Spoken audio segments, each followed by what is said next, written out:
This story begins with the introduction of two sisters who have incredible powers.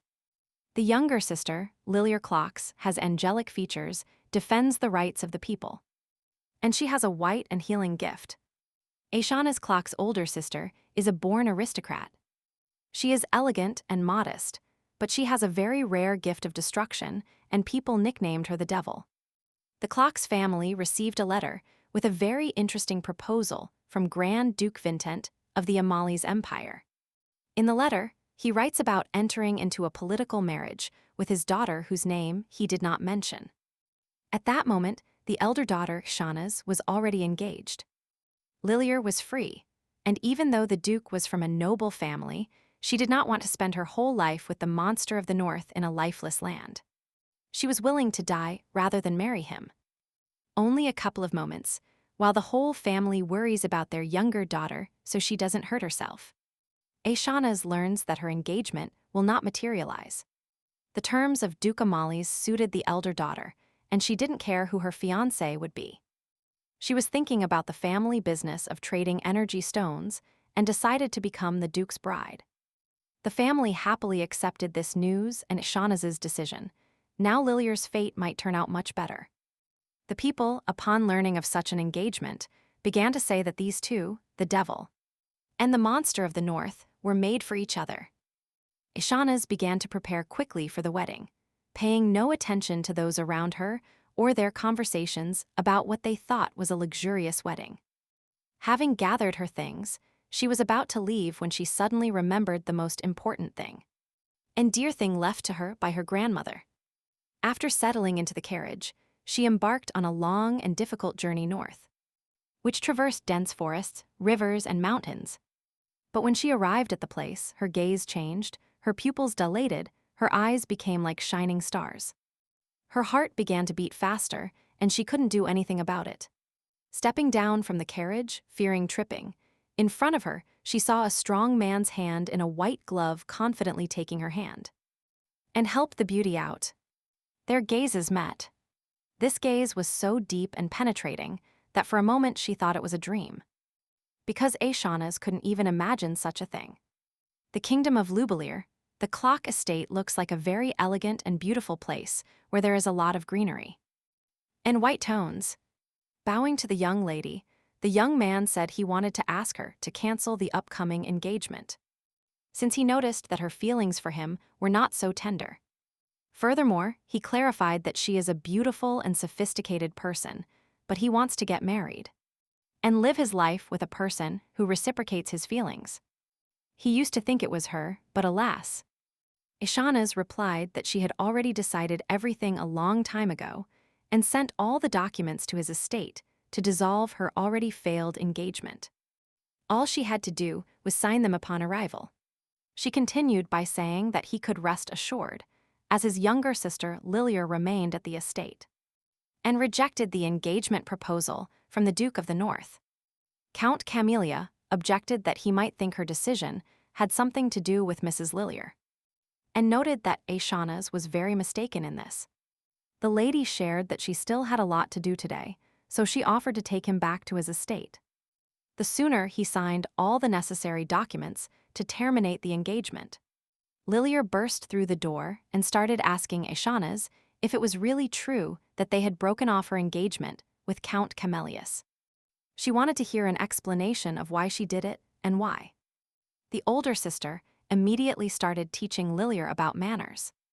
She was tired of repeating that she shouldn't skip etiquette classes and shouldn't brazenly burst into the room without knocking first. Lilia downplayed the fact that etiquette no longer mattered at all. She tried to grasp the situation, thinking aloud what would happen if she and Count Camelia were no longer together. Which would mean Aishana would marry the Duke of Wintonet.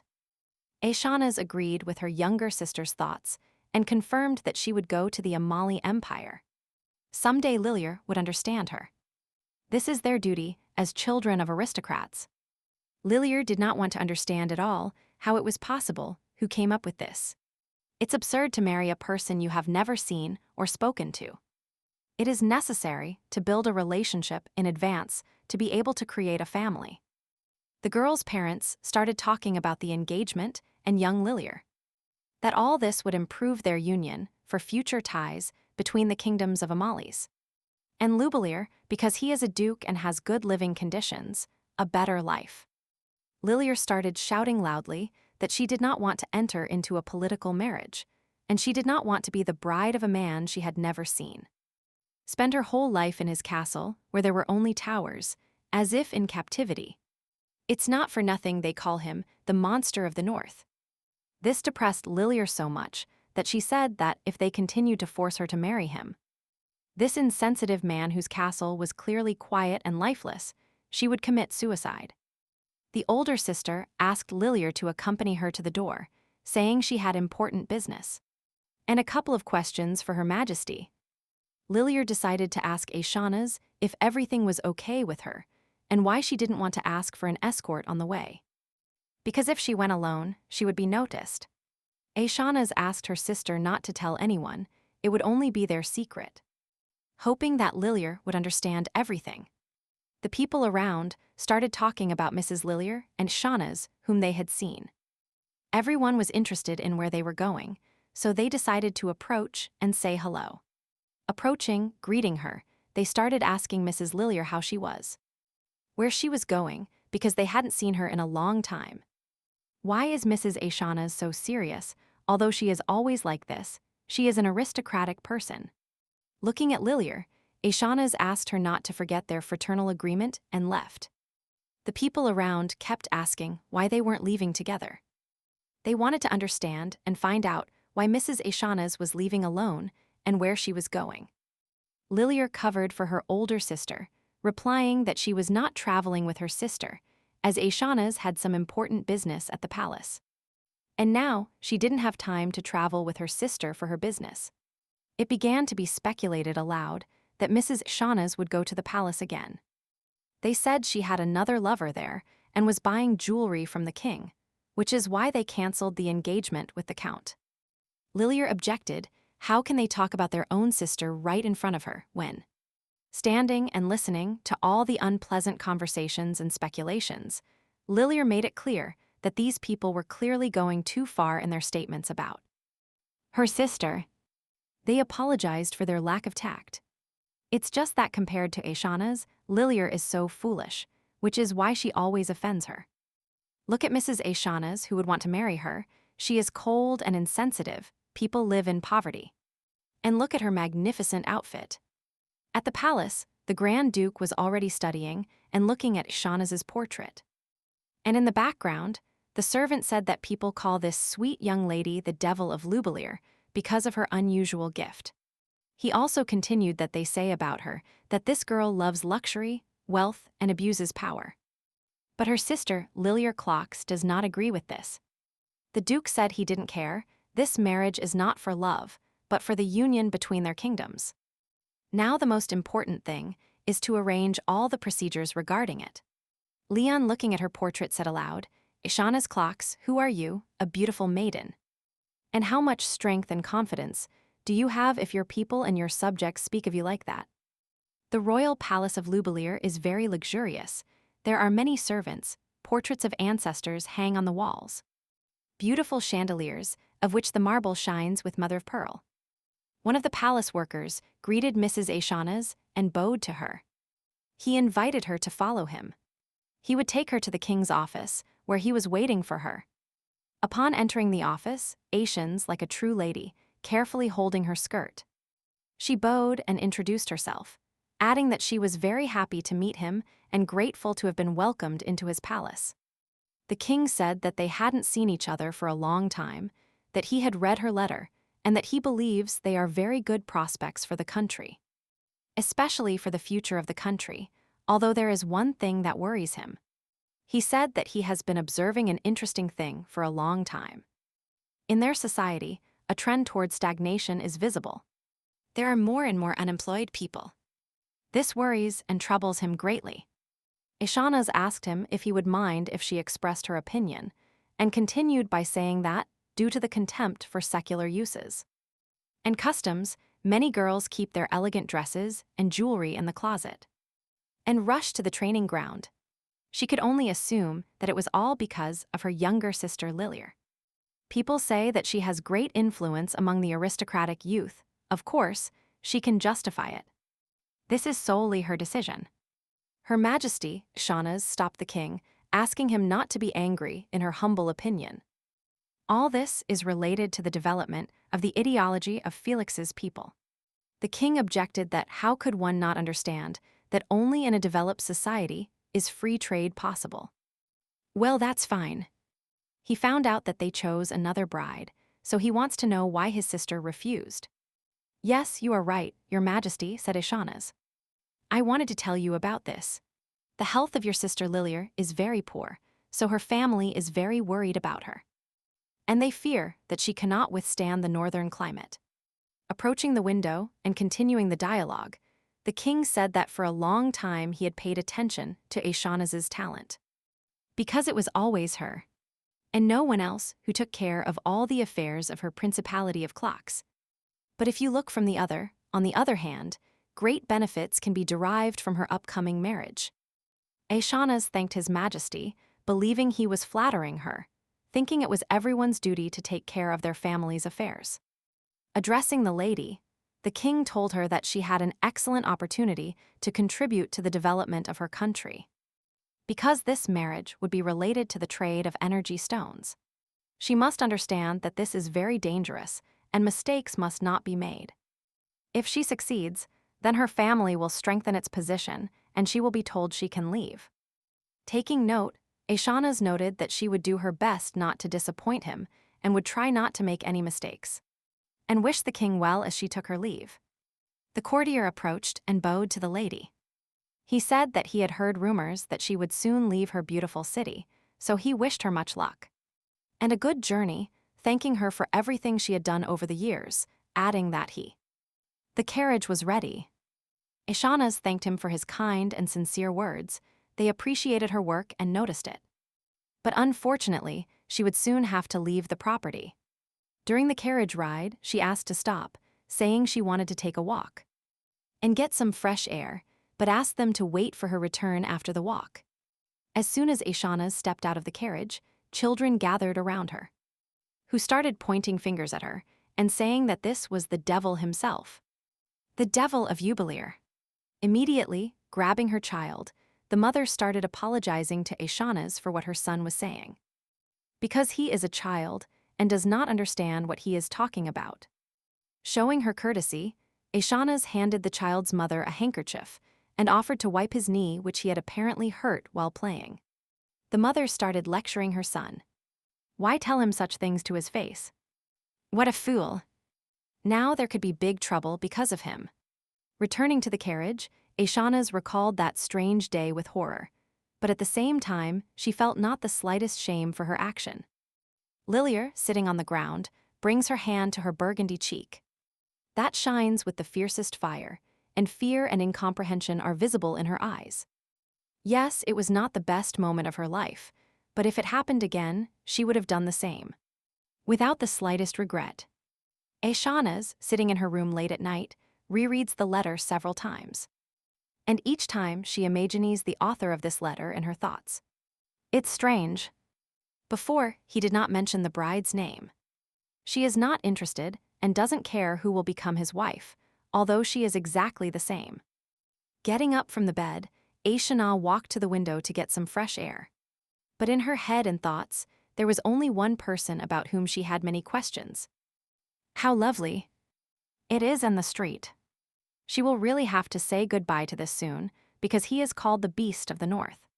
In his letters, he expresses concern for the comfort of his future bride, sitting in the guest room.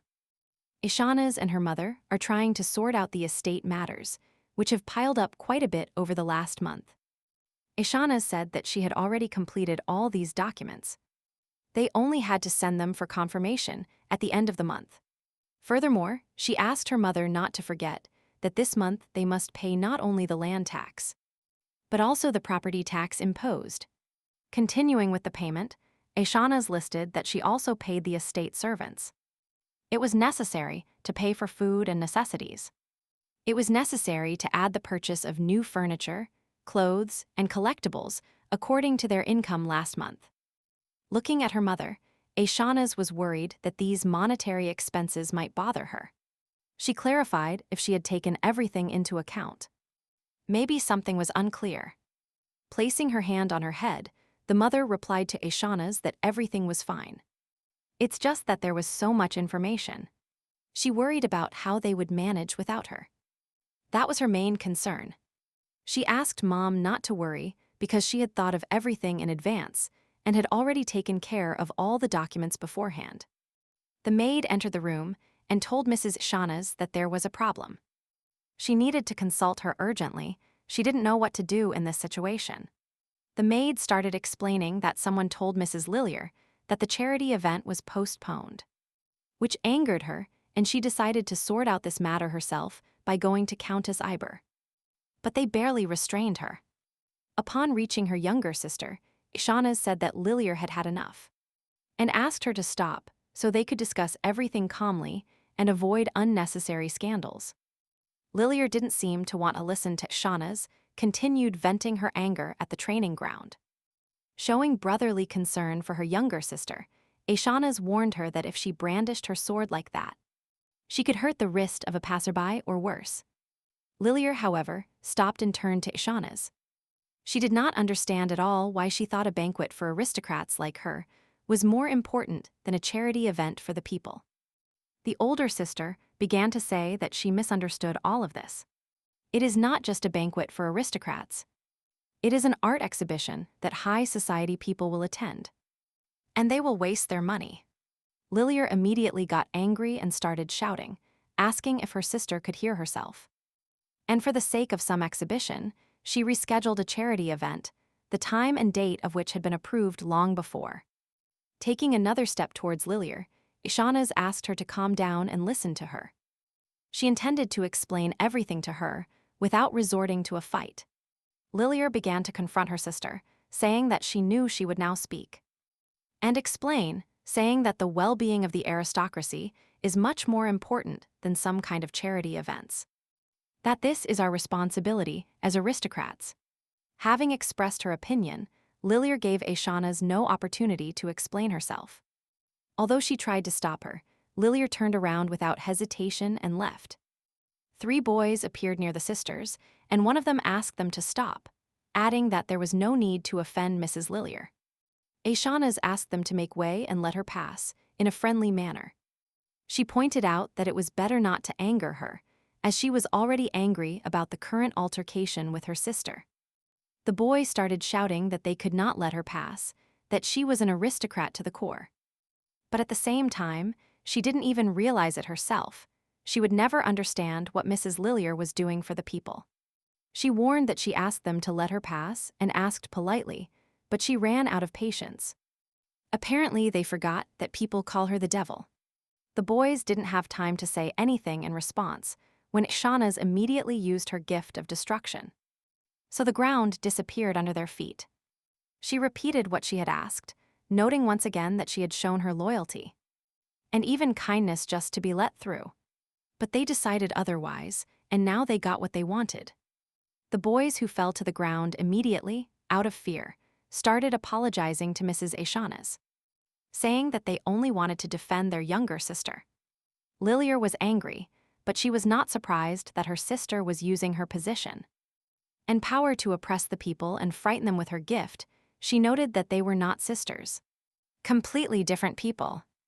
Upon entering the art exhibition hall, Aishanaz caught everyone's attention because she looked especially beautiful today. Approaching the countess, Aishanaz showed her utmost courtesy and kindness, noticing the color of the countess's dress and how it emphasized her already beautiful eyes, making them more expressive thanks to the dress. The countess thanked her for the compliment and in turn noticed Aishanaz's days. It was noticeable that she attracted all eyes in the room. Aishanaz began to thank Countess Iber.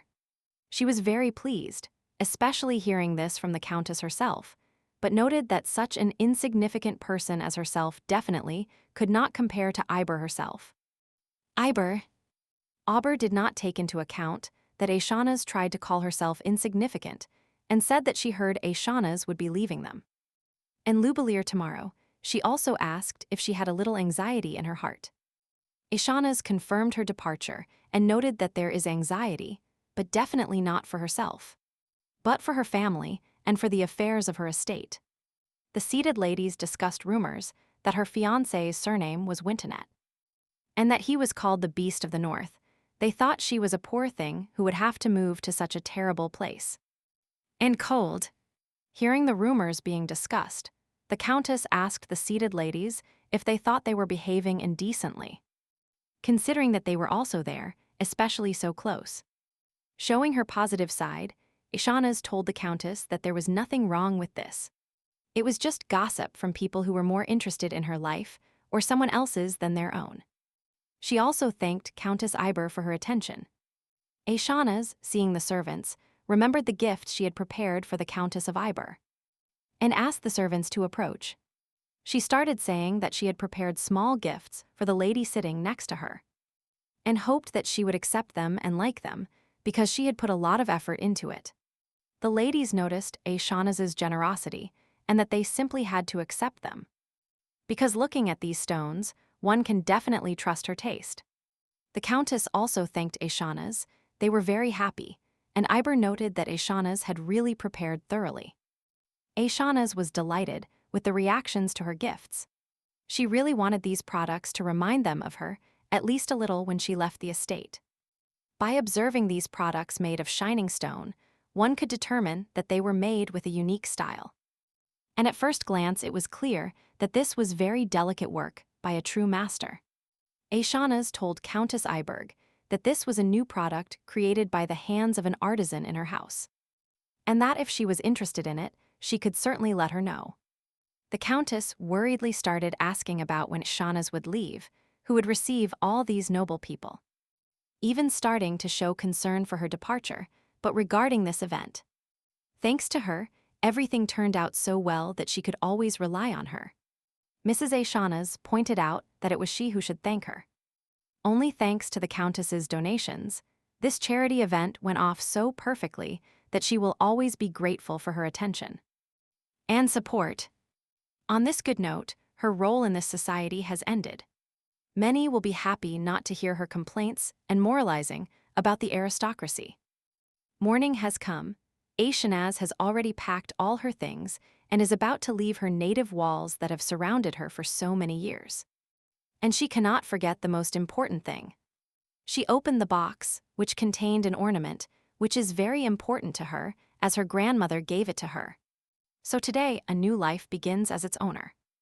The carriage arrived, and the whole family came out to the courtyard to accompany their elder daughter on the long and dangerous journey. Her worried parents started warning her that the road was not short. They told her it would take a whole 10 days to reach Amali's. Anything could happen on the way. She should be careful. Aishanas asked them not to worry about her. Nothing will happen. They must know that she will not disappear, as she is no longer a small child and is capable of taking care of herself. The father sighed, a little desperate. It seemed to him that he was wasting time and energy on such empty talk, and wished his daughter good luck. Then the mother started asking if it was true that they didn't need to be at her wedding, if by chance she had changed her mind, because they were sincerely worried about her, letting her go so far. Lilier immediately started embarrassing her mother for her question. She was worried that the Duke might suddenly see her and insist on replacing the bride, and what they would do in this case, so everything was decided and they definitely wouldn't go anywhere. In the final minutes before leaving, Aishanas and Lilier met each other's eyes. They could have said at least a few words when parting, but it was clear in their eyes that they did not regret their actions, and there was no point in delaying. Bowing to her parents, Aishanas sincerely thanked them for their care and for protecting her all these years, but unfortunately it was time for them to say goodbye. Climbing the steps of the carriage, Aishanas looked back at her family, whom she might never see again, and wished them good luck and sincere happiness for the youngest Lilier. The carriage moved on and reached the city center. Aishanas noticed a crowd of people. Some were surprised, others were happy, and everyone expressed their point of view. They tried to figure out if she was really leaving Louvalier and would never offend Mrs. Lilier again. Now Soviet society could breathe easy, and decided that it was necessary to organize a banquet on this occasion. Lewin told Mrs. Aishanas that he would close the carriage window so that she would not catch a cold and not hear those bad speeches in which there is not a drop of truth.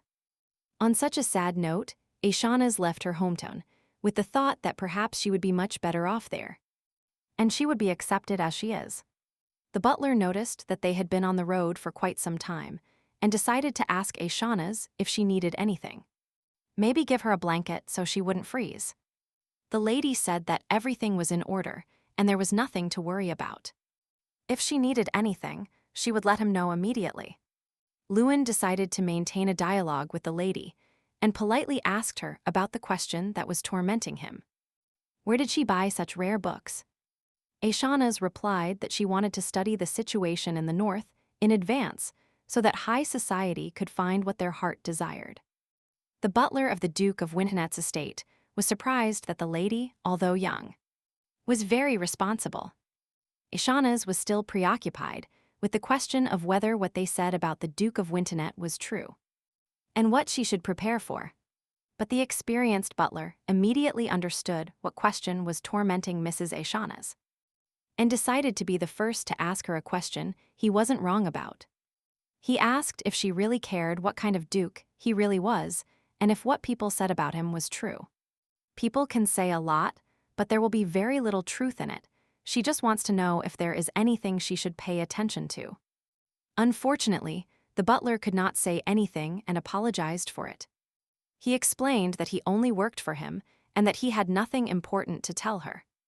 A gentleman on horseback approached the carriage and informed the butler that they had arrived at the portal, and that preparations could begin. Aishanas wondered if he was really using magic, to which the butler replied that before. To get to Amali's, one had to go through the center of the desert, but with the portal, one can arrive the next day. But Aishanas thought that only a person of imperial blood could do this. In the letter, the Duke wrote to her that he would cover all expenses to give the bride the best reception. It is very kind of you to prepare a magic portal especially for her, which is very expensive. She is accompanied by the best knights and a luxurious carriage, and most importantly, an experienced butler. It gives the impression that the Duke is very attentive to details and likes to have everything under control. This is the same snowy and northern Amali's. Aishanas imagined it a little differently. Slightly opening the carriage curtain, Lewin said that this is the same Amali's. If you look out the window, from here you start to see the possessions of Duke Wintonet. Upon arriving at the place, Aishanas saw a castle that was very different from her home. Opening the carriage door, Aishanas was afraid to trip on those slippery, snow-covered steps. But in front of her, she saw a strong male hand in a white glove, which confidently took her fragile hand. And elegant. And then their gazes met. It seemed to them that this was a dream. They couldn't take their eyes off each other. Aishanas looked at the Duke of Wintonet with such a penetrating gaze that it seemed she had the starry sky in her eyes. "Greetings, beautiful Lady Aishanas," said the Duke of Wintonet in a very soft voice. Immediately, like a true gentleman, he asked the lady if such a long journey had tired her, and if his servants had done everything possible for her comfort so that she could arrive as quickly as possible. After greeting the Duke of Wintonet, she sincerely thanked him for his warm welcome and his concern for a comfortable and fast journey to Amali's, but the Duke immediately noticed that this was his duty, and that there was no need to say thanks. Aishanas still couldn't take her eyes off the Duke and couldn't help but wonder why. And why they nicknamed him the Monster of the North. The Duke assumed she was tired from the journey, so he invited her to follow him to the palace. Upon entering the castle, Aishanas was very surprised. She imagined everything differently. But everything turned out so beautiful that her gaze swept in all directions. The butler, whom she is already familiar with, will take her to a room where she can rest and prepare for dinner, at which she will meet the Duke. The butler told Mrs. Aishanas that from now on, if she had any problems or a question, she could turn to him immediately for help, and suggested that she take a break from the road. Aishanas thought she needed a good rest and preparation for the meeting with the Duke. But she still couldn't grasp the fact that she would have to live in this place. While taking a warm bath, the maids hovered around the mistress to take complete care of her. At that moment, enjoying the warm bath, she was thinking about what she couldn't quite understand. Why was he called that? He seemed quite sensitive and caring to her, and with such manners. Aishana's still couldn't forget that look from their first encounter, and repeated it in her head every minute. Maybe he is one of those people who are very difficult to get close to, who have a difficult character. She thought, maybe he is like her, probably. Then the maids approached Mrs. Aishana's and told her that they would help her in everything, and asked her what essential oil she preferred. Turning around, the lady said that they could safely advise her with something of their own that would potentially suit her, because she is not demanding in these matters. The maids immediately suggested she try the bellflower essential oil, which only grows in Amelissa. Aishana's thought about how beautiful snowdrop bells are and about the delicate scent and unusual they have. They are called a gift from angels, and this name suits him very well. The maids began to take care of the lady, gently starting to pour oil into her beautiful ruby-colored hair, while at the same time showing their concern that Aishana's was probably very tired from such a long journey. One of the servants began to comb her mistress's beautiful hair. Aishana's decided to ask if it was true. The rumors she had heard said that people in the north with hair color like hers are usually bad. And short, the rest of the maids were surprised by this question, but the maid replied to the owner that it was not like that at all. It's just that in their area, such things are rarely seen, and that's why people treat something they have never seen before with caution. You won't believe that people can spread such rumors, adding that the lady is very beautiful, especially with that skin and those eyes. Turning around, Aishana's thanked her for such a warm compliment and added that she was really counting on her help to prepare for her meeting with the Duke. In the beautiful hall, there was a luxurious table, a romantic atmosphere reigned, lots of food, flowers and candles. Already during dinner, showing off her excellent manners, the Duke decided to ask the lady if she liked his food, because it was different from her usual cuisine. Aishana's pointed out that everything is indeed very tasty, and that their lordships really have a very good cook, and worthy of which one can learn a lot. The Duke asked to be called Leon. His entourage was used to calling him that. The lady accepted Wintonette's request and asked, in this case, not to call her madam, but simply Aisha. Leon noted that her name is very nice and beautiful and definitely arouses interest. He immediately began to recall a children's fairy tale, Little Aisha, and offered to tell it to her if she didn't mind. A long time ago, in the winter forest, lived a little fairy Aisha. She usually fell asleep to her lullaby.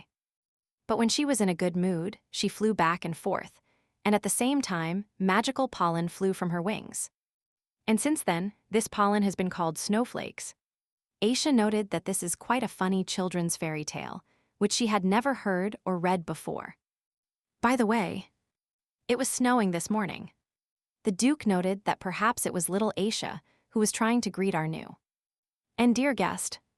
Aisha immediately, and without hesitation, noted that Leon turned out to be such a romantic person, and very caring that she didn't even expect it, but she noticed it on the way here.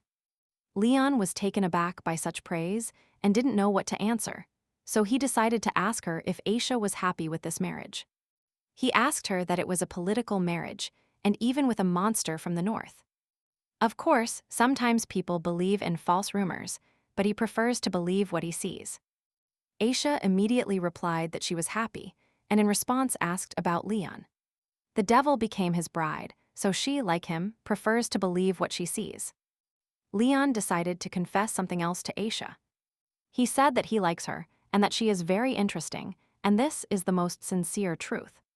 She stopped him and asked him to wait, saying that she wanted to tell him that she did not expect love from him, and clarified if she had correctly understood his insinuations. He was surprised and asked her how she knew about this, because he hadn't even had time to finish. Was it really that obvious from her expression? Here she objected that the only reason she said that was because she wanted to tell him the same thing. But she didn't know where to start or how to decide to have this conversation. Sitting in her room by the window, Aisha drank tea and kept repeating in her head the previous day's conversation with Leon. Her thoughts were not only about the fact that she did not believe in love, but also about the fact that having become a wife, she would simply perform her duties, and it wouldn't matter who became her husband. But she didn't expect that she and Leon were so similar at that moment that someone knocked on the door. At that moment, the butler called and Lewin entered Mrs. Shaughnessy's room. He asked if she had rested well and if she had any wishes for him. Shahnaz thought at first, but replied that everything was quite in order. The only thing was that it was unusual to sit alone for so long. In this case, the butler suggested taking a walk around the estate. At the same time, she could see how they were preparing for her arrival. The butler took Shahnaz to a huge library, where many rare books were collected, and interesting ones from all over the world. He also showed the lady his large office with wide and large windows, into which the rays of the bright sun fell, and illuminated it. An office overlooking the garden and nearby. It seemed they had prepared for her arrival very carefully. She would definitely have to thank them for everything, but she also added that she wanted to go somewhere. The butler could not resist the lady, and literally a few moments later, the carriage was already heading to the city center. Mrs. Shahnaz was in no hurry. Security reigned in His Excellency's castle, but here, on the streets, it was dangerous to walk without guards. She confidently asserted that she could take care of herself even without security and suggested quickening the pace. And in the city center, the baker invited all the people to taste fresh bread and hot broth, so all the children and others ran there. But as Shahnaz herself decided her estate matters, she knew that it was in this quiet and prosperous place where one could see a part of the ruler's soul. Walking through the city, Shahnaz looked not only at the people, but also at the prices set by the merchants. Since they were strange to her, it turned out that CEN is the monetary unit of the North.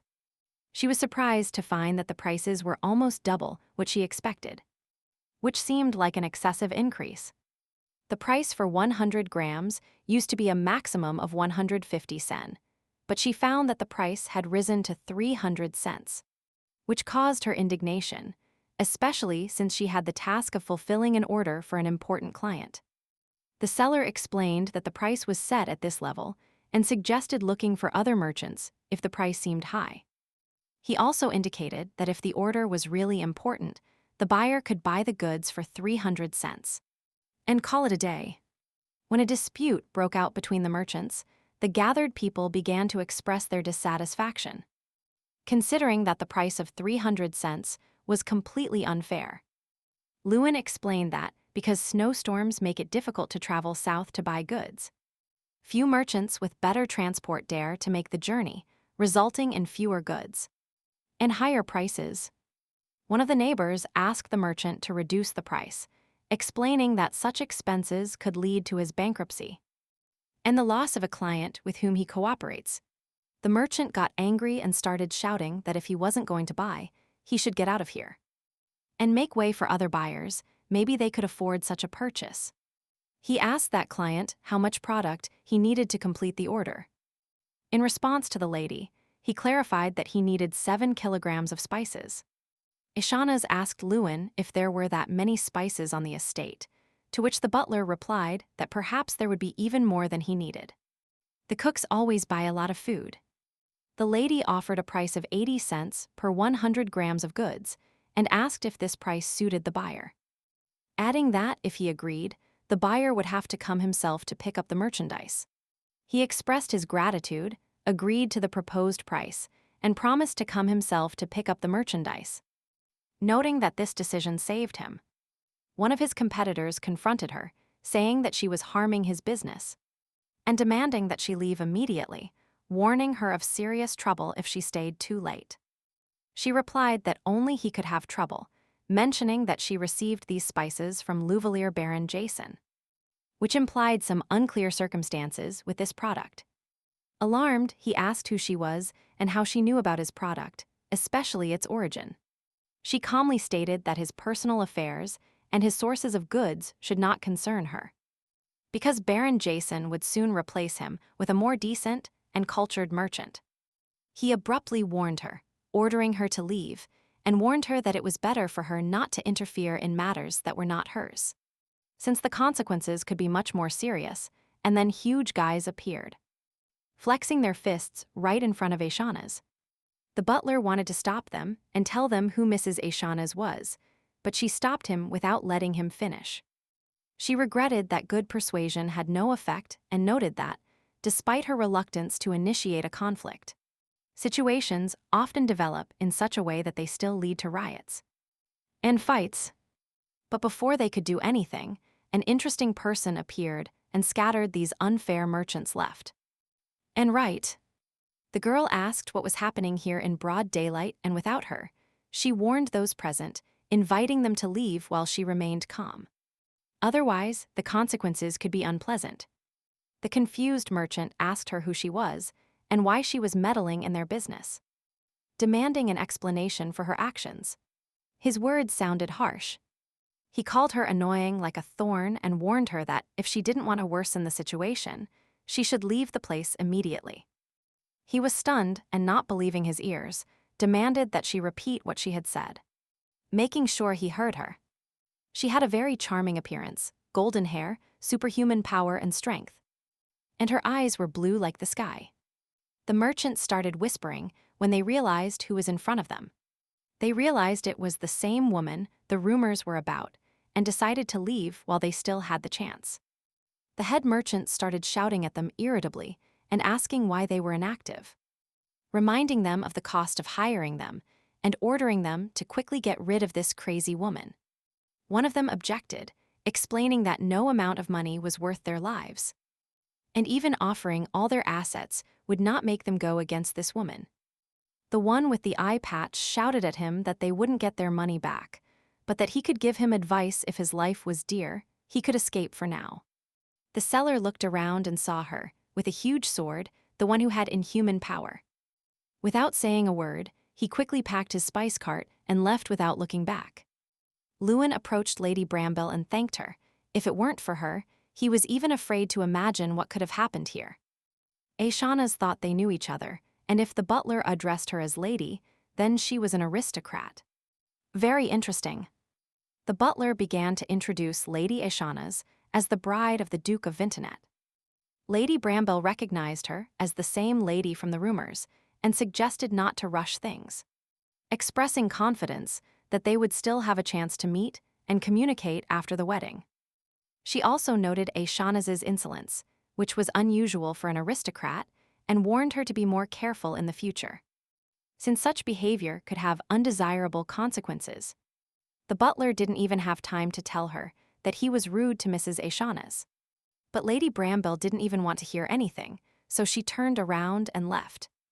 On the way back to the castle, the butler began to talk about Lady Bramble, that she was a knight of the White Order of the Duke of Wintenet. Aishana's thought about how interesting she is. She is a knight, so they will meet her again after the wedding. Or she still doesn't understand something. Lewin added that the lady is one of the best in the White Order, but unfortunately, she has a very complex character and, unfortunately, she hates aristocrats. The butler began to tell the story of Lady Bramble, that she was the only knight who did not swear allegiance to her lordship. She chose the White Order only to protect the local residents during the long winter. He promised Lady Aishana's that upon his return, he would definitely find Lady Bramble and convince her to apologize for her inappropriate behavior, expressing the hope that Aishana's could forgive her. Aishana's noted Lady Bramble's interesting personality, but reassured her by telling her that she hadn't said anything truly offensive, and suggested instead that they discuss plans for the next day. The butler described the next day as very busy and important, because at that time, she would have to choose a wedding dress. That had to be delivered directly to the estate. After all, according to ancient tradition, as soon as the wedding date is set, it is necessary to start making a wedding dress. The best designers from all over the kingdom have already made over 200 dresses for her. How interesting. They were prepared with such care that she eagerly awaits tomorrow. She noted her joy. The lady liked her plans for tomorrow, although she might be very tired of trying them on. but she will be the most beautiful bride. The next morning arrived. The entire room was filled with the most luxurious dresses, each of them shining with different rainbow tones. The chief seamstress was already worried and asked her assistant if they had forgotten anything. Because today, everything should turn out perfect. The assistant expressed doubts about the success of their efforts, mentioning that, according to rumors, the bride was too accustomed to luxury and was even nicknamed the devil, which could complicate things. It is rumored that she prefers rare stones and only wears high-end clothes and large diamond jewelry. She asked Anna to watch her language and reminded her that she had placed the best and most luxurious dresses in the most prominent place, as today she had a unique opportunity to prove herself as the best designer in the kingdom. A second later, the door opened and Mrs. Aishanas entered. The designer and Anna looked at the lady and admired her. Mrs. Aishanas entered the room and politely introduced herself, noting that she was truly looking forward to this day. She introduced herself as Dora Cullen, designer, and pointed out her assistant Anna, adding that both felt honored to work here. She expressed her joy at the meeting and her confidence that among the variety of beautiful dresses presented, she would find the perfect one. Dora Cullen suggested starting by measuring the lady's size and asked Aishanas to approach her to take the measurements accurately. Taking her tape, Dora began to measure Mrs. Aishanas, noted all the measurements in her notebook, and made sketches. But Dora couldn't even imagine that she had such an ideal figure. She looked slender, but with an excellent shape. Any dress would suit that figure, Dora thought, and continued taking measurements. She addressed Anna with instructions to adjust her measurements, reducing her waist by 5 centimeters, and asked her to bring sketches to continue working. With a fixed gaze, Anna took this matter very seriously. But at that moment, she was still thinking that everyone who says nonsense about redheads are complete fools. What beautiful ruby strands she has. Sitting on a chair, Aishanas thought that all these dresses were too elegant. She couldn't even imagine that wearing such things was fashionable in Amalissa. The designer noted that the dresses the lady was looking at were distinguished by lush ruffles and decoration with gold threads. Mrs. Aishanas expressed to Dora that although the dresses are beautiful, she does not prefer green tones and purple, as well as models with covered necks and shoulders, as they do not suit her style. She added that she likes more modest outfits and advised not to overdo it with rubies, suggesting simply adorning the dress a little with these stones. Dora apologized for her lack of attention to her mistress's preferences, admitting her oversight in choosing a dress and not taking the customer's wishes into account. She reassured Dora courteously and sincerely, noting that she was simply stating her preferences and that there was still time to sort everything out, so there was nothing to worry about. A commotion started in the room. Everyone started running around and putting away green and purple dresses and bringing dresses according to Aishanas' preference. Dora invited Mrs. Aishanas to inspect the dresses chosen according to her wishes and emphasized that if anything went wrong, the lady should inform her immediately. Mrs. Aishanas witnessed the talent of Dora, an outstanding designer of the kingdom, and did not hide her admiration, calling Dora a master of her craft. She liked the dresses, especially the patterned ones, and expressed her desire to see dresses with a bolder cut, but admitted that it was difficult for her to choose amidst so much beauty. While Aishanas looked at dresses with designer Dora, they didn't even notice that Leon was standing at the door watching. Entering the room, Leon said that the white dress looked good, but Aishanas was surprised that he was here, because they told her he was busy. Aishanas pointed out a dress that Leon liked, but suggested looking at a few more options to be sure of her choice. However, Leon insisted that Mrs. Aishanas would look stunning in a white dress, attracting admiring glances from everyone present. Dora said she would prepare the dress for a fitting and select matching shoes to make the look perfect.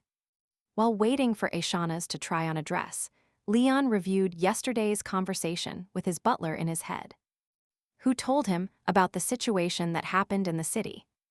She helped the merchant, but shortly after, mercenaries from another merchant began to threaten them.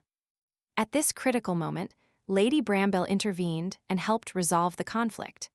In response, the Duke of Wintineth decided to increase security in the market and reward Lady Bramble for her bravery and determination. Leon. That day, he looked at her portrait and could not understand why the Lubelier demon, because the only thing he saw in her was sincerity. But why she was called that, this question tormented him until this very moment. After trying on the dress and coming out to Leon, Shauna's looked like an angel. This dress fit her figure perfectly and emphasized her beauty. She turned to Leon. She asked for his opinion on the dress she tried on and was surprised by his silence, wanting to hear his opinion. But Leon could not say anything. He was shocked by what he saw, his pupils dilated and his heart began to beat faster. He got up, approached Aisha, and could only say one thing: she looked incredible. Leon only said compliments, that in the whole world there was no one more beautiful than his bride, Aisha. But his heart kept beating so fast that he couldn't control it. Aisha looked at Leon with such happy eyes that it was the monster of the north himself who said she was incredible. Saying thank you, they continued looking at each other. Dora, looking at Aishana's, said that her excellence was right. White is definitely better, to which Anna added that the lady looks like a winter angel. Hearing this, Aishana's thanked her assistants and offered to choose a dress for the reception party. Dora immediately showed several dress options that also met Mrs. Aishana's criteria. But Leon also didn't waste time and selected beautiful jewelry for Shauna's. Opening the box in front of Aisha, her eyes began to shine like this jewelry. And Leon said that this jewelry would be perfect for her image. Dora told Anna that they still suited well. They looked like they came out of one of those magnificent paintings. Walking down the hall, Leon asked Aisha if it was okay for him to interfere in the choice of the dress, because brides devote only one day to it. Aisha said that Dora is an excellent designer, and her outfits suit her taste and style, but the most important thing Aisha noticed is that Leon helped her choose this dress. And that is the main thing. But Aisha was also worried that Leon had bought too many, as she said, several years in advance, and that this would affect his income. Leon smiled. There is no need to worry about his financial situation, because he can afford to buy everything Aisha wants. And besides, the wedding is once and for life. As it turned out in Amelissa, people of royal blood cannot divorce.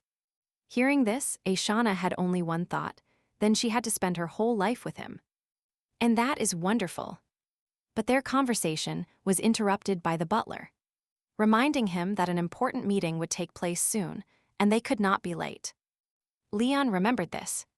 He apologized to Aisha and told her that it was time to go. Aishana had no other choice. She could only agree and say that they would see each other at their wedding. Leon could not leave taking her ruby strand. He said that Aisha would be the most beautiful bride in the world. Aisha shyly replied, because Leon would be the groom. The butler suggested that the gentleman rest, but Leon took care of the lady and thought that he had never felt as calm as now. The reception of the secular society of Amali's began. There were many people there, and everyone in their small groups gossiped about the wedding of this very devil. That she was bad and short. Like all red-haired people were vulgar and greedy. People did not understand how such a person approached them in Amali's. But someone started talking about energy stones. There are rumors that this marriage was initiated only to obtain the energy stones of Lubelier. Hearing this, the guests stopped even more. Someone in the crowd said that the Count earned that reputation as a cruel person and insensitive for a long time, which is why this couple was conceived in heaven. Bariette's eldest daughter, Louise, was sitting at one of the tables and did not like these rumors very much, just like the gossips themselves. For Louise herself, this was a surprise, as she thought the bride would be the direct heiress of King Lubelier. But she was interrupted by her interlocutor, who said that all the daughters of King Lubelier were already married. But the Clocks, the family, was a sideline, but she was still highborn.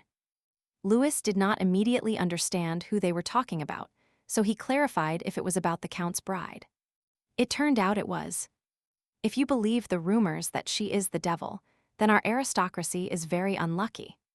She devil, Louis thought, but we cannot believe the rumors prematurely. Let's wait and see who she really is.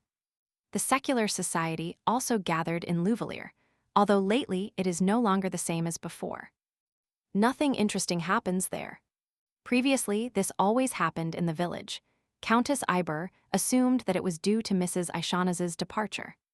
Because as soon as she left, everyone began to miss her very much. Countess Iber's interlocutors agreed with her. One even added that all the gossip and all the most interesting things always happened around the Clock sisters. By the way, lately, the admiration for Mrs. Lillier has decreased. But there are also rumors on this topic. They say that the previous charity organization failed precisely because of Lillier.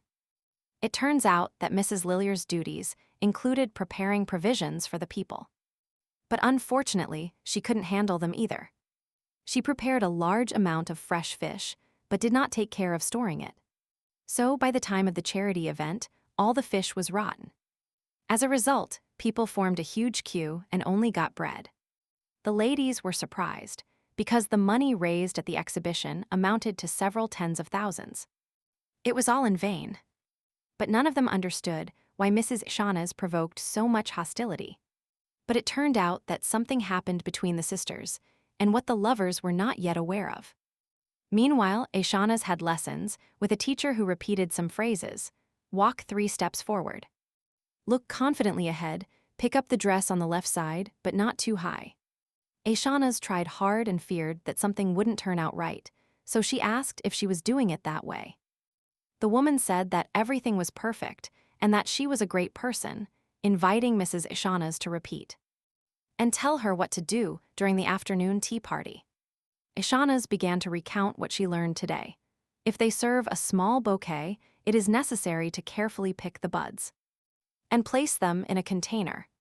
And if they serve a large one, then its flowers should be used for the next tea party. This is an ancient tradition. The teacher nodded, congratulating Mrs. Ishana's for grasping everything on the fly. Ishana's asked the butler if he had anything else planned. The butler said no, only a maid will be sent to you, who will accompany you to the bathroom. And then you can rest. The lady was delighted and warned Lewin not to wait for her for dinner today. She was very tired and needed to prepare for the ceremony. The butler bowed deeply and wished the lady a good rest. Ishana's thanked Lewin for his help and support and asked him to continue taking care of her after the wedding. The night before the wedding, Ishana's, looking out the window, was thinking that tomorrow was her wedding day. If she could start a new life here, even though not more than 10 days had passed. Ishana's had a feeling that she had been here for quite some time. But her peace was interrupted by a knock on the door. Who could have arrived so late? Maybe something had happened. Upon opening the door, she saw Leon in front of her and was very surprised and embarrassed. But he came to see Ishana's. They decided to take a walk in the crystal garden of the estate and talk a little about tomorrow. Leon asked Aisha if she was worried. But Aisha remembered their conversation when they met, about how one should not expect love, which made Leon a little bewildered. And then Leon decided to tell Ishana's that, to tell the truth, when he found out about the replacement of the bride. He did not attach any importance to it, because this was only a political union. But now he is very happy and content that everything turned out this way, and he will spend his whole life with Ishana's. Lifting his hand, he told her sadly that although he could not give her his love, he would try with all his might to be a good husband to her, and that she would not need anything. Ishana's, looking into Leon's eyes, said that she too would try to be a good wife to him. And in her thoughts and in her heart, she thought that her marriage, like her whole future life, would be wonderful. In the morning, Amali's imperial palace, Ishana's carriage had already arrived. And Lewin told the lady that they had already arrived. Walking through the palace, Ishana's looked around her and told herself that this palace truly deserves to be called imperial. Ishana's was worried because very soon an event would take place that she would not be able to forget. Clutching the pendant, she remembered Leon's words that he would try to be a good husband. And she felt much calmer. Upon entering the room, she was greeted by Dora and Anna, who warmly greeted her. Because a bride on her wedding day is like a fighter on the battlefield. Aishanas was a little embarrassed and told them that they were full of enthusiasm and that she was ready to begin the transformation. The magic began. Dora gave Mrs. Shauna's beautiful and delicate makeup. The hairstyle was also ready. Delicate shoes were already on the lady's feet, and the dress fit her figure perfectly. Only one touch was missing. This is the veil. We are done with your outfit, Esra Shaunas. She looks as beautiful as an angel. Her fiancé will be amazed. Upon arriving at the count's room, Lewin warned the lady that the wedding ceremony would begin soon. Leon was also handsome and serious, because this is once and for life. But he was worried if everything was okay with Aisha. The butler told him that she was a little nervous at first, but she didn't show it. Lewin also added about the lady that she remains calm and elegant in any situation, and heartily congratulated him on the wedding. Standing in front of the door behind which the sacred oath will take place, the lackey recalls the order of the ceremony, when the sacred oath has taken place in front of the emperor and his family members. The newlyweds will be able to attend a gala reception, where representatives of the aristocracy will wish the newlyweds happiness. Leon nodded, and a moment later he heard the creak of the door, and the lackey asked him to enter. Solemn music sounded. All the guests looked at the count with admiration. Approaching the altar, Leon stopped. And now shall we ask the bride to come in? All the wedding guests immediately turned around and were ready to welcome the bride. Aishana seemed to float towards her fiancé. She looked at him many times and only heard good words behind him. Let the wedding ceremony between Luca Leon Beintenet of Amalis and Shauna's Clocks of Louvalier begin. I ask the newlyweds to make a sacred vow, because it will unite their destinies for centuries to come. Leon made the first vow. Whether he vows eternal love to his bride, he replied without hesitation. I swear, Ishana's also made a vow of eternal love to her fiancé. Now their vows were heard by heaven, and from now on they will be faithful companions for the rest of their lives. The time has come to exchange rings, because this is a symbol of love. Now that they have officially become husband and wife, Ishana's happily told Leon that he is hers, and that she is now his and always will be. Walking towards the exit to the balcony, everyone applauded and rejoiced for the young couple. Approaching the door, it opened, and coming out onto the balcony, they saw a large number of guests who were happy for their happiness, applauding and congratulating them. Sitting in the room in front of the mirror, Aishanas asked Dora to let down her hair. And Dora told the lady that this would attract everyone's attention if it was necessary to do so. But this is exactly what Aisha wanted, because she was worried that many would be puzzled by the absence of her family at the wedding. And with her hair down, she would divert their attention. Taking Aisha's hand, Leon supported her and confidently headed towards the emperor's family. Bowing deeply, they awaited congratulations from the emperor. The emperor, raising his glass, began to congratulate the young Vintenet family, because it was this family that since time immemorial worked for the benefit of Amalis and its people. On this beautiful and unforgettable day, let's raise a glass to the newlyweds, to their happiness. All the guests supported the emperor by drinking to the happiness of the newlyweds. The music began to play, and it was the first dance of the newlyweds. Leon congratulated Aisha because she danced well, but Aisha also supported her husband. The guests admired the Duke and his excellent wife, but it was also said that red hair is so beautiful because not everyone imagined it that way. And especially because Mrs. Aishanas was wearing a dress by Dora Killen herself. Having finished their dance, the newlyweds heard loud applause from their guests. Aisha told Leon that they would see each other later, to which Leon agreed and that he would always be there if something happened. Aishana stepped aside and observed all the guests. Some approached to congratulate her, and others still admired her. But Aishana's gaze fell on a table where His Majesty was sitting, which means that the high society of Amalissa gathered there. Approaching the table, Aishanas greeted everyone and introduced herself as Aishanas Beintenet. Aishanas began to accept congratulations for her wedding, but she also began to meet girls. Cecilia Days wore a pink dress, Layla Sanilia wore another dress, and Louis Barriet whom we already knew, wore a blue one. Even in Lubelir, Aishanas heard that girls from the north were extraordinarily beautiful. And she was convinced of it. Sitting at the table and drinking tea, Lewis raised the topic of a state that has completely abolished the principle of hierarchy. And now commoners, along with the aristocracy, are working for the same good. Mrs. Shahnaz agreed with Lewis, but by dividing all property among the people.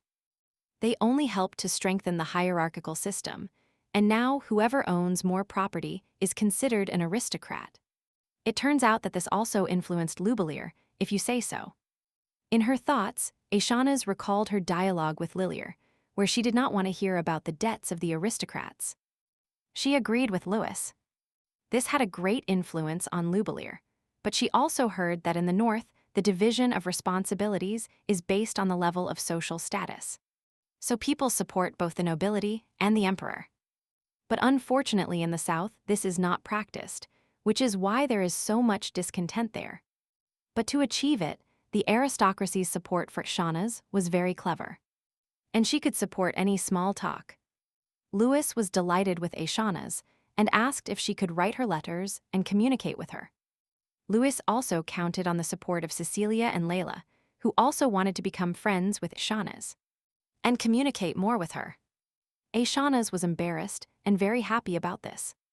She of course agreed. Leon noticed that Aishanas fit very well into this social circle and was very happy and proud of her. Night came. A carriage arrived at the square of the imperial court. Aisha and Leon got into it and headed to the Wintonet estate. Both were too tired. Leon told Aisha that today was a very hard and busy day. Aisha agreed and added that she didn't even have the strength to hold herself up. Leon told her that she was extraordinary today.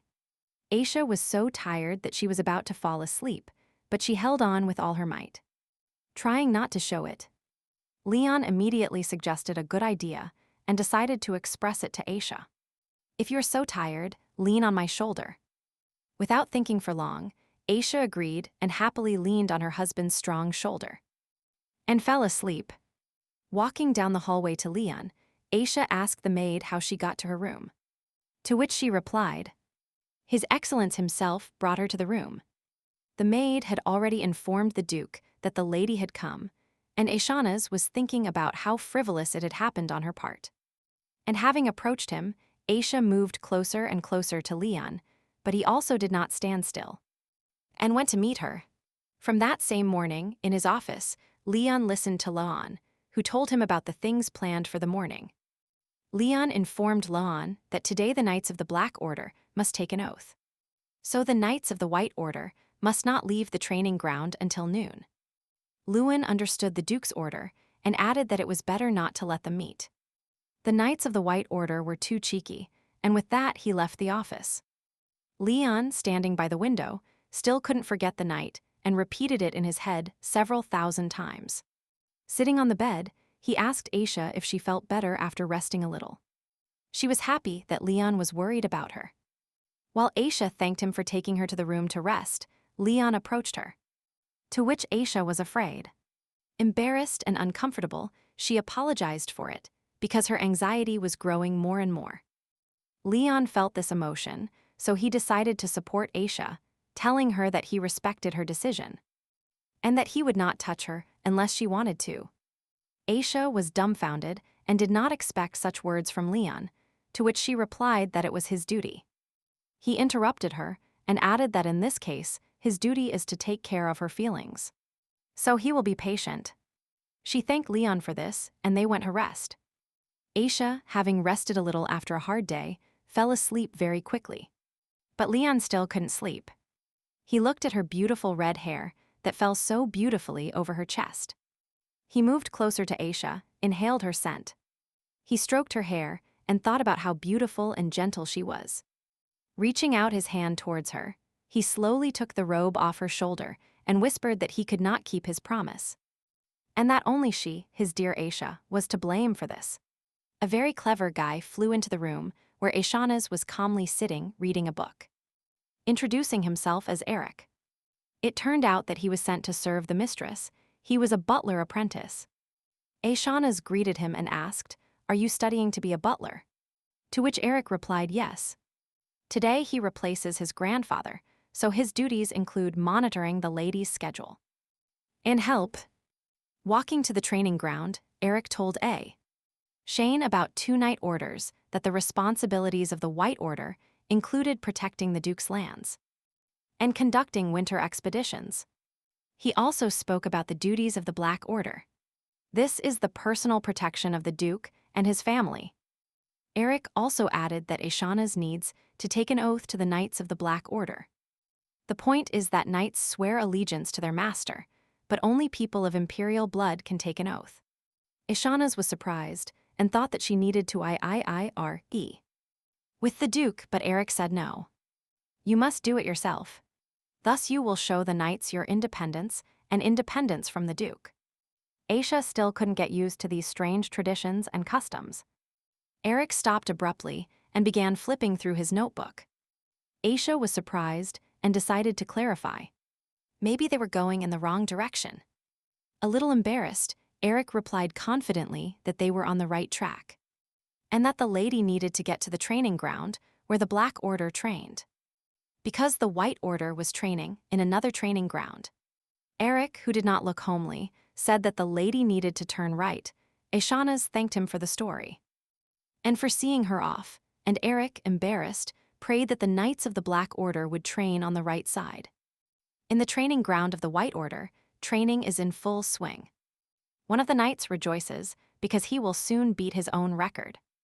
The other knights argued about him and could not understand why the strongest man in their order was this bully. Because the title of the most powerful was awarded to Aileen Brembill, sitting not far away, heard this. And she asked not to compare her to this animal, but Joseph heard this and offered to fight. But Aileen refused. As she always wins, Joseph insisted and succeeded.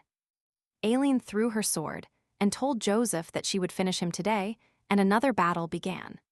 Knight Aaron did not want to interfere, as it was time to rest now, saying, "If you have the strength to compete, then compete." While watching the battle, they heard another knight shout that a society lady was coming towards them, and it seemed to be the Duchess herself. Hearing this, the commander of the White Order came out and told this knight that he was wrong. Because today the Duchess was supposed to visit the Black Order, the knight cited the facts that an aristocrat with scarlet hair would come. Approaching, Aishanas greeted everyone and introduced herself. "My name is Aishanas Bint." In the training ground of the Black Order, everyone was bewildered because the commander-in-chief said that Her Highness should visit them.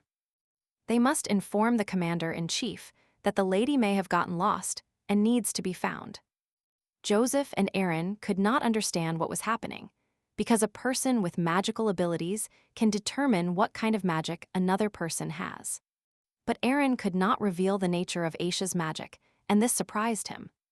Perhaps her magic is too powerful, or she has dark magic. Aishana felt uncomfortable because she had come to the wrong place and apologized for disturbing them and distracting them from training. But the commander approached and said that the lady had come exactly there. Or rather, destiny itself had brought you here. He introduced himself to the lady by saying that he was the commander of the White Order of Eladmer. "And since you have come to us before swearing allegiance, please pass our exam." The other knights were worried that the commander was being too harsh on the Duchess, that she was a woman. What is the essence of the exam? Aishanas clarified. But before the commander had time to explain, the doors of the building suddenly opened. As if 2 knights flew out of there, fighting with swords and shouting, "Die!" Or say the last word before dying. The imperturbable commander looked at everything as if it were kindergarten, and Aishanas could not understand what was happening here. Someone from the crowd of knights shouted to the lady to stop them anyway. Maybe even use a weapon or ask the knights for help. Everyone wanted to see what kind of Lady Wintonet was, and she was not afraid and, having accepted, she was sure she would succeed. Approaching, Aishanas observed them. But then strength won, she took a deep breath, raised her hand and pointed in their direction. Aishanas used her rare magic, so the ground trembled. Everyone nearby could barely stand, and the ground at that moment cracked open. Everyone was surprised. They could only say one thing. Inside the lady, passion boiled. And energy. Turning around and addressing Laidmer, Aishanas asked if she had done well enough. To which he nodded and answered well. Approaching SR. Laid, Mayor swears allegiance to her and tells her that the White Order swears to serve her faithfully until winter takes their souls. And the rest of the knights also swear allegiance to the commander. The butler, upon meeting Aishanas, apologized for the fact that it was his fault for teaching his grandson incorrectly. And Eric, with a guilty face, apologized to his mistress. The lady, with a smile on her face, asked not to apologize, as everything turned out more than successfully. Luan thanked her and immediately ordered a maid to be assigned to the lady, so that this would not happen again. As she was preparing to leave, Aishanas heard someone catching up with her. She stopped. She turned around and noticed Aileen Bremble. Aileen apologized to her mistress for her brazen behavior on the day of their casual meeting in the city, and expressed her desire to talk to her. Aya saying that this is a thing of the past and there is no need to worry about it, and that she was ready to listen to Aileen. Clenching her fist and kneeling before her mistress, Aileen informed her that she wanted to dedicate her first vow to her. After all, it was then that she saw the lady for the first time in the city. Aileen decided that she was a mean and rude aristocrat, but now she realized how wrong she was. And now she knows that she is strong, brave, and talented. Aishanas did not expect this, so she asked for forgiveness because she was forced to refuse. She did not need a knight. Aileen's fear was visible on her face. She defeated the best swordsman in Amali's. Her skill is not inferior, even to her excellence. Only one thing remains: the lady hates her. But that was not the case at all. Aishanas simply does not trust knights. Aileen remained for a long time before the crack in the ground, which appeared due to the mistress's magic. Joseph approached her and asked why she had been standing there for so long. But Aileen kept repeating in a whisper what Aishanas told her. And the idea occurred to her that if the lady did not accept her as a knight, then she would change position. Approaching the commander, Aileen turned to him and asked him to grant her a leave. A long leave. Sitting at dinner, Aisha told Leon about today's story of how she stopped the fighting knights. Leon was not at all surprised by the unusual way. He also asked if his mistress was injured. Aisha was happy that Leon was worried about her and replied that she was not injured. Leon knew that Aisha would take care of everything. After dinner, he invited her for a walk, as they still had time. Walking in the garden, Aisha noticed the flowers and ran to them. Leon told her that they grow in the duchy's territory and only in winter. And Aisha told how flowers were added to her bath, which is why she remembered how beautiful they were. Leon decided to tell her the legend of the girl who saved Vintonet. A long time ago, an evil spirit sent its icy breath to these lands.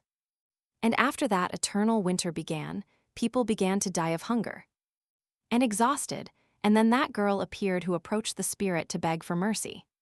The evil spirit told her that he had planted a seed in her heart, which needed to be nurtured for 2 months.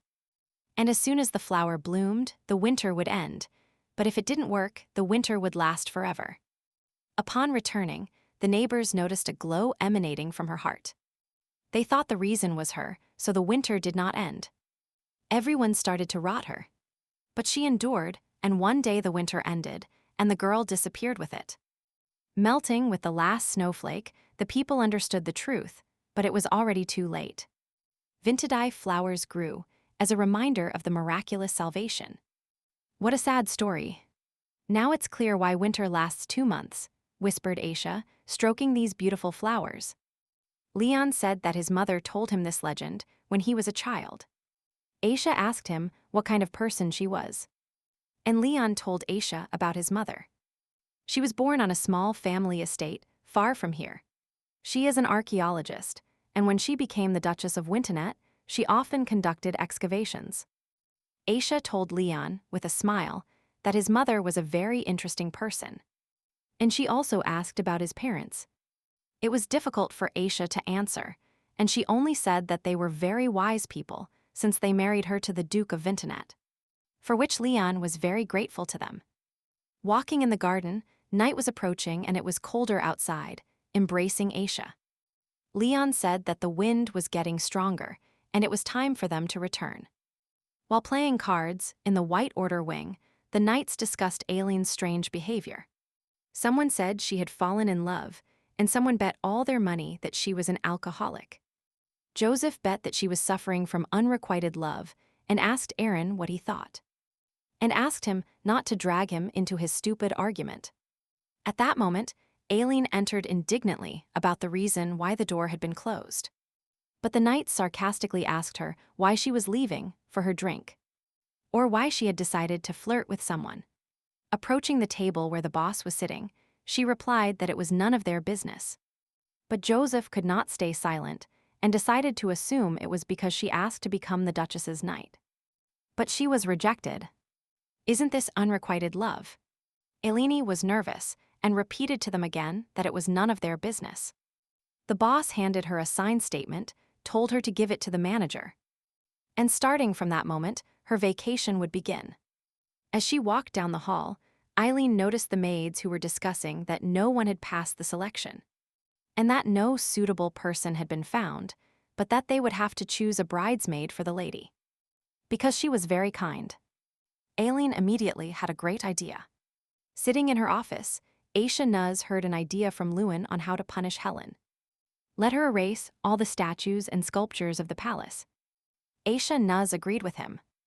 The butler asked if the lady wanted to control the process, to which Aisha said, "You understand much better in training as palace administrators. Although he is still a child, he must understand all the responsibility." Lewin agreed with the lady and added that they had chosen a bridesmaid for her this morning.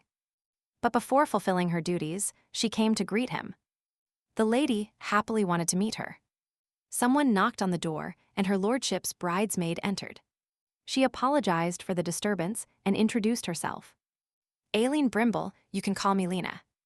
Aisha dreamed of a moment in her life when her personal knight began to serve her. She was still a child. He defended her and said that Mrs. Aishanaz is not the type of person they think she is, so they should be careful what they say. He was always close. If it was windy outside, he would ask his maid for a cloak and cover the lady. But one night, Aishanaz wanted to give her knight a gift. But when she opened the door, she heard a conversation in which he said that she was simply fascinated by him. After all, it is these girls who are the easiest to hook, those who need care and attention, but it is difficult to see his hypocritical and insensitive face every day.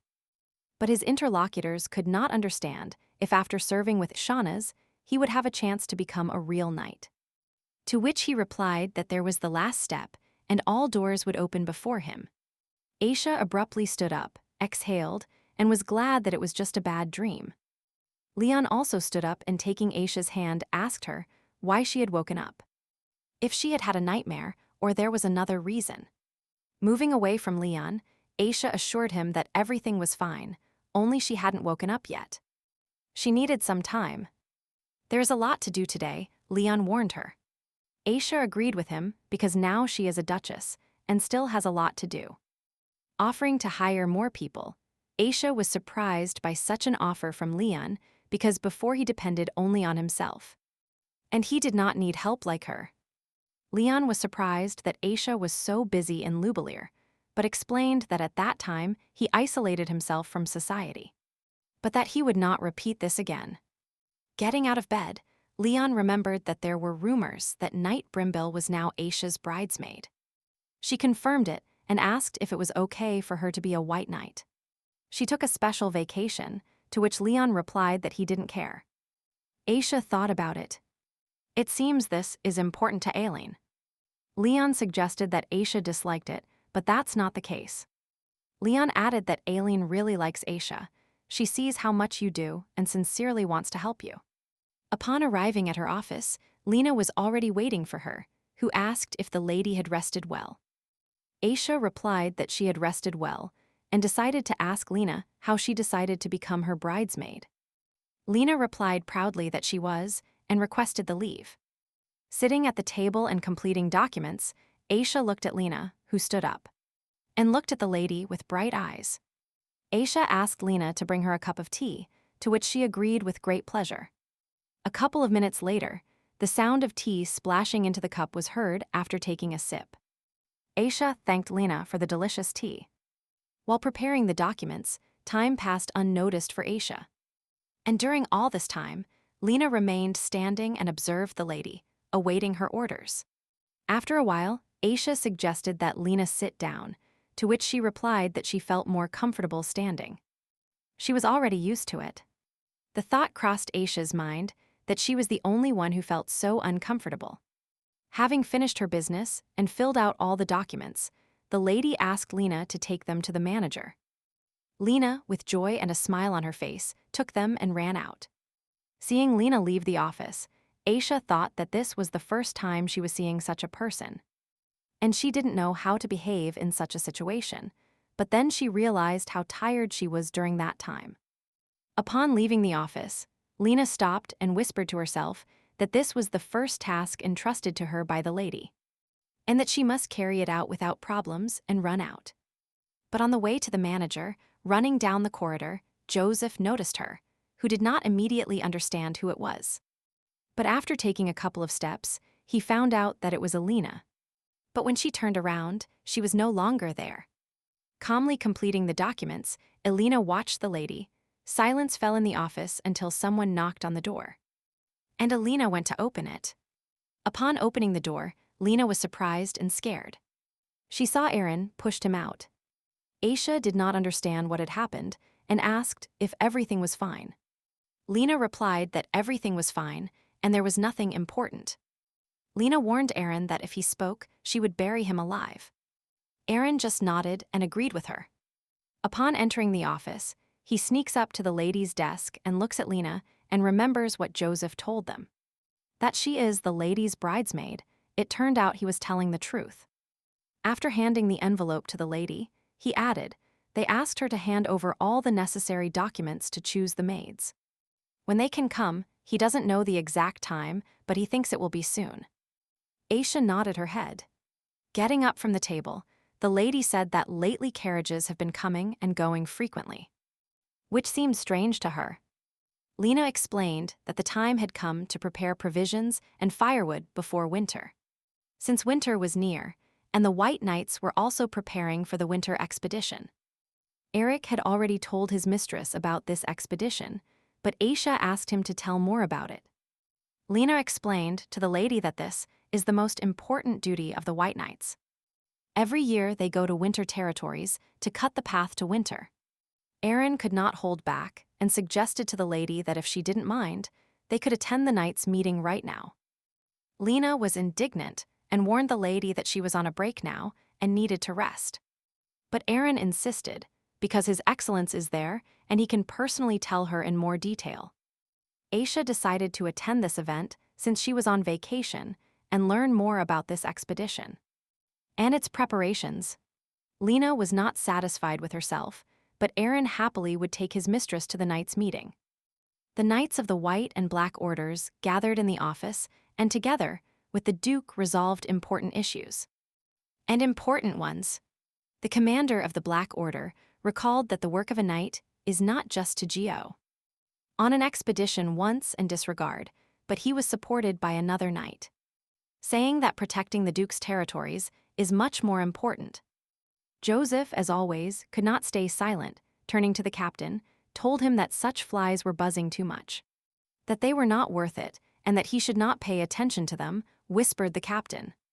But the captain of the Black Order heard this and was very indignant and looked with disdain at the captain of the White Order. And the Duke himself, reading the documents, said that everyone, as always, took back what was theirs. Why did you keep quiet? Continue. If you want to haul firewood all day without carts and assistance, there you will measure your strength. The Duke told them. The captain of the White Order immediately replied that the Knights of the Black Order worked well today.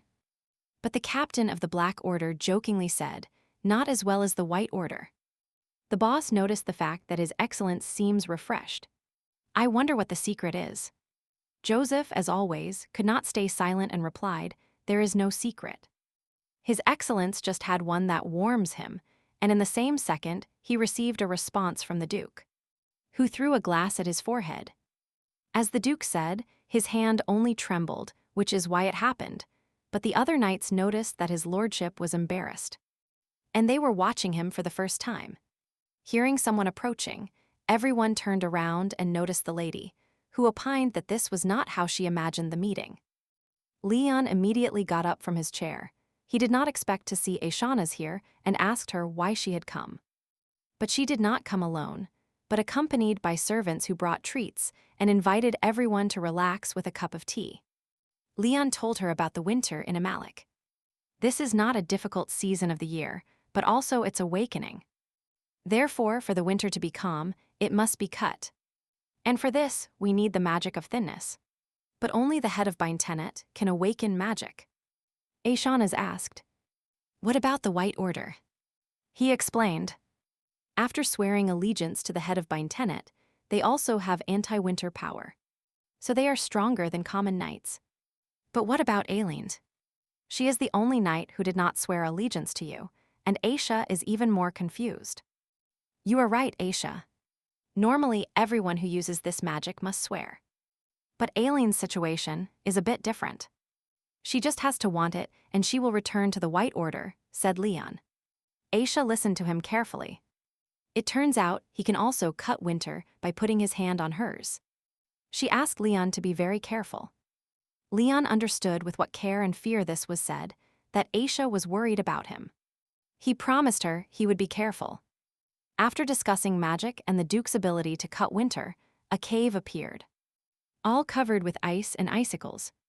If you ask what Yarendi is, then this is the abode of death. This is a place that takes away not only your strength, but also all the good things you had. Winter territories, a gathering place for dead souls, for further rebirth into demons. He completed his instructions and sent them on their mission, expressing his hope not to be disappointed, and waiting to hear only good news from them. Leon was already preparing for the next expedition. He apologized to Aisha for not being able to accompany her to the port. She assured him that there would be knights with her and that she could defend herself.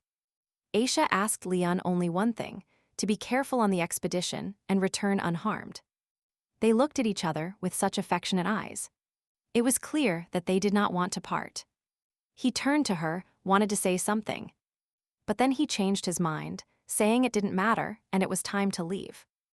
"Be careful," he asked Aisha. Aisha cared for him and worried about him so that he would return safe and sound. At that moment, this was the main thing for her. Lena turned to the lady.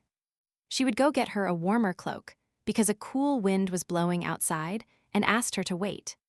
The maid turned to the lady and told her that she wanted to tell her something. Ashana's immediately asked what had happened. One evening, he and Lena were walking down the hall and heard two maids whispering. They were talking about you. "Nightmare. This is the same devil from Lubelir. There is no one in the south who likes him. He used to be arrogant and lived a luxurious life and intimidated his younger sister." Lena approached them and shouted at them, "Say such nonsense about the lady. I will tear your tongue out for this. If I hear this again, you won't be happy. Knight Brimbell, please forgive us, it was not our intention.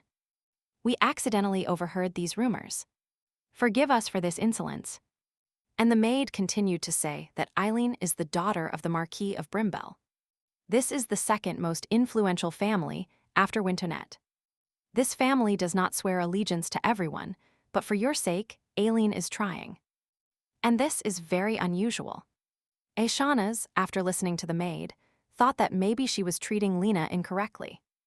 Lena returned and said that the aspirants would arrive soon and they needed to hurry. The carriage had already been delivered. They settled in and left. Aishana's was still very worried that Leon would go on expeditions so often. And she asked Lena if maybe something had happened that he hadn't told her about. Lena admitted that after her wedding, traces of the Yarendi were discovered. Ayasha became excited and asked who the Yarendi were. As Lena said, they worship winter and use dark magic.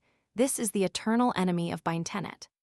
Lena added that the Yarendis are cunning and annoying fanatics, so the Duke is attentive to those who come to the kingdom. especially if it concerns important information, which is why there is such careful selection for the role of her maid. Aisha became upset and began to worry even more. Leon did not want her to worry, so he said nothing. She was calmed only by this thought.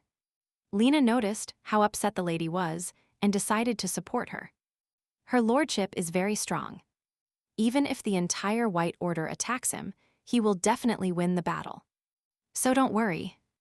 Aisha cheered up a little and thought, if Lena trusts him, she will too. After all, he is the Duke. And of you, madam, whatever happens, she will always protect you, Lena added with full seriousness. Aisha confessed to Lena why she had this attitude towards knights.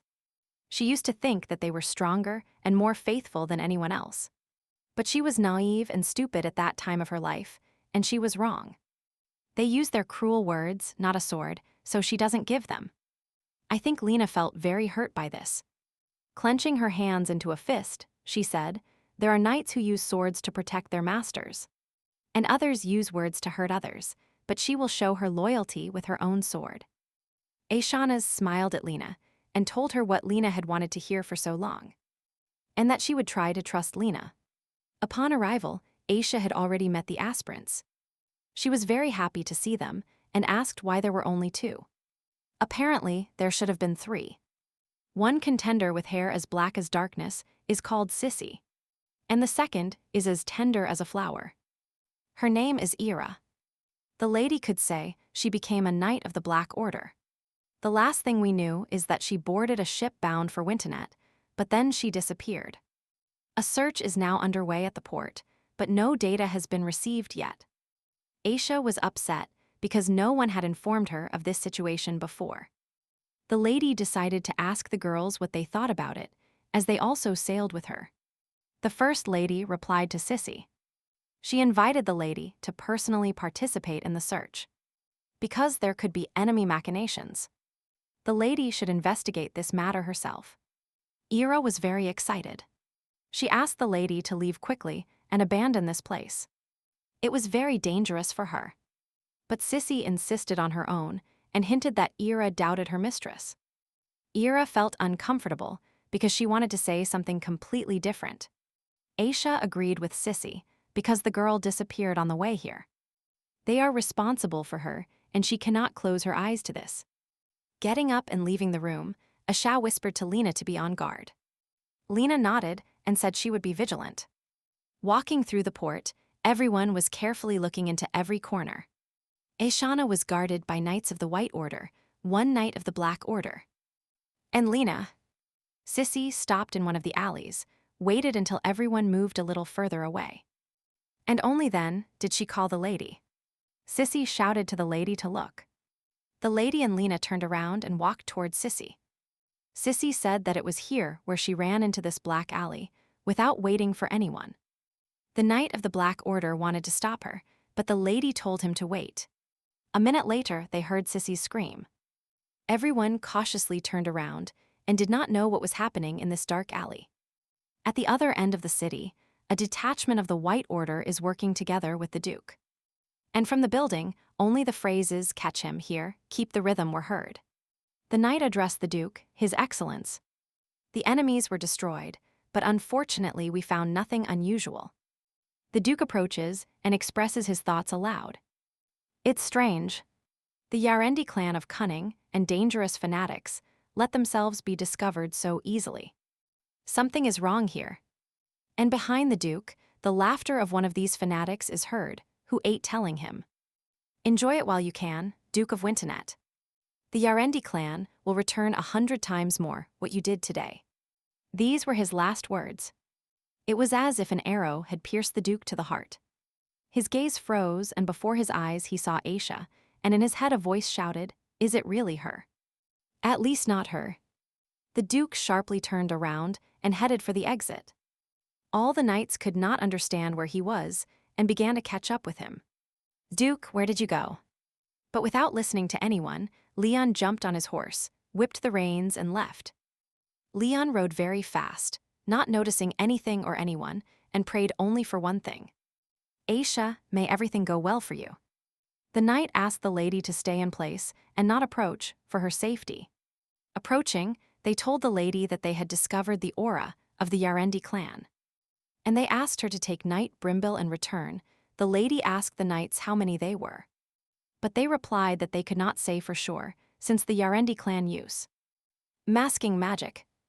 The lady decided that she would stay here and not go anywhere, and ordered to choose one person who would go to report this situation to the Duke. Jack volunteered, warning that he was the fastest. But before he could finish speaking, something grabbed Jack by the leg. It lifted him up and dragged him into a dark alley. Only the sound of a falling sword was heard. Everyone heard a malicious roar. It was the Yarendi clan, led by Sissy herself. She specifically insisted on searching and brought everyone here. With a malicious smile on her face, she turned to the lady, who seemed not at all surprised. "This is very strange." Aisha immediately saw through Sissy, telling her that she was a bad actress, and that she came here specifically to see her true face. The lady asked her why they had come here. Laughing loudly, Sissy said, "You still don't understand, of course, to eliminate the obstacle in our way." "To eliminate you, madam." Sissy's gaze changed beyond recognition. She turned to the lady. "Your existence is disgusting. If the seed of Winternet grows in you, all our plans will be at great risk. For the last 1,000 years, the Jarendi have followed the precepts of winter. That moment when a person dies by being swallowed by snow and ice. But you will not understand the perfection of such an outcome. If it weren't for Vintenet, we would have made sure that winter swallowed everything long ago. And all of Vintenet, what a vile name." Sissy was filled with anger. Lena stopped the lady, because her aura is very unusual. "Stop for your own safety." Behind Sissy, a whistle was heard that only grew. And she gave the order be, and break them into small pieces. But bring the mistress to her alive. The knights drew their swords and were ready to defend their highness in any scenario. But a crash was heard. Aishanaz's eyes changed. They were ready for battle.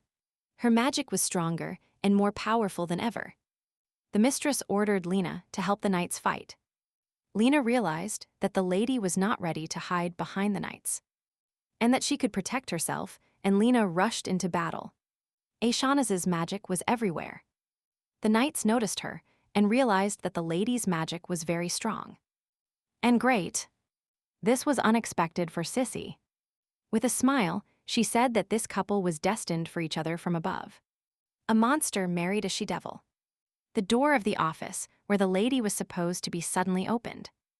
The Duke entered and asked the knight where Aisha was, but he replied that the lady had personally gone in search of one of the contenders.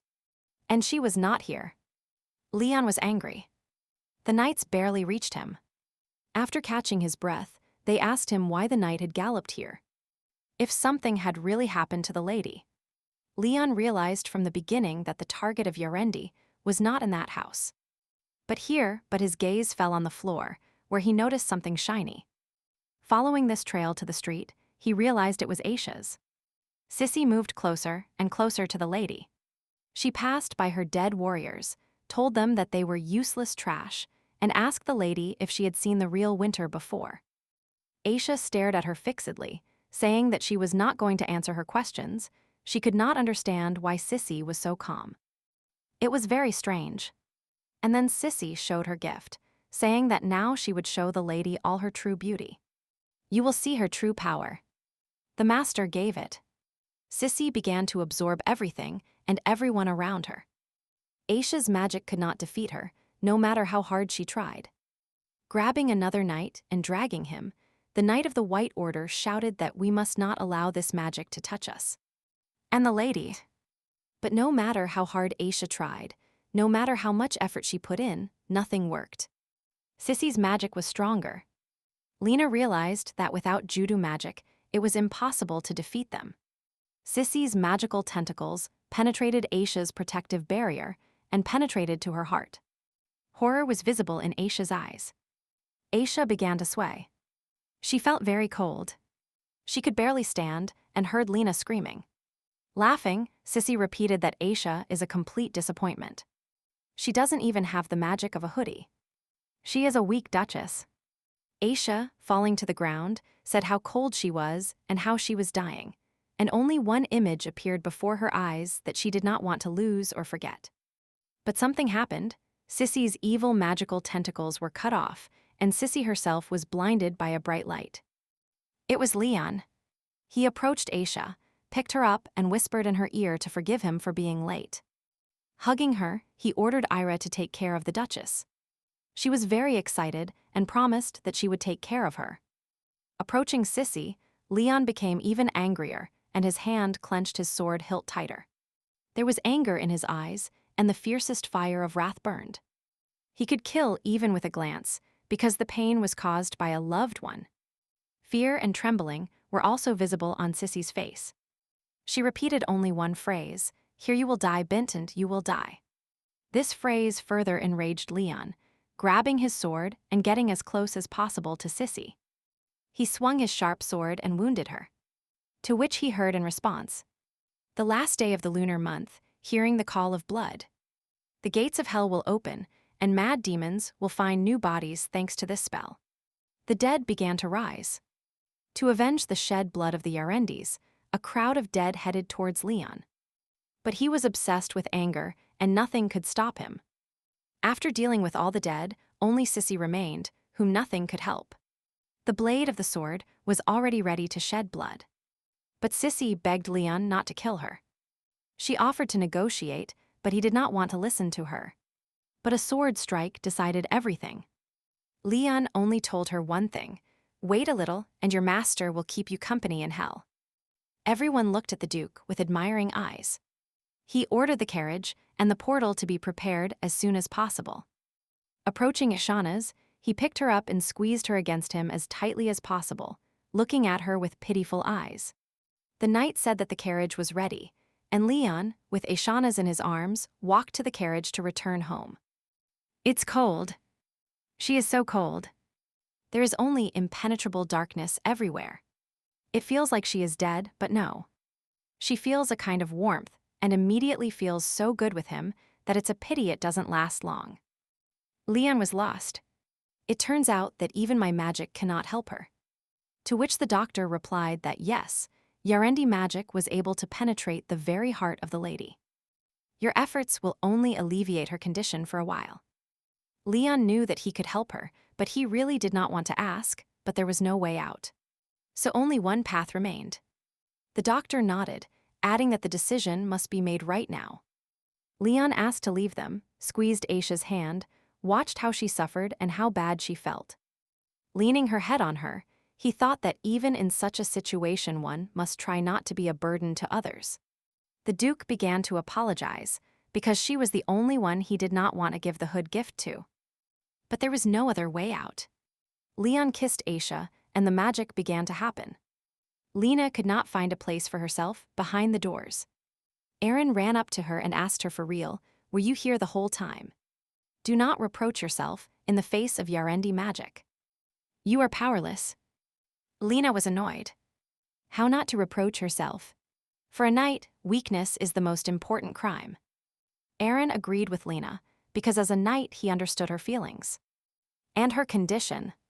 She thought her strength would be enough to manage without voodoo magic. But alas. And at that moment, Lena fully felt what it means to be completely helpless. When you can do absolutely nothing to help. Lena continued to watch the room. When the doctor left the room, she almost attacked him, asking how the lady felt if she had come to her senses. The doctor told her the same thing again, that the lady was still unconscious. Lena was indignant because 2 days had already passed, and she still hadn't regained consciousness. It wasn't you who said that the danger of taking magic had disappeared approved. The doctor explained that because hoodoo magic is so strong, it needs to adapt to the mistress's previous magic. Leon did not leave Aishana's for a minute. He continued to sit at her head and waited for her to wake up, telling her a story about voodoo magic. According to the ancient tradition of the Wintonet family, the Duke always gives the Duchess magic that can overcome winter. My mother also received voodoo magic from my father, and since then has dedicated her life to fighting the Yarendi clan. Placing his hands on Aisha's, he understood that her sacrifice was predetermined by fate. And it was for her own good, but he did not want it. After all, every time he was by her side, he saw how she suffered. Now, despite all this, he also burdened her, but he had to do it. Leon said that when he heard that he might lose her, he could not wait. He told her to forgive him and asked her not to hate him. Leon looked very upset and depressed, but a miracle happened. Aisha opened her eyes. Leon jumped up in surprise and immediately asked her how she felt. Aisha, with a smile on her face, asked Leon to come closer to her and held out her hand. But Leon hugged her with all his might and squeezed her against him. Aisha did not expect this, but she was so happy that she thanked him for saving her. Leon told Aisha that he had given her judo magic. Aishanas asked him if this was necessary to cure her.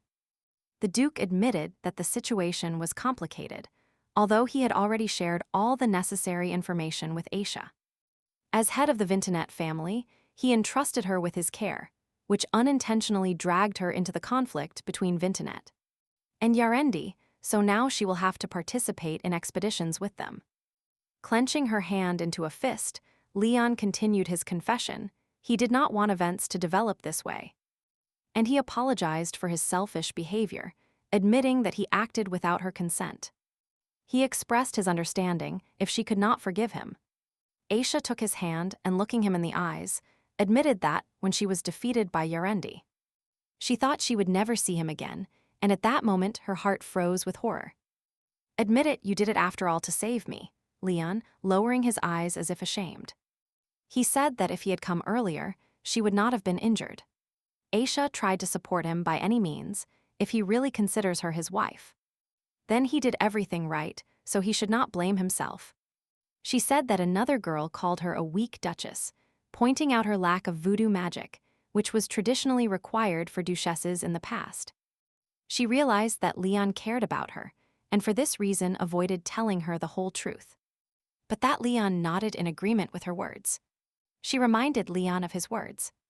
Now that she has become the Duchess of Wintonet, she is obliged to fulfill her duties, including participation in the conflict with Yarendi, which has now become part of her duties. She pointed out that if events had not unfolded as they did, she would never have learned about voodoo magic. And if she had found out in another way, it would have upset her very much, so she asked not to worry about it. Leon listened to her very attentively, and Aisha continued and thanked him for saving her. That she was so important to him, and that later they would find time for their feelings. She stroked his hand and looked him in the eyes, but Leon felt as if he were looking into his heart. Stroking her tender cheek, he thanked her for returning with him and for being very happy. And with every word, he got closer to her. But someone knocked on the door, behind which His Excellence was heard. "This is Eric." "Can I come in?" Leon asked what happened. Eric said that the contender Julie regained consciousness and was not injured. "We took her to the palace." Leon ordered him to come to them. He and Aisha would find her. Upon entering the room, the girls bowed and greeted the lady. They were happy to see her healthy. Ira was very worried about her mistress because everything happened before her eyes. She was afraid to imagine that the worst could happen. But Ishanas calmed her down by telling her that she was already much better. She asked how Ira was. She wasn't injured, but the girl replied that she was fine. Aisha also noted that thanks to Ira and her marks on the walls, the Duke found them and saved them. The girl was embarrassed, saying that it was her duty to help the Duke and the Duchess, and introduced the third candidate for the maid to the lady.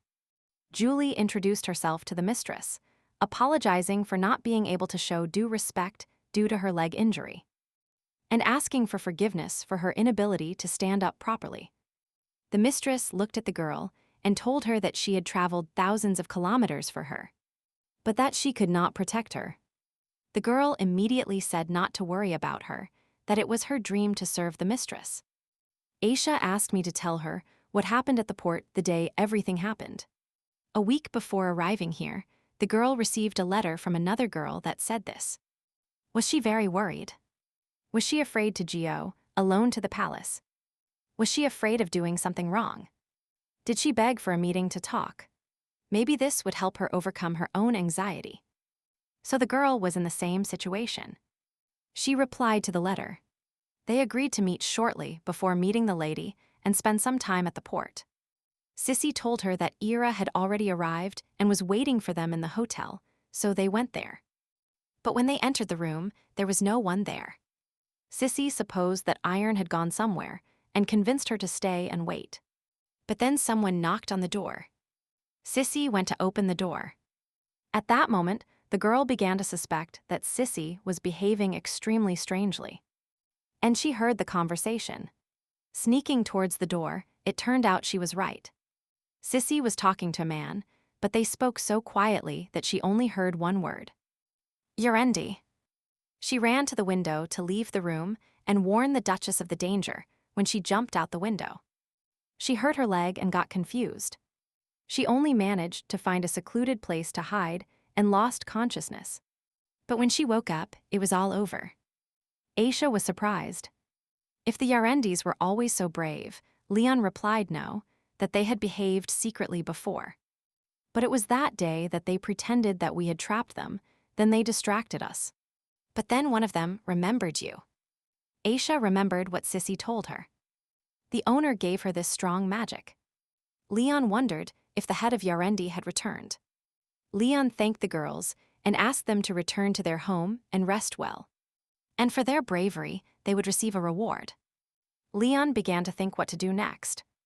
Then he suggested looking closely at the place of the attack. Maybe they would find something. Lena, who was very upset, entered the room without knocking and timidly, making a deep bow. Lena asked the mistress for forgiveness, but Aisha, looking at her, could not understand why she was apologizing. Lena turned abruptly and turned towards the Duke. He asked her confusedly what was happening. Lena asked to transfer Udu magic to her as well. She was determined and irrevocable. This was evident to her. Leon thought a little, because he must understand what her request means. It is not that simple. But Lena understood everything and was willing to make any sacrifice. She knew she would have to swear allegiance to the Duke. Leon turned to her. Knight Brimble, you must ask your mistress Aisha for permission. She confirmed that only His Highness was the true mistress from the beginning. And Lena explained that this is why she needs more strength to protect her mistress and protect her. She needs the magic of the hoodie and is ready. But Leon warned her that this would be considered treason to the White Order if she was willing to destroy her so good reputation.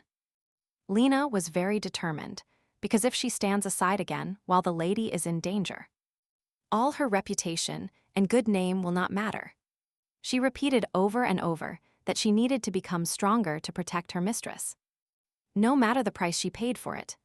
Aisha sat on the bed and turned to Lena, saying that this was wrong.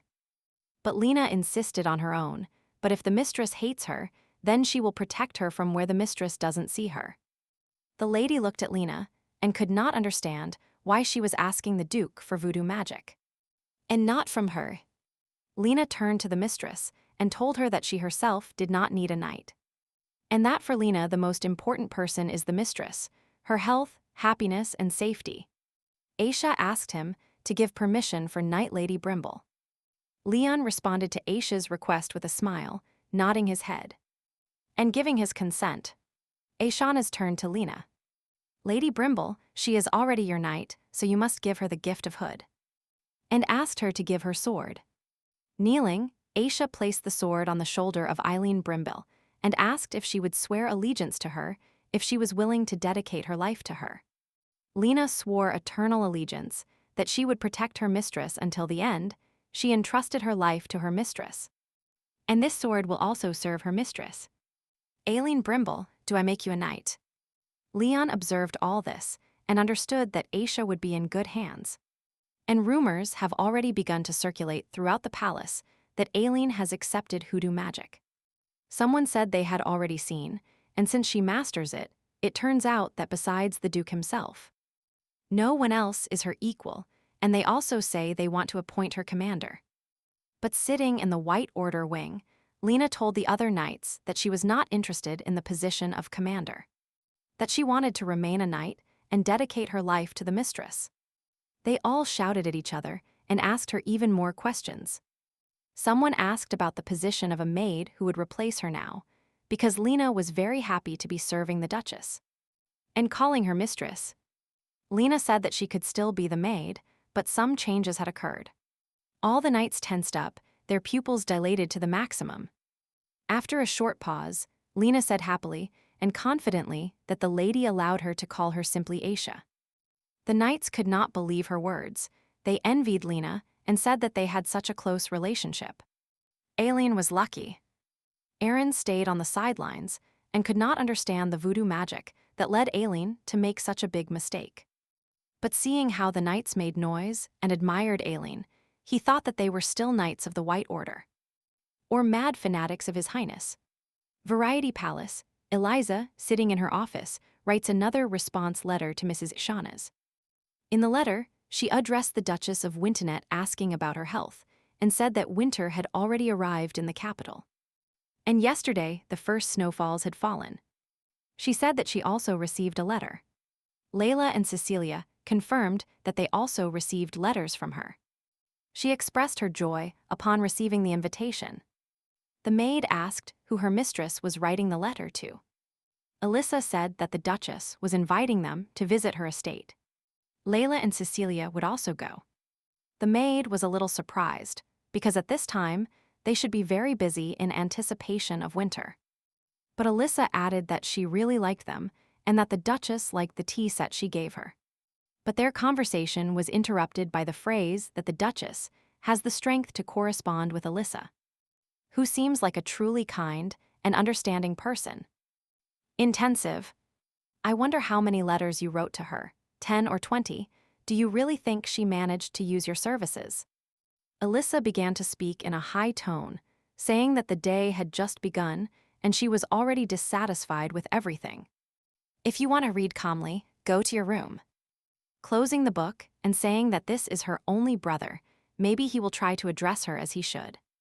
Sitting in front of a cup of tea, Mr. Barriette sent his son and daughter Alyssa to the Winternet estate.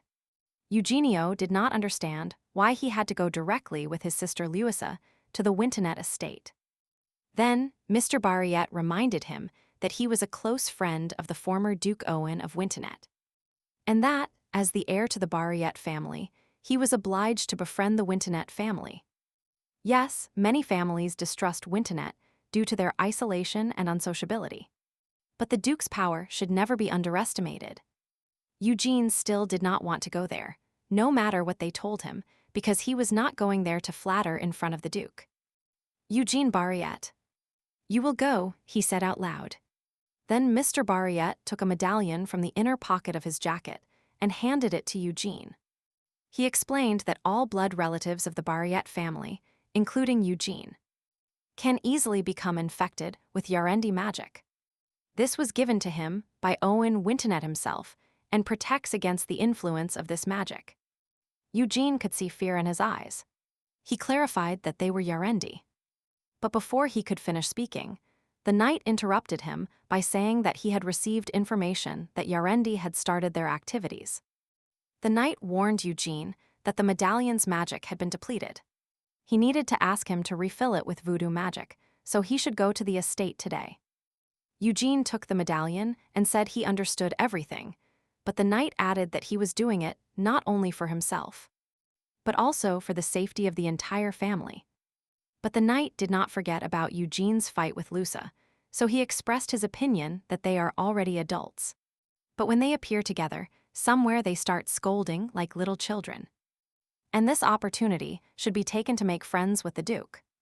Eugenio, with a smile on his face, asked his father not to worry, because the son of such a prominent person as him would never disappoint him.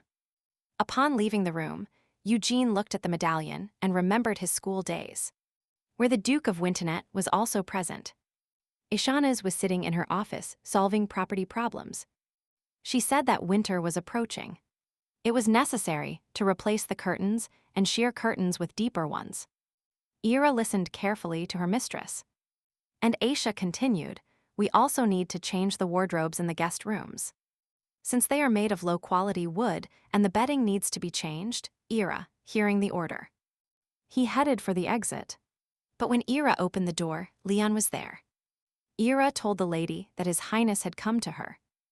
Aisha got up from the table and approached him and asked if everything was fine.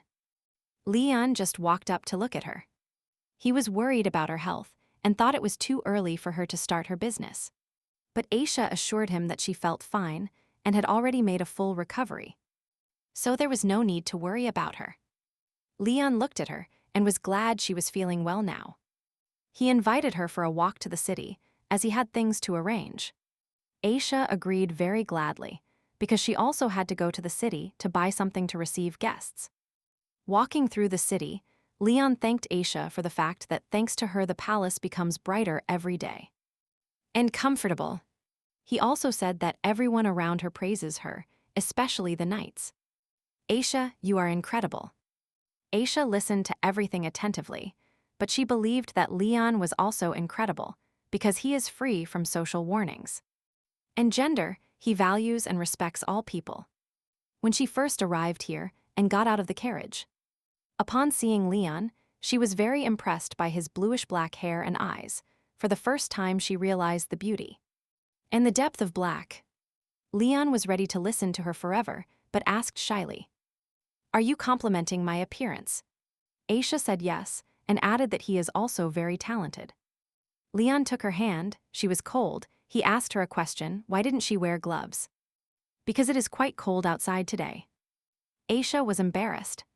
Walking further through the city streets, Aisha noticed a shop window where there were very beautiful jewels and other handmade products that shimmered with different rainbow colors. Look how beautiful Leon is. He told her that this is an artisan street. Outstanding jewelers, woodworkers, stoneworkers, and many others live here. Aisha suggested that they look there and buy everything necessary to receive guests. But first, she wanted to see the bedding. They say that the best seamstresses in the entire north are found here. Aisha's eyes widened, because everything was so wonderful and beautiful. She looked at the bedding, furniture, and everything necessary to receive guests, and Leon watched her silently. Upon leaving the store, Leon asked her if she liked all these things. Aisha replied that, of course, each of these things can be considered a masterpiece by a master. She said that in the South, more sober tones and styles are fashionable, and all this is due to the influence of Lilier. She believed that jewels brought no benefit. Aisha told Leon that she doesn't care whether it's a wildflower or a precious stone. She likes everything. When a person admires beautiful things, their heart is filled with joy and happiness. Leon replied that this was good. He understood that she would like his surprise and would be satisfied. Approaching the shop door, Leon stopped.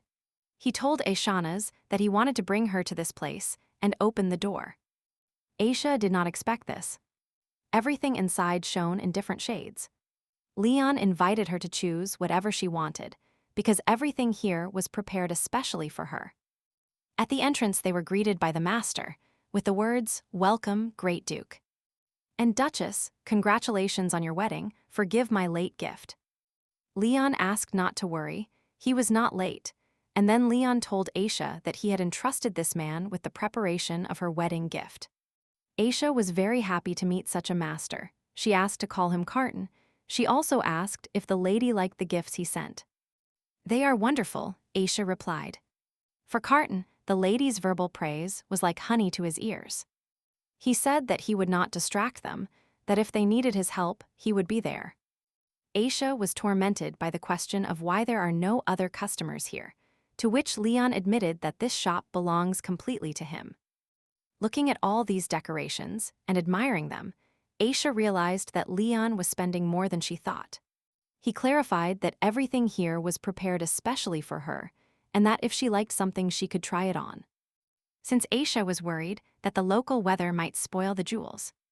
Don't worry, these jewels have also been treated with magic, which protects them from external influences so they don't deteriorate. Aisha had never heard of magical processing, because in Lubelier there is not a single jeweler who uses magic for processing. Aisha was glad to be able to try on any of these items and not worry that they would get damaged. These topaz earrings are so beautiful, Leon. Look at the exquisite shine. Aisha saw this for the first time. They suited Aisha very well. Leon offered to buy them for her. Approaching the mirror and looking at herself, Aishana's noticed a glimmer in the mirror, and her gaze fell on the necklace. Upon taking it in her hands, she realized that this necklace was made using a special technique. When trying to hold it, her hands trembled because it was very delicate work. Leon noticed this and approached her, offering his help. Aishana's brushed his hair and thanked him for his help. Leon added wonderfully. Aisha was surprised to see such skillful work. That is what craftsmanship in jewelry means. Leona told Aisha that this necklace was made using a special technique that uses energy stones. This technique is passed down from generation to generation. Aisha noticed how well Leon knew about jewelry, but admitted that he took jewelry lessons because he didn't know what Aisha would like. Leon noticed that from the moment she arrived here, except for the most basic needs for the benefit of her family, Aisha asked for nothing for herself. He tried to understand her desire and what could make her happy. He was very happy to have been able to please her today because he saw how her eyes lit up with happiness. Looking at Leon, Aisha admitted to him that he treats her very kindly. When Leon wanted to tell her something, Master Carton entered the hall. He took out the commission necklace and said that it was made with high-quality stones and processed by the best artisans in Fendi, and that it would perfectly match the earrings. After collecting the decoration, they headed home. Aisha told Leon that she had been in the north for more than 2 months now. After all, since she came to Bintenet, her life has become happier, and all thanks to Leon. Leon was glad that Aisha liked it here, because he filled up with light as soon as she got out of the carriage that day. Looking at her, he said her name and wanted to say something very intimate, but then abruptly changed his mind. And he clenched his fist. Before her eyes, she had her first dinner, during which she made it clear to him that he should not expect love. After that, they drove in silence to the estate, looking out the window at the night city. Quiet and deserted. Meanwhile, in Louvelire, preparations continue for the upcoming charity event. The girls discussed that the charity event might fail, and that basic preparations had not even begun. They say it's about that great man. Is it really true that this time, why does someone who was recently considered ideal make such mistakes? Comparing all the facts, one can understand when it all started. If it really started with Mrs. Aishana's leaving. Another girl who had overheard the whole conversation approached them and asked if they understood whose name they were profaning. But the girls said they were not profaning anyone's name, but simply commenting on the latest news. But the third girl insisted that criticizing actions is called profaning a name. The girl who started this conversation presented the actions of the person she was talking about. She doesn't know about that, or is she referring to someone specific? The fourth girl could not stand it and asked them to calm down, as it turned out that in Louvelire there exists a so-called Saint Lilier. She enjoyed people's affection, but at some point her image was questioned. The jewels were shining so brightly. What beauties they are, they shine like stars in the night sky. We must try them on urgently, and I asked Ophelia for help. Ophelia asked Lilier, confirming that the gift was from Prince Kales. Lilier agreed, and added that the gift came along with an invitation to the ball, and that the prince had chosen a dress for her that she thought would look luxurious. Looking at the necklace, Lilier still said that this money could have been spent helping the poor. But Ophelia noticed that Lilier accepted this costly gift with great ease. Ophelia asked Lilier how the princess was. She stopped appearing in society due to a large number of cases. But they say that she should not be free now, as she transferred some responsibilities to Lilier. But Lilier, with some negligence, said that she would not do such things, that despite being her mother. She would never make her some kind of aristocrat. Lilier explained that her sister Aishana's liked working there, but she liked to wield a sword and defend the political rights of the people, and anyway someone else could do the housework. Ophelia was astonished by this answer. She made it clear to Lilier that family matters should be taken care of by family members. And even more so, it was time to take care of the princess. Lilier asked Ophelia not to bother her with instructions, despite her being her best friend. Getting up from the table, Lilier approached the window and began to reason that aristocrats are actually terrible people. That for wealth and fame they are ready to walk over people, they always have a knife ready to stab them in the back. And she is not an aristocrat at all. Lilir is on the better side of both sides. Ophelia informed Lilir that she would accompany CR to Dendelby to the ball and would not be able to keep her company. Lilir was indignant because she disliked her, because she wore huge precious stones, and even wore overly luxurious outfits. But Ophelia expressed her opinion on Lilir's statement that one should not judge a person by their appearance. Mrs. Dendelby is a good person. Lilir suggested going to a new bookstore that had opened nearby, but Ophelia refused because she still had things to do. Having finished the conversation, Lilir said goodbye to Ophelia and left, but Ophelia felt a little offended by her. She stood up and took care of Lilir and remembered their first meeting. When she was fleeing from some robbers, hiding in a dark alley, Lilir quickly took care of them. And asking if she was all right, warned her that this alley was very dangerous, and that she should never walk there again. She held out her hand, saying that everything was fine and the danger had passed. She helped her get up, and that's how they met. But Ophelia could not understand why this was so, as Lilir remained the same as back then. Tearing the necklace from her neck, Ophelia asked the ground with the words, "Goodbye." Lilir clocks. Aisha sat in her office and reread Lewis's letter to Bariat, having asked several times how the preparation of the guest rooms was going. Ira replied once again that all the old things were replaced by new ones under the guidance of the mistress. Bedding, curtains, and wardrobes. With a sweet smile and a calm voice, Ira told the lady that she was asking her this for the third time. But Aisha seemed not to have heard. She also asked what was happening with the treats. Lena replied that the products had already been taken care of, and that they would last as long as possible, and that the best chefs had gathered. Looking at the letter, Aisha kept wondering where they were, if they would arrive soon, if they would like how they had prepared. Lena, saying they would arrive soon, offered to go down, to which Aishanas happily agreed, and quickly headed towards the door.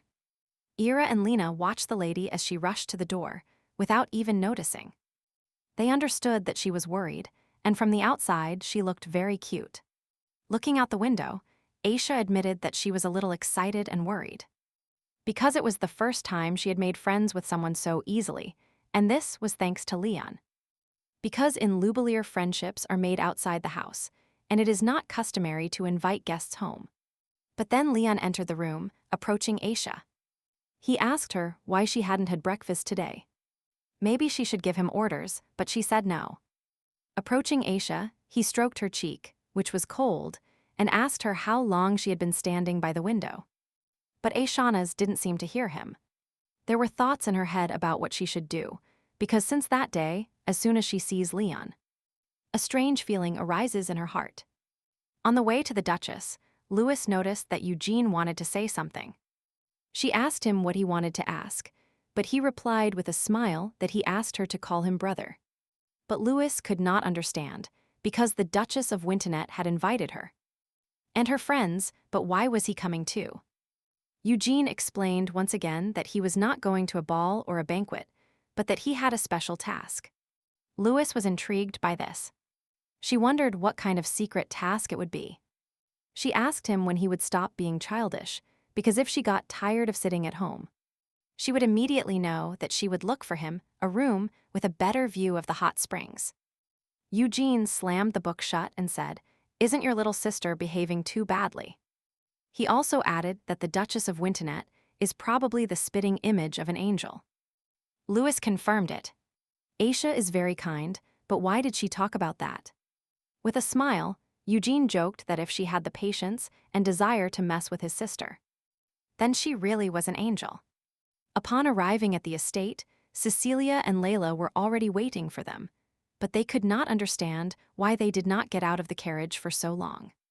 They heard Ishana's calling them. She ran towards them with a smile on her face. Ishana's was very happy to meet them, because they hadn't seen each other for a long time. The girls agreed with the lady, and were also very happy to meet them. Cecilia congratulated the lady on her cloak, which was very wonderful and had nice tassels. "Isn't this the cloak that Layla gave to Ishana's?" She nodded her head, saying that she really liked it. A satisfied Louis and a serious Eugene got out of the carriage. Louis was very happy to see Aishanas. The lady was delighted. Finally, Louis has arrived, and Mr. Bariat is also here. Welcome. This was their first meeting.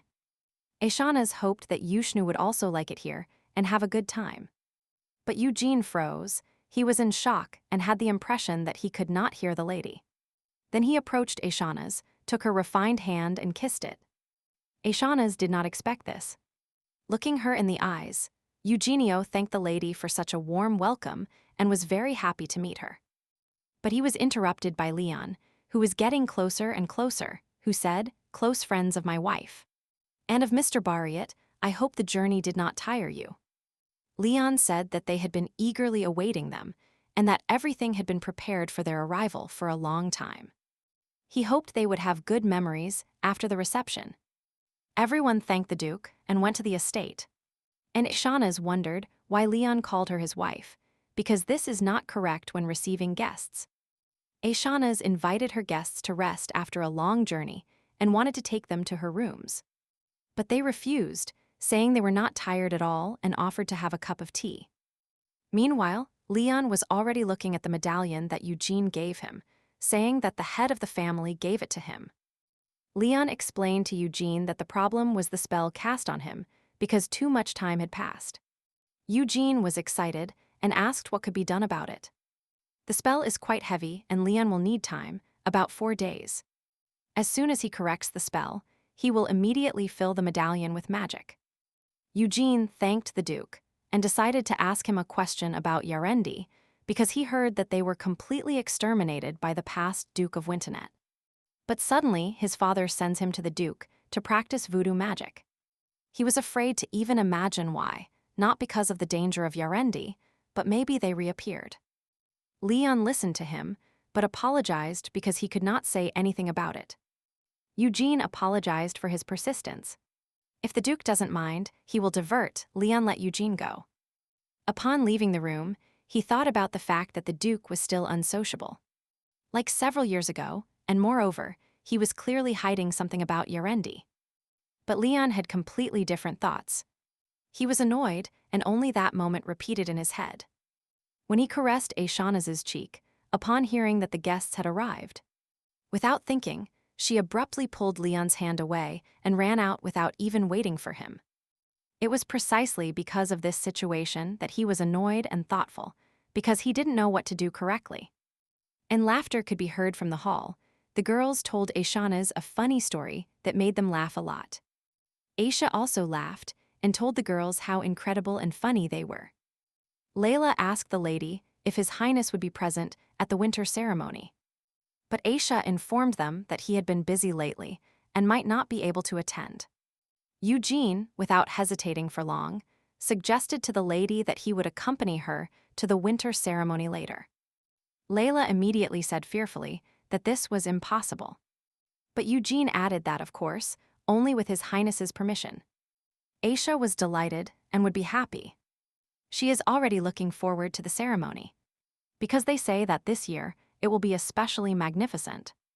With a smile on his face, Eugene nodded his head and added that he would try to keep the lady in good company. Louis did not understand what was happening to Eugene because he could not stand these holidays. But now he was ready to go there.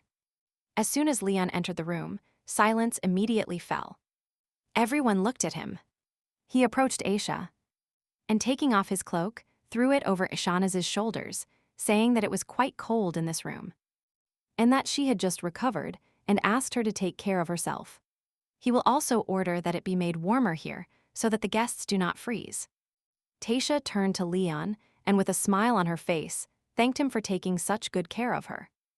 Everyone looked at them and admired.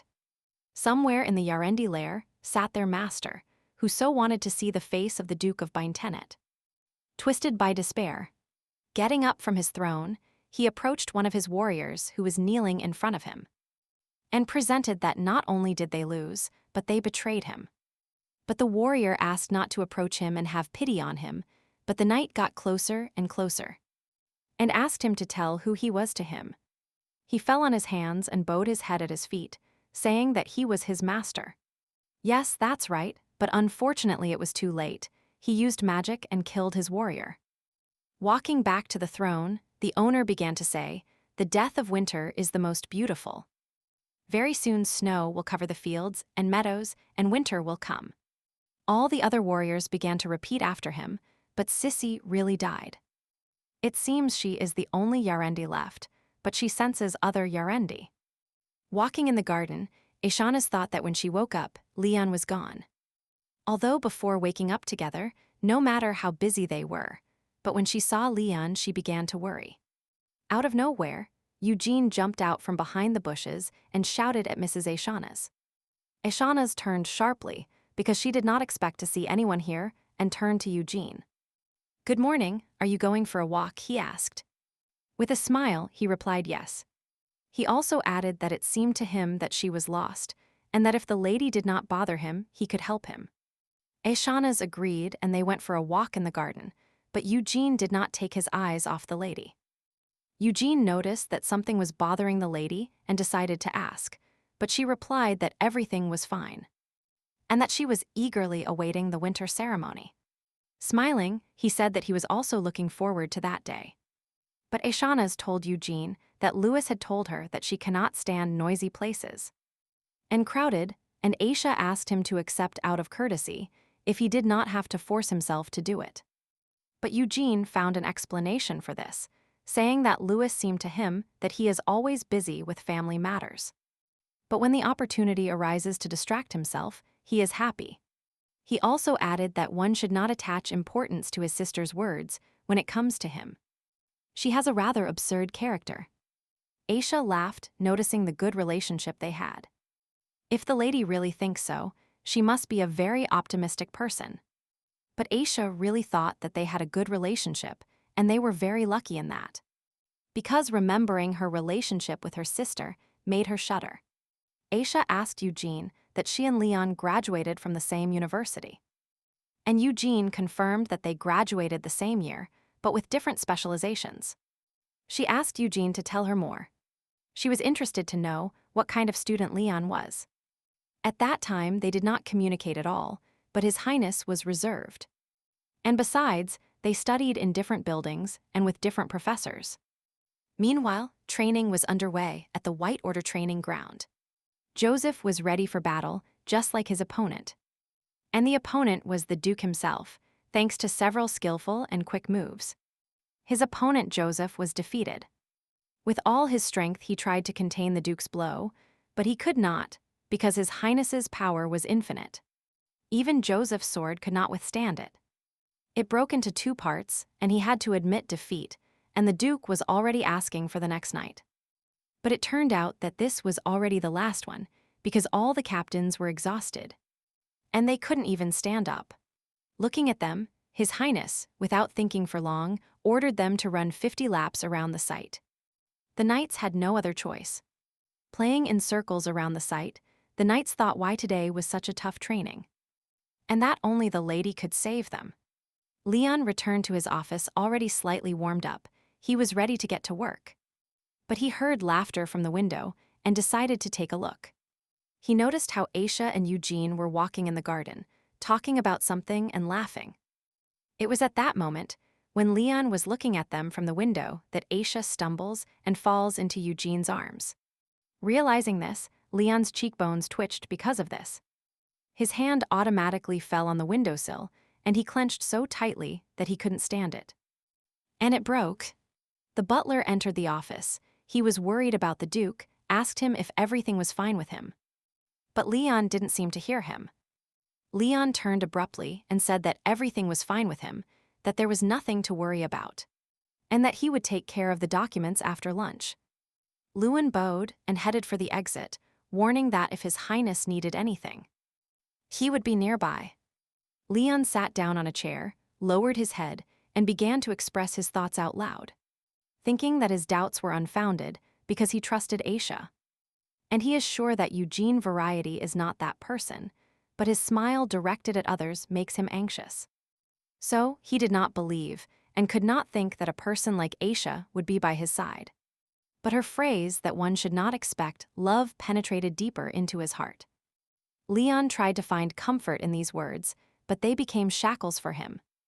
In a dark and damp prison from which he can no longer escape. How not to fall in love with such a kind, brave, open girl like her, with her tender gaze. Deep, looking straight into the heart. Leon feared that if he opened his heart to Aisha, their ideal relationship would end immediately. And he would have to live with this feeling for the rest of his life. Meanwhile, in the guest room, someone was reading a book.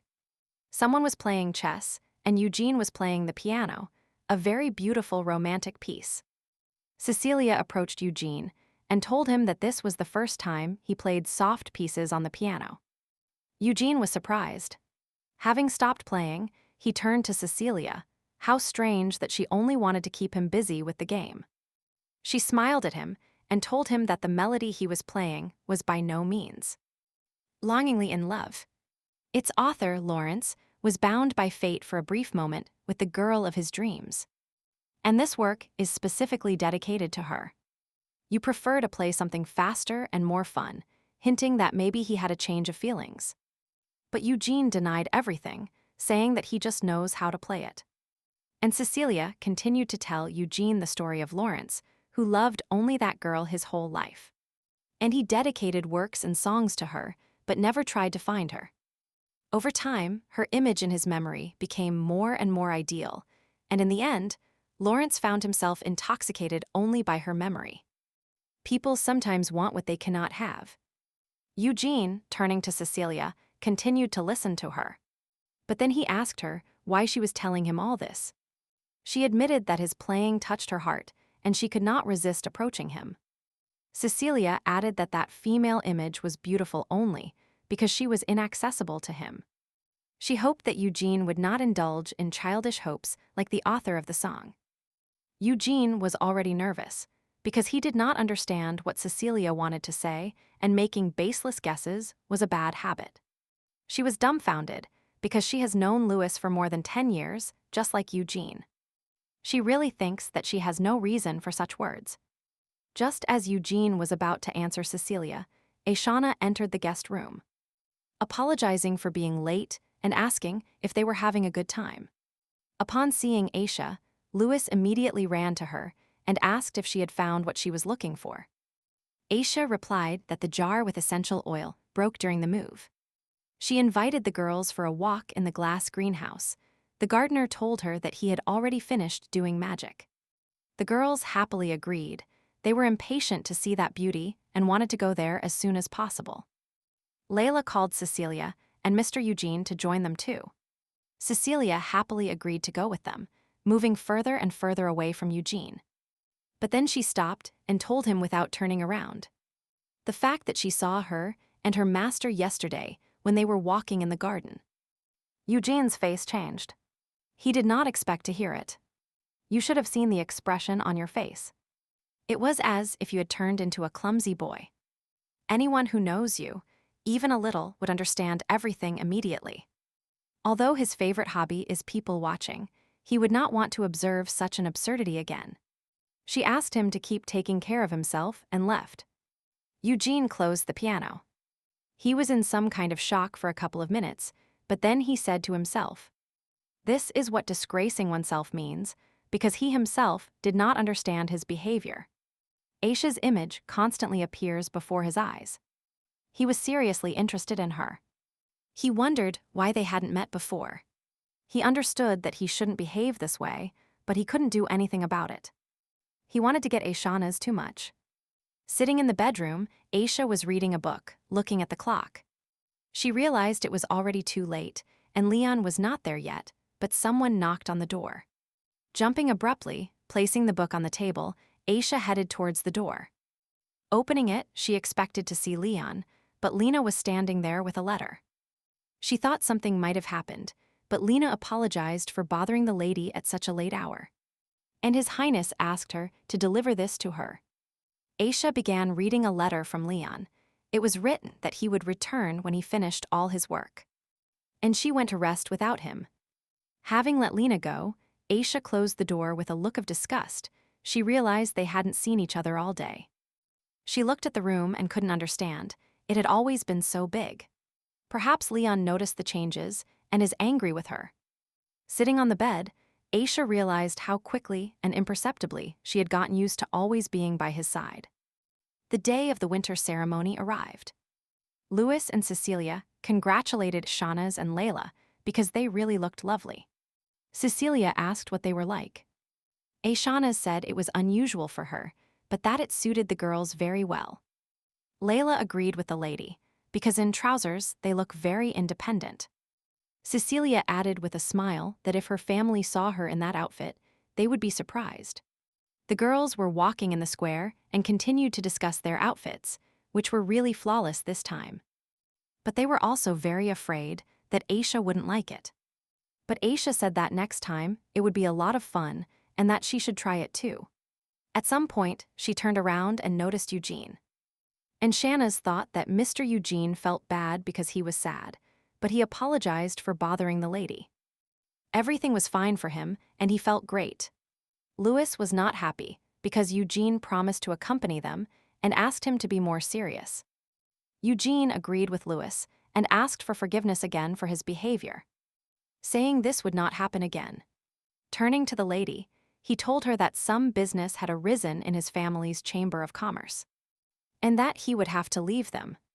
She would forgive him. Aisha said there would be nights with them, and that Eugene shouldn't worry and should leave calmly. Layla warned Eugene that they should meet in 2 hours at that statue.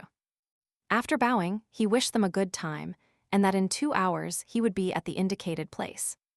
But Shahnaz was still worried about Eugene and told Louis that he seemed depressed.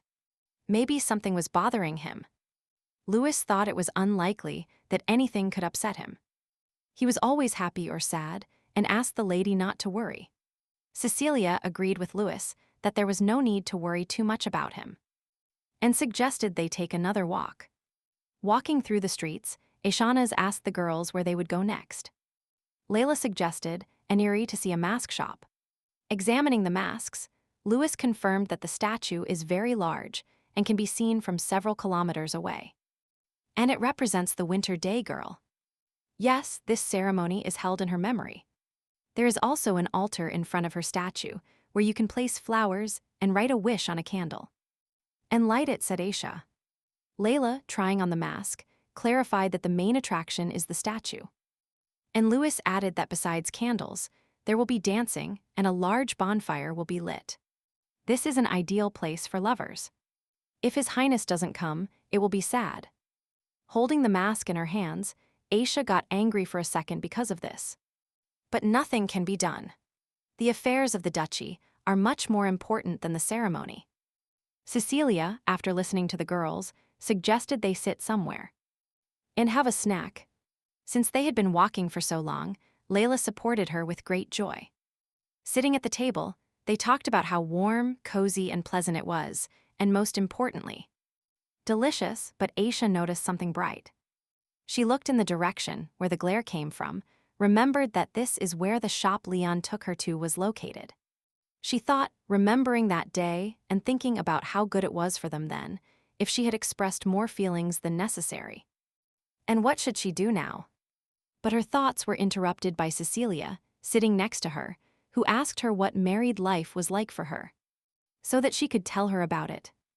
Louis and Layla approved of Cecilia's question. Layla asked if it was okay to ask about it, because they were very interested. Aisha told them with a smile that everything was fine. Leon takes care of her and respects her, and she tries to show him gratitude and affection. Although there is not a spark of that love between them, they trust each other. Louis asked again, there is no spark. Cecilia immediately said that she remembers Aisha's look when His Highness covered her with a cloak. Layla, as always, all excited, added, it's really unrequited love. And she started telling. A man and a woman who entered into a political marriage for the good of their families. Two whose thoughts and feelings are cold suddenly realize that they love each other. But they do not dare to admit their feelings because the word love is alien to them. It turned out that Layla is a lover of romantic novels. Everyone started applauding her. Shahnaz burst out laughing, saying that she had a very good imagination and that it couldn't be called love between them. Cecilia explained to Aisha that the spark is not the main indicator. There is a love that comes slowly, step by step. She is sure that there is no love between you. She explained that love can be different, as well as its manifestation, and asked Aisha to keep it simple and follow her heart. It seemed to her that she already knew the answer. Aisha, with a relieved heart and joyful eyes, thanked Cecilia for supporting her. Night fell, all the people began to gather by the statue. They lit candles and made wishes. Cecilia, holding her candle in her hands, was moved, saying that this ceremony would be a success and that everyone would like it. Louis asked her what she wished for, but Cecilia wished for nothing. She will do it later when they return. Holding candles in their hands, the girls wondered what their candles smelled like. Some smelled of roses, others of lilies, and others of lavender. Aizana was thinking about something completely different, because this is the first time candles are used in the ceremony. If Leon were here, he could feel the atmosphere of the celebration. While the girls were talking about candles, and someone was thinking about their own thoughts, and Eugene approached them from behind and asked how they were spending their time and if everything was fine. Aishana approached him and asked if he had arranged his affairs. Eugenio thanked the lady for her understanding. Louis, as always, turned to Eugene to criticize him for being late again and for behaving very strangely lately. Vintidai flowers bloom and people's thoughts drift away. In Vintinet Castle, there are 2 knight orders, a strong-willed white order and a black order full of heroism, who are ready to give their lives for the people.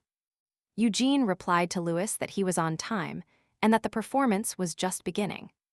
He called the lady to approach the stage. This story happened between 2 knights in love. He is mysterious and enigmatic. She is sublime and sad. Are you still as beautiful? My heart burns, my beautiful Eilir. When will you understand my feelings? The knights guarding the lady also watched the performance and, upon hearing the familiar name, they couldn't help but laugh.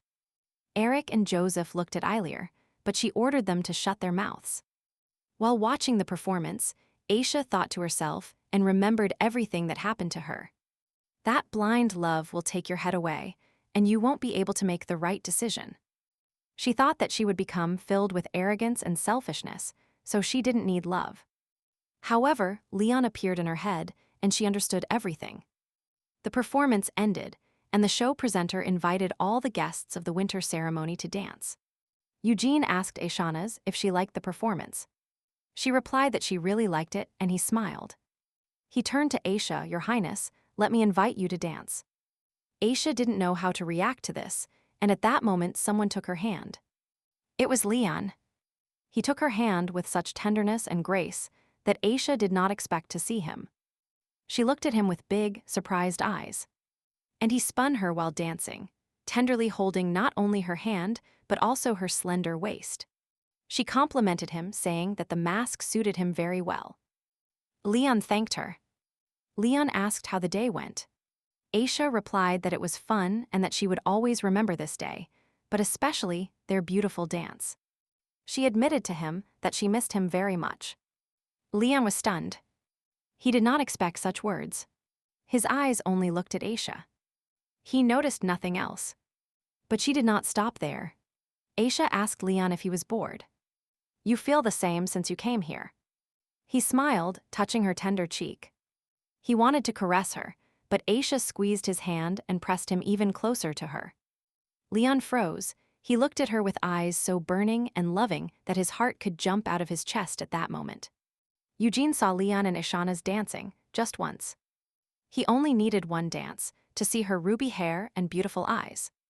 Feeling the warmth of her soft hands in my hands, just once, I clenched my fist with anger. And I told myself, Eugene Variety, you have gone mad. But something happened, and Eugene could not understand what it was, why suddenly he could not breathe. And he fell to the floor. His eyes suddenly darkened, and everything began to blur. He weakened.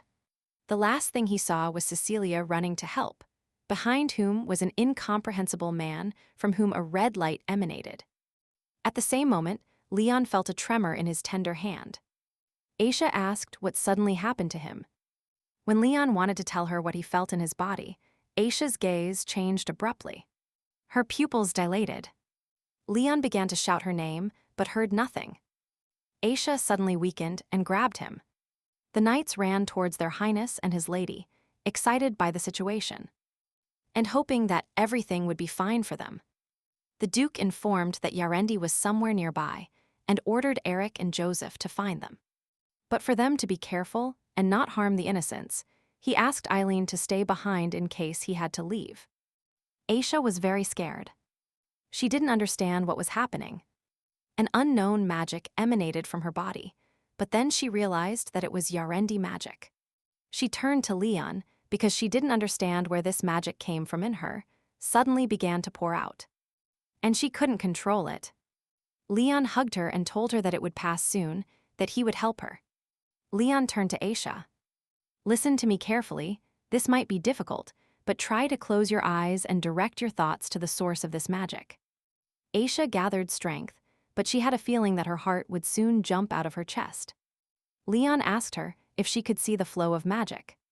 She saw 3 different types of magic. The magic of destruction, voodoo magic, and Yarendi magic were at the same time beautiful and terrifying. Leon continued to help her, telling her to advance along the flow of magic to the source. Even if they are all different, but they have the same source and she found it. He hugged her tighter and told her to try to use judo magic to contain Yarendi magic. Not let it spill out, find judo magic and close the source of Yarendi magic. Aisha fell, but managed to find the source and close it. Leon took her in his arms and whispered that she was a great person.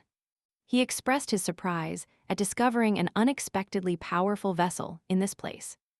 And turning to the thief, he warned him that next time he would take him himself. When everything was over, the girls approached Eugene, who was sitting on the floor. He felt very bad, and everyone was worried about him. Eric approached Louis and gave her the medallion, saying that it would help Mr. Eugene recover his senses sooner. That the medallion should always be kept close to him. Layla became interested in how they were, His Highness and Lady. She also confirmed that not only Mr. Eugene, but she also felt something strange. Eric asked them to go to the castle, he would accompany them. Leon and Aisha were already heading to the estate. He asked her how she felt. Aisha was completely exhausted, but otherwise everything was fine. Leon told her how great she was and that she did a great job. It was incredible. Aisha moved closer to him and admitted that she could no longer imagine her life without him. Leon was surprised. She laughed and added apologetically that for a moment she wondered what would have happened if he hadn't been there. After all, that time when the Yarendi defeated her, as soon as she saw Leon. She felt calm and warm, and every time she opens her eyes and sees him, Leon interrupts her. He gently squeezed her hand, saying that he felt the same and looking into her eyes. He admitted that he loved her. Aisha reciprocated and admitted that she loved him too. His hand gently rose through her hair to her tender cheek, looking into each other's eyes. The spark of their hearts ignited. They began to beat in the same way, as if it were one heart filled with love. With every second, their lips got closer to each other, and at one moment they closed in tender kisses. Forgetting all the problems, they realized that they both suffered from the same feeling which they no longer needed to hide. In the morning, Aisha and Leon were sitting in the guest room. She said that voodoo magic really helps to curb Yarendi magic, and that she doesn't need to make any effort to keep it that way.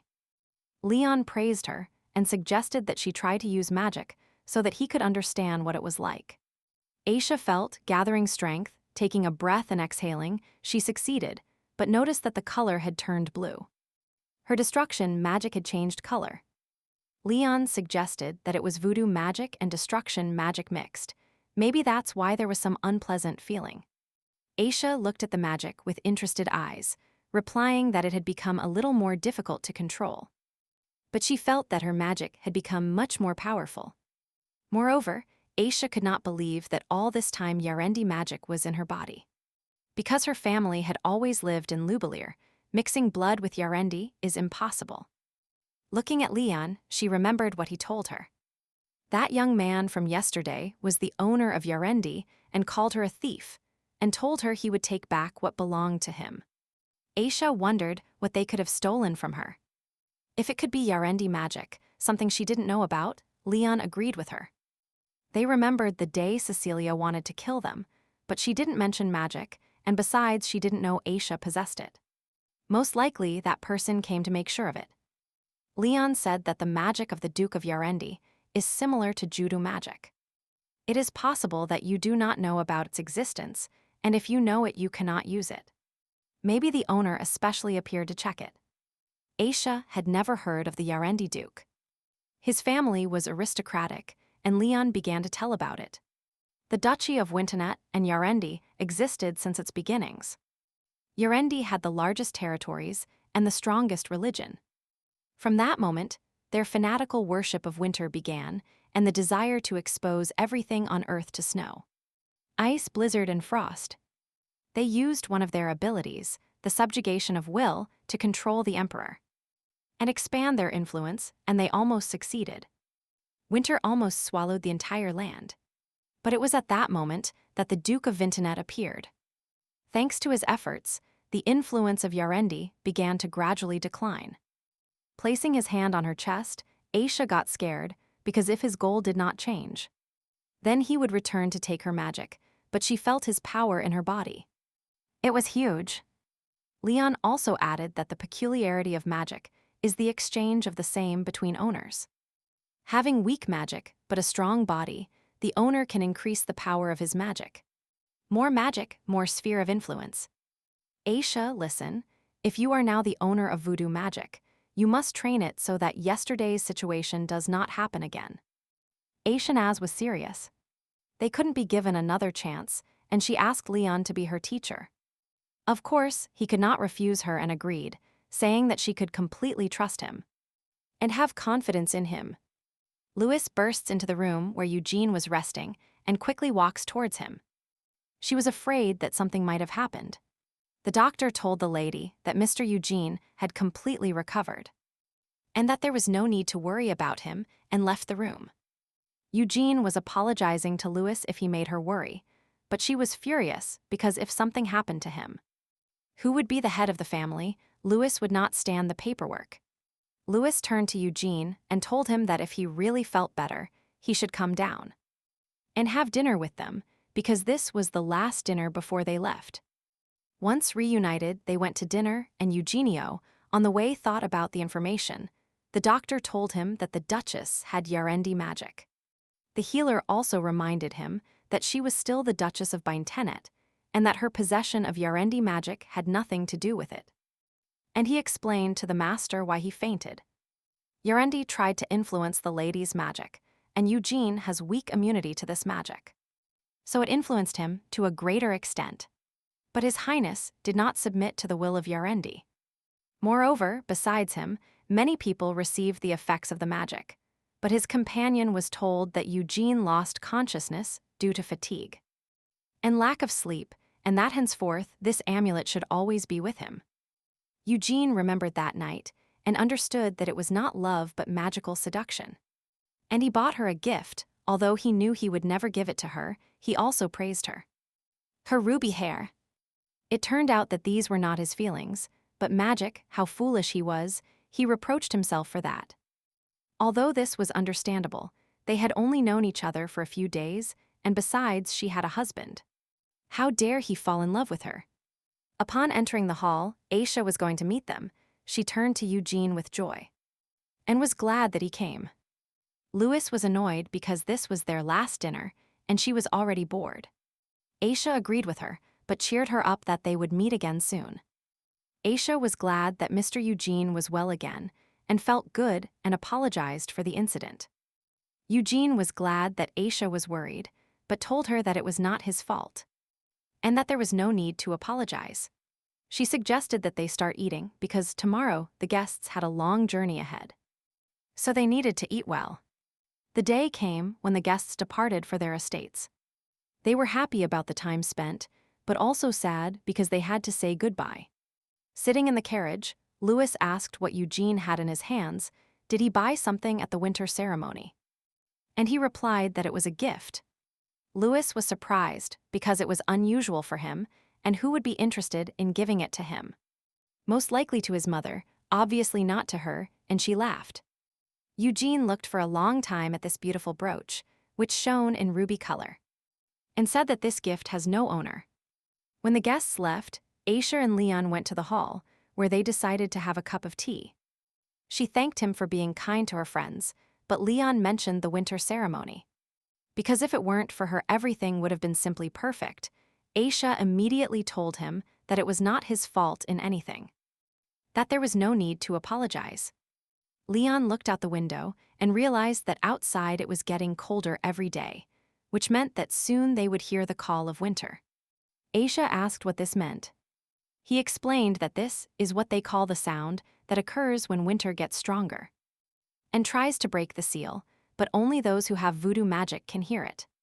And it also means the start of a winter expedition.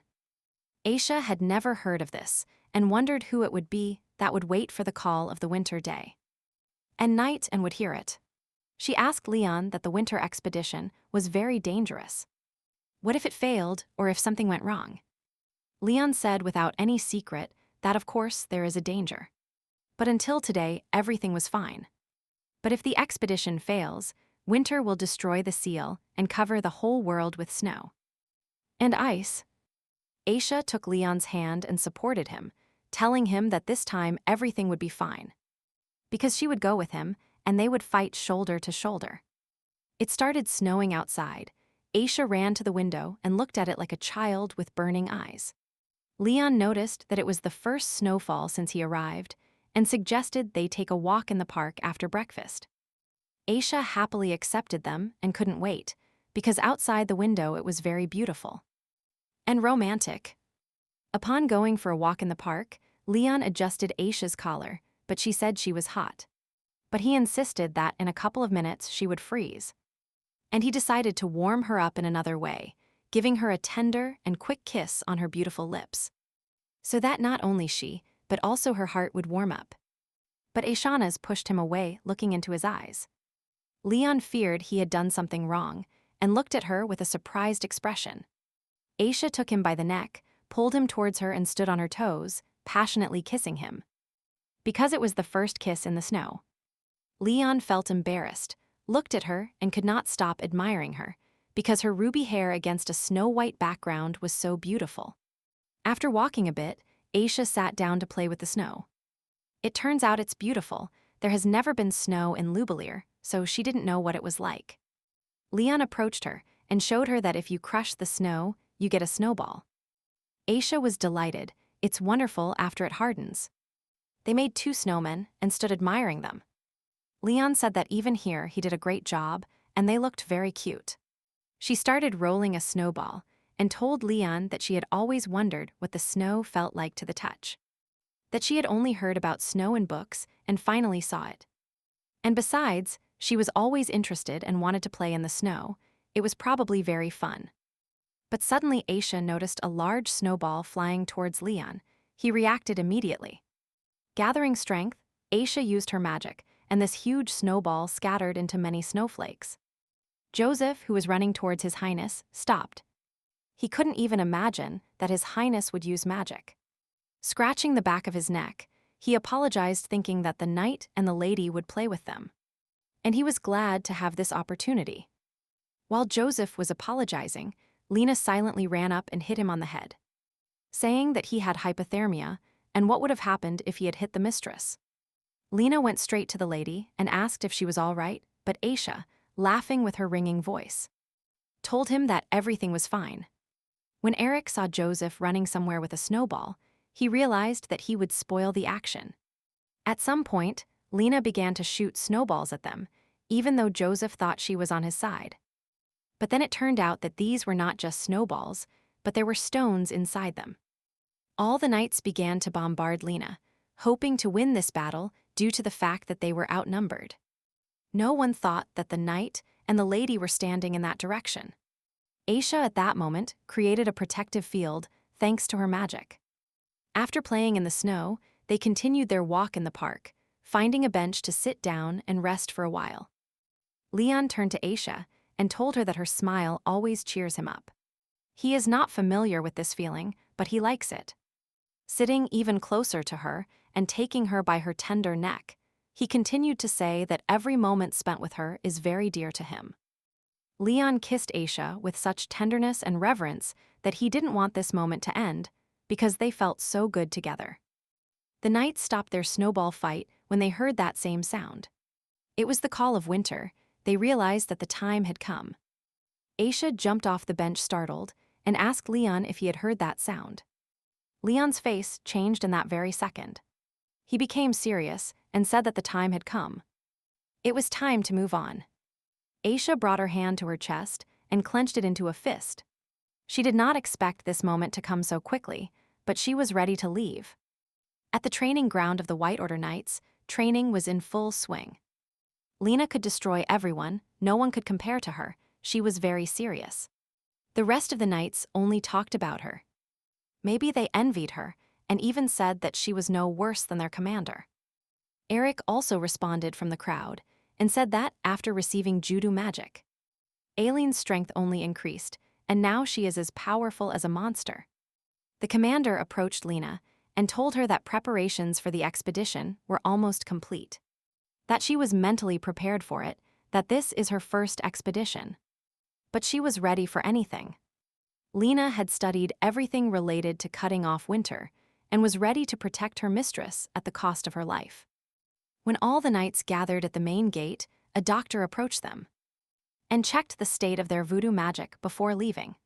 Approaching each knight, he placed 2 fingers on the knight's pulse and then could feel it flowing through the veins. He told Joseph that he was fine and his condition was satisfactory, but Joseph told him that lately his whole body had been itching. The doctor, not paying attention to Joseph, approached Lena and was wonderfully surprised. The voodoo magic has perfectly taken root in her body and flows evenly through her veins. His Highness and His Highness walked out the main exit, wishing everyone a good day, and asking if their knights were ready for the expedition. The knights could not take their eyes off them. Today these two are simply beautiful. His Highness is so elegant, she is simply beautiful. Having lined up, the commander came out putting his hand on his heart. He loudly said that their hearts are your hearts. And all the knights repeated after him, bowing. Leon addressed everyone saying, "It's time to start the winter expedition." He also thanked them for their loyalty and support at this time. He hopes it will be a success. After getting into the carriage, Aisha noticed that the knights were also sitting in a carriage, and not on horses, so she asked Leon why it was so. He replied that she should wait a little and find out everything. On the way, Leon tried to distract Aisha somehow so she wouldn't worry. He tickled her where he wanted to pinch her, but she didn't even think he was so mischievous. They wanted the whole world and all problems to wait. They wanted to enjoy each other, just be quiet but close, holding hands. Looking out the window, Aisha asked where they were. Now they are driving through the northern domains. Here there is only an endless forest of conifers, Leon replied. This is the border of the winter continent, where the ancient capital of Amalissa is sealed, and the residence of the Yarendi and Baintenet dukes remains. Aisha could not understand if this city is sealed. How they will enter, Leon said using a special method and voodoo magic, of course. Aisha looked at Leon with burning eyes and repeated that thanks to his magic, she felt confident in her abilities. And she would always be by his side. A few hours later, looking out the window, Leon said that they would soon arrive at the same place where everything would begin. Upon leaving the carriages, there was a huge cliff in front of them. A doctor with a magic staff in his hands walked ahead of everyone. And after that the magic began. Aisha grabbed Leon's hand and squeezed it tightly. A portal opened. Literally a moment, and they were already in the winter continent. Leon told Aisha that they had arrived. And she was not afraid. Aisha felt sick, put her hand on her heart. It was beating so hard that it could jump out of her chest. Leon asked her how she felt, because it was the voodoo magic inside her that was throbbing with joy. So he explained it to her. But suddenly Aisha heard something. At that moment, she had already forgotten about the rapid beating of her heart.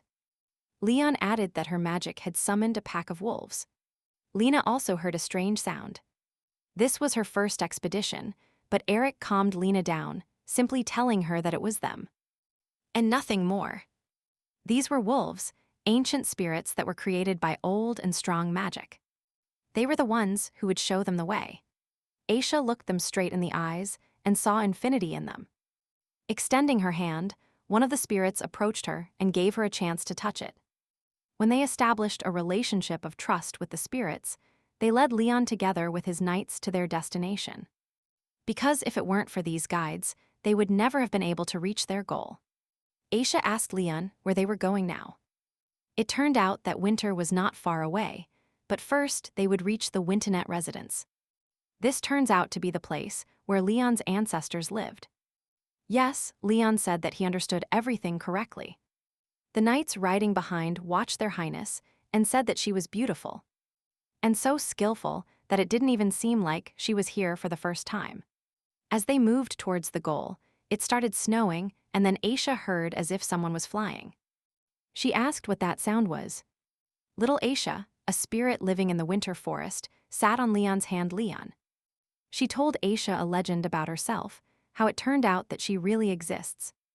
Aisha also wanted to greet and touch her, but the little spirit decided to play a prank on her by throwing a small piece of snow on her head. When they arrived at the Wintonet residence, Aisha was surprised. She said it was as if time had stopped. If the capital was Amelissa, then the Yarendi residence was also here. She wanted to investigate because she needed to find out the reason why Yarendi magic was in her body. But Leon explained to Aisha that the Yarendi castle is sealed with special magic. And an ordinary person will not be able to get there, but there is a Yarendi temple. This is the place where the Yarendi worshipped winter, so they attracted many people to their side. They all headed to the temple, opened the large creaking door, and entered where it was gloomy. Cold and dark. Even the most intrepid knights could not stand this terrible place. Joseph hated this place every time his hair stood on end. Terrible and strange portraits hung on the temple walls, upon seeing which goosebumps ran all over his body. And it became even darker. Aisha, looking at them, asked what kind of portraits these were, according to Leon. They were portraits of people who died of cold, and the Yarendi wanted the whole world to be like this. It was a huge, gloomy room underground. Aisha's gaze fell on the golden cup, only it stood out from this whole gloomy atmosphere. And somewhere in Louvelir, while resting in her room, Count Camellia has a dream in which he calls out to Aishana's clocks. And she just laughs in response. He wanted to stop her. He woke up, shuddered, a cold sweat ran down his forehead, holding his head. He could not understand why he was dreaming about this. Why? Sitting at breakfast with his mother, he still could not recover from the dream, and his mother was already reminding him that today was the imperial ball. She also asked him if he had a girl in mind. He should say that the fact that they broke off their engagement with clocks means nothing. Soon he should become the head of the Camellia family. And my mother kept lamenting that Shauna's always had a melancholy face. And it was never possible to understand what she really had in mind. She was glad that this marriage did not work out because she never liked Aishana's. The night of the imperial ball arrived. Lancel was standing with a glass in his hand. Sleepless and in a bad mood, he felt someone's gaze on him. He turned around and saw. A girl approached him. She greeted him and asked if she could bother him. He looked at her and remembered that once Aishana's had approached him in the same way. He turned away and thanked her for the offer, but unfortunately he was not in a good mood. And left, the girl felt ridiculous. Lancel walked to the table, poured himself another glass of wine, drinking it immediately, trying to drown out the internal pain. Not far from him was a group of girls who were discussing him. And he heard everything perfectly. With her ringing voice, the girls said that Count Camellia was very romantic, and someone said that he broke off the engagement to be closer to Lady Lilier. That's what love means, and all this was accompanied by loud giggles. Count Camellia put his glass on the table and ran out onto the balcony. He was angry and depressed. Only Aishana's was in his head. He remembered one situation. When he accidentally ran into Lilier, the book fell from his hands. But Lilier shouted at him that he was very rude. At that moment, Aishanaz approached. She picked up the book, made a comment to Lilir that she was being rude at that moment, and asked her to apologize immediately. But Lilir, as always, insisted on her own and pointed her finger at Count Camellia that he would not apologize, and that it was his fault. Aishanaz handed him the book and told him read it, Count, in a calm and sophisticated voice, with a sweet smile on her face. The Count beat the balustrade with his fists and kept saying her name, and he couldn't understand why she wasn't smiling at him like back then. At least once more she smiled at him. Aishanaz asked what it was, taking the glass in her hands. Leon took it to Aisha, telling her that it was an ancient Yarendi relic. Probably when the Mother of Winter was sealed, he could survive. Aishana's eyes lit up. She extended her hands towards this cup, and taking it in her hands, it shone with a bright light. And something incomprehensible happened to everyone. They returned to the past, where a traveler accompanied Count Clocks, explaining to him that difficult times had come in Amalissa, and the aristocrats were fighting for power, and that it would be safer to go through the forest. But walking down the path, they heard someone cough. Upon approaching, they noticed a man sitting behind a stone. Count Clocks quickly ran towards him. He began to ask the stranger who he was, what had happened to him, but he could not answer anything other than asking for help. Count Clocks noticed that this man was injured by throwing back his cloak. He saw that the wound was large and very serious. Possessing magic, he tried to heal the wounded man. He did his best, but his magic was not enough for such a large wound. He explained to him that his wound was too serious and that magic would not help. It only sustained his life. The Count apologized, but this traveler grabbed the Count's hand and thanked him, and for deciding to help him. He took a cup from under his cloak and asked me to accept it as thanks. Although it was not something so valuable and expensive, Count Clocks refused because he understood that this was very expensive and important to the traveler. And looking into his eyes, everything changed dramatically. The traveler's eyes were red, as if hypnotizing. He didn't understand what was happening. The cup filled with scarlet blood, and the traveler said, "Drink this, a stranger who has healing magic." The Count took the cup in his hands and began to drink. After taking a couple of sips, he felt a power he didn't understand. The color of his hair began to change. It turned ruby. Having drunk everything to the bottom, the Count fell and became unconscious, but the traveler watched all this calmly and sentenced him. So that he becomes a vessel for him, the time will come and the true master of Yarendi magic will appear. And then this world will fall at our feet. Everyone was confused by what they saw.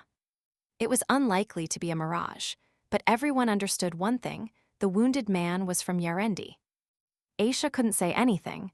She just looked at Leon with a frightened look and shed a tear. Leon assumed that these were the last memories of the Duke of Yarendi, as they used to use the seduction of their magic to control the emperor. But it was the Duke of Wintenet who revealed his plan, so the magic does not work on his family. After putting the cup back in place, Aisha told Leon that most likely it was his ancestor. And she noticed that his pin had the clock's family crest. Now everything was clear. Duke Yarendi needed a vessel to place his magic there, and Count Clocks was nearby. Leon thought that this cup, or rather its purpose, was to show it to Aisha.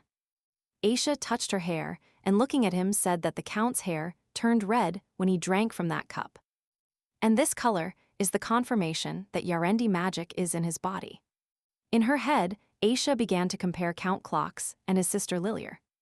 After all, golden hair and green eyes are the hallmark of the Clocks family. Aisha was completely misunderstood and in shock.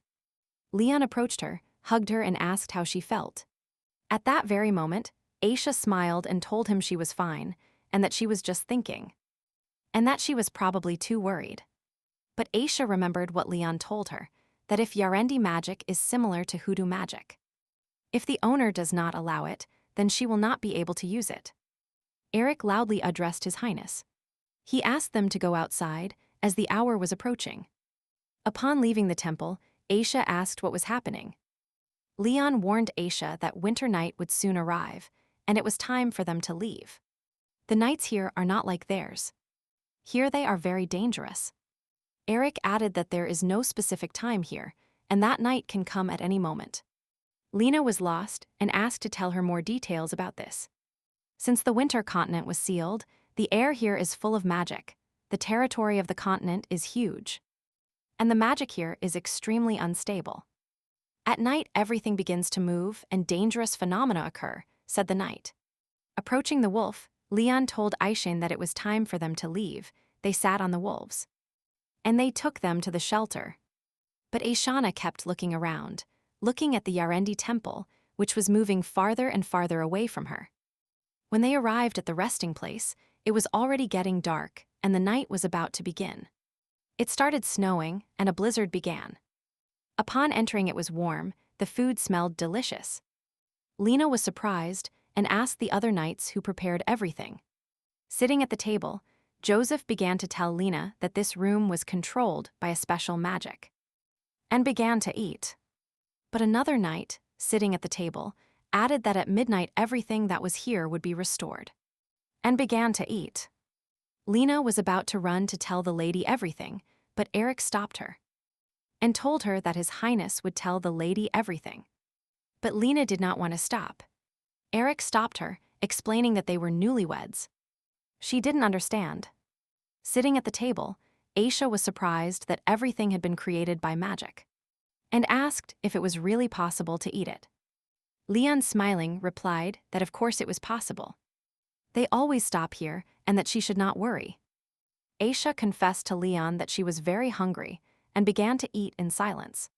Looking at her, Leon noticed that she was somewhat upset and asked her if she was all right. She smiled and apologized to him because she was again thinking about today. After finishing dinner, Leon assumed that Aisha was tired and they needed a good rest. It was a tough day. Lying in bed, Aisha still couldn't fall asleep. She turned from side to side and turned to Leon. She lay there and thought about today. But suddenly, Leon turned to her. She asked him if he had really woken her up. He replied no, and it seemed to him that Aisha was upset about something. She told him what she thought about what happened in the temple. Who would have thought that her family was hiding such a terrible secret? And now, knowing this, she didn't know what to do. Leon began to stroke her hair and cheek and said that nothing had changed. He understood how she felt, but for him she was still his wife. He moved closer to her, whispering in her ear that she was his dearest person, and continued to run his hand through her ruby hair. But Aisha got scared and turned away abruptly, saying that she was very tired, and she needed to fall asleep as soon as possible. Leon understood everything and agreed with her. Aisha was even more upset. She thought what she should do, because after declaring her love to him, she is very nervous and worried every night. But Leon gently took her hand and wished her good night. He felt her concern and excitement. A representative of Yarendi walked in the middle of the night. He was outraged by such a winter. It was disgusting, and he almost vomited. He saw in the night the same castle he was heading to in its windows. There was no light or a single living soul. His goal was already very close. Upon entering, he noticed people in capsules who approached him saying that this was his possession. They demanded revenge, that Vintonet would suffer a painful death. He got tired of hearing all this and showed them his magic. They did not expect it and asked him for strength to take revenge. He introduced himself as Phil and said he was an envoy who had arrived with the goal of returning Yarendi to its former greatness. With his strong magic, Phil destroyed all the capsules, and from them people began to emerge who were ready to take revenge in the name of Yarendi. It turned out that these were the ancestors of Yarendi, who had been sleeping for many years. Phil presented them with fresh flesh and blood. He placed in them the hope of taking revenge on their family. Aisha woke up abruptly. She saw everything in a dream. It was as if her breath was blocked. She couldn't say anything. Leon jumped up. Frightened for Aisha, he asked her what had happened, if it had really been such a terrible dream. At that moment, through the window of the room, they noticed a bright light. Running to the window, they saw them. Aisha got scared. The knights were already defending the castle with all their might. Eric shouted to the other approaching knights to draw their swords. There were many Yarendi fanatics. No one could even understand where they came from, but they with their red eyes making a crunch. They walked and walked. Lena, seeing them for the first time, asked what it was. Drawing her huge sword, she was ready to fight to the end. The commander fought along with everyone, but he also ordered the knights not to lose their composure. Keep the line and do not let these evil spirits pass. Lena felt a surge of strength. She fought like a true knight, protecting her highness. No one could stop her. Eric, fighting shoulder to shoulder with Lena, managed to explain to her that these are spirits that feed on the hatred of the Yarendi. They can always be found here, but not in such large quantities. Everyone noticed that they were not fewer, but at some point, these spirits diminished when the knights turned around. And they noticed the Duke and the Duchess. The Duke turned to everyone. He would go to the front to destroy the spirits and asked Aisha to stay and protect the knights with magic. Walking amidst the spirits, Leon drew his sword, which shone blue. It was magical. The Duke's eyes also changed. They turned the color of a blue flame. He was ready to destroy. Aisha, looking at Leon, was inspired by his strength and magic, and realized that she also needed to try. Entering the crowd of spirits, Aisha began to be absorbed by Yarendi magic. It penetrated her heart again, and Aisha had to deal with it herself. Realizing all this, Lena rushed to help the lady, but she could no longer approach her, since Yarendi magic surrounded the lady with a huge magic ball. Looking at all this, Lena only saw spirits, but literally a moment later, an explosion occurred, and from this black ball a blue light was seen, and the lady who coped with Yarendi magic. Lena and the other knights looked at her and admired her, because the strength of the Duke and the Duchess had already surpassed human capabilities. Dawn approached, everyone was exhausted and looked very tired. Yarendi's mood began to dissipate. Leon thanked everyone for doing a great job and warned that in 2 hours they should leave for the press. And everyone should be ready. Aisha asked Leon what was in the direction from where the spirits came. He replied that the Yarendi residence was there and the spirits appeared there. But usually there were no more than 100, but this time not. The lady thought about her dream and what happened and suggested that maybe something happened there.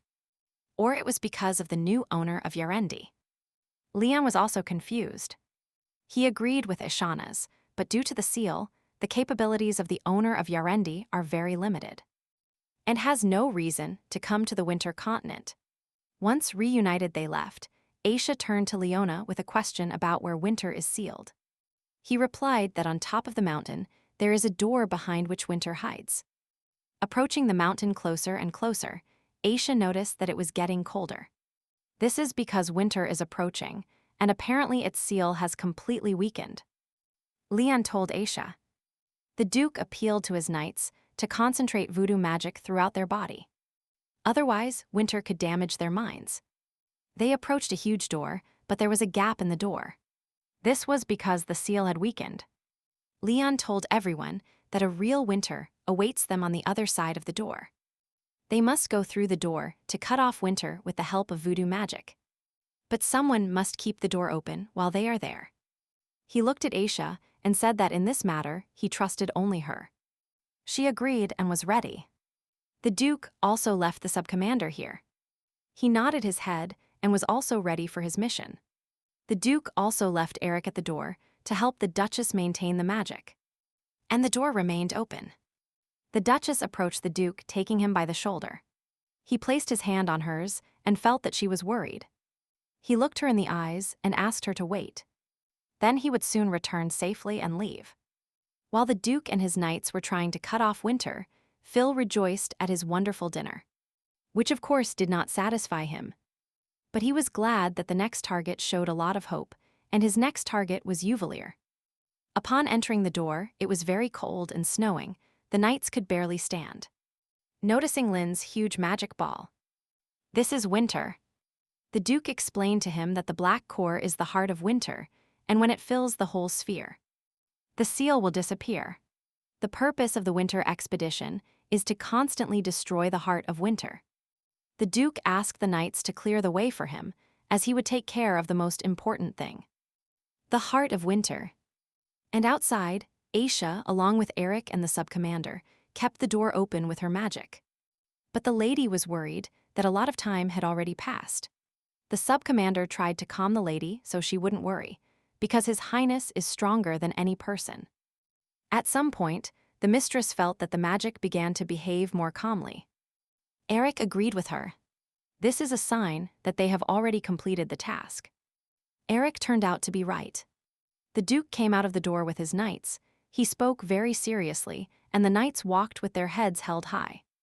Aisha approached Leon and asked him if everything was fine with them. No one was injured. They were safe and sound. When the doors slammed shut, Leon hugged Aisha and told her cheerfully that they could return now. Before Aisha had time to blink, they were already on the cliff where they had started their winter expedition. And then spring had already begun. The doctor met with His Highness and His Highness and emphasized that the winter expedition was a success.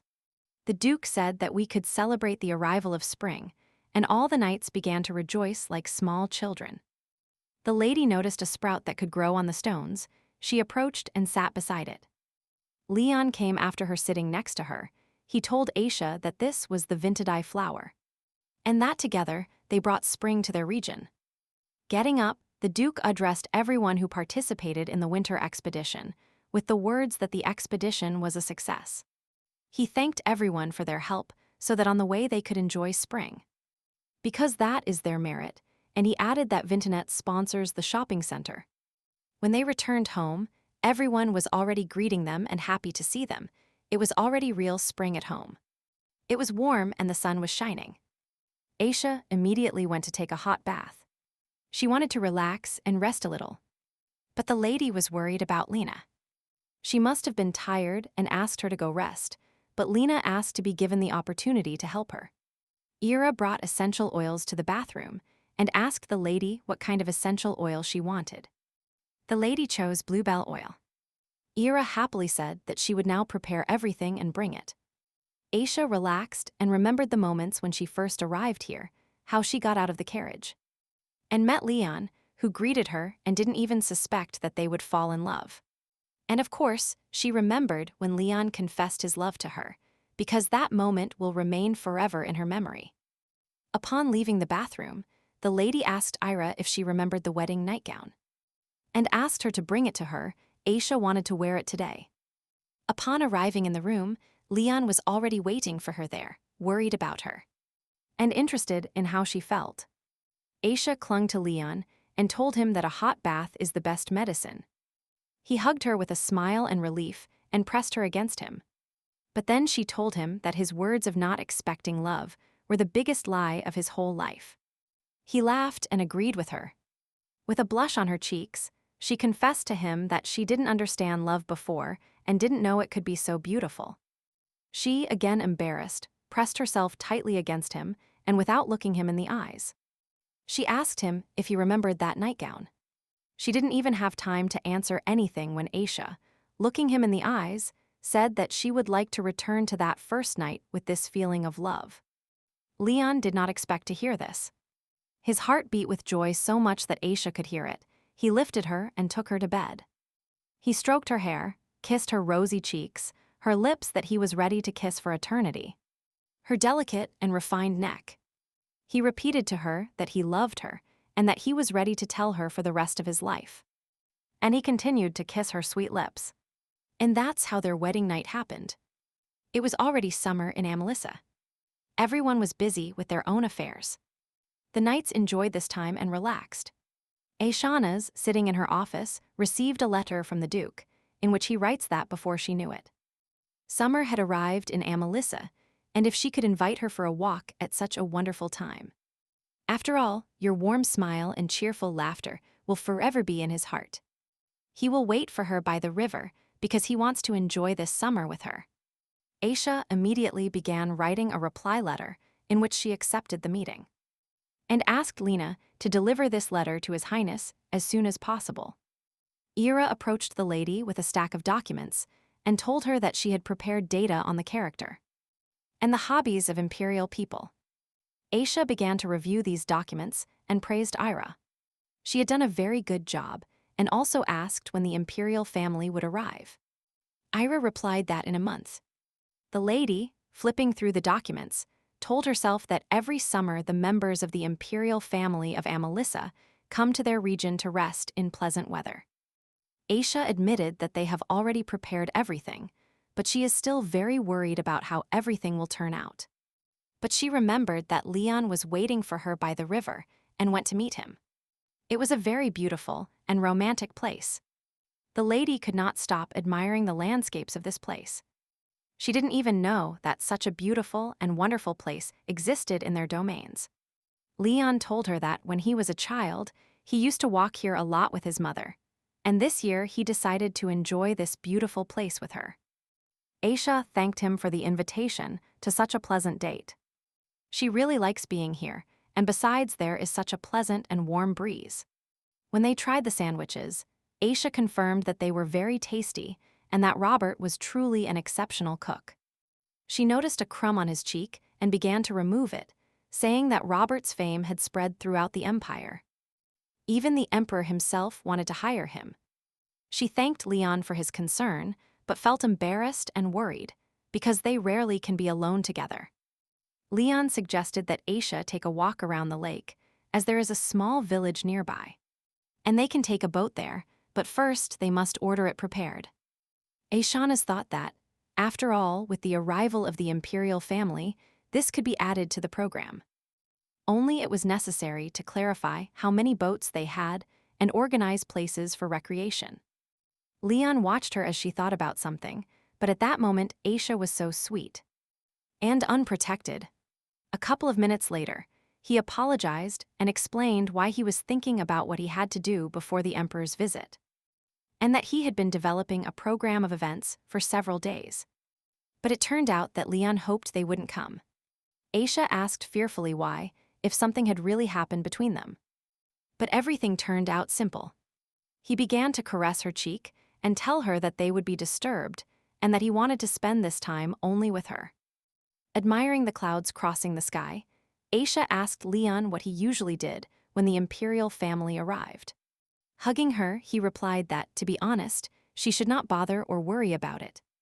He said that the only thing that needs to be prepared for them is the chambers and ensuring they are looked after in time, and that they would find what to do themselves. Leon asked Aisha not to waste her precious time on them, but to spend it with him. But Aisha told him that they were already together. And still Aisha could not calm down. It turns out that when they arrived, he did nothing at all. Leon replied that he could only have dinner once or twice, and that's it. Is there really any kind of hostility between you? Aisha asked. But Leon also denied it. At least from his side, for sure, they only maintain a relationship for mutual benefit. Aisha was a little annoyed, and asked him to at least this time be a hospitable host. Leon agreed with her. He will try to play the role she suggested.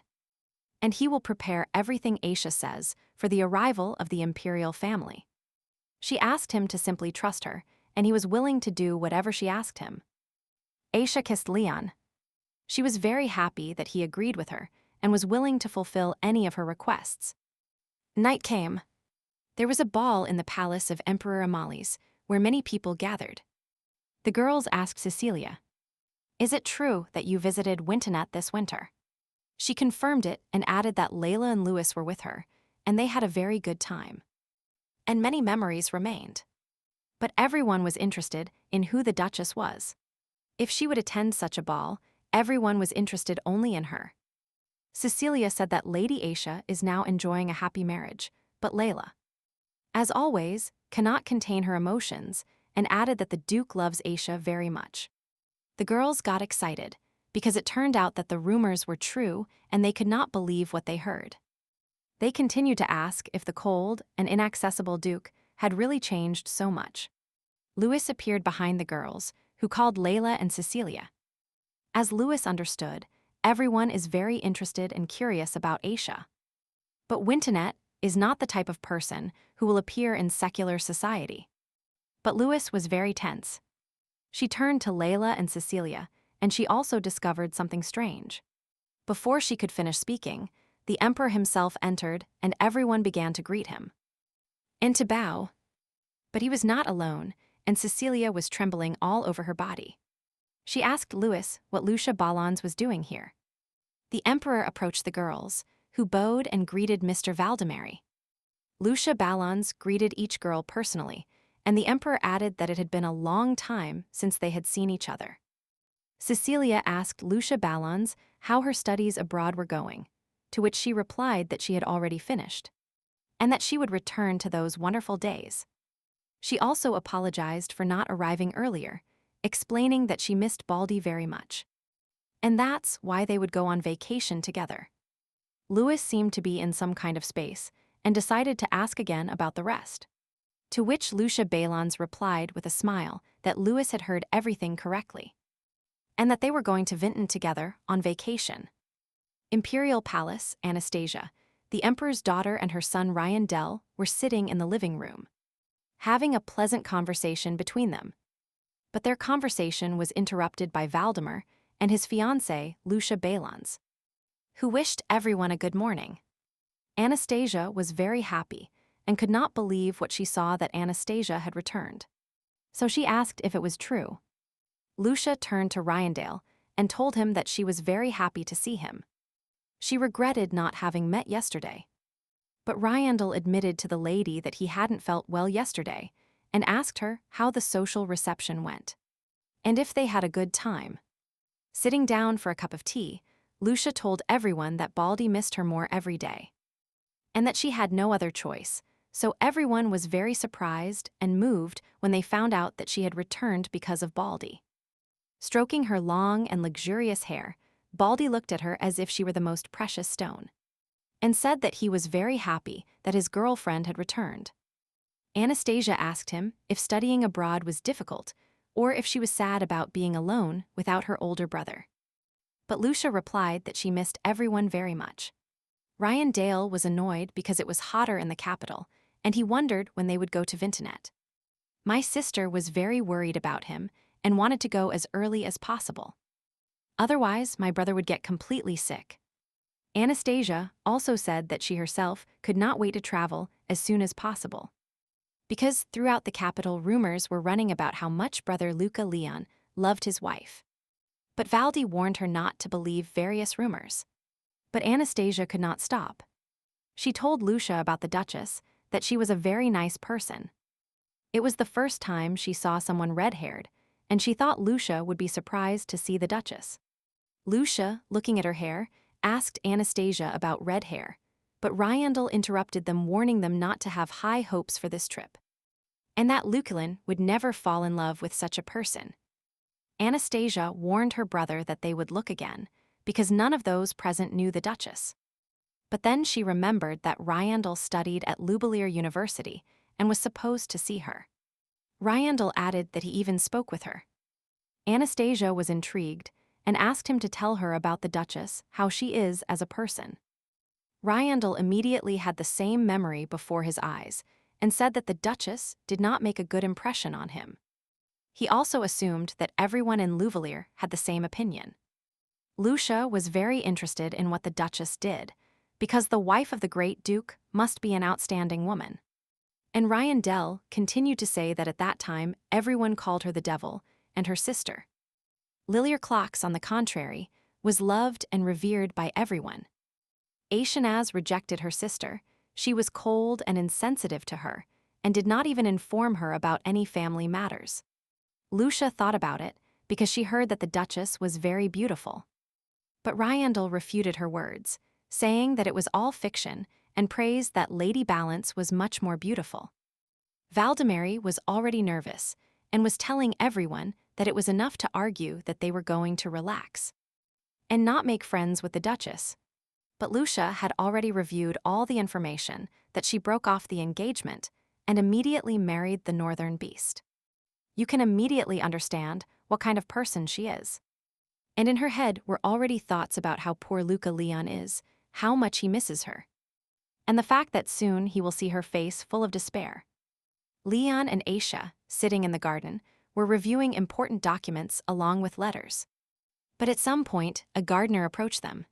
He addressed His Highness to fulfill his order, and they planted Vintidae flowers in the garden, because they are the lady's favorite flowers. Hearing this, Aisha blushed and thought about how affectionate Leon is. He does everything possible to make her feel comfortable. Among the envelopes, Aisha noted a letter from Layla. She quickly opened it and began to read. It was written that Lucia Balins had returned, and this time she would go with the imperial family to Vintonet. The girls were very worried about Aisha, but in a letter she could not explain everything. And that's why the three of them asked her to be more careful. Reading the letter, Aisha remembered that she had read somewhere about Lucy. This is the fiancé of Mr. Valdemary, the emperor's son, but she could not understand why they were so worried. Aisha decided to ask Leon if he knew Lucia Balins, but after this question, he seemed to freeze. And time stopped. Leon replied that he did. They knew each other because they studied together, but Aisha had little information. She asked if they were good friends. He put all the documents aside and, looking Aisha in the eyes, said that they were not good friends. That he was only courting her. And he told how it was. All this remained in the past, because at that time she responded with sympathy, and it seemed to him that their relationship was special. But in the end, it led to nothing, and now she is the fiancée of the emperor's son Valdemary. Aisha listened to him attentively, as Leon said that he had already forgotten about her. But Aisha suddenly mentioned her. Leon wanted to know why Aisha was asking, and she said that this year Lucia would come with the imperial family. And thanked Leon for telling her everything. Aisha could no longer work. She looked at Leon, and there were only thoughts in her head. The girl whom Leon was courting. What kind of person was she, and why did Layla ask her to be careful? She wanted to know even more about Leon's past, and realized that she had good chances with the arrival of the imperial family. And then we began to learn the history of the Balins family, the luckiest man of all men. He came from the village, spent his whole life drinking and playing poker. One day he accidentally won mountains of gold. With this gold he built a mansion, moved there with his family, and this changed their lives. Soon their only daughter was born, and then another significant event occurred. When Lucia was 10 years old, a society lady who despised her family, upon seeing her daughter, dropped her fan from her hands. This incident glorified Lucia as a girl of extraordinary beauty. Lucia used her natural beauty to dispel prejudices about the ignorance and vulgarity of her family. When Lucia turned 15, engagement proposals arrived from all over the world. And the Baron and Baroness used their daughter to reach a better agreement. The Baroness read him letters, for example, in which it said that Count Fendane was asking for her hand. Although he was much older than her, but he was a good man, and no one was ashamed that he was already over 60 years old. Every day there were more and more letters. This displeased Lucia, and her heart became more and more anxious. Beauty is her invisible sword, and that's why Lucia's goal was to climb as high as possible and be surrounded only by high-class people. She tried hard. All this time she maintained an ideal appearance, an ideal figure. She also studied a lot, improved her knowledge in the field of literature and more, and perfected her secular skills every day. And her efforts were worth it. People paid attention to her, and envious glances only strengthened her sense of superiority. Lucia was very satisfied with herself, because at the same time the great Duke of Wintonet and the emperor's son, Valdemary, sought her attention. After some time, Lucia made a decision, and currently she is the fiancée of the emperor's second son. There is no girl who can compare to her. The imperial family was already on their way. Ryandel continued to talk about Aisha, who was extremely cold and could not compare to the kind and beautiful Lady Balins. Lucia told Ryandel that every person has their own virtues, and she thought that the Duchess must also have good qualities. But since they would meet soon, she wanted to know more about her. Lucia liked talking to Ryandel. She hoped that Baldy would get closer to her family. Valdemary began to stroke Lucia's golden hair, and at that moment, she thought about how easy it is to manipulate men, especially those who are in love with her. After the conversation, everyone drove in silence, and Lucia couldn't stop thinking about how poor Luca Leon is. He had to marry such a person. Apparently, he was completely desperate. But then she thought that maybe she should feel more sorry for the demon Louvalier, who married the northern monster. Well, the imperial family arrived at Bintenet. The weather was good, the sun was shining, and it was moderately warm. Upon getting out of the carriages, Anastasia ran with open arms towards her brother Nikolai. Anastasia hugged her brother, and Nikolai asked Ryandel how his health was. To which he replied that he was better now and thanked him for his concern. Leon, walking towards him, greeted everyone in Bintenet and said how long it had been since they had seen each other. And at that moment, Lucia stepped out of the carriage. Leon's gaze fell on her and he stopped. Nikolai also greeted Luculin and was happy to meet him, and at that moment he approached Aishanas. She introduced herself, Aishanas Bintenet. She was glad to greet His Imperial Highness and wished eternal prosperity to the Amali's empire. Nikolai greeted the Duchess and thanked her for such a warm welcome, hoping that this time his presence would brighten their free time.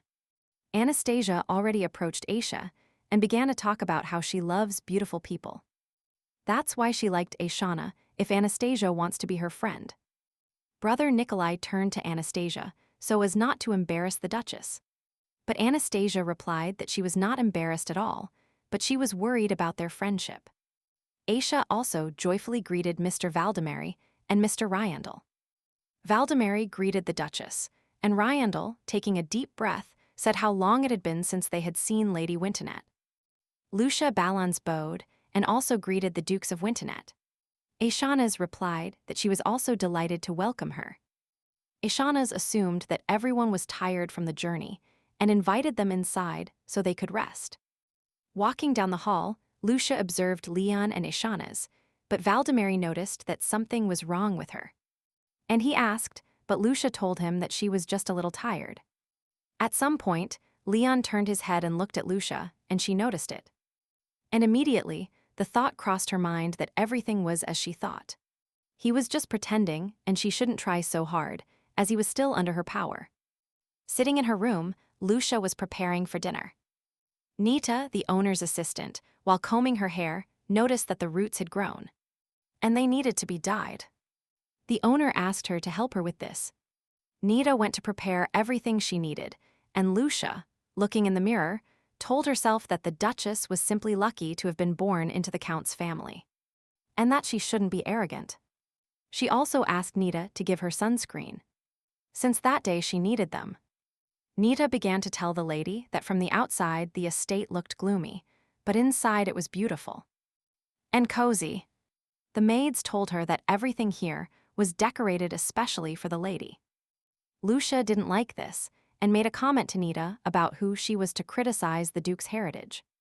Nita immediately apologized to the lady, to which she replied that she should watch her language. Someone knocked on the door. Nita approached it and asked who was there, and in response heard that it was Valdemary. Lucia jumped up and ran to open the door. She asked him why he had come to her.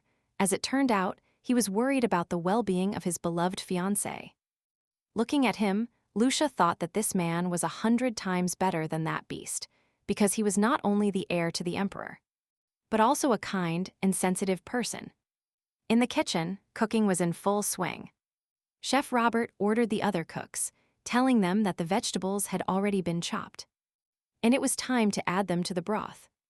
Unexpectedly for everyone, the Duchess came to see them and asked how things were going, and if they were succeeding. Upon leaving the kitchen, the cook asked the Duchess to trust him so that everything would be served in the best possible way. To which she replied that she had no doubt that he was the best cook in the empire. The Duke came out from the corner, having heard a small part of the conversation.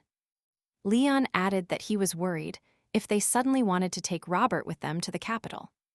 But it turned out that Leon came to look for a good bottle of wine for the night and asked Aisha Nass if it was worth offering it to them at dinner. And she agreed. Leon told Aisha that they would also serve several unusual dishes, for which he specifically chose special spices. Robert was confident and said with a smile that this evening would be delicious and luxurious. Upon entering the hall, Aisha turned to Leon because she didn't even think he was worried about today's dinner. But he was worried because Aisha was worried about tonight and he simply couldn't stay away. He also wanted to help. Aisha hugged him and gave him a kiss on the cheek, telling him she was very grateful and happy with him. Sitting down for a cup of tea, Leon was tense because he thought Aisha was upset about something and asked her about this situation. But Aisha was surprised and replied that she was fine and that she probably just looked a little tired. Leon decided to talk to her about the topic of Lucia, as he was worried and feared that Aisha would feel uncomfortable with Lady Valence. Aisha reassured Leon and asked him not to worry. Tonight is very important for her. But she also asked what Leon felt when he saw Lady Valence. He replied that it was as if he had met her for the first time, and it surprised him. He even wondered if he had really suffered for her before. Aisha was curious about what happened between them. And Leon said that the days he spent at the university were the darkest for him. Because then they nicknamed him the Northern Monster. He began to tell his story that their first meeting took place when he was just entering university. She seemed like a diligent and kind student with perfect manners. Looking back, he might have guessed that he was attracted to the complete contrast between her personality and his. Leon vaguely remembered how she treated him, but it seemed to him that, for her, he was more than just an acquaintance. And he didn't insist on anything. He gave her everything she wanted, did what she wanted, forgetting everything just for her. And he patiently waited for her to give him her answer, because he was full of naive hopes until that very moment arrived. That day, the Yarendi, disguised as students, entered the university and took Lucia Balon hostage. He drew his sword and was ready to fight, but things got worse and he was still not good with judo magic. Lucia screamed his name and asked Luculin to save her. She was hysterical and couldn't do anything. Luculin gathered courage and very quickly confronted Yarendi, but he couldn't even think that Lucia would be surprised and be scared because of this. Approaching her, he asked if she was injured, but she didn't answer him. She just screamed, closed her eyes, and trembled with fear. After a couple of minutes, she asked him not to approach her and screamed that he was a monster. The next day, Lucia already told everyone that Luculin killed everyone without hesitation. He seemed inspired seeing the blood, and she got goosebumps all over her body. And everyone started tormenting themselves with the question of how the murderer could study with them. They also started saying that Cassie kills Lady Valence. She was like a monster. But for the Wintonet family, it is common to fight against Yarendi. But after this incident, he realized that his loved ones would bear a heavy burden due to his debt. He didn't understand or know how he looked in other people's eyes, but apparently he really looked like a monster. And after this story, he broke all ties. It wasn't easy, but after graduation, he accepted the title of Great Duke and got down to business. Aisha's heart broke with this story because she didn't know. But Leon reassured her because he has her now, and he is the happiest man. Aisha got up from the sofa and looked at Leon, but he didn't understand what she was going to do. She approached him and began to stroke his face, saying that he had done the right thing. Since he saved everyone from the Yarendi attack, which is what the Grand Duke of Wintonet should have done. Now she understood how difficult it was for him and thanked him for not giving up. Aisha was very proud of him. They hugged with such tenderness and sincerity that Leon pressed Aisha tightly against him. The beating of their hearts could be heard, and he repeated that meeting her was the best day of his life. Ira and Lena help the lady get ready for dinner, but Aisha keeps thinking about Leon's story. Because when he saved Lucia's life, she considered him a monster. And after this incident, she became the mistress of Prince Valdemary. Although Leon told Aisha that this was already a thing of the past, she still feels unhappy. The entire imperial family gathered at the mansion, sitting at the table. They were waiting for the estate owners. Anastasia praised that Lucia was so beautiful today, just like a ceramic doll. Lucia was embarrassed and told her that she wasn't that pretty. Meet the Crown Prince, His Royal Highness and Her Royal Highness, Princess Aisha. He addressed everyone hoping that the guests can enjoy their carefully prepared dinner. When everyone had already gathered at the table, Nikolai decided to toast this beautiful starry night, asking everyone to raise their glasses. Aisha immediately understood what kind of toast Nikolai began to say, and decided to support him in the long-awaited meeting of old friends. Let's extinguish with this wine the feeling of melancholy that arose during the long separation between them. For their meeting, Leon continued. And everyone raised their glasses and said what was in the glasses, the joy of their reunion. And everyone started taking a sip of the beautiful and sour wine. Nikolai turned to Aisha. He didn't expect the princess to know this toast. It had spread throughout Amalis for a long time. Aisha replied to Nikolai. She became the owner of the Winton house and should know everything about Amalis. Valdemary was also surprised and added that among all the nobility of Amalis, only a few know this toast. But Aisha replied to this question that thanks to the butler, she found all kinds of books. Anastasia noticed that this toast might seem a little strange to Lucia, and Lucia agreed. But thanks to the crown prince, she learned something new.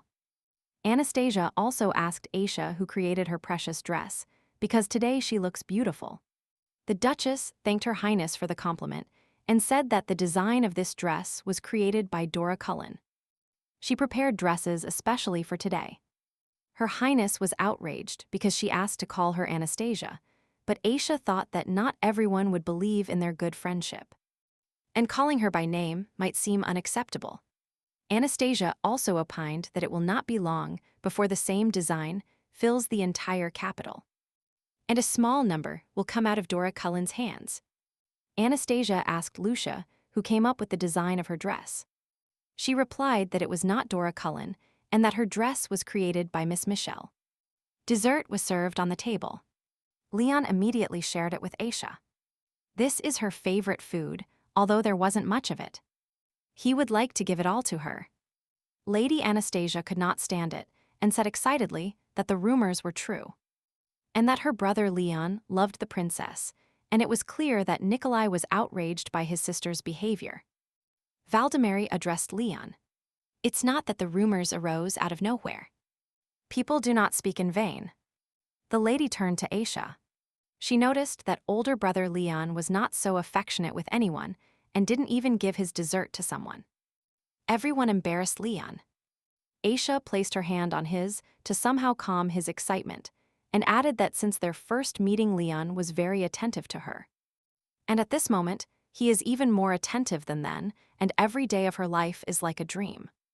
She is very happy. Anastasia saw her brother's shy face for the first time, although he doesn't come to the capital every year. But this is the first time she sees her older brother like this. Valdemary recurred to Leon that wherever he went, he always heard praise towards the Beintenet family. And he was also praised in the capital. But Leon replied that he felt flattered as always and that nothing had changed. After dinner, everyone went to the living room commenting on this wonderful and successful evening. Saying goodbye, and they began to disperse. Anastasia stopped Aisha and offered to take a walk in the garden, as she didn't want to rest yet. And the Duchess agreed. They invited Lucia for a walk, but she refused, explaining that she didn't feel very well. And that's why she wanted to return to her room to rest. After deceiving them, Lucia ran out to the terrace, furious that no one takes her seriously. And everyone behaves with such reverence towards the ducal couple. This is outrageous. Even Valdemar himself said that the people of the capital praise the Grand Duke of Wintonet. Watching Luculin all night, he noticed that he had never looked at her with such a loving gaze. As she walked further, Lucia tried to calm down and took deep breaths of fresh air. But suddenly, someone called her. Turning around, she saw Luculin. Her mood immediately changed. He asked her to give him just a couple of minutes. Lucia approached him with a smile on her face and told Luculin that she would certainly take the time. But he immediately asked to see how she addressed him, because he is the Grand Duke of Wintonet. Lucia immediately replied with a smile that she regretted the fact that he was still offended by her. For having rejected him, Leon didn't even want to listen to her. He only warned Lucia not to dare to touch his wife. Lucia's face immediately changed. Her intonation became higher. She didn't understand what kind of look that was. Why was Leon looking at her like that, as if she had done something? Leon explained that she hadn't done anything yet, but he assumed that she was definitely planning something. And that's why he warned Lucia not to dare to use his wonderful wife for her own ends. Lucia wanted to take Lucullin's hand, but he managed to dodge her and move further away from her. He also noted that if Lucia doesn't feel well, then she can spend the entire remaining time in some room and rest. After which, Leon turned around and left. Lucia was lost. She did not expect this from Lucullin, and her anger inside began to boil even more. The girls gathered for a picnic by the river, and Ryandel stayed with them. The weather was beautiful, especially in this place. Anastasia said that the weather was great for hunting, but a picnic was much more fun, and that she really enjoyed the beautiful summer landscape of Winternet. She noticed that Lustra was in a bad mood and asked her what happened and if she could help her. But Lucia said that everything was fine and thanked her for her attention. She came here because she also likes the landscape. Lucia lied to Lady Anastasia because she was still excited about yesterday's conversation with Luca Leon. And he was before her eyes, very serious. So Lucia looked at Aisha and thought, what is that hypocritical smile she has? She is so annoying. She clearly thinks she is the most amazing and cannot help but show off. Leon, Nikolai, and Valdemar went hunting, and Leon was very lucky at today's house. Nikolai told Leon that today's entire game would be caught only by him. But Leon laughed and said he was just lucky. Valdemar also noticed this and knew that today's winner was already determined. But Nikolai warned that they would not participate in any competition, but Leon could be envied. In the future, Valdemaria announced that he had not yet admitted defeat, unlike his brother Nicholas. Leon wanted to catch up with his brother, but Nikolai stopped him and asked if they could take a walk and talk. Nikolai had a feeling that they hadn't gotten along so well for a long time, thanks to the Duchess. Without even looking in his brother's direction, Leon said that this was the entire schedule compiled by Aisha, that he wouldn't have been able to find time to marry them. There was laughter, and Nicholas said that he should express his personal gratitude to the Duchess. But Nikolai continued saying that in the end, they are still blood relatives and members of the same family. Leon could not understand where this conversation was leading. Nicholas admitted that he had wanted to tell him something for a long time, and thanks to the Duchess, he got the chance. His face became serious and desperate at the same time. Nikolai asked Leon for forgiveness, because when he was falsely accused at the academy, he was nearby, but decided to stay away. At that time, he was very sensitive to everything and did not want unnecessary trouble. At that time, he wanted to inherit the throne, which made him think that the biggest threat was Leon. When he realized that this was not the case, a lot of time had already passed, and he admitted the mistake too late. Nikolai knew what Lucalion was thinking at that moment, that this was a lie, and that he was not sincere. But he asked for forgiveness again. But Leon only said one thing: the wind carries away the past, and that's why he doesn't hold a grudge against Nikolai. Walking further in the forest, Nikolai added that Leon was actually the most mature and reserved among them. Anastasia realized that her relationship with Aisha is not the same as with everyone else, although she manages to get along with everyone. Anastasia also really regretted not going with her brother Ryandel to Lubelier Academy. She said that her brother didn't tell her how he spent his time at the academy. Anastasia asked Aisha how she spent her time at the academy. But Lucia also decided to enter this dialogue and asked Anastasia if she hadn't heard rumors about the Duchess. Ryandel slammed the book shut and was also interested in this conversation. He addressed Aisha if she could clarify something. Aisha replied with a smile that she could ask any question. Anastasia was misunderstood. Ryandel remembered the worst days of university, as at that time his relationship with Lillard Clocks was at a relatively close level. He wondered why, when the Duchess studied at the academy, she treated everyone so coldly. But now she is kind and happily receives them. The Duchess was very reserved and replied that she had nothing to talk about the past. Sometimes what you see is not really what it seems. But still, she explained that at that time, she took the role and responsibilities assigned to her very seriously. And even in her relationship with her younger sister, Lilia, there was some kind of misunderstanding. Looking at Ryandela, she added that at that time people only preferred accusations and ridicule. Lucia immediately decided to say that the phrase Aisha said could mean something else. It turns out that people just like to ridicule and falsely accuse others. But Ryandel interrupted Lucia, shouting that she shouldn't dare to be rude to her most serene highness, the Duchess, and that she should know her place. Lucia was outraged because she didn't say any of that, but she received a comment addressed to her. Ryandel asked Sre Balons to calm down because he was telling her something incorrect about whether her words were correct or not. Even here, Aisha was calm and balanced and said that everything depends on each person's own judgment. Lucia was furious. She didn't want to talk to anyone, and the Duchess was starting to get on her nerves more and more. Anastasia noticed a 5-colored butterfly. Aisha said that it was very rare, but that in the future she would have a lot of luck.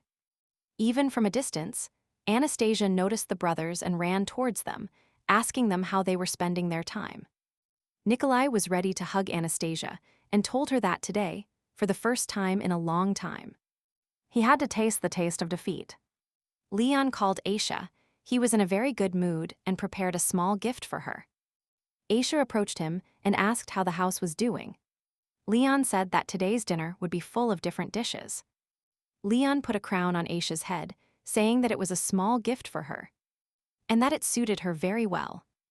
Everyone looked at the happy and loving couple, and Leon and Aisha could not stop admiring each other. They were the most cheerful. Upon waking up, Leon had breakfast with Aisha, said that something was tormenting him. His relationship with Anastasia had become too close. Aisha was a little surprised, but Leon added that this situation made him feel a little lonely. The lady laughed and was glad that Leon was jealous of her, but until that moment, they had been together in the same bed. Aisha reminded Leon that today is the last day, and tomorrow the guests will leave them. And she will spend a lot of time with him until he says enough. Leon was happy for her words, but in this case, he would have to spend all his time with her. After breakfast, Leon began to prepare for business and asked Aisha what they would do. She replied that today there would be a boat trip, and she would like Leon to come too. He approached her, hugged her, kissed her, and replied that as soon as he was free he would come right away. Everyone had already gathered by the river. The boats were ready for a ride. The weather was perfect for the last day of rest. Aisha was in a very good mood, happy that today was a wonderful day and ideal weather for sailing. Anastasia, on the contrary, was a little upset. As it was her last day, she said that time passes very quickly. But Aisha cheered her up, telling her that they still had next year, etc., and that she would be delighted to see her not only in summer, but at any time that suited Anastasia. Ryandel approached Valdemary saying that it would be nice if Luca, Leon, and Nikolai could spend time with them. But Valdemary replied that, although Nikolai was on vacation, it was necessary to find time for state affairs. Aisha listened to the conversation and warned that Leon would come as soon as he was free, and offered to have a good time with that company. Everyone had already arrived at the wooden pier. Valdemary asked Lucia who she would like to sit with. Lucia began to talk about how the holidays were almost over and that she hadn't been able to have a normal conversation with her Grace, the Duchess, for which she was sorry. Looking at Aisha again, she continued saying that the opportunity today to travel on the same boat as her is great luck. The Duchess happily agreed. Only if Her Highness, the second prince, allowed it, Anastasia immediately said that she also wanted to go with them. But Valdemary, hugging his brother and sister, suggested that today we have a family boat trip, because it is a good opportunity to strengthen our relationship. Everyone took their seats, and the boat trip began. The river was calm and the surroundings beautiful. Valdemar approached his brother with a proposal that they could try fishing here next year. And Ryandel agreed with his brother. But they noticed that Anastasia was sad. Valdemary asked what was wrong. She didn't want to leave. That's why she was in such a bad mood. It was unexpected to know if the Duchess was really that fond of her, thought Valdemary. At some point, Anastasia jumps up and starts greeting Aisha. Ryandel got scared and asked her not to jump so abruptly when they were on the boat. Noticing this, Lucia said that Princess Anastasia was very sweet. Aisha agreed with her and added that she was also sweet, active, and very positive. Looking down, Lucia continued saying that she used to be Anastasia's best friend. But most likely the Duchess will take this title away from her. Aisha knew that Miss Balons didn't like her, but the fact that she asked to travel with her didn't mean she had something important to tell the Duchess. But Miss Balons rushed to say that the Duchess misunderstood her. Lucia started telling the Duchess that when she studied abroad, she still learned all the news from the Empire. And that a girl had appeared who had won the love of Luculin, and she wanted to see her with her own eyes. Aisha's mood deteriorated a little. She wondered how Miss Balons would feel when she saw her with her own eyes. Their conversation was interrupted by Leon, who was approaching at a gallop, who loudly told Aisha that he would tie up her horse and join them. Aisha got up, her mood improved.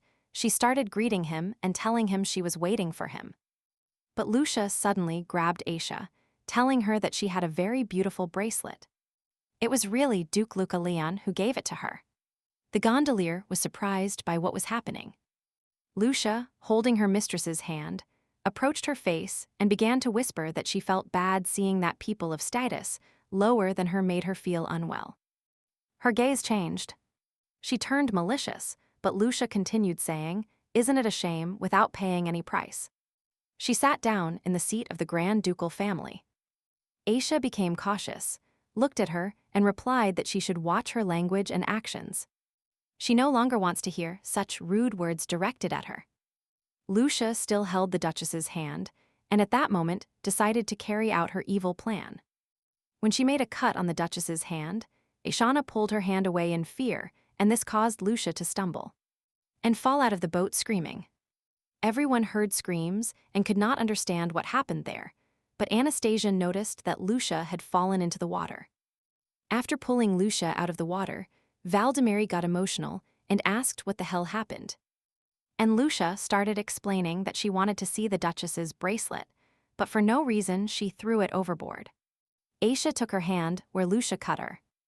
Leon asked her if she was okay. He hoped that Lucia wouldn't do anything to her. Aisha replied that she was fine. But Aisha squeezed his hand tightly and thought about that situation. As if she had been cut by something, similar to a knife, but there was no trace of that object. Lucia said that, to be honest, the last time she spoke to the Duchess, she thought she had said something rude. And today, she wanted to apologize to the lady for that incident. But she did not expect the Duchess to be so indignant because she wanted to re-establish the relationship.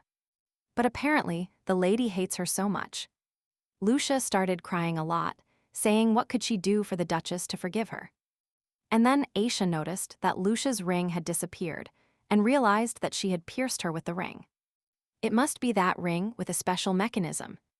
And when she gave a tug at that moment, Lucia dropped it into the lake. Aisha was worried that there was no poison in the ring, because Lucia could accidentally pierce herself with the ring. And she is not brave enough to risk her life. Leon's anger grew more and more. He looked at Lucia and realized she was lying. Miss Balons continued playing her game and turned to the Duchess again. She really hated her a lot. Aisha kept wondering how she could distort her behavior so much, as if she had undergone indescribable humiliation, and still managed to slander her. The Duchess took her head and told her that she was tired, that she would return to her chambers and rest a little. "What did you say?" Lucia shouted. She was furious with anger, her cheeks turned red, and she wasn't following what she was saying. But Aisha repeated that she was tired and that she would return to her place. Lucia kept shouting. The Duchess really had no feelings left, but Valdemary couldn't stand it. And he asked Lucia what she was saying.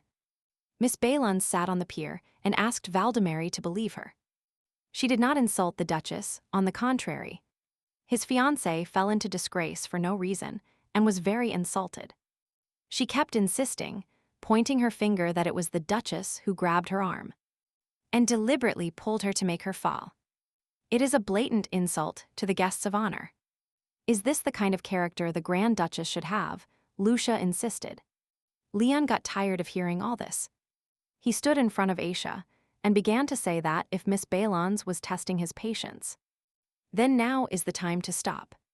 Aisha took his hand and told him that everything is fine, that she will handle it herself. Seeing all this, Lucia could not understand why she had wrapped everything up so perfectly. Why no one started neglecting the Duchess? The Duchess asked Miss Balons not to push her into the lake, and it was Lucia who first grabbed her hand. And then she felt a tingling sensation and reflexively pushed her away. Then, out of nowhere, Miss Balons screamed and fell, and Aishanas wanted to ask her for what purpose she did this. Lucia jumped up and began to scream at the Duchess what she meant. Or did she mean that Lucia fell on purpose? Valdemary got tired of this and told Lucia that enough was enough, and began to say that there was a misunderstanding between them. And Lucia got scared, and then fear turned into excitement. She generously asked to forgive her fiancé for her careless words and actions. Aisha also asked to be forgiven for the fact that Her Highness's fiancé fell into the water, and that she would immediately call the doctor so as not to catch a cold. Lucia wanted to answer the Duchess, but Valdemary stopped her and whispered to her not to say a word. But Lucia could no longer restrain herself. She still screamed at the Duchess to return to her room, because everyone was in some kind of shock. And that's why all plans for the afternoon were cancelled. Leon asked what Miss Balons had done, but Aisha insisted that nothing, and that everything was fine with her, and asked him not to worry. Upon returning to the room, Lucia kicked up a fuss about how Val could do this to her. She almost lost her life because of the Duchess, but Valdemary repeated that it was all over, and that she shouldn't worry and take everything seriously. These words finished Lucia. How not to worry and not care? She is the one he loves. She is his fiancée. She really doesn't feel like understanding that his fiancée fell into disgrace. Valdemary told Lucia that enough was enough. The Duchess was not that kind of person and had no reason to do this to her. Lucia was dumbfounded. Valdemary really doesn't believe her. He doesn't believe everything she says. And he explained that they were here to re-establish relations with his brother, and if she was his fiancée, she should not interfere with his goal. Valdemar headed towards the door, saying that it seems Anita has arrived and that he will go to rest. Lucia was indignant. Furious, Lucia threw pillows and clenched her fists. She screamed at Anita that she had to do something for her, and then whispered to herself that she would destroy them. Night came, and Lucia ran to the garden wondering if Luculin had received a letter from her. But if he had received it, he would definitely come for the sake of his beloved Duchess. She had already planned a plan in her head when they were alone, the two of them. She would take the robe off her shoulder, and she would scream how obscene it was for the Duke. But Anastasia met her on her way. It was as if she had fallen from the sky, and Lucia was confused. After asking Anastasia what she was doing here, the princess replied that she had the same question for Lucia. Why was she here at such a late hour? Without much thought, Lucia replied that she couldn't sleep and decided to take a walk and get some fresh air. Anastasia replied with a smile, intending to take a walk and put her hand under her robe, and started taking something out. Anastasia took out a letter signed by Lucia Balons and asked her if she was waiting for her brother Luca Leon. Lucia was in shock. She didn't know where Anastasia knew everything from and where she got the letter. So she decided to play dumb.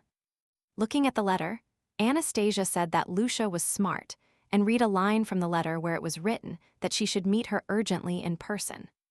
Miss Balons didn't know what to do. Her gaze changed, and she realized that she was exposed. But Anastasia did not keep the letter.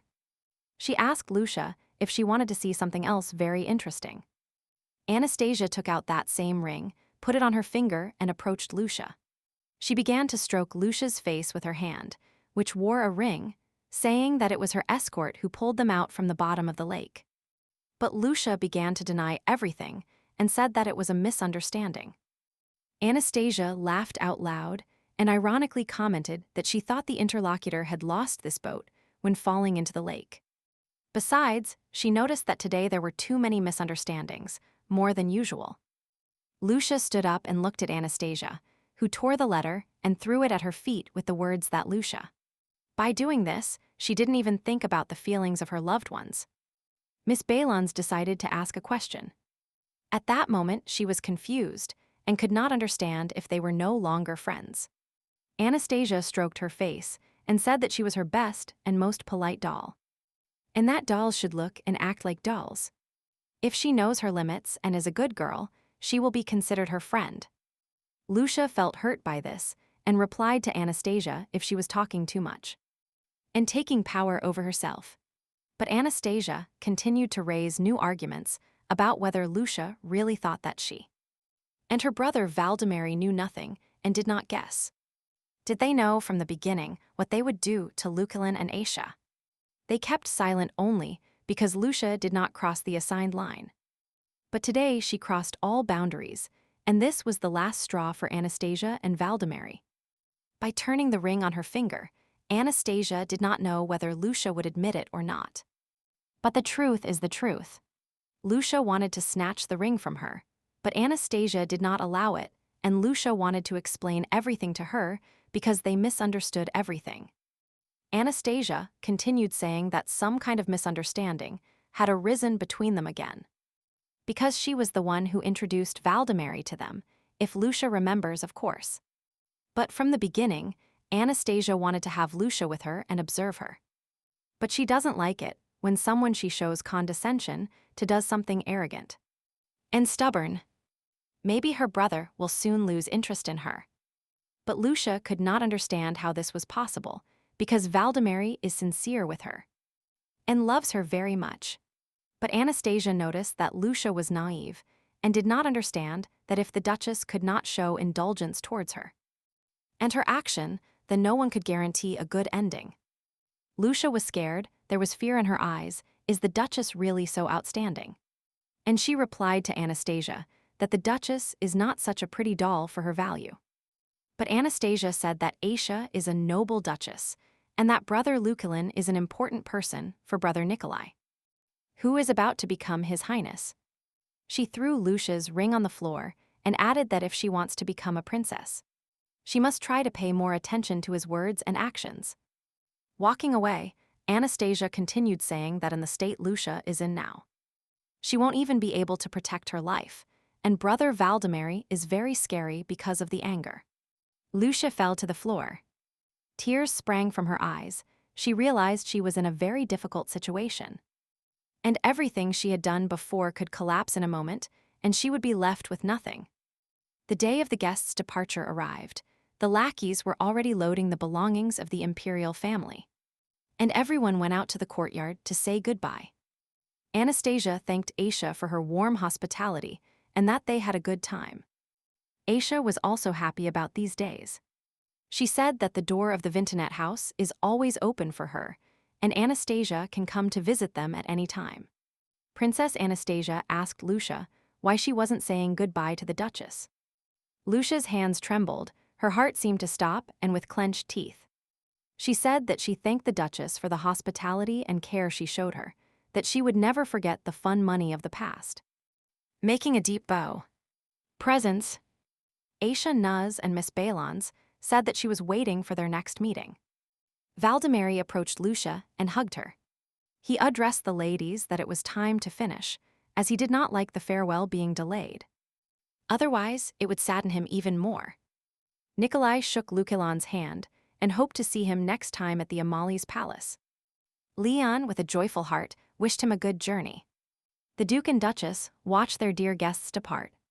Leon exhaled and whispered to himself that they were finally gone.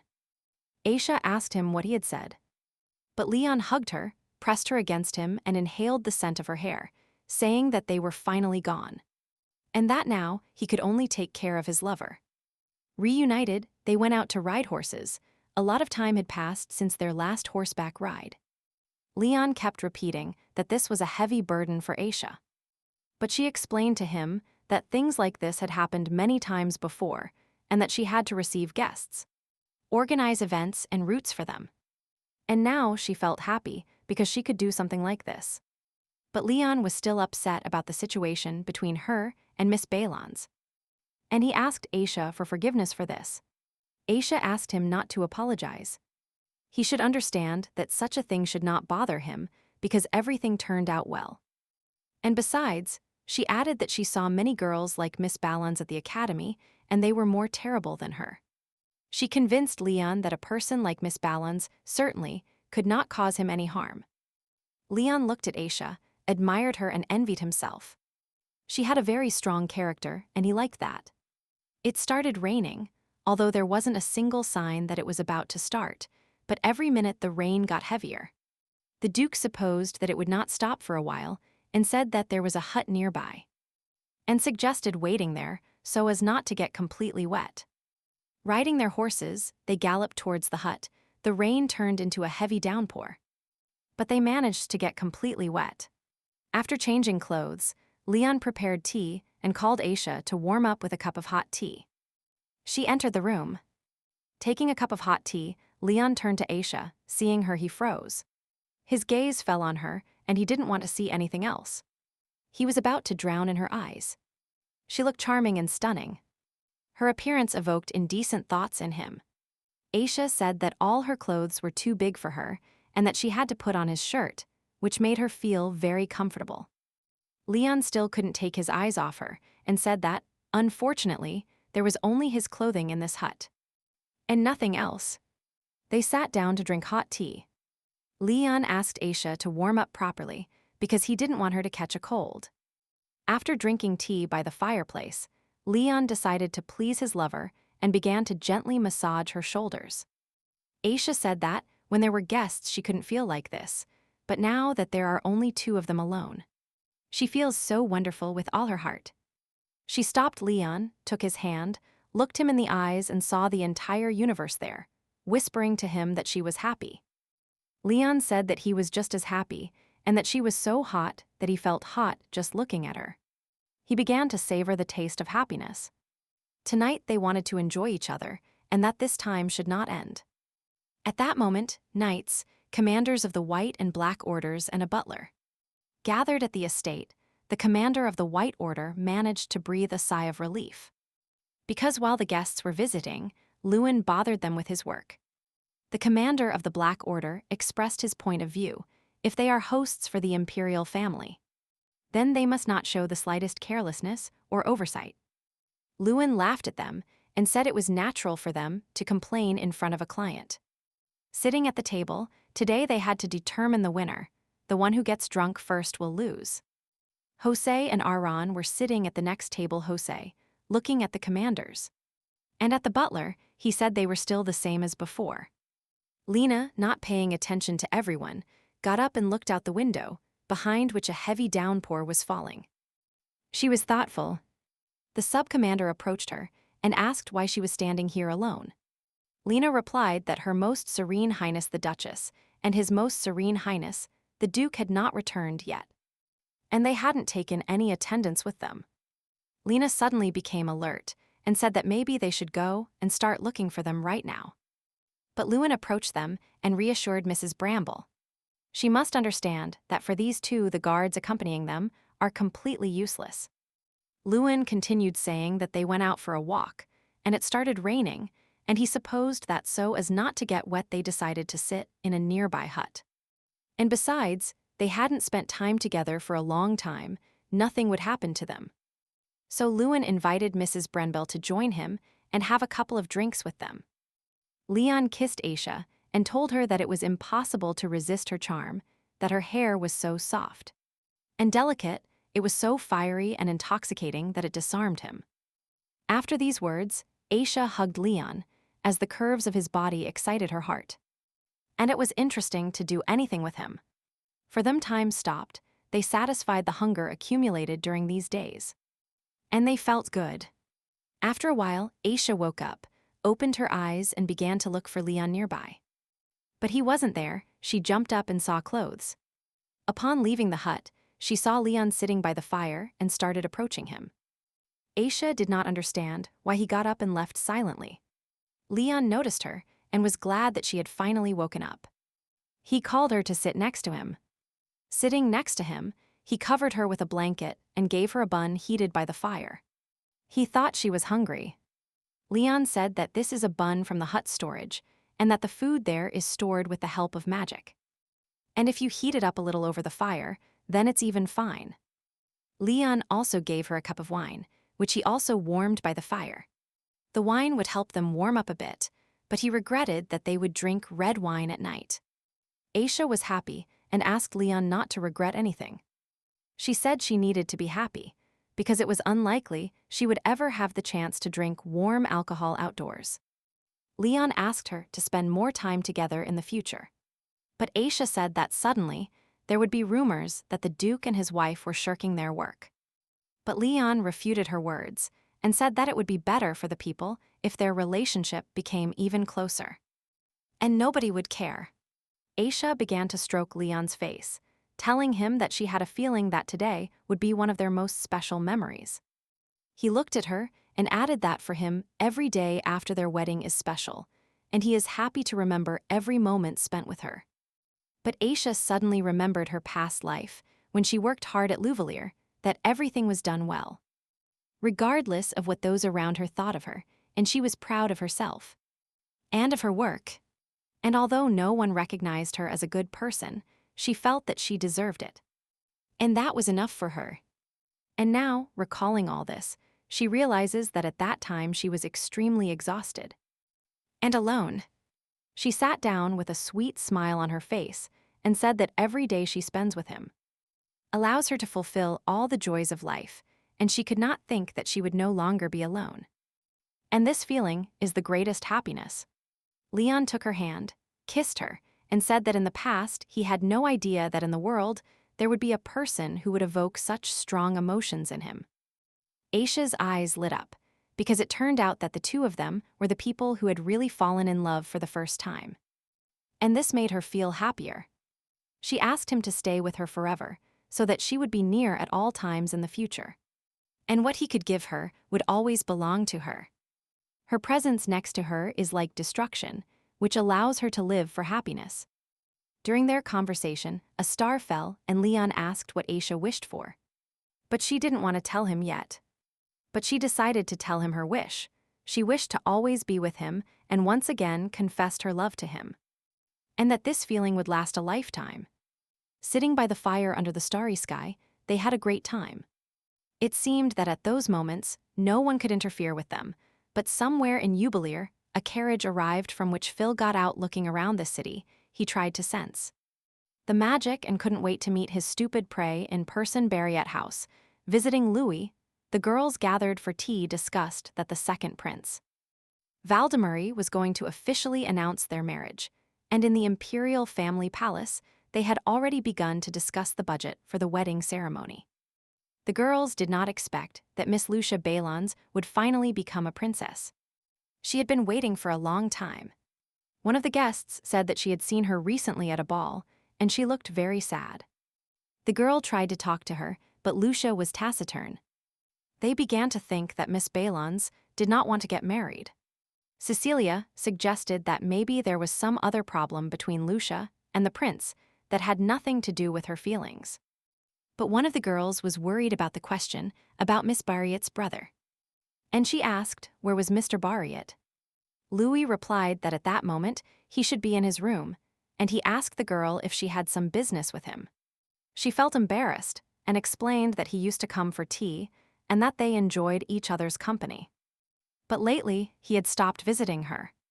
Louis told her with a sweet smile that he had recently quit teaching and many other activities, as this was necessary in order to have more time to deal with the inheritance of the family estate. And that's why he was busy. It turns out Louis lied a little, because whether he is busy or not, lately he seems a little depressed.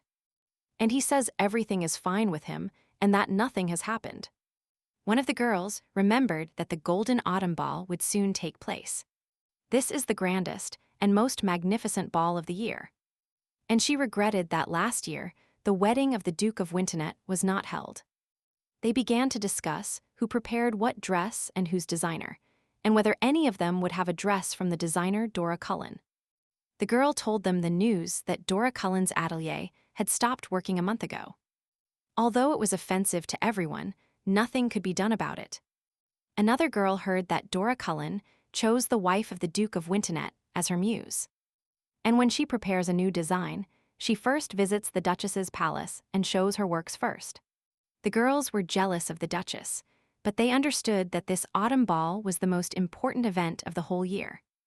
So the ducal couple had to attend, and everyone wanted to see them with their own eyes. Cecilia agreed with them, because the Duke and Duchess had not attended balls for a long time. So they should become the heroes of the autumn ball. While in the Gwynton Duchy, Leon and Aisha were training in the training ground. He asked her if she was ready. Aisha was ready to train, and they could start at any moment. At an unexpected moment for Aisha, Leon jumped and began to attack her. But she gathered strength and defended herself with her magic. The result was very positive and unexpected. It amazed not only Leon, but also the other knights who witnessed their training. Leon praised Aisha, saying that she had an amazing growth rate, and she, in return, thanked him, because what kind of teacher is that result?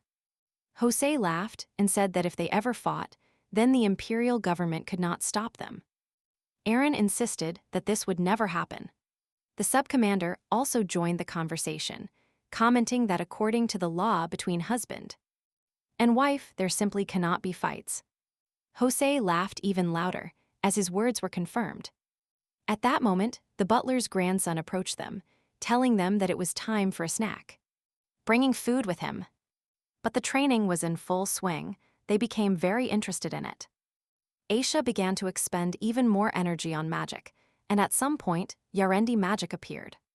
Realizing this magic, Leon immediately moved away from Aisha, threw his sword on the ground, and stopped training. Leon immediately ran to her and asked how she felt. Aisha replied that she was fine. She didn't understand what happened and why Leon was emotional. But it turns out that he didn't notice or feel Yarendi magic. The knights also noticed the aura of Yarendi in the Duchess's magic, and this could not be a mistake. Eric took off and ran towards the Duke and Duchess. Leon wanted to introduce his magic into Aisha's body to see the state of her body. But Eric, running closer and closer, shouted and turned to his Grace the Duke. Aisha and Leon turned around, and Eric shouted that this was nonsense because the master did not want to help, but to kill the lady. And this was too much on his part. Eric approached the lady and asked if everything was fine with her and if she was injured. Aisha looked at him surprised and thanked him for his concern. But then Aisha remembered that the situation now is similar to what happened to her in Louvalier, when the knights defended Lilier and ordered Aisha to watch her behavior. And Eric continued shouting with open arms that he would be on Lama's side no matter what happened. And he asked her not to worry.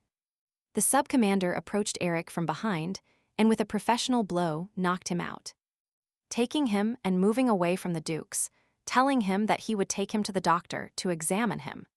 Leon took Aisha's hand and suggested returning to the palace to discuss the situation that had just happened. She agreed and they left. Walking towards the palace, Aisha excitedly asked if she really used Yarendi magic.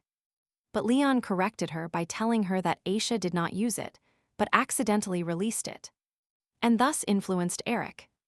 He also assured her that everything would be fine with Eric, and that the doctor would take the right treatment because she only slightly influenced his mind. And there would be no serious consequences. Leon also referred to her training. He wanted to know if Aisha felt bad at the moment she blocked his last blow. Did she think about it? But she couldn't give a concrete answer because she really wanted to defeat Leon and used more magic than usual.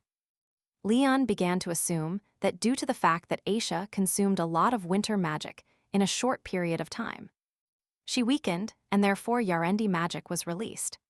There would be no serious consequences from this, but they still needed to find a way to fix this problem.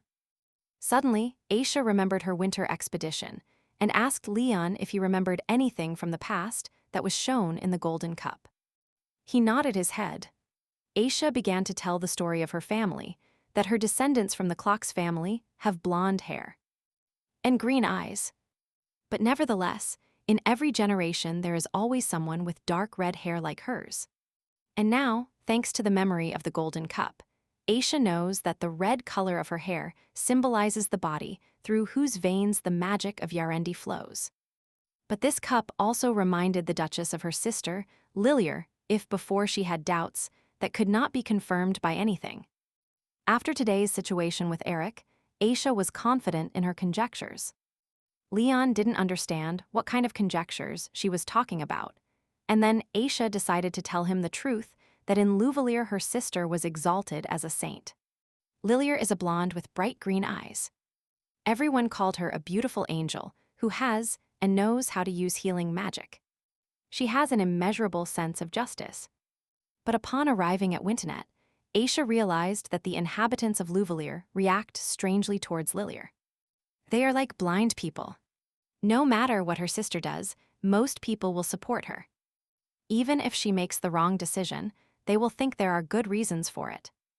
Leon listened to all this and could not believe that his beloved was going through such a difficult period in her life. But Aisha also added that the family knights were ready to insult her without hesitation to convince several people whose ideas and motives were different from their ideas. For Aisha, everything became clear now because before, when things like this happened, she suspected nothing strange in them because she was used to everything. But due to the memories of the Golden Cup and what happened to Eric, Nick became convinced that Lilir has the magic of Yarendi. But she couldn't understand one thing. Leon himself told her that to awaken Yarendi magic, the owner of the family needs to awaken it himself. And Lilir can use magic just like that. Leon, looking at Aisha, replied in a languid voice that most likely he would have to ask those two for help.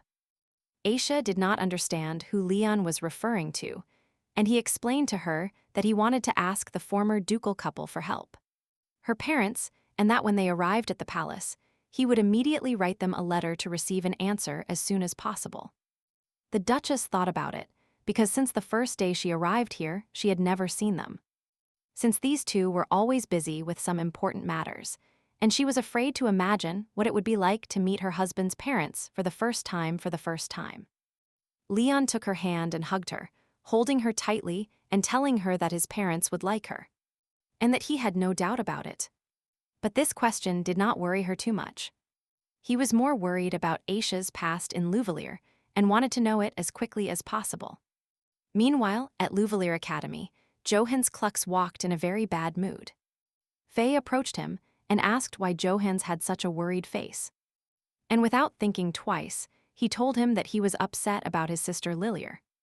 Only that his mother told him in a letter that Lilir had not been in the best mood lately. Faye immediately hid his smile and wondered if something had happened to her. But Johannes asked Faye if he remembered that his sister was dating Prince Cal's. And as it turned out, things were moving towards the wedding, however. It seems that His Highness is against their marriage. And it is not clear why. Faye placed his hand on Johannes's shoulder and said that he had nothing to worry about. The main thing was that his sister was well and healthy. But this did not reassure Johannes. He kept thinking why His Highness should object, because his sister is very kind. She always helps the people of Louvalier, and, in his opinion, Lilir was the most worthy contender for the throne. With a smile on his face, Faye agreed with Johannes's words. Since all the people revered his sister Lilir like a saint, and such a reputation was perfect for the princess.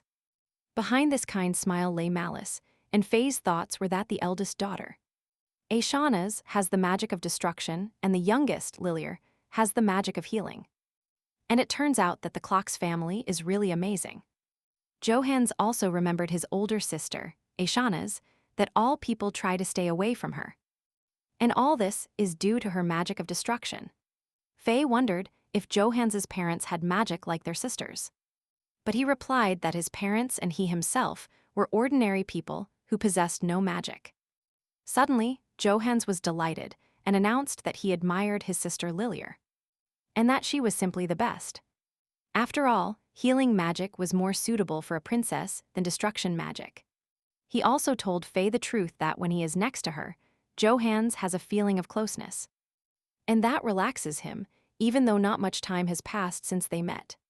Johannes decided to thank Faye and invited him to visit, as he was inviting his friend to his family home for the first time. Faye was happy and thanked Johans for such an invitation, and he accepted to come. The estate of the Clocks family, where Lilier had a serious and loud conversation with her father about the wedding. Lilier was excited and could not understand exactly what His Highness wanted to say. But her father asked her to speak more calmly and quietly. He tried to demonstrate that, while ignorant nobles indulge in feasts and live luxurious lives, she improves her fencing skills, actively participates in the life of the academy. She studies politics and does everything in her power for the people of Louvalier. And she herself stated that no one other than her is worthy to claim the throne. The father asked with all his might to calm her down and that she should listen to him first. But she didn't seem to listen to him, and hoping that he wouldn't perceive her as a little girl going crazy over a portion of candy. She asked him to perceive her as an adult. He looked at her and said nothing, and Lilier, approaching the window, thought that the reputation and authority of a person are very important. Saying that the good opinion of the people is not enough, no one will understand her true intentions. And her firm determination, without enormous authority. And in order to guide the ignorant people in the right direction, she needs a higher status and more power than she has now. The father sighed deeply and only thought that this is why His Majesty rejected her. And then again asked her to calm down, reminding her that he wanted to marry a little later. And he invited her to stay with them and do whatever she wanted. He wanted to think about such a serious topic. Lilier ran to her father and fell to her knees with tears in her eyes, screaming that she couldn't wait any longer, and that this was her life's desire. She looked at him with her huge green eyes and asked for help for him to help her persuade His Highness. The father was confused and had to agree with her, saying that he would talk to His Highness again. After these words, Lilier jumped up and hugged him, telling him how much she loved him. Be that as it may, she knew that her father would do anything for her. After the conversation, everyone gathered at the table, where the head of the Clocks family introduced his friend Johans from the academy. He was curious to know which family Faye was from. Faye happily revealed that he was born into a family of males in the Chitian region of the Amali's Empire. The father said that Johans mentioned him often in his letters, and that he would prefer to see Faye with his own eyes. Hearing this, Faye thanked him for the invitation. It was a great honor for him. Johans's mother was very happy with her new friend. He was a very polite young man. Johans assumed that Mom and Dad would like Faye. Lilier, putting down her glass, began to say that Amali's is a feudal empire where nobles have unlimited power. And Louvalier is not like that. Over time, they will change for the better. The Duke and Duchess were shocked by Lilier's statement and reprimanded her, even though she was uncivilized. But Faye, like a good boy, agreed with everything and thanked her for everything, trying not to pay attention to any statement. The Duchess was very worried that Faye might not like something and asked Johans to bring his friend more steaks. Lilier raised her voice and told her mother that her words were very important to Faye. That talented young aristocrats like him should become the basis for the perfection of the kingdom. The father offered to enjoy the time spent together. After all, he had thought before that his third son would withdraw and remain alone for the rest of his life. But he managed to find such a wonderful friend. Faye thanked Duke Clocks, and they continued having dinner. After a while, the dinner ended, and everyone went their separate ways. The Duke went out to the courtyard and thought that Lilier's thoughts were a bit radical. But at such a young age, she strives to help her home country, and this is worthy of respect. He was also thinking about how to convince His Highness, but suddenly Faye called him, who was following him in the courtyard. The Duke immediately turned around and asked him what he was doing here at such a late hour. To which Faye replied that he had decided to just take a walk, but that this was not the case. Faye began to talk about how he thought he could help the Duke in his difficult situation, since he knew what the King of Louvalier really needed, but the Duke did not understand what he was talking about or what he meant. Looking at Faye with surprise and incomprehension, a smile appeared on Faye's face. He knew that the Duke needed to convince His Highness about the decision to accept the marriage. This was very important for Miss Lilier. The Duke's face changed, a little angry. He told the young man that his son, Johannes, had told him many unnecessary things. And that question had nothing to do with him, and he asked Faye to leave. But Faye uttered the same words, that it was the stone of life, which has infinite energy. And that it was she who contributed to the unfair deal between Louvalier and Amalie's, or more precisely, to the political marriage of the Duke's eldest daughter. The Duke was not himself. He began to raise his voice to the young man. He warned him that this was not a topic that outsiders like him could talk about as they pleased. Faye extended his hand, and the stone of life began to glow there. It was beautiful and universal. Faye announced that he knew the technique of processing the stone of life, and this is exactly what the King of Louvalier dreamed of. The Duke was blinded, extending his hands towards the stone. He said that this would be enough to convince the king about the wedding of Lilier and his son. In Leon's office was the butler and the commander of the knights, who came to report on the remaining supporters of Yarendi. They tracked them down in different places, but since last winter they haven't found a trace. But they continue to follow the trail of that red-haired Yarendi who attacked the Duchess last winter. The commander promised that they would find him soon. Upon hearing the commander, Leon also heard Aisha's words that her sister Lilier also possesses Yarendi magic. And this haunted him. Therefore, the Duke decided that during the search they would also pay close attention to the kingdom of Louvalier, especially to the Clock's duchy. The commander was dumbfounded because the Duke's wife was from there. But Leon explained to the commander that there is something that worries him, and when the time comes, he will tell him. And he will explain everything. The commander bowed and said that he understood everything, and Leon let him go. Taking the documents in his hands, Leon remembered that he wanted to ask Loan if he had received letters from the Clock's duchy addressed to Aisha. Loan admitted that there was no correspondence between the lady and the Clock's duchy, and thought that his lordship already knew, and therefore did not contribute to surveillance. Leon thought about it. It was strange, and he asked if Lewin had checked the latest news and events related to the Clock's duchy. The butler objected that one of the chambers of commerce in the Clock's duchy had some problems, and they didn't know if the Duchess knew about it or not. Leon was lost. He was thinking about what he should do to help Aisha.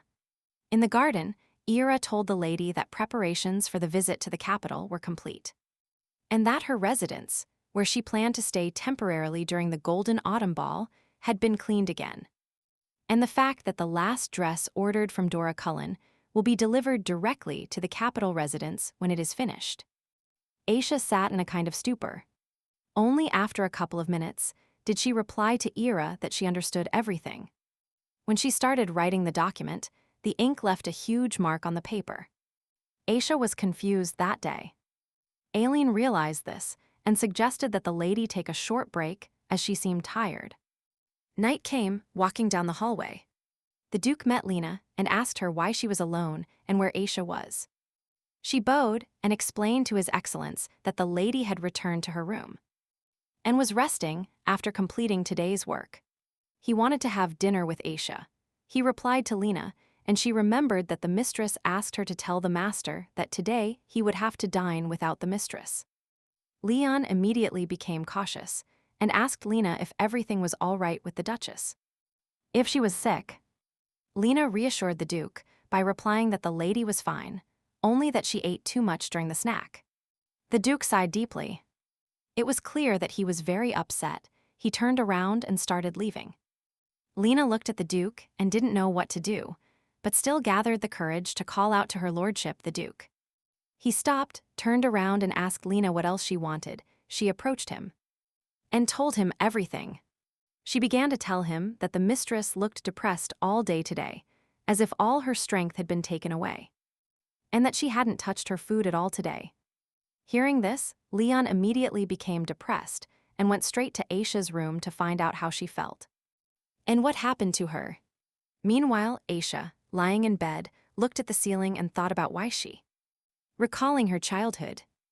After all, when she found out that Lilier could also have Yarendi magic, Aisha immediately thought that her sister's magic influenced her family. It is after this thought that memories from the past keep popping up in her head. Childhood memories that cause pain to Aisha. She knew very well that she could become a loving daughter and an older sister to be proud of. But all this could happen if she gave in to Lilir and did not question her words and actions. Getting up from the bed and opening the drawer where the box was, Aisha took it and took out a necklace that her grandmother had given her. She examined it. At that moment, an emotional Leon entered the room, asking if Aisha really felt well and why she had been hungry all day today. Turning around, Aisha replied to Leon with a sweet smile that everything was fine and that she was fine. Sitting next to her, he looked at the necklace Aisha held in her hands. Leon clarified that this was the same necklace she wore at her wedding and asked what kind of necklace it was and what it meant. Aisha looked at the necklace and told Leon that it was a gift left to her by her grandmother and that it was a kind of treasure for Aisha. They lay down on the bed. Leon hugged and squeezed Aisha against him, and she began to tell him her story, reminding him that she had a sister, Lilir, and a brother, Johans.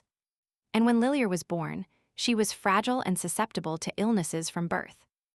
And even though, after awakening healing magic, Lilir became completely healthy again, the doctors said she wouldn't live long, and after this news, all of Aisha's family fell into despair. So they began to love Lilir even more. Although Aisha was very young at that time, she was still very sad when she saw her angel sister lying in bed every day. And in those moments, Aisha felt that she was willing to do anything for her sister. She read books to him. When Lilir needed to drink a tasteless medicine, Aisha would take a couple of sips to support her. And when her sister couldn't while sleeping due to fever, Aisha sang lullabies. But after that incident, Aisha's parents forbade her from playing outside. And the teacher's praise for her only caused pain on her parents' faces. Lilir couldn't live everything that Aisha lived. She couldn't do many things available to Aisha. And this made her parents feel guilty. And then Aishanas tried to do whatever Lilir wanted, giving her everything Aisha had and didn't have, and tried not to do those things that Lilir might envy. And then there was one time that Aisha's father told her she was a good girl, patting her on the head. And she remembered this single compliment every time she felt bad, but recalling that moment. She had good dreams. One day she saw the ex-Duchess of Clocks. Her grandmother's gaze and behavior were a bit indifferent, so her father and her mother did not have a very good relationship with her. At first, Aisha was a little afraid of her because at times, her grandmother was a strict woman and serious. While reading a book in the library, her grandmother noticed her and said that book was difficult to understand. Aisha jumped up scared and apologized to her grandmother. But the ex-duchess looked at Aisha without understanding what she had done wrong and why she was apologizing. Aisha began to make excuses, saying that she was reading a book that Lilir could never read. But her grandmother didn't understand what the problem was. Little Aisha continued saying that if Lilir hadn't been sick, she could have read the book herself. And since Aisha was the older sister at that time, she only thought about herself and didn't think about her younger sister's feelings. The grandmother realized that Aisha's parents had imposed all this on her, but still clarified to her, and the poor, frightened Aisha, holding the book tightly in her hands, nodded in response to her grandmother. And then a good idea occurred to the Duchess, as she was already in old age. And she lived completely alone because her son rejected her. She felt lonely and suggested that Aisha visit her grandmother and keep her company. Little Aisha looked at her grandmother with huge eyes, because this was her only salvation. Without thinking for a minute, Aisha gladly agreed. From that day on, Aisha moved in with her grandmother and began to teach her everything she knew. The grandmother knew the rules of etiquette well, and her erudition was also good, even though her teaching style was not easy for Aisha. She still liked her lessons. The Duchess hardly talked to Aisha about everyday topics. There were days when they only talked about lessons, and despite this, Aisha never got bored of her. The grandmother had a firm gaze, a confident posture, and that same easy smile. For no reason, no more. And this smile made Aisha feel relaxed and happy. So, looking back and recalling all this, Aisha realized that her grandmother was a great influence on who she is now. But one day, Aisha came to wake up her grandmother with the words that morning had already arrived. And it was time for her to get up. But unfortunately, the grandmother did not get up, and Aisha froze next to her bed. Aisha pressed herself tighter against Leon, and at that moment, her heart could not find a place for itself. Saying that her grandmother's death was a big blow to her. She didn't think her grandmother would die so suddenly. But as it turned out, she suffered some kind of illness and hid it from Aisha. But when Aisha had to return to her native ducal house, she noticed that it was not very different from what it was during her departure. Only one thing had changed: her younger brother Johans had been born. Thanks to healing magic, Lilia began to recover quickly. She changed beyond recognition. Aisha had some expectations of her parents. She expected them to look at her and smile. But unfortunately, everything was exactly the same as before. Even despite the long separation, her parents showed no interest in Aisha. It was as if she had never left. After a while, Aisha and Lilia moved to the academy, and soon Lilia was influenced by the ideas of Ed Aphiles and began to criticize the behavior of the aristocracy. Lilia's authority began to grow at an alarming rate, and before Aisha could blink, most of the students became followers of Lilia. But despite the fact that their views differed from hers in many aspects, their relationship remained just as good until that very moment arrived. While Aisha was in the university library, Lilia approached her and offered to make a donation. Lilia argued that money is the best item to donate.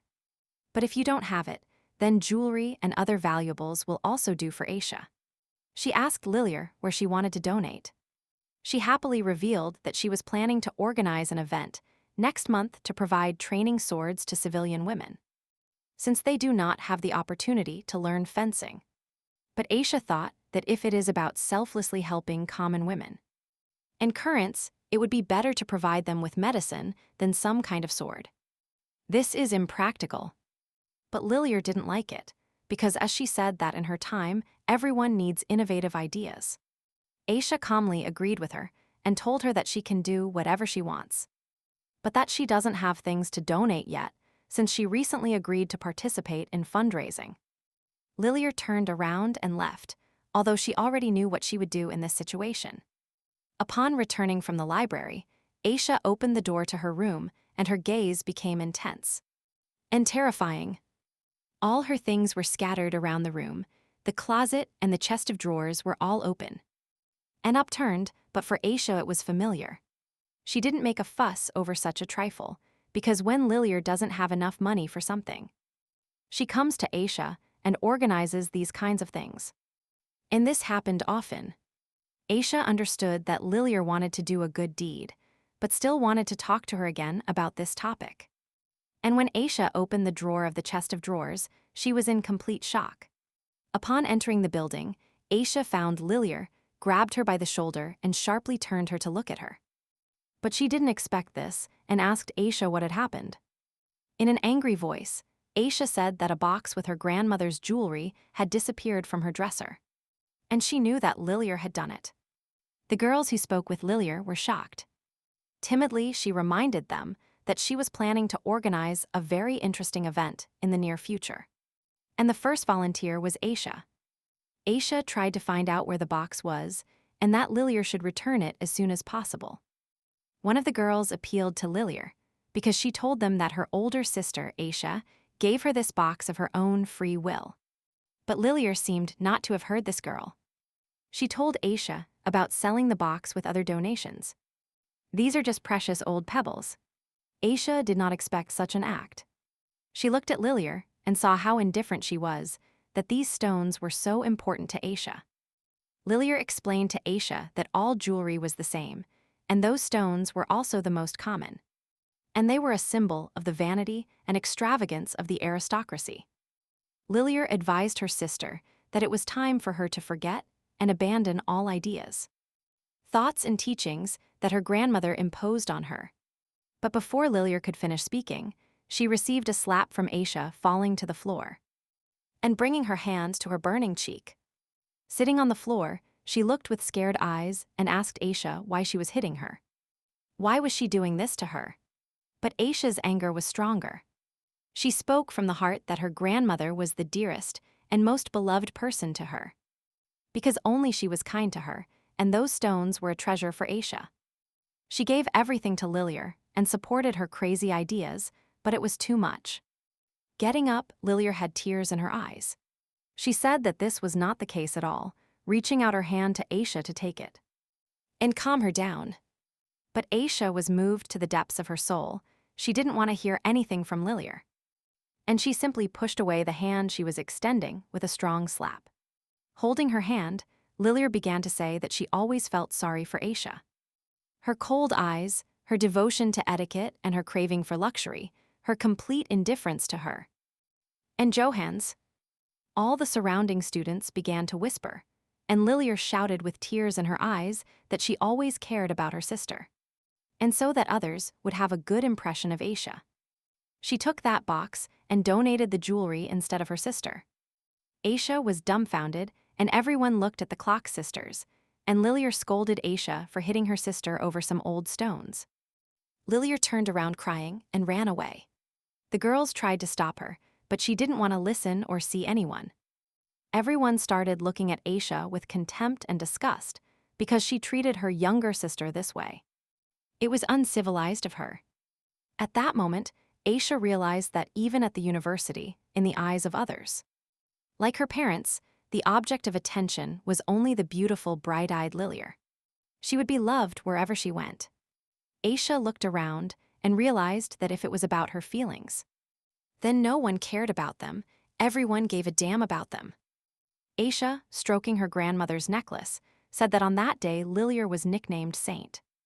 And she was nicknamed Devil, and what happened at the university spread very quickly. She looked at Leon and happily told him that, fortunately for her, she did not lose her grandmother's necklace. And after that incident, she hid it under the pillow because if she hadn't had it, she wouldn't have been able to recover from the lost illness. Leon hugged Aisha. His heart was breaking with pain, and that's why he promised her that she would never have to endure this again. And if she wanted to cry, he asked her to cry to throw out the accumulated emotions. Aisha's eyes were moist, and tears ran down on their own.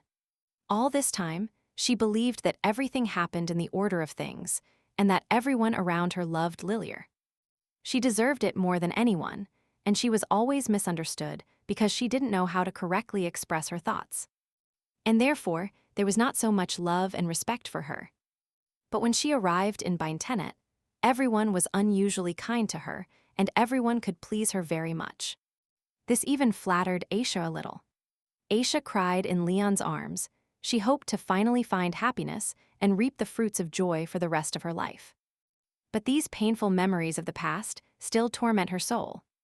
She had thoughts that all the love for her was caused by Yarendi's magic, because it turned out that it was still active in her body. Aisha didn't understand why, and why she had to endure all this pain.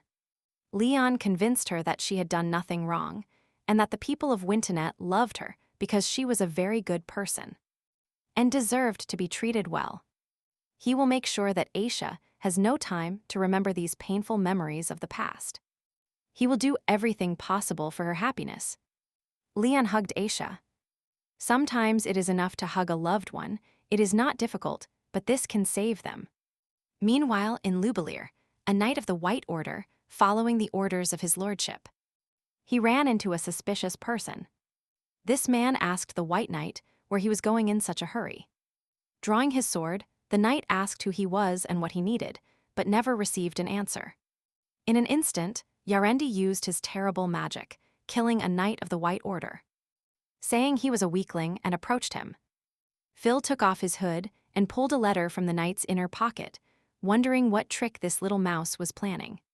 Aisha and Leon made their first visit to the capital. The landscape of the capital is radically different from the landscape of the Wintenet Duchy. Leon asked Aisha how she felt. Although this trip was a good idea, he couldn't help but feel that Aisha might be experiencing some kind of difficulty. Aisha thanked him for his concern, but she was just enjoying the view of the capital. After talking, she felt much better. Leon's concern made her feel relieved, although memories still appeared in her mind from time to time. But she was sure they would no longer influence her true self. Aisha approached Leon and told him that for her, he was the best person. Leon, looking out the window, said there are many beautiful places in the capital, and one day he will take her there and show her everything. Aisha, with a cheerful look, set conditions if Leon does not keep his promise. She will go shopping for a whole week. Leon laughed and promised to keep his promise. He was glad Aisha was smiling. Holding hands, they continued driving like this, and Aisha thought that a year ago she signed a marriage contract. Although only a year had passed, her mood, state, and emotions were completely different from how they were before the engagement. Upon arriving at the place, they were greeted by the butler, who said that he was responsible for household matters. His name was Anderson, and from the moment of their stay until the end, he would be responsible for them. After bowing, he greeted His Grace the Duke, and His Grace the Duchess Leon was happy to meet Anderson. The butler asked him to take them inside. Aisha greeted Anderson and said with a smile that he reminded her very much of someone. Leon told Aisha that Anderson and Lewin were brothers. The Duchess felt embarrassed and now understood why he seemed so familiar to her. Anderson also said that in his letters, the older brother often spoke of the Duchess. But when Anderson saw her in person, she was even better than her brother described.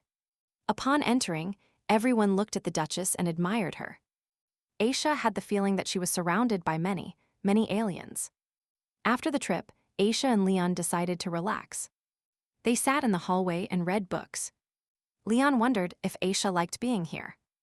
Aisha nodded her head, because everyone here had put a lot of effort and time into preparing for their arrival. And the atmosphere was different from that of the Wintonet Duchy. And after a while, she could notice that Anderson's character was different from Lewin's. Hearing Aisha, Leon still thinks that Anderson and Lewin are like two peas in a pod. Someone knocked on the door. Lena asked who was there, and in response, she heard that it was the maids bringing food to the Duke and the Duchess. Upon opening the door, the maids brought very beautiful cakes. It was clear from them that they were made with love and fear. Aisha put her fork into the cake and tasted a small piece. She was surprised because it was very tasty, and she had never tasted anything like it. Leon explained that this cake is the most popular dessert in the capital, and he knew that Aisha would like it. So he asked her to prepare some pieces for him in advance. Leon wanted to feed Aisha himself and asked if she minded, and Aisha gladly agreed. Getting closer to each other, Leon began to feed his Duchess. The maids watched this and were jealous of their love. Upon leaving the room, they were excited. What the butler told them turned out to be true. The current Duke of Wintonet is completely different from the previous one. And his wife is so sweet, they are perfect for each other. Lena heard all this. She was glad they were talking like that about her master, because Lady Aisha is truly ideal. Continuing to drink tea, Aisha noticed that somehow there was noise on the street. Leon also noticed this and did not understand what that sound was. Approaching the window, he saw his mother getting out of the carriage. He did not expect to meet her here. Aisha was surprised and began to panic. They rushed towards them in a leap. Leon supposed that his letter had reached them and they were somewhere near the capital. Because his mother loves jokes, she didn't notify them of her arrival. Aisha panicked. She was not prepared and did not know what to do. Her excitement was very noticeable. Leon stopped and looked at her with the words that his parents were very understanding people. Kind, and he was sure that Aisha would like them. He wanted to support her with all his might. She became less nervous, but not entirely, as these were Leon's parents whom she wanted them to recognize. Leon took her hand and smiled. They walked further down the hallway. He said everything would be fine, and he felt the tremor of her hands. Approaching the room, Leon knocked on the door and opened it. At that moment, Aisha was more excited than ever, but there was no other way. Leon's mother greeted them with a smile and said in surprise that she did not expect to find them here. Aisha fell silent. Leon greeted them and asked how they got there, if they were very tired. Leon introduced his wife Aishanos to his parents and the fact that she really wanted to meet them. Aisha also greeted them and introduced herself as Aishana's Vintonet, but then said they could just call her Aisha. Leon's mother also introduced herself. Her name is Melissa Vintonet, and she is very happy to meet them. Leon's father greeted Aisha and introduced himself as Lewinsky Vintonet. Melissa was very happy to have Aisha in her family, and it was a surprise for her that her modest and quiet son could find such a gentle and loving wife. She sincerely congratulated Leon. In response, he said that he mentally thanks them every day for bringing him together with Aisha. Leon's mother was surprised because her dear son said the exact same words that Lewinsky told her. She addressed Aisha to apologize because her husband does not talk much and is a little stupid. It often happens that he cannot find the right words for the situation. Probably Leon is like that sometimes too. Melissa laughed. Lewinsky looked at her and smiled. He was already used to this. Leon looked at Aisha with an indication that everything was fine, and that this was normal. But suddenly, Melissa clapped her hands and said excitedly that she almost forgot the surprise for Aisha. And she took out the box. She gave it to Aisha. The box was very beautiful, and it shone when she opened it. Aisha was surprised and asked what it was. Melissa said that Lewinsky gave her this necklace the day he proposed to her. She really hoped that Aisha would be able to accept it, and this necklace would represent her blessing to love her and accept her as a member of her family. Aisha took it out, thanked Leon's parents, and could not believe they would give her such a precious necklace. Leon looked at the cheerful Aisha and offered to help put the necklace on her beautiful neck. After putting on the necklace, it began to shine. Aisha realized that she was worried in vain, and that Leon's parents are wonderful people. Leon congratulated Aisha because this necklace suits her perfectly. Aisha agreed with him, she really likes it, and this necklace will definitely be included in the list of her favorite gifts and cherished ones. Melissa felt embarrassed and happy to hear such kind words, but also admitted that it was actually an unusual necklace. And they put a little magic into it, just a little bit. Since she heard that recently, Aisha randomly released Yarendi magic that was hidden in her. And this magic affected the people around her. This necklace will prevent such incidents from happening again. The magic it contains will help Aisha to contain Yarendi magic more effectively. And it will make the magical sweat of her magic softer and clearer. Leon was indignant because he asked Melissa not to prepare any magical artifacts. But even here, she could explain everything to him because they want to help Aisha with her problem and protect their lovely daughter-in-law. Aisha thanked them for their help. She liked her gift very much and was very happy to have met such wonderful people. Lewinsky hugged Melissa. She admitted that they found out about this from Leon's letter, and they hoped that their experience with Yarendi would help Aisha. Leon decided to move on to the main question he asked his mother in the letter. If this was confirmed, Melissa clarified what she wanted to know. If Aisha's sister has Yarendi magic. Lewinsky, with a serious face, replied that her conjectures were correct. Lilir Clocks really has Yarendi magic. Aisha and Leon looked at each other, because if this is really the case and Lilir possesses magic, it is not a fact that she knows how to use it. But to awaken Yarendi magic requires the intervention of Master Yarendi without her. The magic bearer does not awaken, not only will they be able to feel it, but also use it. And moreover, Aisha's magic before meeting Master Yarendi at the Winter Festival was also in a latent state. But there was something else that haunted Aisha while they were on the winter continent.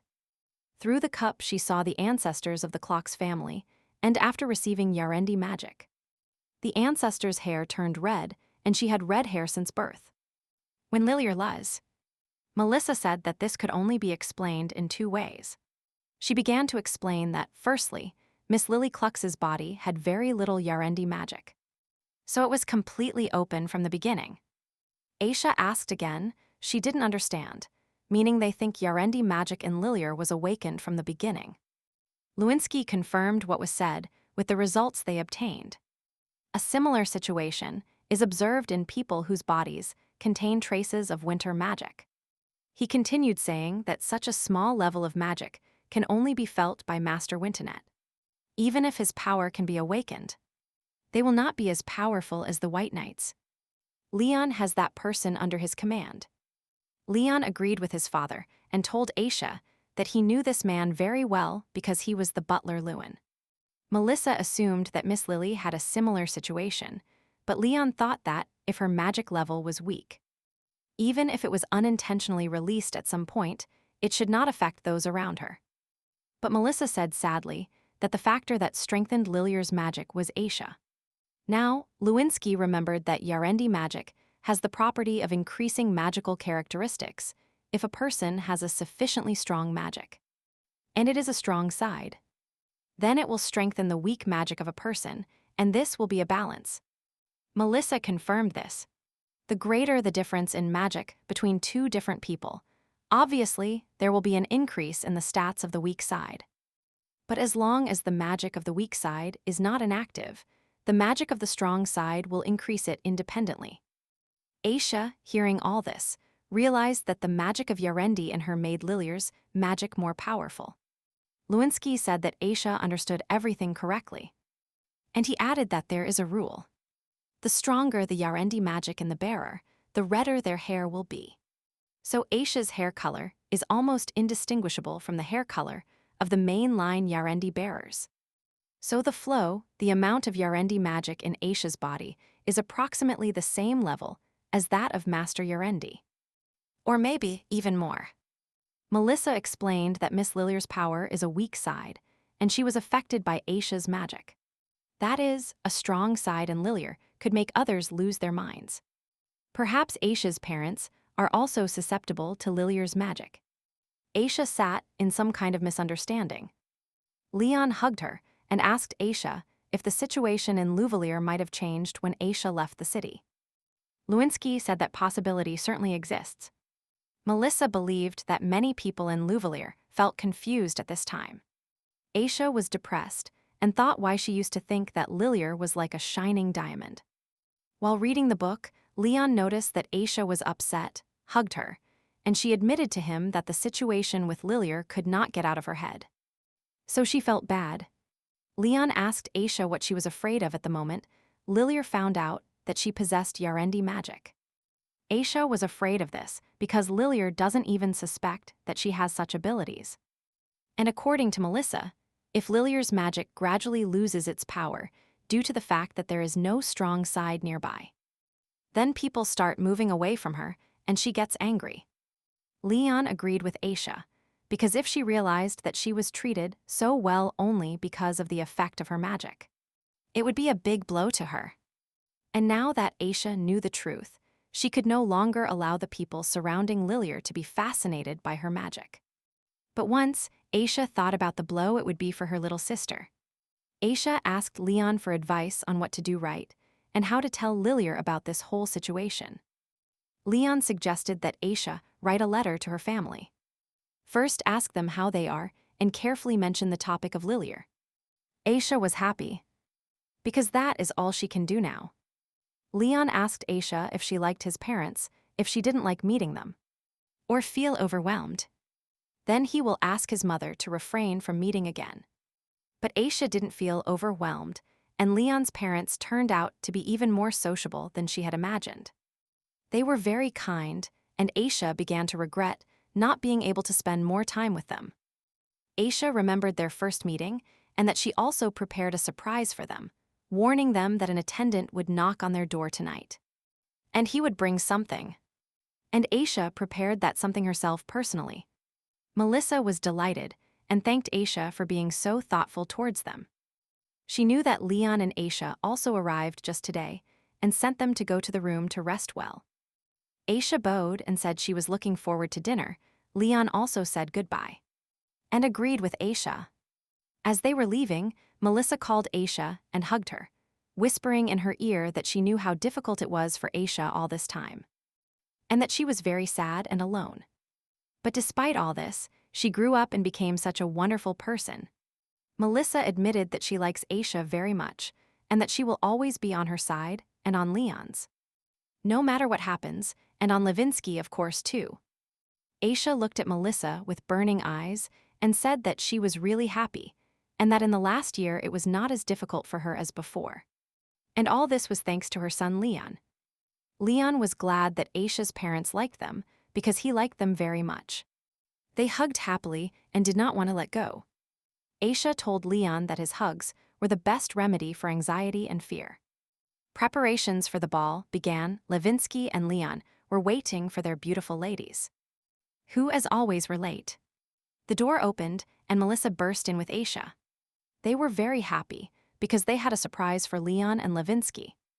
Melissa clapped her hands, and the maids began to enter the room with trays on which there were different bowls, all of which Melissa had prepared. Levinsky and Leon were breaking into a cold sweat, and Melissa said with a cheerful voice that it was time to start preparing for today's ball.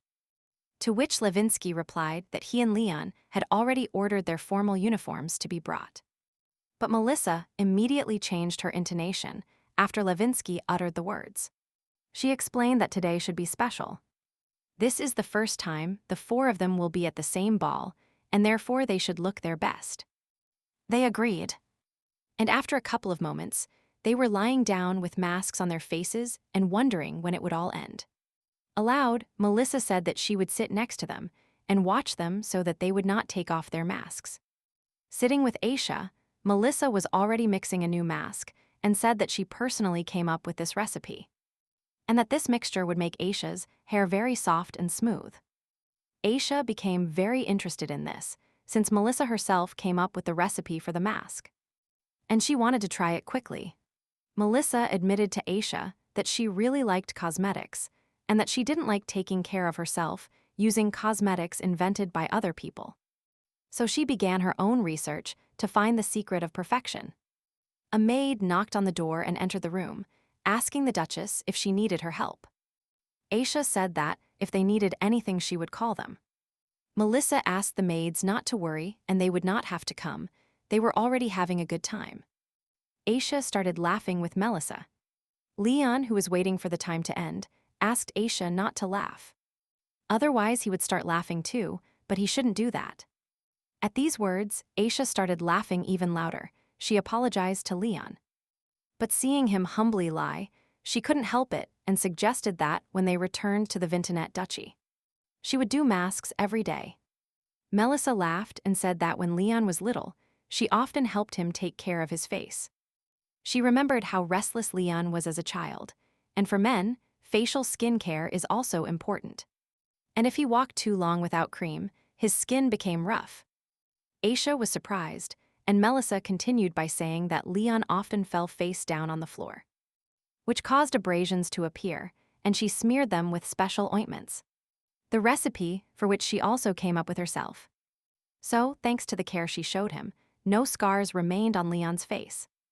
Having prepared all the necessary masks, Melissa faced Aisha. She applied a special mask to her beautiful ruby hair and made a special mask. Time passed very quickly and fun. Night came, Levinsky and Melissa looked beautiful.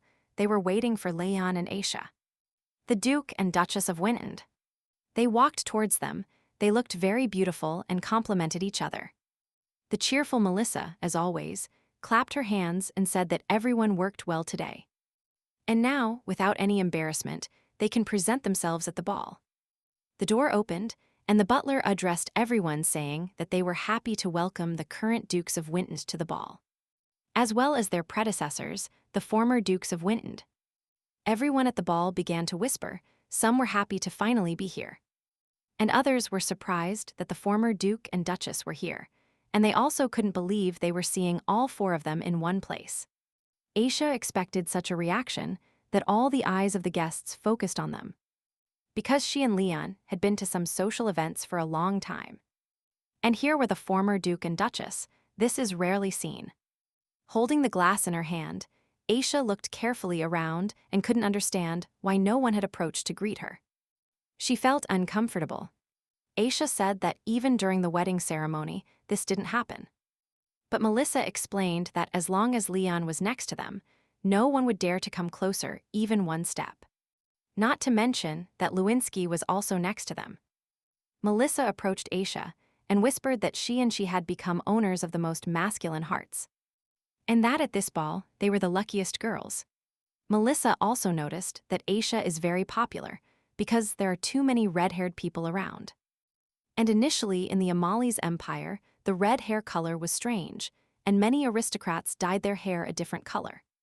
But at today's ball, there are too many red-haired aristocrats, and this suggests that many people decided to dye their hair red. Melissa asked Aisha if she could guess who the source of their imitation was. Aisha was surprised. She stayed in the territory of the Vintonet Duchy the whole time. And she did not leave there when the girls managed to get inspired by her. Melissa always had an answer to any question. And then she said that Aisha showed herself very well while taking care of the Vintonet Duchy. And under her strict control it blossomed in all its colors. It was for this reason that the nobles turned their attention to Sue. Leon approached Aisha, kissed her on the forehead, and offered to go try his favorite dessert together. But suddenly Louis appeared. Aisha was very happy to see them, and immediately began to talk and ask how they were. Louis noticed Melissa and Levinsky and greeted them in the same way, and of course, congratulated Melissa because she remained just as elegant.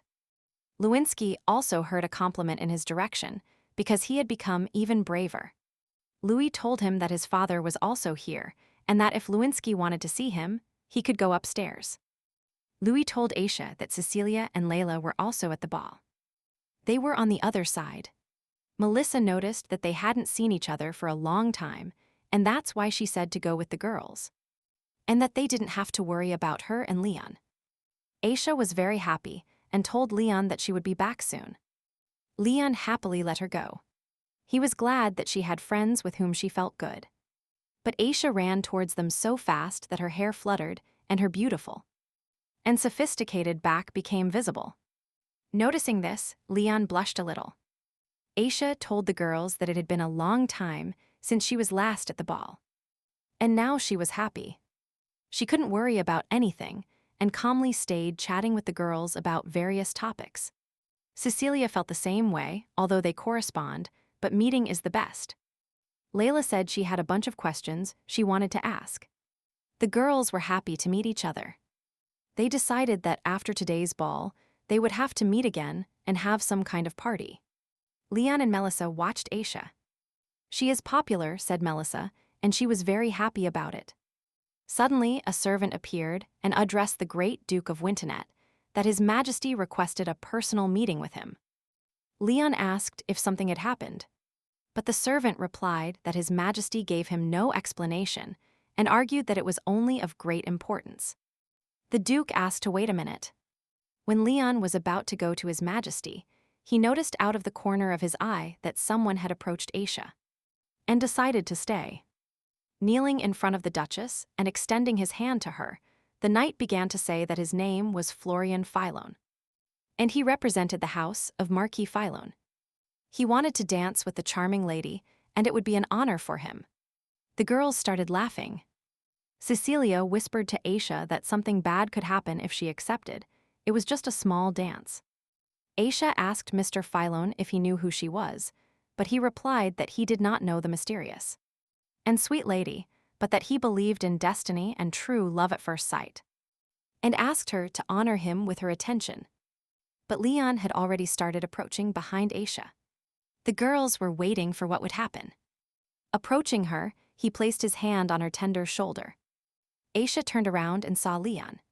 He said that his favorite music was playing there and invited his Duchess to dance. Aisha agreed with great pleasure. When Mr. Philon got up from his knees and saw the great Duke of Wintonet, he got scared and didn't know what to do. Leon's gaze was menacing, and he asked Mr. Philon, son of Marquis Philon, what he was going to do with his wife. He bowed his head and started making excuses that he was restless because of the Duchess's unimaginable beauty, and that he really didn't know that she was the wife of the great Duke, and his intention was not to offend them. He asked for forgiveness. After asking for forgiveness again, Mr. Philon ran away so fast that the girls couldn't stop laughing. And they were having fun. Aisha was very happy that Leon invited her to dance. He also congratulated her because today's dress suits her perfectly. She was embarrassed because today she decided to wear a new style and wanted to try new sensations. But she was afraid that Leon wouldn't like it. While dancing, Aisha noticed that Leon was excited about something and asked him why he had that face. If something really happened. But Leon reassured Aisha and told her that he was thinking that he needed to train more to drive away several flatterers of his lover with just one look. Aisha laughed and was happy to hear this. Leon suggested coming to the capital more often, as Aisha looked more energetic today than usual. She replied that if he was with her, then she was ready to go to the ends of the earth. After the ball ended, Leon headed towards His Majesty, knocked and opened the door. He saw him standing by the window and told him that he was late. Approaching, Leon replied that he needed to fiddle with one thing. He also asked about His Majesty's health, to which he heard that everything was fine, and that he was still alive as Leon saw. His Majesty turned to Leon and told him that the Great Duke was probably wondering why he called him so suddenly, but that it was inconvenient to discuss this matter in the hall, and everything had to be discussed privately. That's why he was here. His Majesty's gaze was depressed. He wanted the Great Duke of Winternet to urgently go to Lubelier.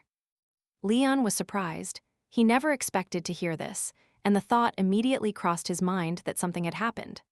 His Majesty began to say that he had heard rumors that Prince Cals of Lubelier was planning to get engaged and therefore, he intended to send Leon as his envoy to congratulate Prince Cals on his behalf.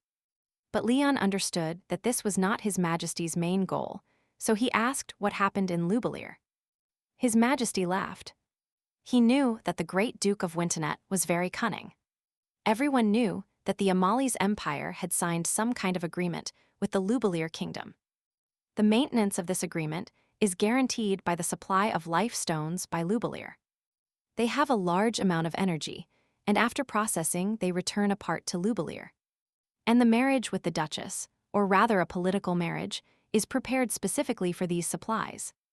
But recently, His Majesty received information from spies located in Lubelier, and they claim that the people of Lubelier are secretly planning to learn how to process life stones. Leon was indignant because only the Amali's empire has the technology to process energy stones. And if His Majesty tells the truth, then this is simply madness, and therefore they will turn the Amali's empire into their enemy. His Majesty agreed with him. The Great Duke of Winternet thought about it and started thinking about all sorts of options for this event. But first, he had to find out everything thoroughly. Taking a sip of whiskey, His Majesty added that in his case, there would be no better candidate for envoy than the Duke of Winternet and, after all, the Luvelier princess is the Duchess's sister. Hearing this, Leon was surprised. He decided to ask again if Lilier Clocks would definitely be the princess of the Luvelier kingdom. But His Majesty was surprised that the Duke and Duchess did not know this. Pouring more whiskey, His Majesty asked Leon if his wife really did not keep in touch with her family at all. But Leon did not answer anything, but asked him a counter-question: what was the date of his departure for this task? Leon stood up and waited for an answer. His Majesty said that, in about a week, as he still needed to negotiate with the Violet families, and days about other envoys. But Leon thought about it and replied that he needed to discuss something with the Duchess about a matter, so that they might leave sooner than necessary. Leon was overwhelmed by a feeling of uncertainty. He hoped that this would only be a temporary experience, and as he was about to leave, His Majesty called the Duke.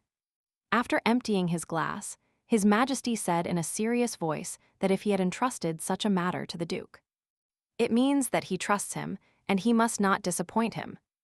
The Great Duke of Winternet bowed and said that the glory of Winternet belonged to the Amali's empire. He turned around and left His Majesty's room. As he walked down the hallway in his thoughts, Leon noticed Aisha running towards him, who was excited and shouting his name. He got very scared and asked what happened. Aisha could not catch her breath and said excitedly that an urgent letter had arrived from the Bintenet Duchy. Upon arriving at the room where Leon's parents were waiting for them, he read the letter. Lewinsky asked what was going on, and Leon said that a knight of the Order of the White Knights, whom he sent to Louvalier on an errand, had disappeared and the situation was not the best. Melissa asked about the rest of the knights who were sent to other areas. Aishi told him that everything was fine with them, but until recently in Louvalier, their knights had not disappeared at all. Leon decided to ask Aisha if she knew about Lilier's engagement to Prince Cal's, and that she would become the Louvalier princess.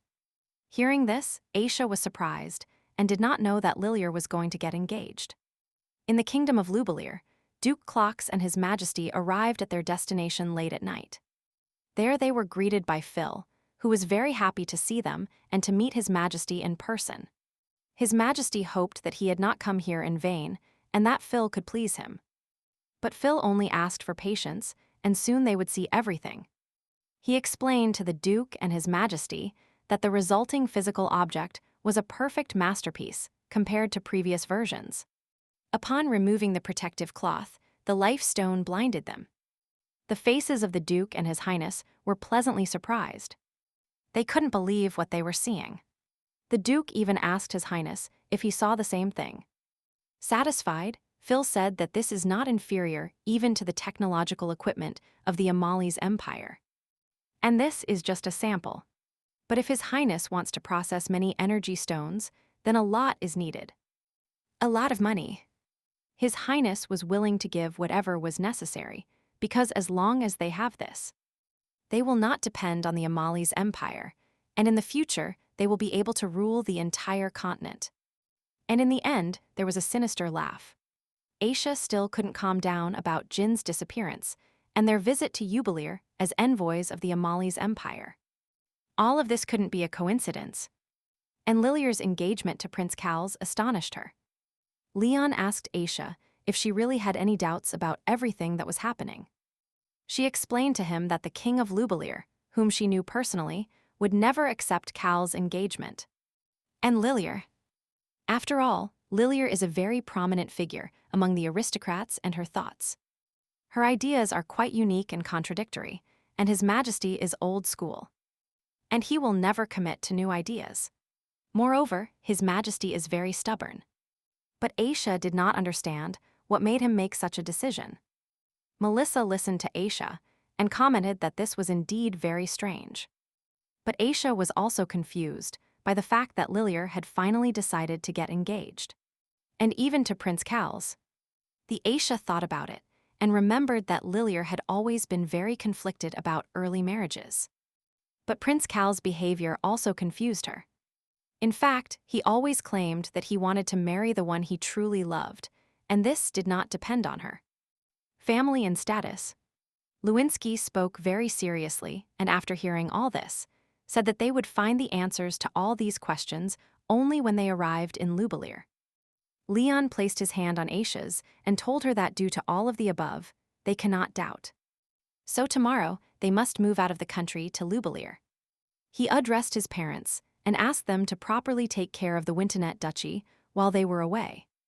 Leon would send a letter to the duchy so that the White Knights would receive them and escort them. Terran.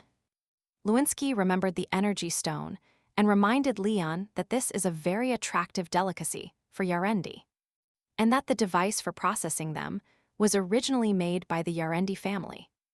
But if he didn't tell anyone about this, Lewinsky asked that it remain a secret. He also recalled that the fight between Vintonet and Yarendi lasted a long time, and maybe now they are weak. If this is the case, then for Yarendi this will be the last counterattack. Lewinsky asked Aisha and Leon on behalf of the entire Vintonet family to complete this mission. The current Great Duke of Vintonet and his Duchess heard his farewell words, and they realized the great responsibility that rests on their shoulders. Upon arriving at the nearby forests of the Amali's empire, the Duke and Duchess were greeted by the commander. Leon updated him and informed him that they did not have much time and therefore would leave immediately. Leon also gave instructions to Aileen while they were on the road. She must inform everyone of the reason for their sudden visit to Louvalier. Lena accepted the Duke's instructions. Sitting in the carriage, Leon asked Aisha if she was very tired, because in order to investigate the case of Jean's disappearance, they had to reach Louvalier before all the envoys. so he was worried about Aisha's well-being. Aisha said that the issue of Jean's disappearance was more important than her condition. She was more worried about whether they should prepare for the worst. Leon was dejected after all.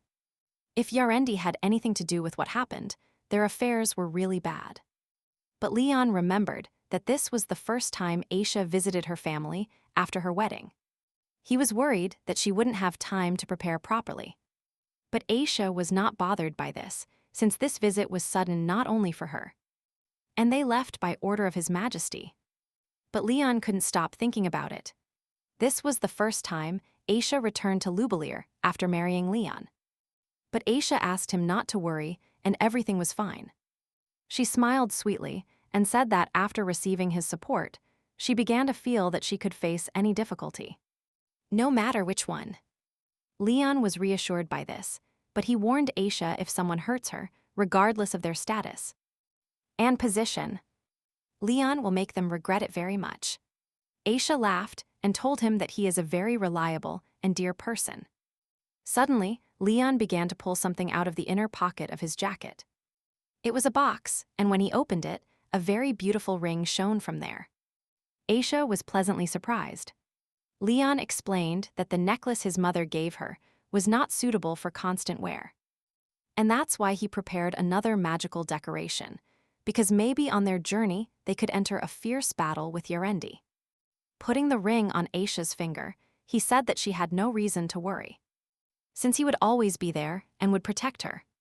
Aisha, taking his hand, said that if they always work together, they will overcome any difficulty. And as long as they are together, they will not be afraid of anything. Luvelier in the royal family palace, many guests gathered. Lilier was dressed in a luxurious dress. She had exquisite jewelry that sparkled under the sun's rays. The guests were happy that these two would soon marry. They began to call her Her Majesty, the future Princess Lilier, and everyone eagerly awaited the changes she would bring to Lubelier. Lilier decided to give a speech to the guests, saying that the era in which status and position in society are above all has passed, and will make the life of aristocrats who indulge in luxury unbearable. And pleasure, deprive all aristocrats of their authorized rights, and make a country outside of Luvelier where everyone will be equal. Among the crowd of guests was Felia, who did not fully understand what it meant to deprive authorized people of their rights. Because the fact that they had a luxurious party today, drank expensive wine, and wore beautiful clothes was not due to their aristocratic status. Lilier smiled sarcastically and began to explain to her that the stupid common masses need a leader, and that if a person has a strong character and powerful strength, then they must come forward and lead the people behind him. Hearing this, Prince Cowles approached his fiancée and agreed with her words, adding that they were not going to give up what nature had granted them, and that the rights of the aristocrats were in the order of things. Ophelia stepped aside and listened to how the guests idolized Lilier, that she and the prince were an ideal couple and eagerly awaited the engagement, and that with this marriage, the people of Lubelier could take a step towards a new era of prosperity. Hearing all this, Lilier noticed that her dear Cales became sad. His Highness really told her something. She wanted to help Cales with something, but Cales replied that nothing had happened. He was a little worried about his father, because lately he had been behaving very strangely. Lilier thought about it. She noticed nothing strange in His Highness's behavior. She decided that Cales was just a little tired. And so that he wouldn't worry and push these thoughts away, she invited him to take a walk with her in the kingdom's garden. The guests noticed how they left and began to say the opposite. That during the past year, Lilier's views and ideas had become even more contradictory. And she had become a big headache for the king. But how she managed to convince His Majesty that she would be a good princess, nobody knows. And she could understand it. She spends her days talking about freedom and equality, but when a tasty morsel appeared, she grabbed it without remorse. Ophelia drank wine in silence and listened to the guests' conversations on the sly. The guests couldn't stop because they were saddened by the fact that, standing in front of Lilier, everyone said kind words to her, but as soon as she turned around, everyone started speaking disrespectfully. Night fell, sitting in her room, the maid Lilia combed her hair and asked how today's party went. Lilia, with a joyful face, said that everything went well, since she is the main protagonist. And no one can live without her. And starting tomorrow, she will have to stay in the palace for a few days to prepare well for the ceremony. Sarah started to say that her mistress hadn't left yet, but she was already bored. Lilia, in response to this, asked if her luggage was ready. Sweet Sarah told the lady that she had gathered the most necessary things for her and carefully folded them. But she was upset because she couldn't go with the lady to the palace. But the only joy was that there would be many maids there and they would help Lilia. Lilia took Sarah's hands and admitted that for her, she is the best and perceives her as her best friend. Sarah replied with a smile on her face that it was her greatest honor to serve her mistress, since she was kind and treated her subordinates very well. Covering her mistress with a blanket, Sarah decided to ask her if she knew the news that her older sister, Aisha, would attend her engagement ceremony. Lilia was surprised, and Sarah continued telling the news that Lady Shahnaz would arrive as an envoy from the Empire of Amalis. And Sarah also remembered that when she got married, she didn't have a minute to write to her family. And then the wind would bring her for the engagement ceremony. Sarah also remembered that Miss Aisha severely mocked Mrs. Sarah and was tormented by the fear that upon arrival she would mock Mrs. Lilia. And also at the engagement ceremony. Lilia thought about it, but asked Sarah not to say that, after the marriage, Aisha must have really been very busy. And adapting to the society of the Amalis Empire was not easy.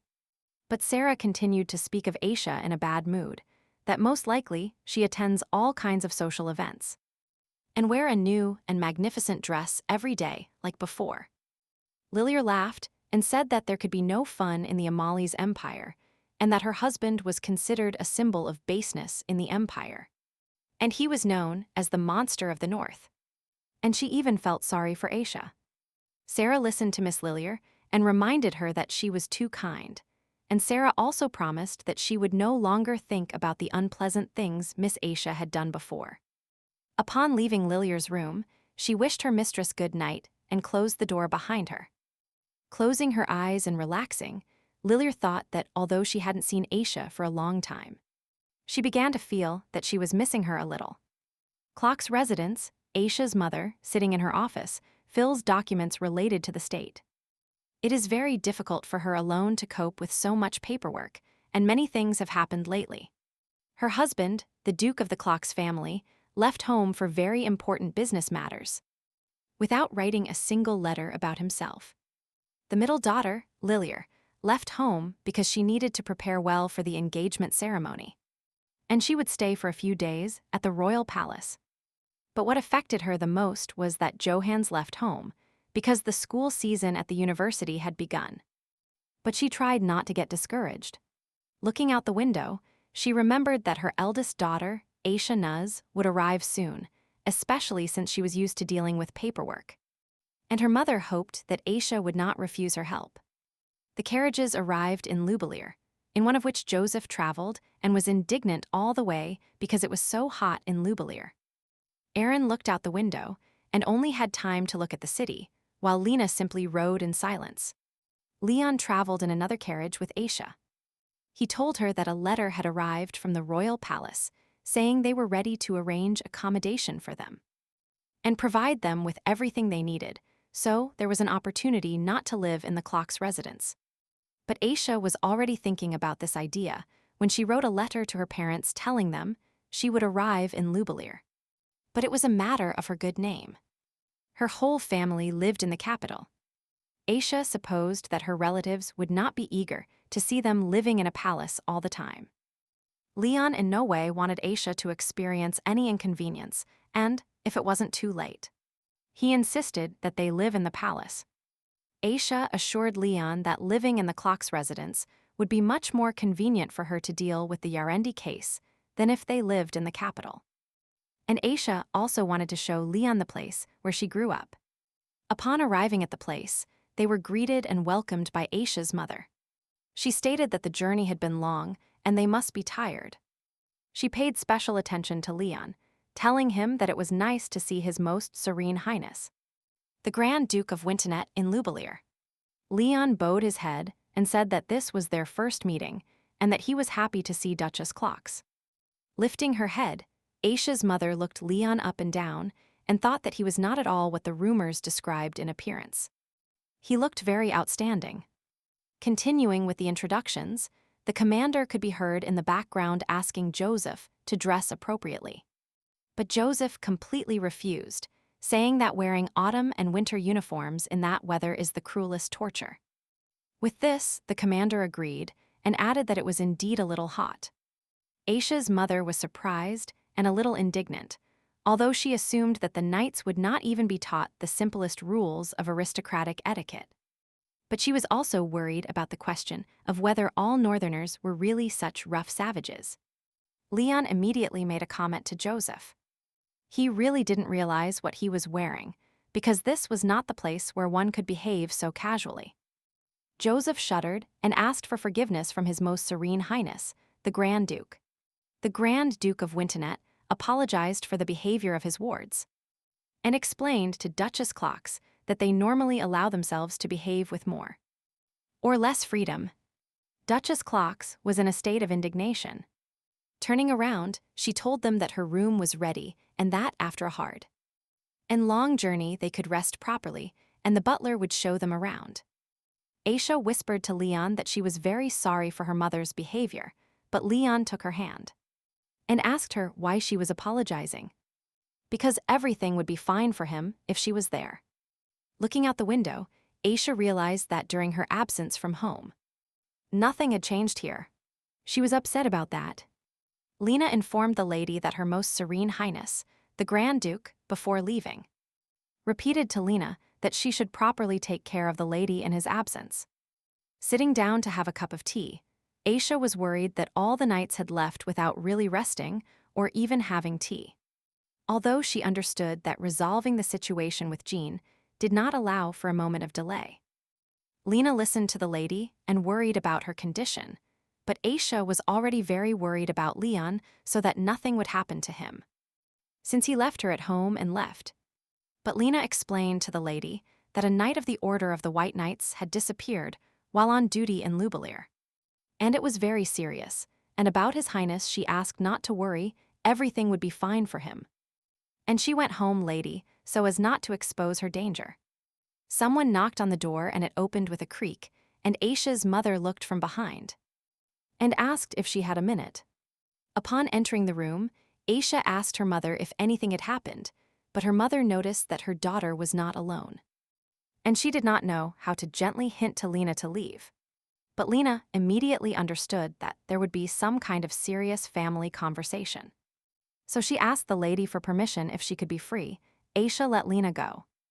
Sitting at the table with Aisha, Duchess Clocks somehow felt embarrassed and behaved indecisively. She told Aisha that she had missed her all this time. And Aisha, smiling, replied the same to her. Duchess Clocks congratulated her daughter because she looked good, even better than the last time she saw her.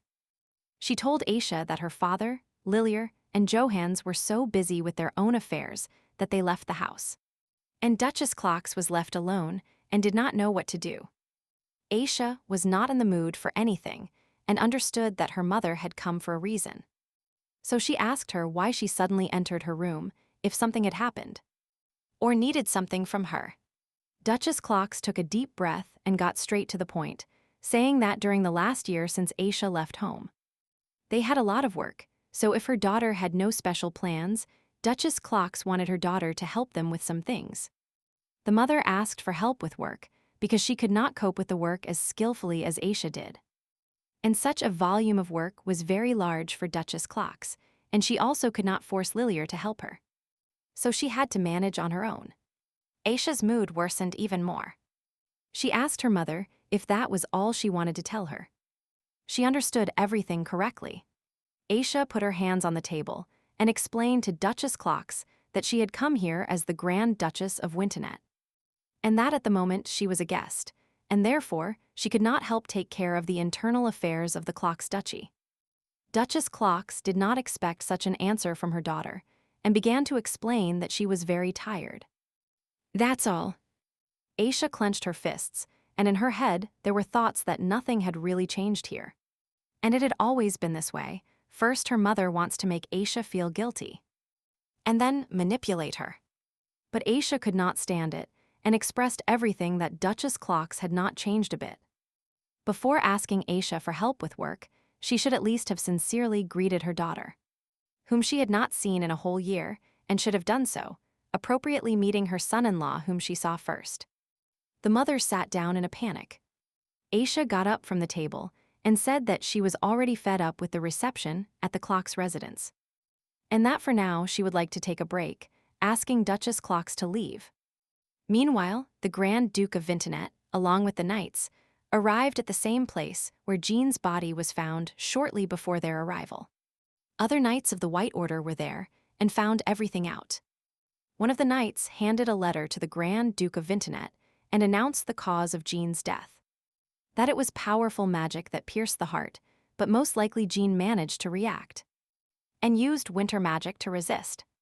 After reading the letter, Leon squeezed it in his hand, and the knight added that they found this letter next to Jean's body. The commander asked what was written there, but Leon was very angry and only said one thing, that most likely Master Yarendi infiltrated the Lubelier Academy. Upon returning, Leon thought that Jean, of the Order of the White Knights, didn't even have a chance to defend himself, and was killed in one blow, and of all the remaining Yarendi, only one person, Master Yarendi, was capable of this. Moreover, the killer did not destroy the letter in which his location was written, but left it in the most visible place so that they would notice. The commander expressed his opinion that the killer was a rather arrogant person, because it was not only about the letter, but also about the fact that he left the body of poor Jin, and he did not hide it anywhere. Perhaps this was a provocation. Leon thought that this could not be a provocation, but a trap, because the Yarendi somehow found out that the Duchess's magic had awakened, and they could use the genius as bait to lure the Duke and Duchess to Lubelier. The commander also thought of this option, but added that Yarendi's whereabouts were always difficult to predict. But if everything was exactly as the Duke said, then it was a brazen provocation. The Duke said that they should use all the clues they have, and reminded the commander that they must not lose their minds from anger. Only if he is calm and careful, everything will be fine. The commander nodded his hand on his heart to the Duke, and said that he would strengthen the Duchess's security. Leon also asked the commander that after the funeral of Jean was over, the commander would encourage the other knights not to do anything under the influence of violent emotions. But the commander was still tormented by the idea of why Master Yarendi hid in the Lubelier Academy. From Aisha's stories, Leon remembered that her brother Johan studies at the same Lubelier Academy, where Master Yarendi hides. Maybe he also knew about this, and decided to approach Aisha's brother to be able to enter the Clock's residence. Returning late at night, Aisha received Leon. She hugged him, kissed him on the cheek, and told him she missed him very much. Leon asked her if anything interesting happened during his absence. Aisha replied that nothing interesting happened, but that she rested well and immediately asked a question about the investigation. But Leon smiled and said he would tell her everything later, but for now he wouldn't mind having dinner. Sitting at the table, Leon noticed that Duchess Clocks was upset and silent. Aisha was also sitting in silence. The thought slipped into his mind that the atmosphere was very strange, and really nothing had happened between them. Suddenly, Duchess Clocks asked the Grand Duke of Vintonet if he had taken the proper measures regarding the matter, for which he left them today. Leon replied that all measures had been taken, and it was thanks to her. Duke Vintonet asked a counter-question. He had heard rumors that her husband, Duke Clocks, had left for some business, and Leon was even sad that everything had turned out this way, because he also wanted to meet him. But Duchess Clocks said that they would still have time to meet right at the ball dedicated to Lilier's engagement. But she did not rule out the fact that her husband might return sooner. When the time came to go to the royal palace, the Duchess, well, I don't know if she could go with them. Leon said he would find time to help solve all the affairs of the Clocks Duchy, because it was difficult for the Duchess to manage on her own. Aisha's mother immediately rejoiced and thanked the Grand Duke for his help. Observing Aisha, Leon realized that the atmosphere of dinner had changed. But even if it was a normal meal, he wanted Aisha to feel comfortable at that moment. But Leon did not give up and wanted to save this evening.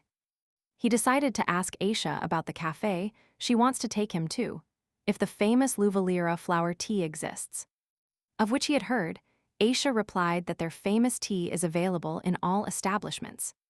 And this tea is accompanied by a special dessert that Leon will like. But Leon told her that he would like everything she recommended to him and all the places Aisha wanted to take him.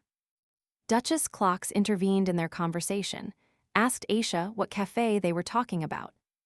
And Aisha replied that it was Mary Watt's cafe.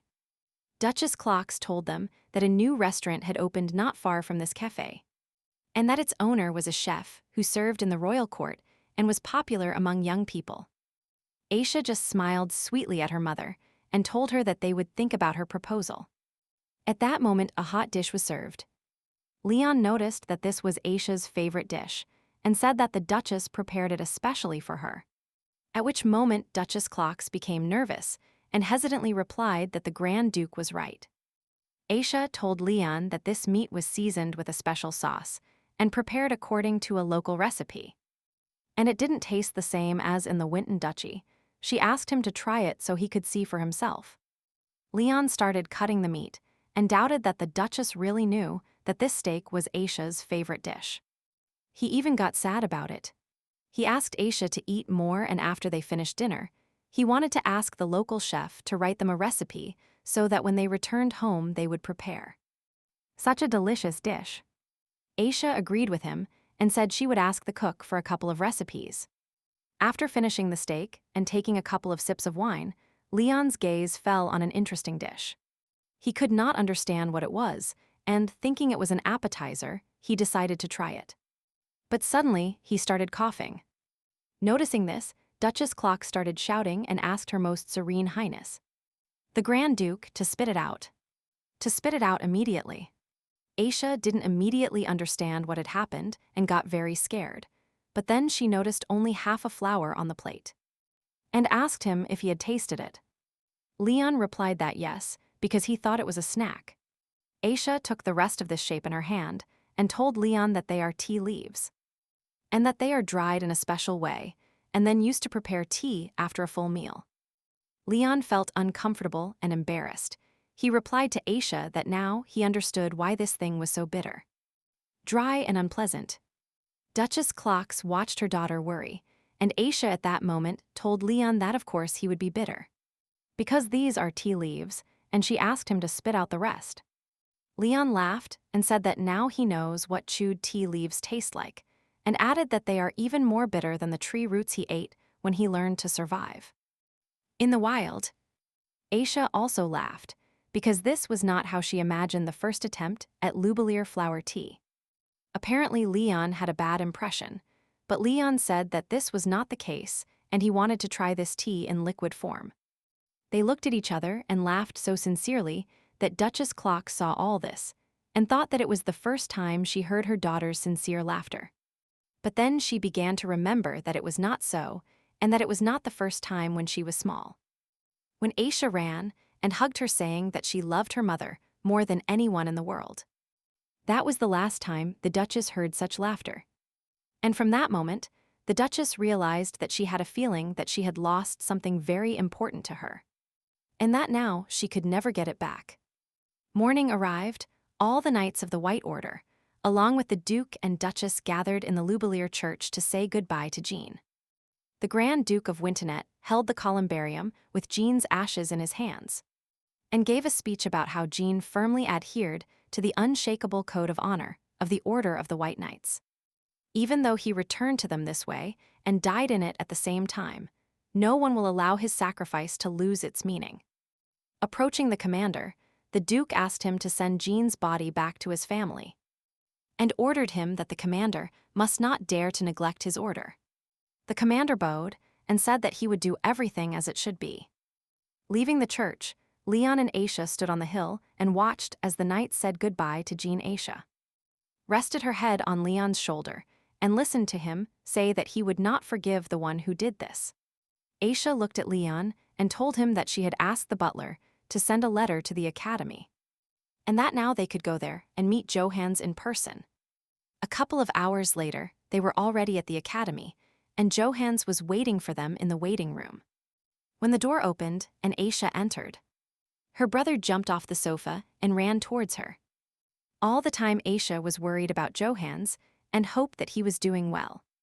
And now, seeing with her own eyes that he had no problems, she calmed down and asked him how he spent his time at the academy. But Johans did not answer his sister. His gaze was fixed on Leon.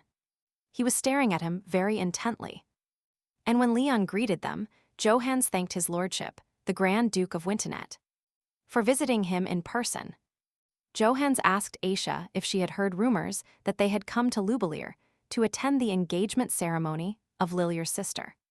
Aisha replied that this was so, but they also came to his academy on business and wanted to ask him a couple of questions. Johans was surprised and did not understand what question they were talking about. Leon asked the young master in a serious voice if he had noticed anything strange and suspicious around him lately. But Aisha's brother replied that he knew nothing and that nothing strange had happened at the academy. Aisha asked him to think carefully and began to ask him tricky questions about the topic of friendship or new acquaintances. When Aisha talked about dating, Johans remembered something his closest friend, Faye, had recently disappeared and left no trace behind him.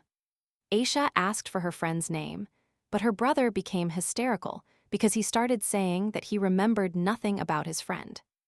Leon tried to calm him down and calmly asked if Johans could tell them a couple of signs about the appearance of his close friend. Even the hair color would be enough for them. But Johans started panicking. He held his hands to his head and repeated that he remembered nothing about his friend, and this frightened him even more. Aisha sat down next to him and began to stroke and calm him. Johans said that all this was very strange. Having sorted out his thoughts, he began to remember something and tell his sister that his friend seemed to be from the Amali's empire. He immediately got along well with him, and he was the first friend Johans invited home.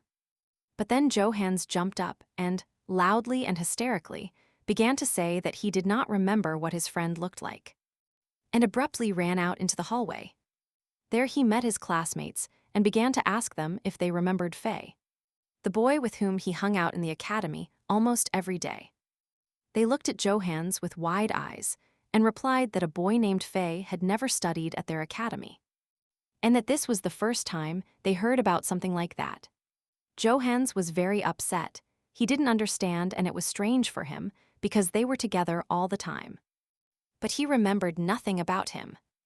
Aisha hugged him and told him that everything was fine and that there was an explanation and a reasonable reason for all this, but that she would tell him when she returned home. Leon was a little confused about why, and why Yarendi infiltrated the academy as a student. But Aisha explained to Leon that he did it to get as close as possible to Johans. Aisha was very angry. The fire of revenge burned in her eyes, and she wanted to put an end to everything as soon as possible and take revenge on Yarendi. Aisha and Leon also went to see the director of the academy, Lubler. She was very happy to see Aisha because they hadn't seen each other for a long time. Aisha greeted Mrs. Iber and asked her how she was working as a director at the academy. She replied that she was happy with everything here.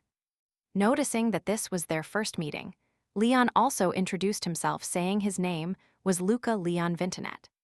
Mrs. Iber was satisfied with this acquaintance with His Most Serene Highness, the Grand Duke of Winternet.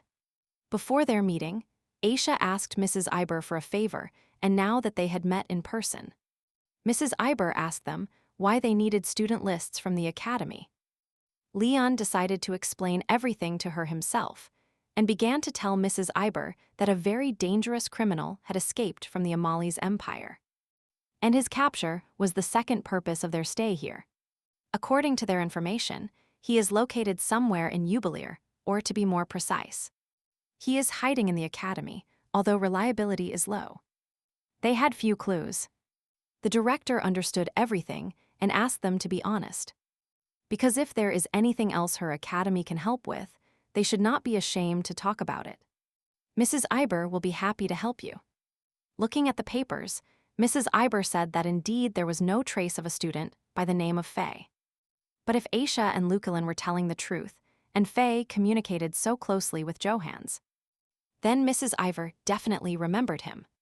Leon realized that they would find nothing here and decided to justify himself by saying that most likely they were given false information. The director agreed with him. She hoped that they could catch this criminal as soon as possible. But finally, Aisha decided to ask one more question. If a stranger had recently appeared at the academy, or perhaps there was some kind of confusion caused by magic. But Mrs. Iber confidently replied that they did not have such a thing. Especially, they did not have problems with magic, since they had strict rules regarding the prohibition of dealing with magic. And among all the cases at the academy, there was nothing that she did not know. Upon returning, Leon remembered that Johans took Faye home, but he suspected that Duchess Clocks also remembered nothing about him. But just in case, Leon asked Aisha to find this out thanks to the Duchess. And he would go to the residence where Duke Clocks was staying and ask him. Aisha asked Leon to be careful, but he hugged her, kissed her gently on the forehead, and told her that everything would be fine. Walking towards her mother, accompanied by Lena, Aisha thought that when she experienced this from her own experience. It was hard to believe. It is possible to hide the traces of his crime so carefully in an entire academy. Aisha spoke very seriously, because when Johan said he would bring Faye home, anything could happen after their visit, and she hoped that everything would be fine with Lilier. And her father. Duchess Clocks appeared around the corner. Aisha got a little scared by such a surprise, but her mother was surprised to see her alone. For she was coming out of the house with His Most Serene Highness the Grand Duke. Aisha said she would explain everything. Later, when she told him about Leon, she asked him if he could ask him a question. But it was at that moment that Duchess Clocks felt dizzy and fell to the floor. Aisha ran to her horrified, asking what had happened, trying to lift her off the floor. A doctor arrived at Duchess Clock's room, and after examining her, concluded that the reason for such sudden behavior was fatigue, stress, and lack of sleep. These symptoms continue to accumulate, and all this could turn into a serious illness. He recommended that the Duchess rest well in the near future and pay attention to her diet. He would also prescribe her a restorative medicine and return in 2 days and examine the Duchess again. When the doctor left, the Duchess felt better and sat on the bed. Aisha asked her if everything was really so bad at home. And when she asked for help, it was not out of laziness, but due to an excessive number of things to do. But Duchess Clock said that in her house, really not everything is so well. But she really doesn't have much to do, and there is no serious reason to worry. She herself does not understand what is happening to her. She was very upset and tired, despite the doctor recommending she rest well. She couldn't find time for this. Duchess Clocks even thought about hiring some kind of assistant. Aisha listened to her and said that in her current state it wouldn't help much. But she didn't mind helping with everything, at least while she was at the residence. The Duchess jumped up from her seat and asked Aisha if this was so, and if it would be difficult for her. But Aisha replied calmly that everything was fine, and that if her mother continued in the same spirit, she would harm herself even more, and Aisha did not want that. Morning arrived. Aisha and her mother were sitting in the office and were sorting out matters of the residence. Duchess Clocks thanked Aisha for her help, and because of this she felt much better. Aisha smiled in response. But the Duchess noticed that Aisha and Her Most Serene Highness, the Grand Duke, got along very well. Aisha confirmed it and said that Leon was very kind to her. The Duchess also noticed this, and she also realized that he values Aisha very much. She paid attention to his behavior and actions, how he supports and respects his daughter. This morning, Duchess Clocks was in a very good mood and wanted to know many things from Aisha. She also asked if it was very cold in the territory of the Wintonet Duchy. Aisha replied that it was not very cold there, and told her mother that she did not need to force herself to talk to her like this, because the Duchess should not be interested in all this at all. Hearing this, the Duchess became upset and it seemed to her that they had communicated too little before.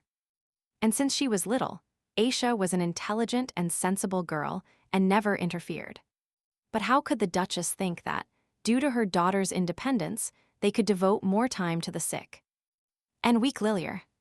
The Duchess began to cry and continued to say that she was a bad mother, that they did not pay attention to Aisha, because she was the same child who needed love, attention, and care. Barely a couple of minutes later, the Duchess had already calmed down and said that lately she was always like this, almost immediately crying, but from the moment Aisha left for the north. She regretted not being able to take care of her anymore. Aisha asked her mother not to worry, took out a handkerchief, approached her, and told her that if she really thought so, from now on they would catch up step by step. When the Duchess calmed down, Aisha decided to ask her if she remembered anything about Johannes's friend named Faye, because he told Aisha that he invited him home and they had dinner together. The Duchess thought about it, and it seemed that she knew this guy because Duke Clocks praised him that night at dinner. Aisha immediately became cautious. She looked at her mother. She asked her if she remembered anything suspicious, but she replied that she did not remember what he looked like. And probably everything was due to her sclerosis. Lately, she couldn't remember anything. The mother immediately asked why Aisha suddenly asked about this guy. But she heard in response that Aisha was just curious. Yesterday, she wanted to see Johans and went to see them at the academy. Their conversation was interrupted by a knock on the door, so the maid announced that Lady Lilier had returned. The Duchess jumped up from her chair and said she would be right there. A couple of minutes later, they came downstairs.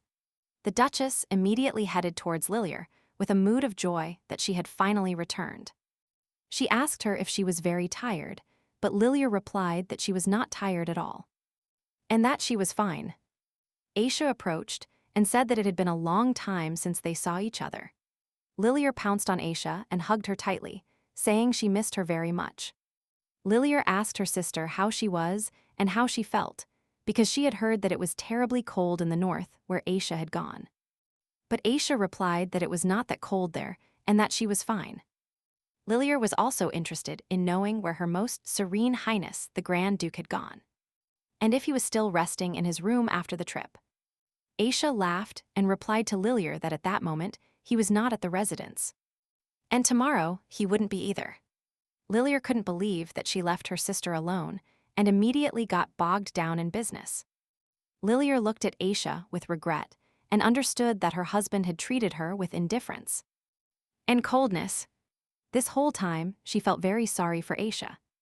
The Duchess, hugging her daughters, suggested that they should not stand at the door, but sit somewhere and have tea, because during that time they had a lot to tell each other. Lilier drank tea and couldn't believe she was sitting next to her sister at the same table. She said that the tea in her house was the most delicious, but next time she wouldn't drink it soon.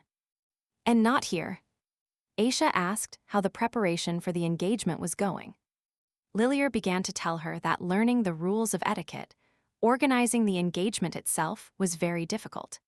But she was glad that Collies was even more passionate than her. But that's how it was. It's not surprising to her, because Collies loves her very much. Lilier asked her sister how her married life was going, and asked her to tell her absolutely everything.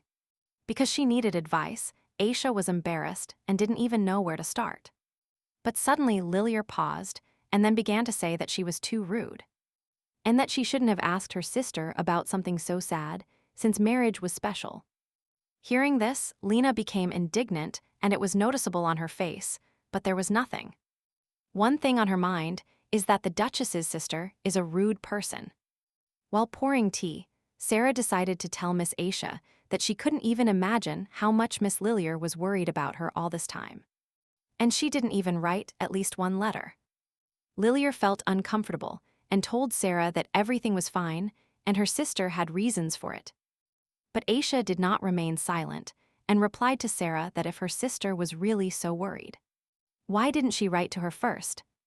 A lot of time passed, and she didn't even ask how Aisha lived in a completely strange place. Aisha sincerely said that this behavior really emanates true emotion. But in any case, they finally saw each other, and that makes me happy. Phil, sitting on his throne, thought that there was no time to wait, and that it was time to think about how to restore the greatness of Yarendi magic. In the training ground, the training of the Knights of the White Order was in full swing. Lena looked at the other knights and thought that it wouldn't hurt her to warm up too. Aaron approached her in a very good mood and greeted her. Lena also greeted him and said that despite it being early in the morning, everyone is full of energy. Aaron agreed with her, but added that due to the situation with Jean, everyone is in a state of full combat readiness. Lena was a little upset, because that situation made them realize that they shouldn't relax even for a moment. And no one could tell them exactly what would happen tomorrow, Lena said, but her conversation with Aaron was interrupted by the phrase that this is what they are doing here. Lena and Aaron looked around and saw other knights. Aaron began to explain to them that they were training here now, but the other knights were not in a good mood. And they said that this is a training ground for their knights, the Knights of the Clock's Duchy. And therefore outsiders are not allowed to train here. Lena told them that they are the White Knights of His Most Serene Highness, the Grand Duke Wintonet of the Amali's Empire, and they have permission from the Duchess of Clocks. Aaron began to support Lena, as he knew that the training of the Clocks Knights should begin in an hour. He asked not to develop the conflict for senseless reasons. The Clocks Knights did not yield to them, saying that the information had not reached them and therefore, the White Knights could not use their training ground without the permission of their captain, adding that they should leave here. Joseph heard all this, approaching and snapping his fingers. He asked them what kind of trouble they were looking for. If they were ready, they could solve this problem right here. Lena asked him to calm down and not aggravate the situation. The Clocks Knights shuddered when they saw Joseph and began to whisper that Joseph looked like a street tramp, and that it was unlikely that he was a knight. Some of them even began to lose consciousness. Upon hearing that one of the Clocks Knights called him a street tramp, Joseph began to get even angrier, and he shook his fists. Lena turned to the Clocks Knights with the words that she would tell her mistress what they were saying about them. That is, that the Knights of the Clocks family of Louvalier called the White Knight of the Wintonet Duchy of the Amali's Empire a street tramp. The Clocks Knights immediately began to be indignant at the kind of nonsense this was, and the fact that they didn't say any of that, because they simply accused the Knights of the White Order of violating the rules of the Clocks family. Lena calmed down and asked them what kind of rule it was that allowed them to ignore the permission of the family owner, because by doing so they were no different from street mercenaries, for whom the concept of an oath and loyalty does not exist. The anger and hatred of the Clocks Knights increased. They said to watch what she says, even though they were knights of the influential Empire's duchy. He, being the Clocks Knights, would not tolerate insults. Lena decided to morally finish them, saying that there were no insults and that everything she said was true. And besides, they had no reputation that she could tarnish. She drew her sword and pointed in their direction, offering to end the conversation and the dispute as it befits knights with the help of swords. The most insolent of the Clocks Knights accepted the duel, but before doing so, he said that he would not do something as vile as drawing his sword while right in front of the lady. Hearing this, Lena became angry, and angrily began to approach the Clocks Knight with the phrase, "How dare he say such a thing?" But Bastien to Lillier asked her to stop. Upon seeing her, the Clocks Knights bowed and greeted her. Lillier approached Eileen and clarified to her that she was her sister's main maid, saying that she could draw her sword. But this would not scare her, although Lillier was happy to learn the fact that in the Amali's Empire there are women who know how to wield a sword. With a grin from ear to ear, Lillier said that she could be Aileen's opponent in this duel, instead of the Clocks Knights. For Leon's arrival, Aisha had prepared documents that her father had recently reviewed. They wanted to study them, as the documents might contain some clues. Aisha sighed deeply and told Leon that her mother had said that her father only stayed at the residence for one day, and then he left and still hasn't returned. Aisha was upset and couldn't understand where the hell he was now. Leon assumed that if he was in the residence, he might leave some traces through which the knights could find him. And on the way here, Leon ran into a private office and asked people to find Duke clocks. Recalling the night Aisha met Lilir, he felt a faint and subtle breath of Yarendi magic. But if Faye was invited home, then Aisha must have also felt flashes of Yarendi magic. He wondered why he didn't extract Lilir's Yarendi magic. Leon thought about it and said that perhaps the main goal was not to extract the Yarendi magic. There was another chain of events in all this. The king of Luvalir receives processing technology that only representatives of the Yarendi family know. And Faye himself is the master of the Yarendi family. After listening to Leon's suggestion, Aisha nodded her head and said that they must stop him before he carried out his plan. Looking at the documents, Leon noticed that Duke clocks had been working a lot lately. Aisha confirmed it as the source of income began to decrease. The Duke was looking for new opportunities, although the results were not the most outstanding. Flipping through document after document, Leon came across a strange form and thought it might be a clue. But someone started knocking loudly on the door. Opening the door, Aisha saw the butler. He was very excited and asked the lady to urgently go to the training ground. They went straight there, and on the way the butler explained the situation that the Wintonet Knights had created trouble on the training ground. They dared to offend Lady Lilir, so they had to deal with it as soon as possible. Walking behind the butler, Aisha asked him if the Clock's Knights were there, to which he replied that they were also on the training ground. And then the butler began to express his opinion about the White Knights. That when he first saw them, he immediately thought they were rude savages. He was astonished by Mrs. Aishana's. How did she manage to stay with those people for so long? Hearing this, Aisha stopped and ordered him to address her as Her Grace the Grand Duchess. Because she was here as the Grand Duchess of Wintonet, so she asked Saipan to watch his words. And she also ordered him to convey her words to the rest of the service staff. Saipan lowered his head and apologized, saying that he had behaved very rudely, and that he was very sorry. Tasha also decided to clarify about the knights that her White Knights do nothing for nothing. And if during the investigation she finds at least one hint that the culprits of the conflict were the Clock's Knights, she will hold them responsible. Frightened and trembling, Saipan lowered his head, agreeing with the Grand Duchess of Bintenet. When Lilir offered herself as a rival for Lena, everyone was surprised to hear this. The knights observed the actions of what was happening. Aaron didn't know what Lena would do because Lilir was her mistress's sister, but Joseph replied that a sister is just a sister. Why not fight? The other knights hoped that Eileen would not fight seriously with her mistress's younger sister. But everyone knew Eileen very well, and that she would, of course, agree to this. Satisfied, Lilir asked Eileen to note that she was not at all like other aristocrats. And she knew how to wield a sword. She was not a doll in a dress waiting for someone's protection. Lilir hoped that this fight would bring Aileen good luck and experience. Lena, with a smile on her face, laughed heartily and turned to Miss Lilir to tell her that she was asking for forgiveness. And Lena could not contain her laughter. This hurt Lilir even more, and she set out to demonstrate all her skills. And without announcing the start of the duel, she began to attack Aileen. At that moment, Aileen remained unshaken and observed these ridiculous actions. She was ready to counterattack at any moment. Elena skillfully dodged the attack.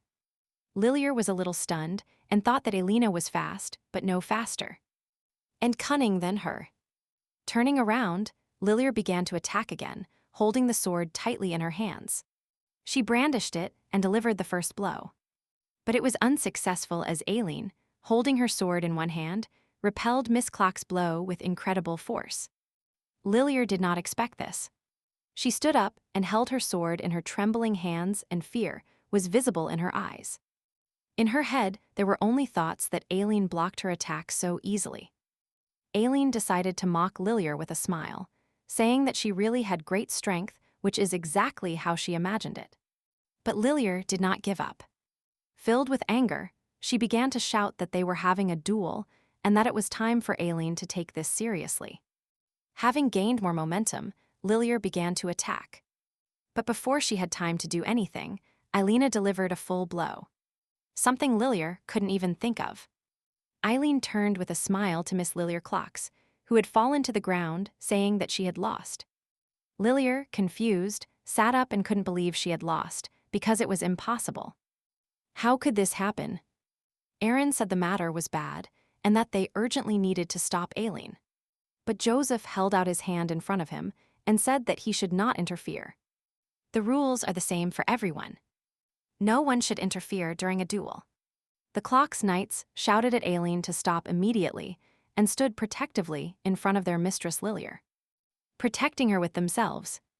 One of the knights confronted Aileen about how she could act so rudely towards her mistress. But Eileen reminded them that they were in a duel and no one should interfere in it. And she asked the Clocks Knights where their knightly honor was. The Clocks Knight could not stand this whole conversation, ran out of the ranks. Drawing his sword as he advanced, he shouted at Eileen to watch what she says. But he only managed to reach Eileen when she kicked him with her foot, and he fell to the ground asking where she got so much strength. Eileen decided to stretch the bones in her hands. She addressed the Clocks Knights with the fact that they interfered in the duel. And now they must take responsibility for it. Hearing these words, the knights did not know what to do, but they had no choice. And in such a short time, Eileen quickly punished them for interfering in the duel. Having dealt with the Clocks Knights, Elena raised her powerful sword and addressed Lillier, telling her that, when she dealt with those who interfered in her duel, now was the time to finish with her. Lillier was trembling all over and screaming for help. But suddenly, Eileen's powerful sword broke into several pieces and scattered across the entire training ground. Looking around, everyone saw the Duchess, who used her magic to resolve the conflict, and also demanded an explanation of what the hell was going on here. Realizing the Duchess Aishanas, Joseph and Aaron came to her to explain the whole situation. But Aaron understood that this was the end and that they would not be happy. The Clocks Knights, lying on the ground, were the first to start shouting that their knights were to blame for everything. For no apparent reason they started being rude to them, so it was not their fault. They also did not forget to mention to Aileen that this knight not only defeated them, but Miss Lillier also got even with them. Aisha's face changed. She looked at this knight, who was shouting with a cold look, and said that she hadn't even asked for their opinion. Duchess Wintonet approached her white knights, who were watching this performance, and asked them to tell her what was really going on here. Aaron exhaled and began to tell how everything happened, that they received permission from Duchess Clocks to use the training ground, and that they specifically chose a different time to avoid overlaps between their training and the training of the Clocks Knights. But suddenly the Clocks Knights appeared and told them that without their captain's permission, they could not practice on the training ground. Miss Lillier Clocks passed by on their side, who, realizing this whole situation, intervened and challenged Aileen to a duel, in which she was defeated. Aaron was already finishing his story, because then Duchess Wintonet came and saw everything perfectly. Hearing all this, Aisha looked with her peripheral vision at Lillier, who was blushing with shame. Lady Aisha sighed deeply and addressed the White Knights, saying that they were Wintonet, who were sent to the kingdom of Lubelier from the Amali's empire, and that they were guests of the Clocks house. Aisha was forced to tell all this to her most serene highness the Duke about how they were treated in the Clocks house. But she would also order the White Knights to be adequately punished for their action. The knights listened to their Duchess, agreed with her and bowed. Seeing and hearing this, the Clocks Knights began to openly laugh at the White Knights, without being ashamed of the presence of the Grand Duchess of Vintonet. This angered Aisha even more. She turned to them and began to talk about whether they realized that they violated their mistress's order for personal reasons and hostility. They deliberately insulted the most prominent knights of the Amali's empire. And if suddenly, this would affect diplomatic relations by sacrificing their own lives, they will not compensate for this damage. The Clocks Knights were baffled by the anger of the Grand Duchess of Wintonet, and they began to make excuses, saying that they did not mean it that way. But Aisha did not want to listen to them. Turning away, she said that she did not want any sanctions to be applied to her Clocks family, so she would punish them within the framework of her duchy, letting them order to remember that she no longer wanted to see bad behavior from them. All the clock's knights, feeling guilty, unanimously said that they would firmly remember this. Her Excellency the Grand Duchess, and that this would never happen again. Aisha went to Lilier, who was still sitting on the floor and was in a kind of foggy state. Aisha asked her if she was all right. Without answering anything, Lilier abruptly got up and began to flee as fast as possible. The clock's knights shouted at her, but she didn't even look back. They were surprised and did not understand her action. Aisha took care of Lilier while she ran, and behind her was Lena, who told her mistress that she was very sorry for her pompous behavior. Miss Lilier was hurt and didn't even apologize, so Lena was ready to accept any punishment from her. Mistress. Lena expected anything but this. Aisha approached her and began to stroke her cheek, asking if Lena felt better after that. Because Aisha immediately noticed that since they arrived, Lena had not felt comfortable. And today's behavior also showed it. Still, Aisha thanked Lena for defending her upon hearing this. Lena melted, thinking to herself how beautiful the lady was. In the evening, Aisha still couldn't calm down due to today's situation. But she was also tormented by thoughts about the Yarendi magic that was in Lilier. She thought that if the influence of Yarendi on all people disappeared, it was impossible for the feelings that had accumulated over several years to disappear immediately. And as long as Lilier was with her family, no one could suffer from magic. But Lilier yearned for more society, and was used to people around her praising her like a goddess.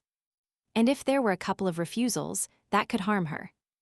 Knocking on her sister's room door, Aisha repeated to herself that Lilier must know the truth. A second later, they asked from the room who had come, and Aisha said she had come to visit her sister. Upon opening the door, Sarah immediately bowed and greeted Her Serene Highness the Grand Duchess.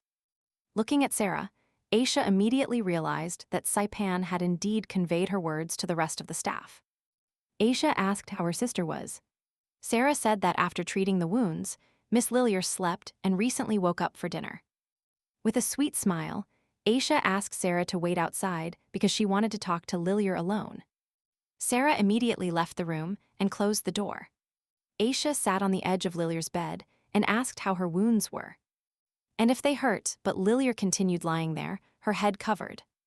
After waiting a bit, Aisha began to stroke her through the blanket and offered to call the doctor if something still hurt and bothered her. But from under the blanket, Lilier began to scream that this was too much. She jumped up and looked at Aisha like a traitor, and not at her own sister. Rolling up her sleeves, Lilier showed her bruise, which she claimed hurt a lot, and began to reproach Aisha for being only her maid.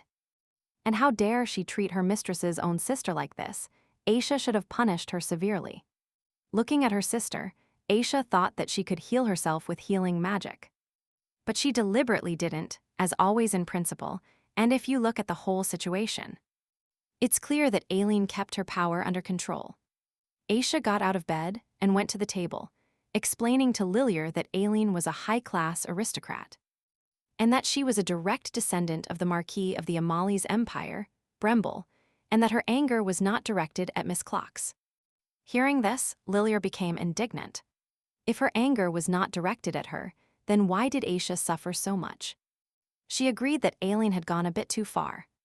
But she explained everything clearly, and this would not happen again. Having wrapped the ice in a bag, Aisha returned and sat on the bed next to Lilier. She put ice on her bruise and, looking into her eyes, said that she had offended her. Hearing these words, tears began to spring from Lilier, and she admitted that it was true. It really was too much to disgrace herself like that in front of everyone. Lilier told Aisha that the people around her had recently become strange. They no longer wanted to listen to her like before, and now after this act, the White Knights would hate her. But she would become Kales's wife. She would still become a princess. Taking Lilier's hands in hers, Aisha said with a smile that the incident was just chaos. And it should be forgotten, so she suggested they go somewhere together, because they hadn't been anywhere for so long. If Lilier agrees, they will go shopping downtown, go to a cafe, and enjoy a delicious meal, and they will also pick up gifts for her engagement ceremony. Lilier was very moved by this, turned her head slightly to the side so that Aisha would not see her tears. And of course, she accepted such an attractive offer. In the morning, Aisha and Lilyar went to the city. They were in a very good mood. The weather was sunny, just for a walk. As she walked, Lilyar asked her sister if she noticed how everything had changed during the year of her absence. Fashion had also changed dramatically. Looking around, Aisha realized that she had only been away for a year. And everything was so foreign to her. But suddenly, Lilyar heard that people started whispering about the redhead. They looked at her and realized that it was Aishana's clocks, that same demon. Hearing all this, Aisha felt even more sorry.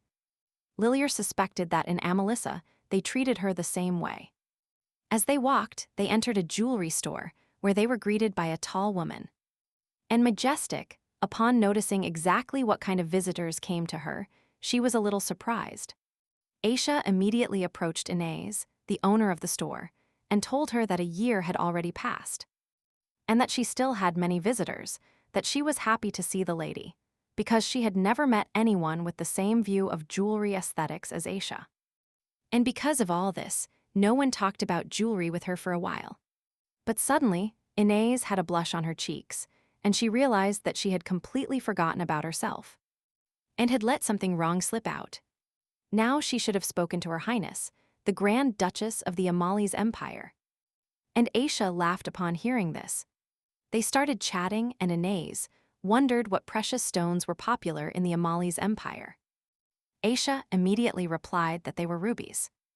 Inez was surprised. She didn't expect such an answer. But she also heard that in the Amali's Empire, everyone copied the Grand Duchess's hairstyle.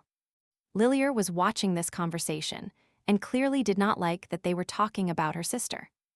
So she quickly approached Aisha, and explained to Inez that they had come to choose Aisha's gift, which she would give to Lilyar at the engagement ceremony. Congratulations, Inez, on the engagement with Princess Lilyar. And did not bother them. Everything in the store glittered. Lilyar's eyes were going crazy. She wanted to look at and try on every piece of jewelry that caught her soul. Looking around, Aisha noticed that there were enough people in the store, and they didn't mind that Lilyar was there. So Aisha thought that her sister's recent words were true. And compared to the past, the attitudes of the people around her had changed. Looking at the rings, Lilyar told Aisha that many different jewels had already been prepared for her engagement ceremony. But Kales prepared the best ones for her. Lilyar was very happy because she was lucky to meet such a kind person. And attentive. But then Lilyar looked at her sister and remembered that she didn't have an engagement ceremony. Aisha confirmed it without any remorse. Lilyar decided to cheer her up by telling her that this had its advantages, since the engagement ceremony is too extravagant an event and requires a lot of time and even more money. Hearing this, Aisha was not very upset, but she did not show it. She suggested looking at more jewelry on the other side. There were the best jewels in her opinion. Lilyar listened to her sister's advice and went to look for and try on precious jewels. Aisha looked at her and thought that she would soon have to tell her sister everything. Therefore, she suggested that Lilyar go to the dessert shop, and when they finished choosing a gift, Aisha was ready to confess everything. In civilian clothes, the commander visited the local office where he asked for records of the Clocks Duchy's business transactions. But the director was interested in why an ordinary person needed such information.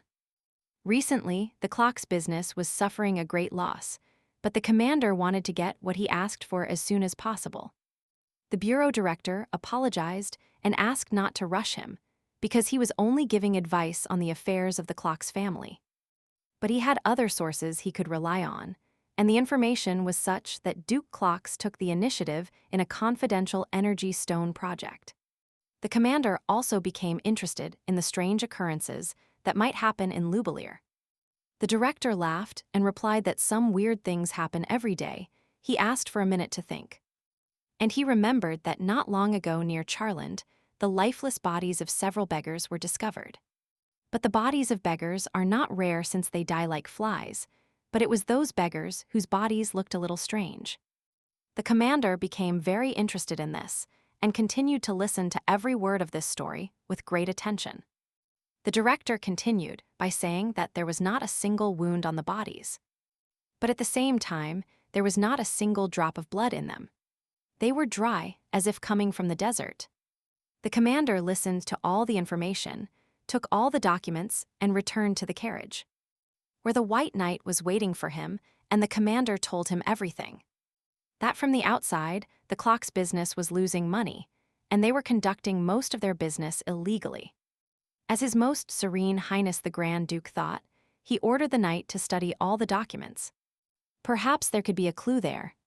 And the commander could not get the description of the dead out of his head, that there was not a single wound on the bodies. But at the same time, there was not a single drop of blood in them. They were dry. As from the desert, the commander asked where the Grand Duke was now. The White Knight replied that he seemed to be investigating, but today he had to finish earlier than usual, so that you can meet him in the evening.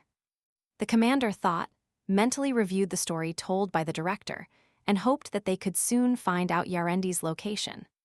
Lilier was in a very good mood, and told Aisha that this shop had recently opened.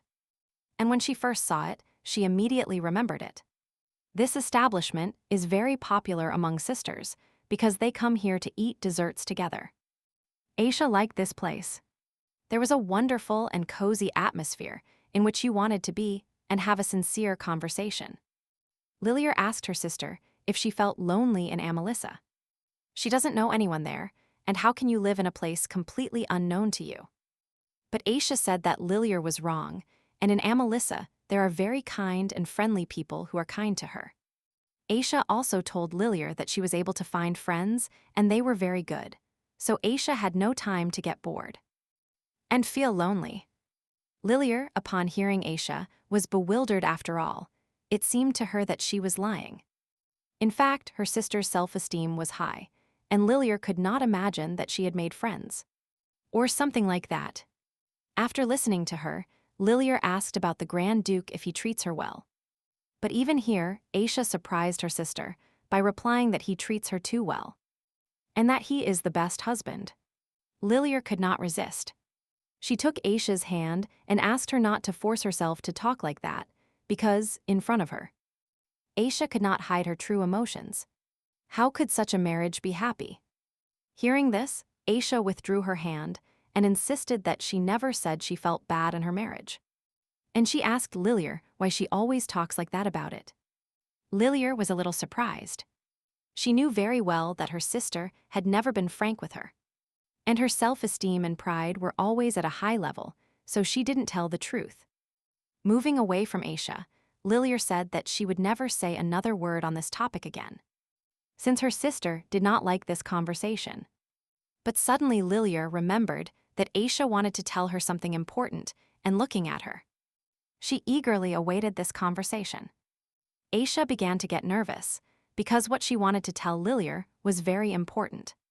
And this information could scare her a lot, so Aisha thought for a long time whether it was worth telling Lilier all this, and how to explain it to her. But Aisha decided, and began to tell that the Wintonet family is the guardian of the Amali's empire, and that the most important task of this family is the annual winter expedition. And last year, she went on this expedition with them and learned something very important for her and the others. Aisha understood that Lilier would find this information very difficult to accept, and the fact that the people around her were susceptible to her magic. But this was not her fault.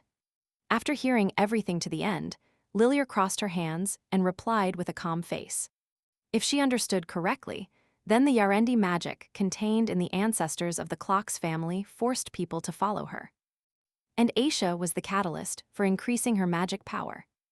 Aisha tried to explain to her that she didn't want this, and that all this was not on purpose, since she herself had just learned that she contained Yarendi magic. But Lilier no longer wanted to listen to Aisha, because she could not believe that her sister would come up with something so stupid and absurd. Lilier jumped off her chair and started yelling at Aisha to wake up. Lilier asked her why she hated her so much if Aisha was unhappy. Then she wouldn't be the same and shouldn't be the same. Aisha tried to calm her sister, telling her that she had understood everything wrong completely. But Lilier stepped back and continued. She shouted that she didn't want to hear anything more from Aisha. All this time, Lilier missed her and was waiting for their meeting. But it turned out that all this time Aisha only wanted to belittle her.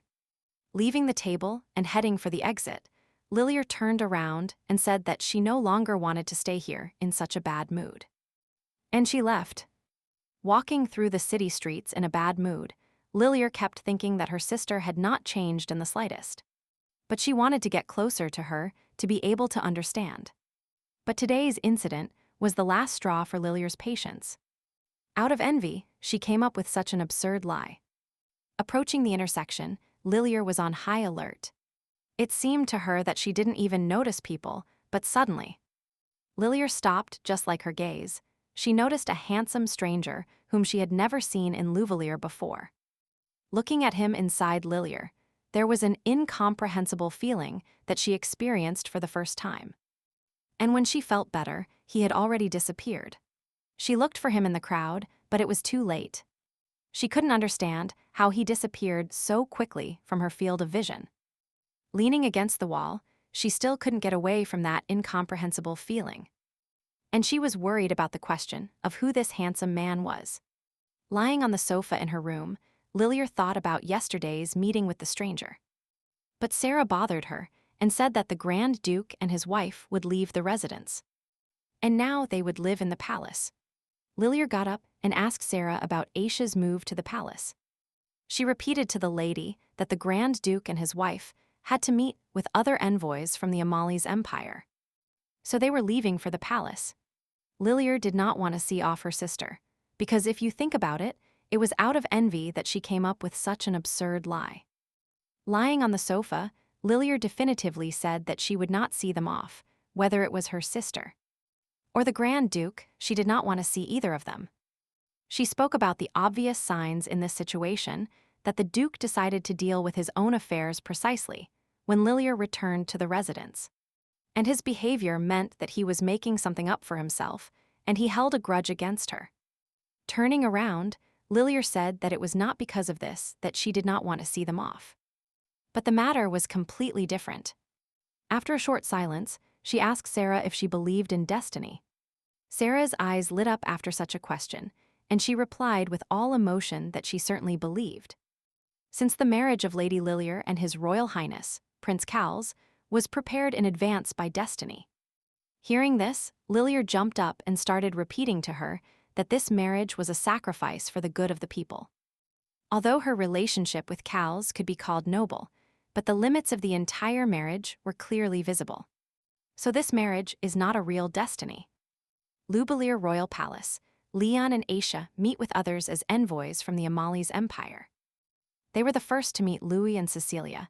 Aisha immediately asked them how they were, and if they arrived well. Then Mr. Barriot entered. He was glad to meet the Grand Duke and the Grand Duchess. Aisha noticed that they hadn't seen each other for a long time. After entering the steam room and sitting at the table, Louis said that if we compare Louvalier and Malazan, it is much hotter here. So when preparing for the trip, he decided not to take some beautiful things with him. But Cecilia was interested in the local food. She asked Aisha where it tastes better, here in the royal palace or in the duchy's residence. Aisha thought about it and replied that the food is different. And if you compare the taste, then the food here will be tastier. And after that, she immediately asked her guests, would they like to go to the ball tomorrow together? Cecilia agreed to Aisha's proposal, but with one condition, if she showed them the way there. But Cecilia couldn't think of what dress she would wear this time. Louis suggested an interesting option. Since there was a university here, they could wear a uniform for the ball. Cecilia agreed with her and said that it was a good idea. Hearing this, Aisha laughed heartily and told Louis and Cecilia that she couldn't stand the two of them. Leon looked at Aisha and realized that after they arrived in Louvalier, this was the first time he saw her so happy. However, as far as Leon's investigation was concerned, everything was exactly as he thought in a document about a certain new mine. Where energy stones were mined, he noticed the obvious handwriting of the Duke. It turned out that the Yarendi were inciting Duke clocks to smuggle energy stones. But to mine them in Louvalier, It was necessary to obtain a special permit from the king. But suddenly, Leon began to look in front of the seated guests, and it was the palace of the Bariat family. And the Marquides palace. The two families that control the vital energy stone business of the Amali's empire have gathered here. In addition to all this, the guardians of the Amali's empire, the Bintenet duchy, were also here. The enemies of the Yarendi. Leon began to feel embarrassed by this chance meeting. Aisha asked the young master that this was not his first time in Lubalir. He replied that yes. That for his family business, he had to visit the kingdom, and he was also sent to the energy stone mining mine in Lubalir as a leader. Louis could not help but comment on his brother's answer that this was the source of his headaches lately. Mr. Bariat, raising his voice, asked Louis not to say such nonsense while they were on the street. But Louis contradicted him, saying that there was nothing of the sort, and that soon everyone would find out about everything. Leon immediately became interested. He apologized, asked what exactly they were talking about, and Mr. Bariat had to tell everything. Not long ago, they sent a new leader to the Lubalir mine, but his reports were falsified. And during the investigation, they found out that he and his smuggled goods had mined many vital energy stones. Hearing this, Aisha was surprised. She asked Cecilia if the Days family had the same thing happening. She replied that they did not have such problems, but Cecilia decided to check everything herself to avoid such troubles. Louis suggested that someone bribed the high-ranking aristocrats of Luvalir. But no matter how many energy stones they extract, without the processing technology, these stones will not be useful. And the technology is only known by the Variat family. Mr. Variat said that they have high hopes that the aristocrats of Luvalir will not cross the last line. But if this happens, it will be the biggest mistake. After that, everyone sat in silence, each in their own thoughts. Aisha became sad and thought why her father is involved in such things. Meanwhile, somewhere in an abandoned building, Master Yarendi was performing his rituals. And at that moment, Duke Klux entered, who was shocked by what was happening, and said how a master could do something so inhuman. But he didn't seem to hear the Duke. He looked at the life stone and said that no matter how many people gather, it still won't work, because they cannot withstand such magical power, and therefore needed something better quality. The Duke approached and asked again what the hell he was doing here.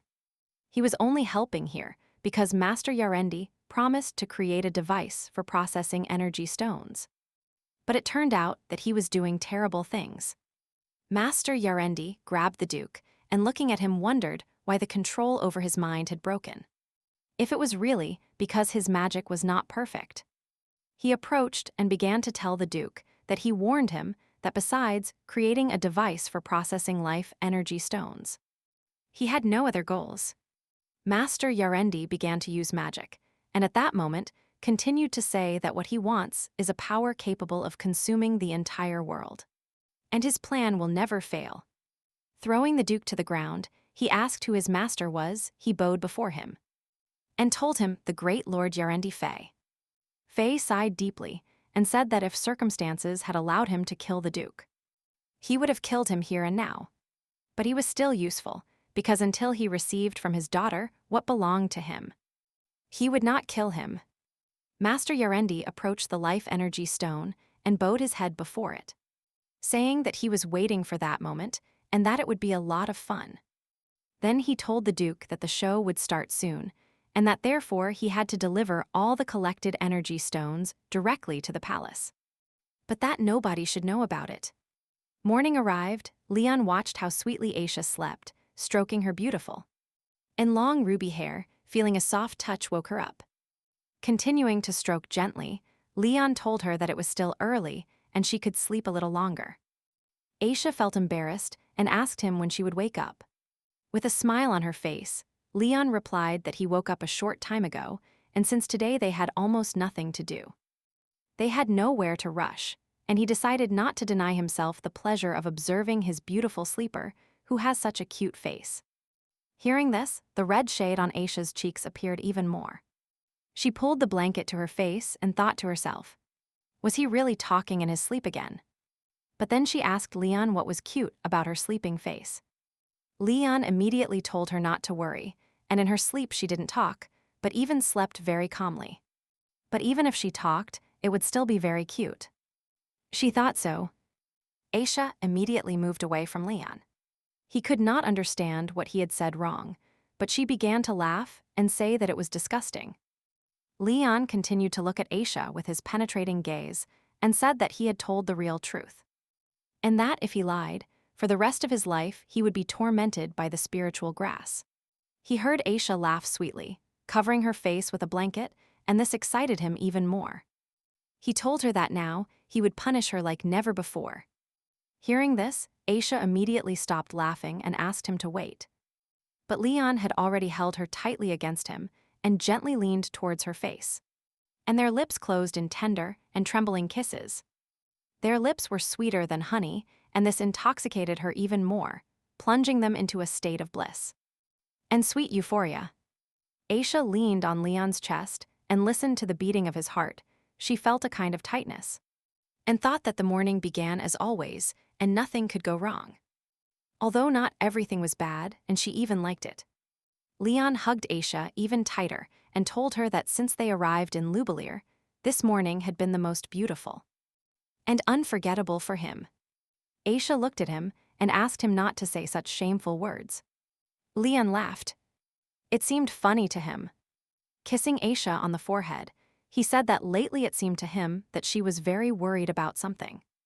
And Leon suggested that it was because of Miss Lillier and Duke Clocks. He asked her not to worry, because next time they would definitely find an opportunity to talk to Lillier about this again. And besides, it wasn't easy for anyone to accept these kinds of things.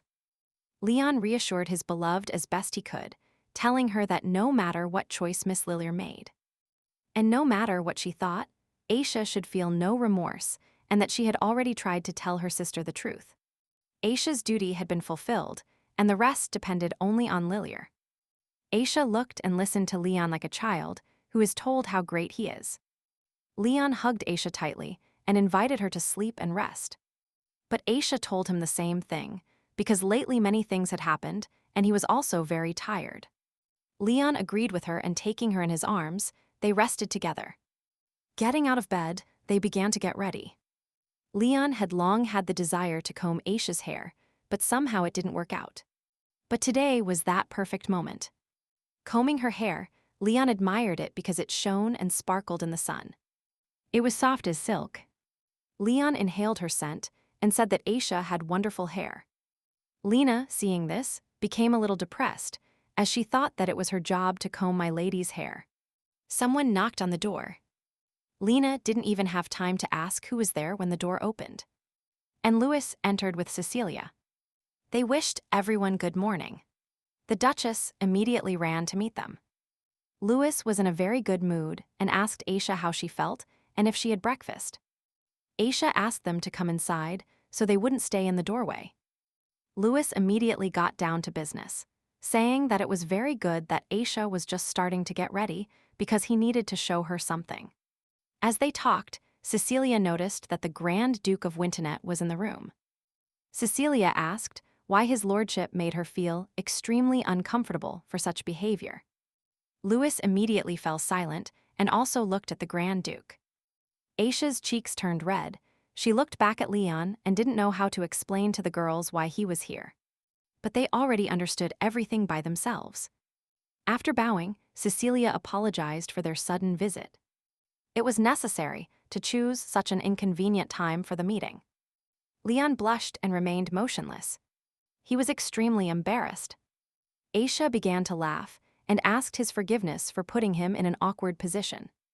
Aisha approached Leon and told him that changing clothes would take some time and that the girls wanted to help her. So she invited Leon to wait in the next room where he could still rest.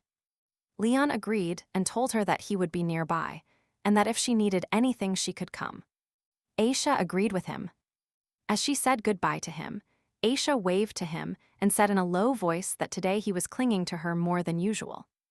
But this was obvious, because after their arrival in Lubelier, the two of them barely had time to be alone.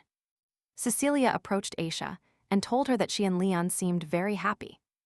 Louis confirmed this, and it turned out they were very worried about Aisha, because Amelie was not here. And nobody knew how Aisha might be feeling.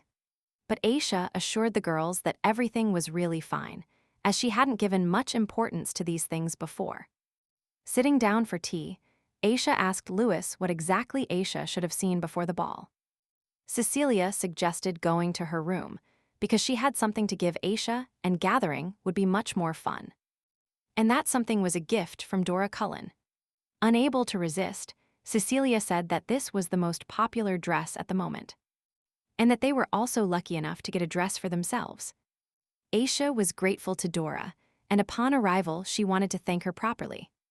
Louis added that Dora made this dress especially for Aisha, ignoring the reserved requests of other high-ranking ladies. Louis's eyes shone because Dora Cullen hinted to him that there was something special and magical in this dress. Louis started talking about how such a kind and beautiful Grand Duchess was nicknamed the Devil. They should show the Louvalier aristocracy how magnificent she is. Cecilia supported Louis, saying that the designer did a great job on the dress in which elegance breathes and passion to unite. The girls were determined and mentally prepared. If suddenly today someone dares to be rude to the Duchess, they will take care of correcting this person's face. Elena did not step aside. She asked to be given the opportunity to arrange all the jewelry and this dress that the Duchess should wear. Louis was determined and said that Aisha should shine today and that the best jewels should be selected for her dress. Aisha looked at them and laughed. She thanked the girls for worrying about her. Louvalier Royal Palace, many guests had gathered at the tables. There were wines, desserts, and snacks on the tables. Aisha entered the hall with Louis and Cecilia. They looked around, and Aisha asked the girls if they liked the atmosphere of the Louvalier balls. They didn't answer, and when Aisha turned around, she noticed how Louis and Cecilia examined every guest. They were like two cats on guard. With a smile, Aisha asked Cecilia and Louis to relax, because there was no war here, and they could simply enjoy the ball. No one would dare attack her while Aisha was in a public place. But the girls still remained alert. Cecilia warned that if she suddenly noticed anything suspicious, she could add color to her gray daily life. Because lately, all her days had become too boring. The girls laughed, and Aisha suggested that they go try the desserts so as not to stay in one place forever. But the surrounding guests had already begun to pay attention to them. One of the guests affirmed that the rumors were true and that the white-haired girl must be Miss Cecilia Dace, and next to her Miss Louise Barriott. These two girls are one of the most key figures in the society of the Amalie's Empire. The knight, looking at the girls with his own eyes, could not believe that the girl they call the Devil is loved and popular in the Amalie's Empire. Another young lady added that she is the center of fashion trends in Amalie's. And even many aristocrats began to dye their hair red. But the knight continued by saying that Aishana's Clocks is an arrogant woman, and Ruthless, a demon in flesh and blood, and why such an extravagant woman, and Stubborn became an idol in Amalissa. Miss Ackley wondered what Miss Aishana's had done for everyone to now call her the she-devil. The knight explained to her that there were many reasons. Firstly, she enjoys the privileges of an aristocrat without any shame. And secondly, she directs all her hatred towards her younger sister, Lilier Clocks. But Miss Ackley did not agree with him, because she knew that Shauna's takes the duties of an aristocrat more seriously than anyone. Miss Ackley could not restrain herself and said that Miss Lilier Clocks looked so saintly and sweet, but perhaps it was all for show and they could not be sure. The other young lady asked them to be quieter. But the lady agreed with Miss Ackley that Miss Chana's had not been too extravagant in the past, and that nothing had happened to give them the right to call her a she-devil. Miss Iber, holding a glass in her hands, looked in one direction, when suddenly Count Lancel Camelia approached her along with his mother, who asked Miss Iber what interested her. Miss Iber explained that only now did everyone begin to realize the true value of this diamond. Because from the beginning she was not an ugly duckling, but a white swan. What do you think? Miss Iber asked Count Camelia. Count Lancel Camelia was completely in a bad mood, and this question from Miss Heiberg morally finished him. Looking at Aisha, He did not understand why in the past she had never laughed as much as she did now. Why had he never seen her so cheerful before? Leon approached Aisha. They looked beautiful and complimented each other, but Count Lancel Camelia looked at them and thought, Aisha is happy with the man known as the Northern Beast. His Royal Highness, King Lubelier, entered the hall along with Prince Cals and Princess Lilir Clocks. Walking down the red carpet, everyone around bowed and greeted them. Leon remained calm and thought that this is Lilir Clocks. This was their first meeting. During all this time, they were in Luvelier. Raising his glass, King Luvelier addressed all the guests with a prayer. Eternal light of Luvelier and blessing for every person present here, adding that today is a happy day. The king decided to remind everyone why they had gathered here, to wish Prince Cals a happy engagement in advance, and Princess Lilir, which would take place in a few days, and he also greeted the envoys from the Amali's empire. He also informed everyone that Prince Cals' engagement ceremony would take place in the Kano Hall of the palace, so he urgently asked everyone to go there on the required day. Upon hearing this news, the guests began to whisper, because the engagement ceremony was supposed to take place in the main hall, because the king changed the location. And besides, Aisha was no less surprised than the guests Louis Cecilia by the Kano Hall.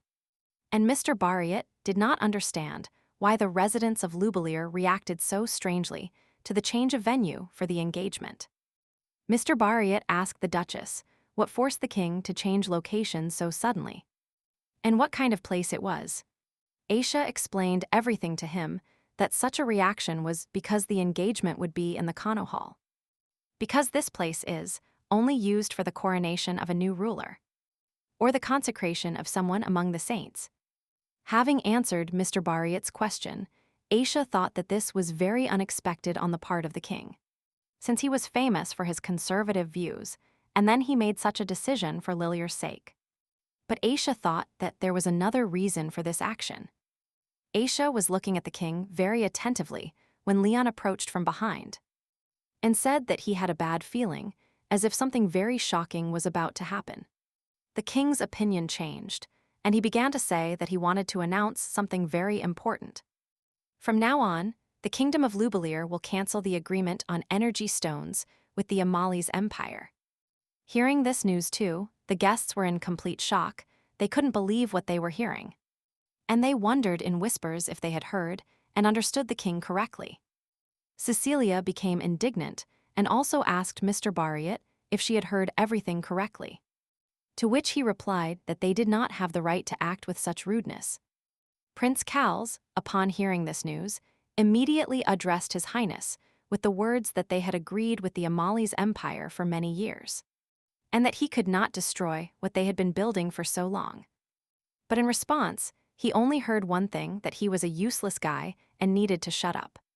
The king raised his hands and was glad that the Kingdom of Lubelier has a more advanced technology for processing vital energy stones, and it is better than that of the Amali's empire. Thanks to it, the strength of the kingdom will increase, and they will become a powerful force. Leon thought that the king was under the control of Yarendi magic, which meant that Master Yarendi was definitely somewhere nearby. Leon warned Aisha that he would leave for a minute. Aisha asked him to be careful. When Leon left, Aisha decided to check how Lilir was doing and if she was all right, because Yarendi magic might have affected her too. Looking closely at Lilir, Aisha couldn't understand why her face was so red, and where she was looking with such attention that she didn't even blink. Aisha looked around and noticed nothing strange. She didn't understand what Lilir saw that she didn't take her eyes off. A minute earlier, when the king announced that they would cancel the agreement with the country of Malissa, Lilir did not understand what was strange about it, and should not the people of Lubelier be proud that their home country had become stronger? Lilir also did not know why the king decided to announce such an insignificant event, right on the occasion of the announcement of her engagement. But then her gaze froze. She didn't even blink. She noticed him among the crowd and couldn't believe if it was the same man she met in the city.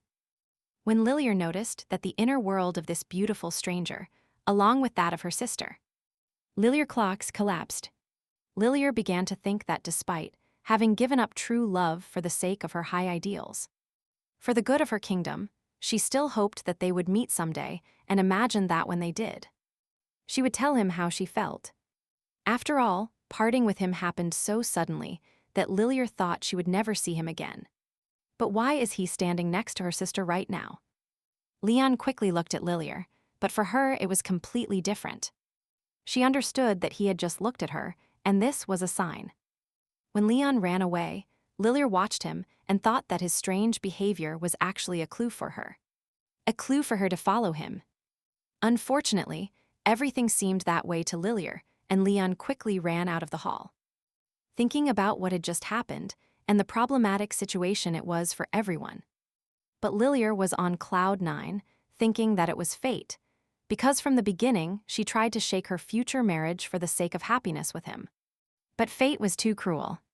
When Leon caught up with Master Yarendi, their magic intertwined and created a magical explosion.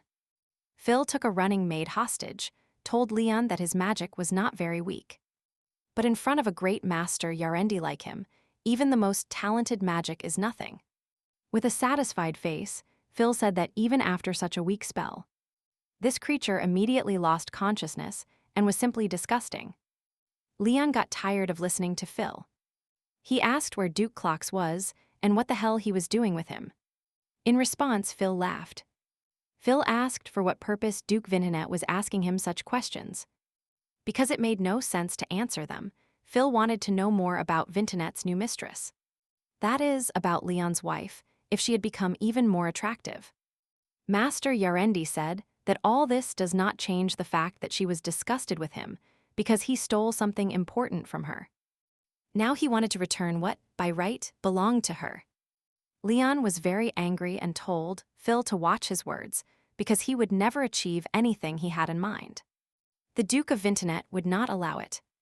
Leon also added that the Yarendi family was amusing to him. They were too fast. And as soon as the time came, it turned out that his magic could be compared to a child's trick. For Master Yarendi, this was an insult. Suddenly, it was heard that someone was shouting to His Excellency. Grand Duke Leon and Master Yarendi looked around and saw Lilier running. Phil released the maid and told them to wait for the moment when he would give them the most wonderful death. And he began to laugh maliciously. When the maid fell and woke up, Leon ran to her, told her how much her head hurt, and asked her what happened. Upon getting up, she thought she was having some kind of nightmare. Leon looked at her and told her that this is how all bad dreams are forgotten, so she didn't have to worry. While Leon was helping the maid, Lilier was already standing behind him, trying to catch her breath, and waiting for him to turn towards her and look at her with his gentle gaze. Turning to Lilier, Leon asked her how he could help her, but he said it very coldly. And the look was indifferent. Lilier began to tell Leon that in the past, if she had thought of meeting him, she would have taken her thought for stupidity. But a greater stupidity would have been to look for an opportunity to talk to Leon. She compared them to the gears of a huge mechanism whose name was Destiny. But unfortunately, this mechanism was stopped by her older sister Shauna's. Looking at Leon, Lilier's eyes lit up, butterflies flew in her stomach. And she explained to Leon that he had repaired this great mechanism and had opened his feelings. Leon looked at Lilier with an empty gaze and thought to himself, what kind of is she talking about? Can she hear herself? The Duke could not stand it and decided to ask Miss Lilier Clocks if she knew who he was, and for what purpose she was telling him all this, but she replied that she knew the Grand Duke of Vintonetti very well, and began to continue with her nonsense. Lilier explained to Leon that she understood all his hints and the look he threw at her when leaving the hall, with a hint of serious conversation, because they were birds of a feather. Lilier fell in love with him at first sight, and the element of love overwhelmed her. Sighing deeply and shaking her head, Leon admitted that he had no idea what Miss Lilier was talking about. He invited her to his room to rest, but Lilier did not listen to him. She looked at him with loving eyes and thought that her heart definitely wanted to know him. And when her beloved was close, she began to worry. Lilier put her hands on her chest and asked Her Most Serene Highness, the Grand Duke, to listen to her heart and catch her line of love. But Leon was serious and spoke in a loud tone that he was not interested in her views on love. And he asked Lilia to think if it was appropriate for her to act so ugly towards her own sister. Trying to steal her husband. Lilia said that all this has no importance, because the fact remains that people called Leon the Northern Monster. And for this, the people who slandered him should be blamed by putting on a sad face. Lilia added that if it weren't for the rumors, she would have been the Duke's wife. But not Aishanaz's sister. Leon could no longer contain his emotions. Looking at Lilia, she stressed him even more, and he told her to remember only one thing. The only person he loves is Aisha, and this fact will not change. Leon was faithful to her for life. Leon turned around and started to leave, and said that their conversation was over. But Lilia begged him to wait, trying to grab the Duke's hand as if she were looking for the last chance in her life. Feeling the touch, Leon withdrew his hand and looked at Lilia with a very hard gaze. And condemning. After this act, Lilia could not stand it and began to shout at Leon to look at her. And see how beautiful she is. She doesn't really have butterflies in her stomach right now. All the inhabitants of the kingdom adore her. And Aisha will. She never allowed Leon to marry Lilia, and she offered to be lovers. This was the last straw for Leon. He began to shout at Lilia to shut her mouth and stop saying such nonsense. He added that she was incurable. Leon continued to shout at Yer, telling her that in his whole life he had never met a worse person than her. She was the worst of all. And Aisha, the fool, was worried about how Lilia would take the news about Yarendi magic. But her worries were unnecessary. Lilia also shouted in response that all this is a lie and that there is no Yarendi magic inside her. And Aisha deceived not only her, but also the Duke. Lilia began to cry and think why everything happened like this, because her destiny was the most faithful person. Luculin Vintinet. Literally a second later, she asked him why he rejected her this way. Because lately, he was eating her up with his gaze. Lilia began to panic. She could no longer contain her emotions and blamed Leon for everything, since he looked at her during the ceremony. And she only read his thoughts and understood everything from his look. It was he who called her to follow him. Leon no longer understood anything. After exhaling, he warned Lilia in a calm voice that this would never happen again. But without listening to the end and interrupting him, Lilia began to say that she understood everything perfectly. Perfectly, because forgetting feelings for her sister is not so easily. Starting to raise her voice again, Lilia demonstrated to the Duke that he would not escape fate. And how he dared to fall in love with Aisha despite everything, Leon shouted enough. Restraining himself, Leon promised that there would be no more glances in his direction, and that he would not allow her to insult his wife if he had a sword with him. He would challenge Lilia to a duel, despite her gender. Indignant, Lilia did not understand how he dared to say such things to her. She is, after all, a lady, a delicate flower of all Louvelir. Leon turned around and finally said that he did not understand how Prince Cowles could fall in love with such a person, and that he would be very bothered to see such an immoral person as the Princess of Louvelir. Well, with such a ruler, Leon felt sorry for the inhabitants of the country. Everything inside Lilia cracked, and her world collapsed in an instant. Tears streamed down in torrents. Tremors appeared in her legs, so she could not stand up and fell to the ground. Ophelia stayed in the distance and watched this concert. Approaching, Lilia noticed her and was very surprised by her presence here. Calmly and monotonously, Ophelia said that she saw Lilia running out of the hall with a scared face. And that's why she followed her, but now Lilia was in an unimaginable state, and Ophelia saw such a scared face for the first time. Wiping away a tear, Lilia hoped that Ophelia had not heard anything because she was very embarrassed. Extending her hand, Lilia asked her for help to get up.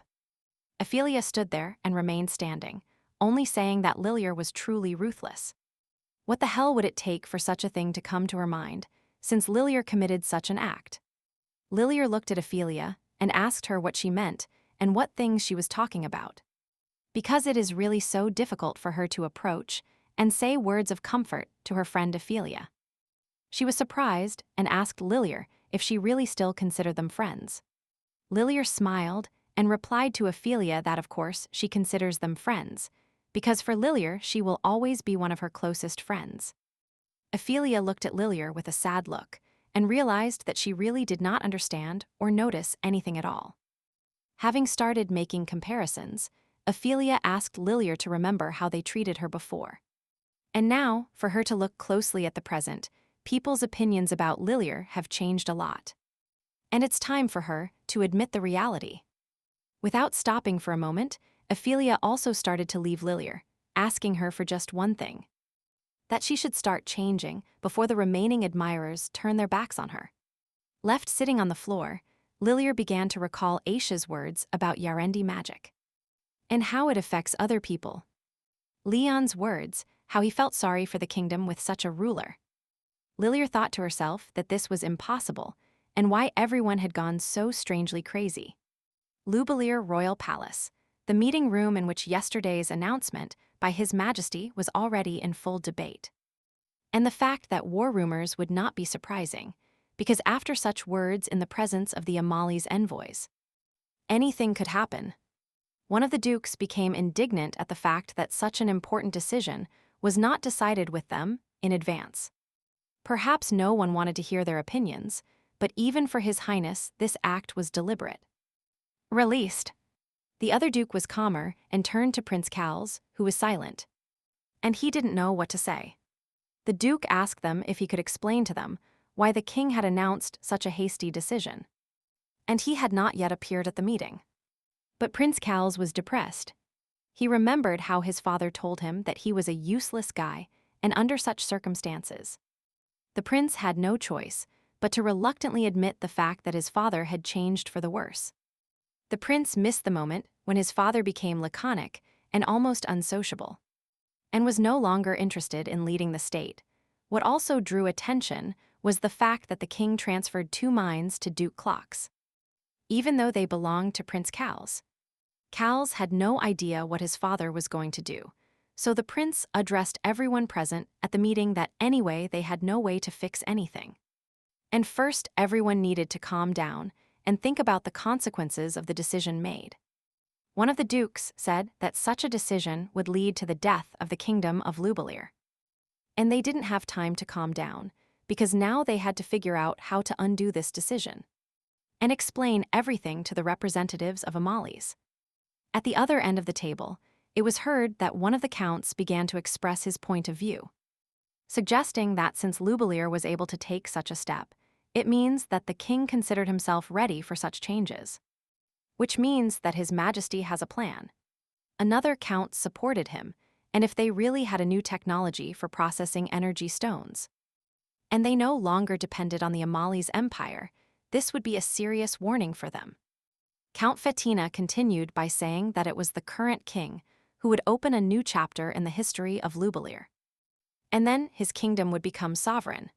But the prince asked not to make hasty judgments, because yesterday they heard everything for themselves. And that's why he was ready to give them the first task. That is, to closely monitor every envoy from the Amali's empire. They should not disappear from sight. And since His Majesty was absent, and Prince Cals will speak in his face.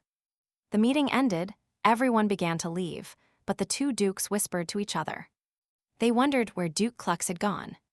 Although no one had seen him for a long time, this did not surprise him, because Duke Klux almost never attended urgent meetings. Sitting in Cecilia's room, Mr. Barriott and Leon were discussing yesterday's ball. And something happened there. Mr. Barriott addressed the Duke who, with the help of his body's abilities, felt that the king was bewitched by Yarendi magic, but what surprised him most was the presence of Master Yarendi at the crime scene. Mr. Barriott also thought that if Master Yarendi bewitched Aisha's father, it meant that he was doing the same to his other relatives. Leon replied that fortunately everything was in order with his relatives, because he ordered the knights to secretly protect Aisha's house. Leon addressed Cecilia and Mr. Barriott with the fact that if the situation took such a turn, he was willing to tell everything very honestly so that they would not refuse his request for help. The story began with the fact that he and Aisha arrived in Lubelier in 2 weeks. And during this time, Leon collected many evidence and clues. He went to almost every place except one, but he could not inspect the place due to identification problems. But after their meeting, the idea occurred to Leon that Mr. Variety and Cecilia could do this.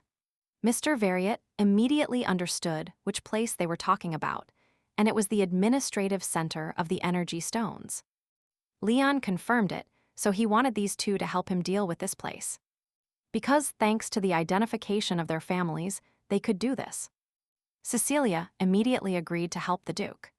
Mr. Variet assured that he had access to the center, and there should be no problems with this.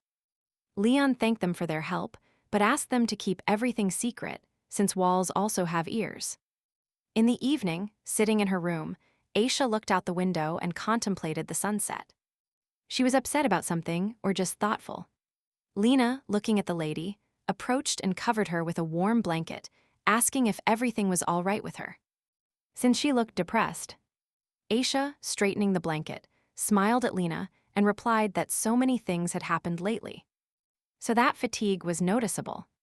After thinking for a while, Lena abruptly grabbed the lady's hands and said that she knows a way that will instantly improve her mood. And Aisha became very interested in what this method was. Before Aisha had time to blink, Lena was already filling the glasses.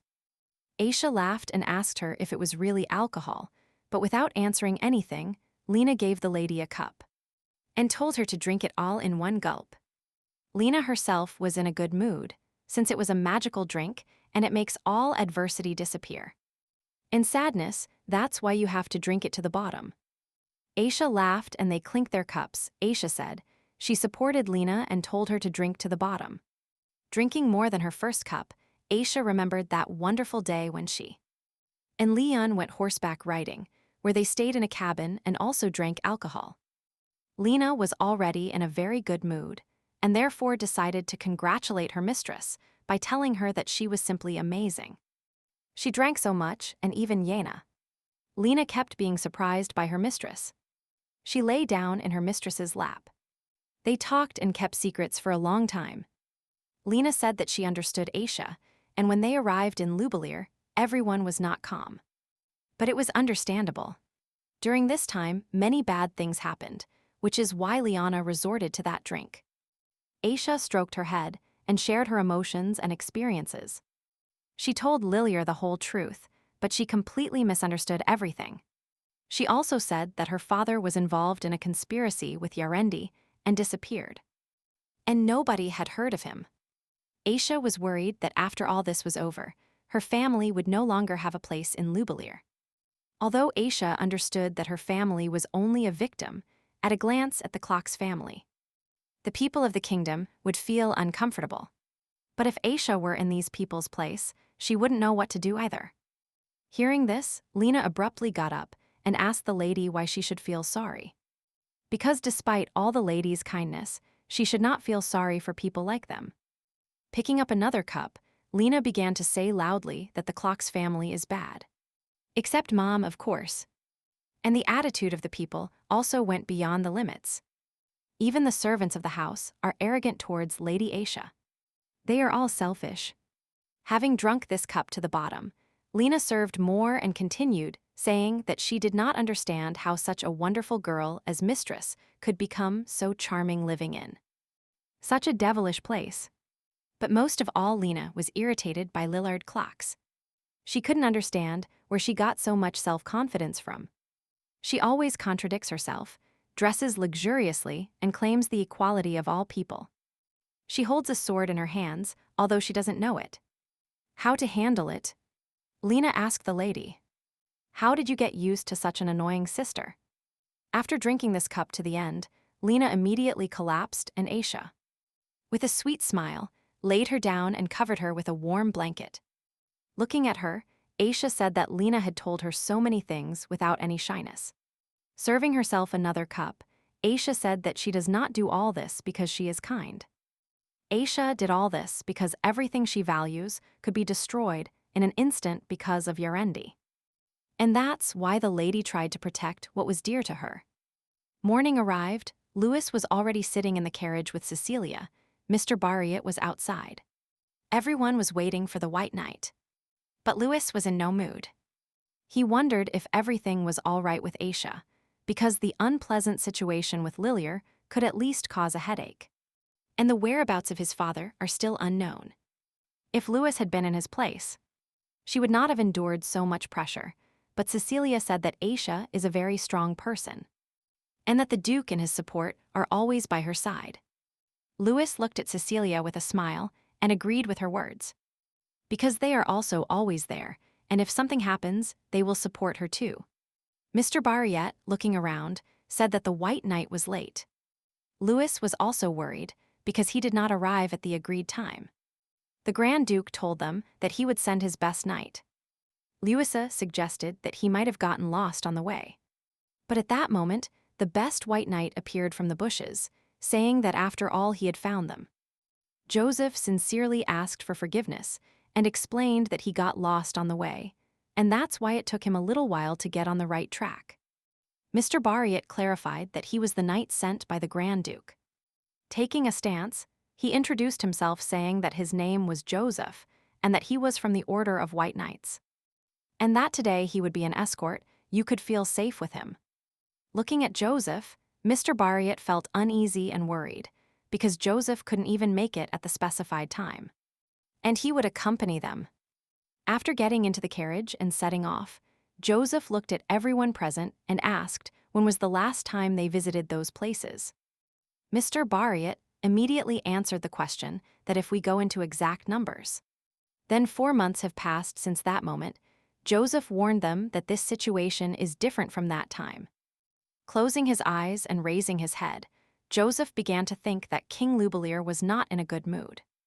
And from the information the Grand Duke had collected, they could notice a change in his behavior. After Joseph's speech, everyone laughed.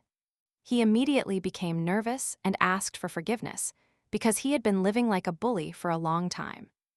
And that's why it was necessary to hire someone else to watch his language. Louisa turned to Joseph and told him not to pay attention to such nonsense, since everything that was said was within the norm. Joseph immediately calmed down and smiled, saying that the lady has very generous friends. After that, silence fell, and Cecilia, observing Mr. Barriette, asked him what he was thinking about. Mr. Barriette began to say that he still didn't understand the purpose of Yarendi. Even the King of Lubelier fell under his influence, and this made them realize that the power of his magic was much stronger. And after that, he admitted the thought of whether Wintonet would be strong enough to defeat Yarendi again. Everyone fell silent, but suddenly Joseph hit his chest and said that as long as the Grand Duke and his wife were here, there was nothing they couldn't handle. Joseph swore everything he had. Arriving at the administrative center to manage the extraction of energy stones, everyone got out of the carriage and headed for the door. A guard greeted them there and told them to stop because it was a restricted area, and outsiders were not allowed entry. After showing the document, Mr. Barriette explained to them that they were envoys from the country of Molly's, and that they had an order from His Majesty, which clearly stated the right of visit. After reading the order, the guards opened the door and everyone began to enter the territory, when suddenly one of the guards stopped Joseph. Mr. Barriette asked him what was wrong. The guard explained once again that outsiders are prohibited from entering, and it is not in the order written by His Majesty of the Amali's Empire, so he asked to enter in his position. They will not be able to do anything. No matter how Barriette asked or explained that this was his man and that he could personally vouch for him, Joseph was still not allowed to pass. Upon entering, accompanied by 2 men, everyone noticed the house and the office and looked suspiciously at their escorts. Louis whispered in Cecilia's ear that everything here was really too strange. And when she first arrived here, the atmosphere immediately became paralyzing and dead.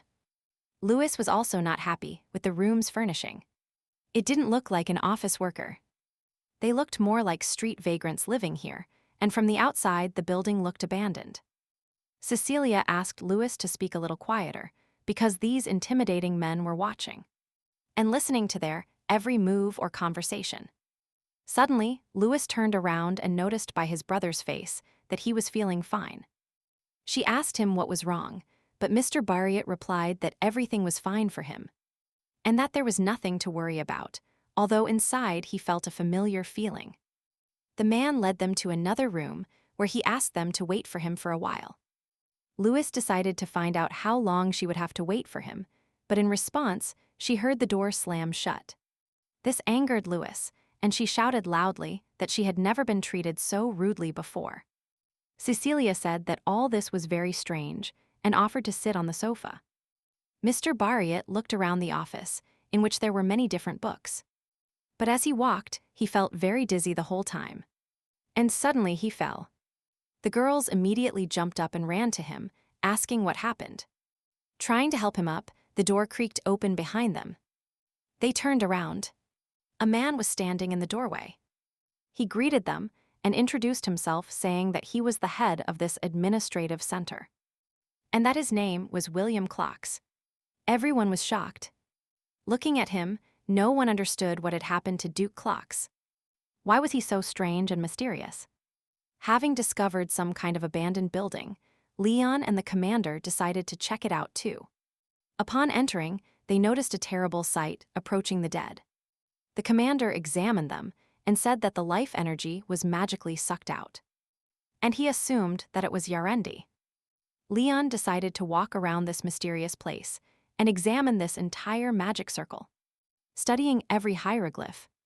When everyone sat down on the sofas, Cecilia greeted Duke Clocks with a serious face and introduced herself, saying that her name was Cecilia Days. But the Duke immediately announced that he would not help, and that Lublier had cut off the power with which he could conquer the whole world. And they no longer needed the help of the Amali's empire.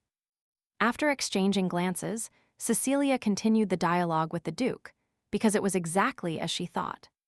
He was under the charming magic of Yarendi.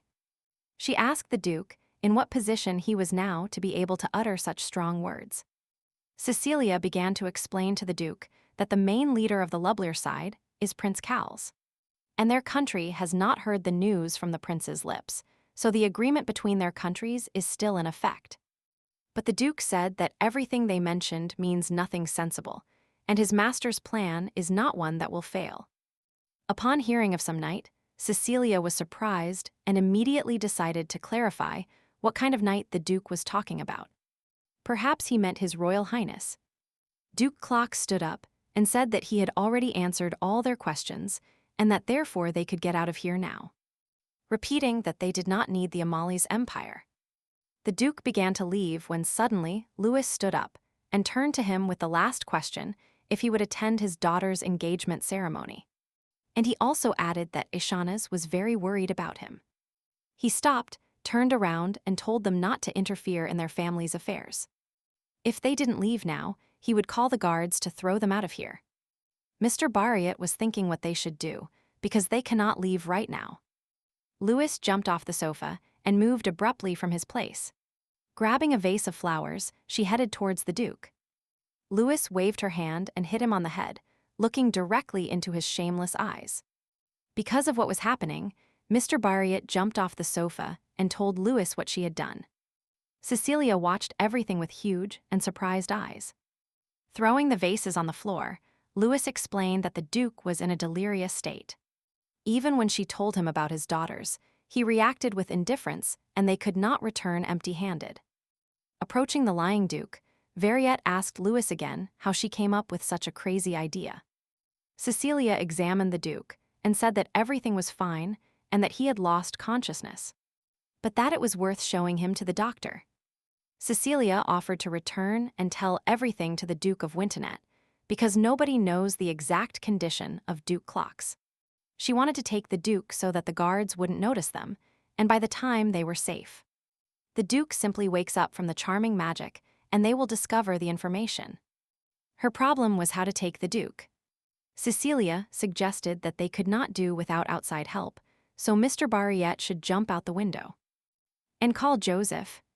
Hearing such a proposal, Barriette thought Cecilia was crazy. But Louis asked her a question. What was the problem with jumping? They were on the first floor, without waiting for an answer. He said to proceed with the matter carefully. You must make sure that the guards don't sniff anything out. Turning to the window and looking at them, Duke Bariette thought that these two were really thinking outside the box. But suddenly, someone started knocking on the window. Everyone started looking out the window with great anticipation, when suddenly Joseph appeared with a smile of joy on his face. But nobody understood how security got through. Upon entering the room, Aisha noticed Leon putting a seal on the envelope and asked him if this letter was for Melissa. Or not. Leon replied that the magic circle they found in Yarendi's abandoned base was unusual. So yes, this letter will be sent to Melissa. Leon told his story since childhood that, when he was in his mother's office, he skimmed the pages of books about forbidden magic. And today, he discovered a magic circle that was very similar to the circles in the books. In the end, it turned out that Leona's mother had dedicated her life, for a long time, to the study of winter magic and, in principle, magic as such, so he decided to write to her about these circles. Aisha listened to Leon and agreed with him that Melissa could really help them. After all, Leon had previously told Aisha about the magic of the Yarendi, and the fact that they worship winter, and Winton's magic is based on winter magic. Aisha had a very strange feeling, as if something terrible was about to happen soon. And it scared her. Leon stood up and hugged Aishu, telling her that everything would be fine and that he would take care of her. Aishu immediately snuggled even closer to him. As they hugged, they heard someone knocking loudly on the door and calling for the lady, along with His Serene Highness. Grand Duke Aisha immediately ran to open the door. Upon opening it, Aisha saw an excited Lena, who apologized for the trouble and said that an urgent letter from Joseph had arrived. Taking the letter and opening it, Leon and Aisha began to read it. It indicated the address where Joseph was meeting the envoys of the Amali's empire. Getting ready quickly and leaving, Leon and Aisha were already at the indicated place. Approaching the reception, they asked for a room on the 3rd floor. The man told them that there is only one room on the 3rd floor. Agreed. Leon nodded his head. Taking the keys, they went up the stairs, approaching the desired room. And opening the door, they saw something they absolutely did not expect. In the room were Louis and Cecilia, who were a little shocked by what was happening, as well as Mr. Bariette with a serious face and showing no sign of emotion. And of course Joseph, with a smile of joy on his face. When Joseph stepped aside, Aisha noticed her father and immediately ran to him. Duke Clocks was tied to a chair so as not to run away and ask for help. Sitting on his throne, Master Yarendi said that Duke Clocks was brought with them by the envoys of the Amali's empire. But Phil didn't care about this, because the Duke was still empty to him. And before their thrones, the King of Lubelier knelt, asked and begged his master to give Lubelier great power to be independent of the Amali's empire. Getting up from the throne, Phil told the king that very soon everything would be done, and that the next step was to act according to the plan devised in advance. After walking around the king and laughing, Phil was in a very good mood. Because tomorrow will be a very interesting day for all the inhabitants of Luvelier. Leon, with the help of his magic, tried to heal the Duke, saying that he was in a state of delirium. And therefore, whether they wanted it or not, it was necessary to take countermeasures. Mr. Bariette apologized to Aisha because it was an insult to treat his father, the high-ranking Duke of the kingdom, in that way, but Aisha asked him not to apologize, since until recently his father's whereabouts were unknown, but now he was here thanks to them. Having done everything necessary, Duke Clocks was put to rest, and while Leon carried out his magical actions, he realized that the Duke had been under the control of Yarendi's charming magic for a long time. Aisha sat next to her father, and Leon explained to him that he had removed the echoes of magic in his body. But most likely all this would leave consequences. The transfer of such magic had a detrimental effect on the carrier's body. Leon asked Joseph to bring a doctor to the hotel, but only so that no one would find out. And Joseph himself had to keep his mouth shut. After hearing the order, Joseph went to carry it out. Leon also asked Miss Lewis and Miss Cecilia to return to their rooms and rest well. He explained to them that they should go to the end of the hallway and the room would be on the left. And they had nothing to worry about security, because the hotel is guarded by white knights.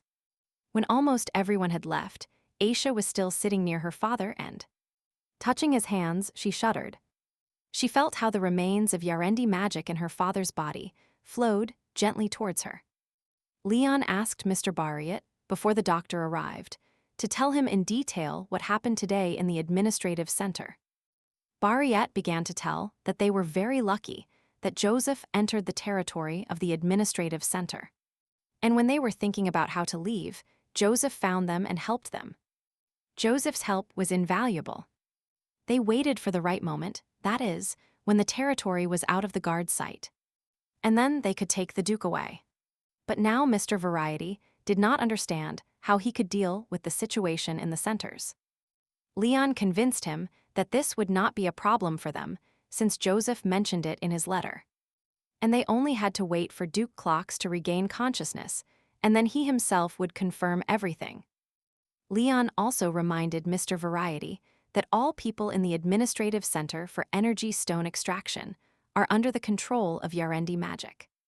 Of course, not as seriously as Duke Clocks or King Lubelier. Duke Wintonet also asked Mr. Variety not to tell anyone about today's visit to the administrative center. And he also needed to leave the palace and not return before the engagement ceremony. When Mr. Variat heard everything and understood everything, he remembered one thing when the Duke was stolen. This test tube fell out of his pocket. Just in case, Mr. Variat took it. Upon opening it and smelling it, Leon immediately realized that it was a sleeping pill. Then, after thinking a little, all the riddles were solved for him. Yarendi conducted many magical experiments in the country villa of Duke Clocks. It was there that they brought homeless people from the streets. They were like raw material for experiments. And during their investigation, Leon discovered that someone specifically gave sleeping pills mixed food to homeless people. And when they lost consciousness, they were moved to a country house. Aisha abruptly approached Leon from behind. He shuddered and grabbed the test tube in his hand. She asked him what he was thinking about and what he had in his hands, because he looked surprised. But Leon had to deceive Aisha by telling her that it was a painkiller. Aisha asked Leon that they definitely had to keep the fact that they found her father a secret. But Leon suggested waiting until Duke Clocks regained consciousness. And today they would stay in this room to take care of the Duke. Early in the morning, Prince Kales and Lilier went to the royal palace training ground. They walked there in silence, no one uttered a word. Prince Callies had a bit of a headache today. He could compare it to the feeling that he was being forced to do something. And he resisted with all his might. Looking at Lilier, who was walking behind him, Callies thought she was very annoyed. Because if Amalis somehow reacted negatively to his statement about terminating the energy stone deal, then all this would negatively affect the situation of her family and her older sister. Prince Kales told Lilier that they hadn't had a joint training for a long time, and that today they had an excellent opportunity to see how much progress she had made in fencing. But Lilier did not answer him. She just walked away in silence. Having started training, Lilier struck first with all her might. But Prince Kales was ready for this, and noticing that the blow was strong. He congratulated Lilier because she had become stronger. But Lilier did not stop there. She continued to strike first, and with every blow her strength grew. Prince Kales was surprised, but Lilier asked him to concentrate on the sparring. Prince Kales noticed that something was wrong and asked Lilier if everything was all right with her. It seemed to him that today she was somehow unbalanced or had not woken up well. But most likely, this was due to what happened at the banquet. Every time she heard Cals, Lilier thought about the conversation with the Grand Duke of Vintonet. His image was before her eyes, and his words were in her head.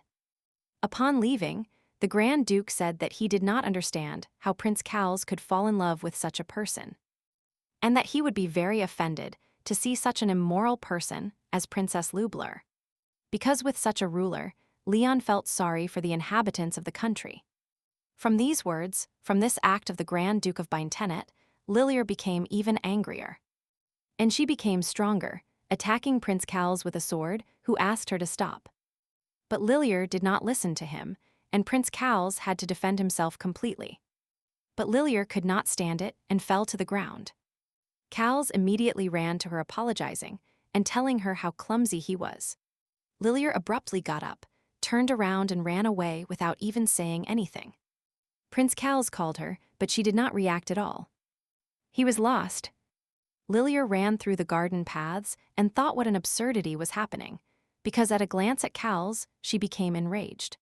She didn't understand why they treated her like that. She had done nothing wrong. Miss Lilier kept running, when suddenly he appeared out of nowhere and approached Lilier as if he didn't know her, and was seeing her for the first time. With a sweet face and a kind smile, Phil asked Lilier who dared to sadden the most beautiful girl and noble of the kingdom Luvalier. Looking at this boy, Lilier immediately recognized him as a friend of Johan's. Phil was slightly annoyed because she recognized him immediately, because this meant that charming magic did not work on her. Bowing his head, he told Lilier that it was a great honor for him to see her in person. And he felt flattered by the fact that she remembered him. But he decided to remind her that his name was Faye. Lilier asked Faye what he was doing in the palace. He happily answered her question, saying that he had literally just finished a meeting with His Royal Highness. And that today they discussed many important things and made many important decisions. Hearing such an answer, Lear was very surprised, since only the most important people can enter the palace. But he walks here without obstacles, and Lilier did not believe him that His Highness would meet a university student who was from Amali's, with whom the relationship was about to break. But Faye, with his pretty face, said that everything he just said were proven facts. And His Highness could confirm it. Lilier looked at him and thought that he was even younger than her, so he was lying. But he was lying without even blushing, and Leary also advised Faye to go home before something unexpected happened. When Lilier passed by, Faye stopped her and told her that he could easily guess the reason for her distress. That everything was due to the fact that people around her no longer treated her as before. She stopped and listened to him carefully. Faye asked Lilier if Ashana's Binton had told her about Yarendi. For example, hearing this, Lilier became angry and started shouting at Faye that he also came here to say all these ridiculous things he invented in his head. When Lilier approached him, Faye touched her hand and began to demonstrate his magic, explaining that even if someone walked past them now, no one would hear what they were talking about, and this was only a small part of Faye's power. And she must belong to Lilier. Hearing the phrase that magic should belong to her, Lilier was very surprised, but at the same time interested. Fell started telling and explaining everything from afar. He asked Lilier if she knew that there are people in the world whose goal since birth is to carry out a noble mission. There are few such people, but they are the chosen ones. These chosen ones have high moral qualities, so much so that they have the potential to surpass the wisdom of the entire world.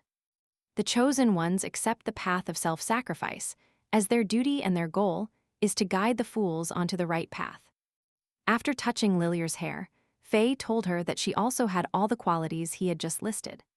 Lilier clarified to him, it turns out she is the chosen one. Faye confirmed it, and the power possessed by the two of them is truly unique. And it is their property. Miss Lilier remembered Aisha's words, who said that Yarendi magic was imprisoned inside her. And it was she who charmed and confused her parents and other people. Faye clarified that the phrase was confusing. It sounds like an insult to them.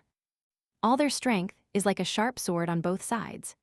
If their power falls into the hands of a commoner, not the chosen one, then this will bring disaster. And this is one side of the sword. The other side, falling into the hands of the chosen one, then the power will allow great things to end. Faye convinced Lilier that no matter how stupid people were, they would obey her righteousness and wisdom. Because she was the chosen one, she would be able to feel compassion for commoners, since she had a merciful heart.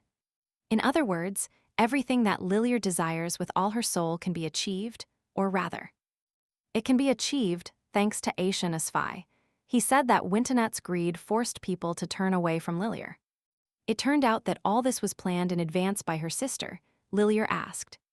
Faye replied that he felt very sorry, but yes, Lilier could not believe it and did not want to. And so Lilia accepted this fact, and everything began to fit together for her. But at first, she began to doubt the purity of her behavior. But it was obvious that she had done nothing wrong, and compared to anyone, she considered herself more honest. And just that no one. Faye admitted to Lilia that there is a lot of forbidden magic in Amelissa, and that these animals possess ancient spells. And powerful ones. He also said that in the early days of her stay in Amali's, Aishanaz Wintonet first studied forbidden magic. And Faye suggested that she read many books while looking for that spell that would allow her to master the magic of other people. Looking into Lilia's eyes, he continued to deceive her, saying that he was not particularly familiar with this type of spell, suggesting that the closer the distance, the stronger the control over the victim's magic. Lilia listened to every one of his words very attentively, and thoughts went through her head that everything started with her sister's arrival in Louvalier. And after that people became strange. Faye felt sorry for Miss Lilia because Aishana's Bintenet took many things away. Faye began to whisper to her that Aishana's Bintenet had taken away her outstanding abilities, the recognition of other people, and even the title of Grand Duchess of Bintenet. Hearing Faye, Lilia imagined herself with Leon and how happy they were together. They had a wonderful and strong family and loved each other. Faye walked around Lilia touching her hair and asking if she felt insulted. If so, then he would help her until it was no longer necessary. But now Lilia is already walking down the palace corridor and recalling all the moments of her life with Aisha since childhood, telling herself that her sister is to blame for all her troubles, and now Lilia wants to take everything back. And at the same time, she holds a red pendant in her hands. Behind Lilia, a maid catches up with her and tells her that Duchess Clocks and her brother have arrived at Princess Lilia's house. And they want to meet. Hearing such good news, Lilia's mood immediately changed, and she headed for the corridor where her mother was waiting. And her brother? Lilia asked her mother how she felt. The Duchess replied that she was much better and apologized for not being able to attend the last ball. But there should be no problems at the engagement ceremony. The Duchess was a little upset, because on the way to the royal palace, she heard that someone was not speaking very well of her beautiful daughter Lilia. But Lilia reassured her mother and told her that she was fine, and asked if her sister had said anything strange while she was away.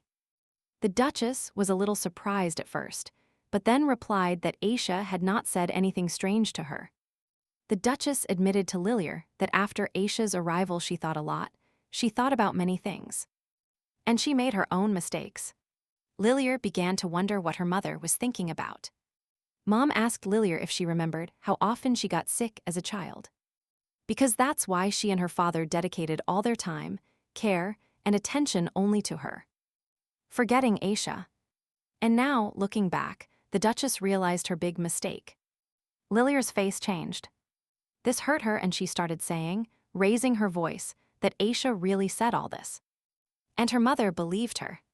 Maybe she also said that since Lilia was always sick, she had everything that Aisha didn't have at home. But the Duchess immediately said that this was not the case, because Aisha would never have said such a thing. Apparently Lilia did not understand the message of her mother's words. She was already nervous just at the mention of her sister's name. And then Lilia decided to use her new decoration. Her eyes changed, as did her voice. She began to tell her brother and mother that they had been deceived, and now she would tell them the whole truth. Morning arrived. Leon covered Aisha with a blanket, as they had been observing the Duke's condition all night. And suddenly, he started moving and making sounds. Having opened his eyes, Duke Clocks started to get up, and from this Aisha woke up. He was happy and asked Aisha if he was completely awake, but his father asked Aisha what she was doing here. Suddenly his father shuddered, and before his eyes he saw images from the recent past. That flashed through his head in fragments and caused him a headache. Filled with emotion, the Duke immediately asked what day it was, how long he had been sleeping, and what was happening with Lilia's engagement ceremony. Aisha replied that the engagement would take place tomorrow and asked him to calm down. Aisha decided to ask him if he remembered what happened before he lost consciousness. But the Duke grabbed her head and replied that something came to mind, some fragments. But he couldn't connect them.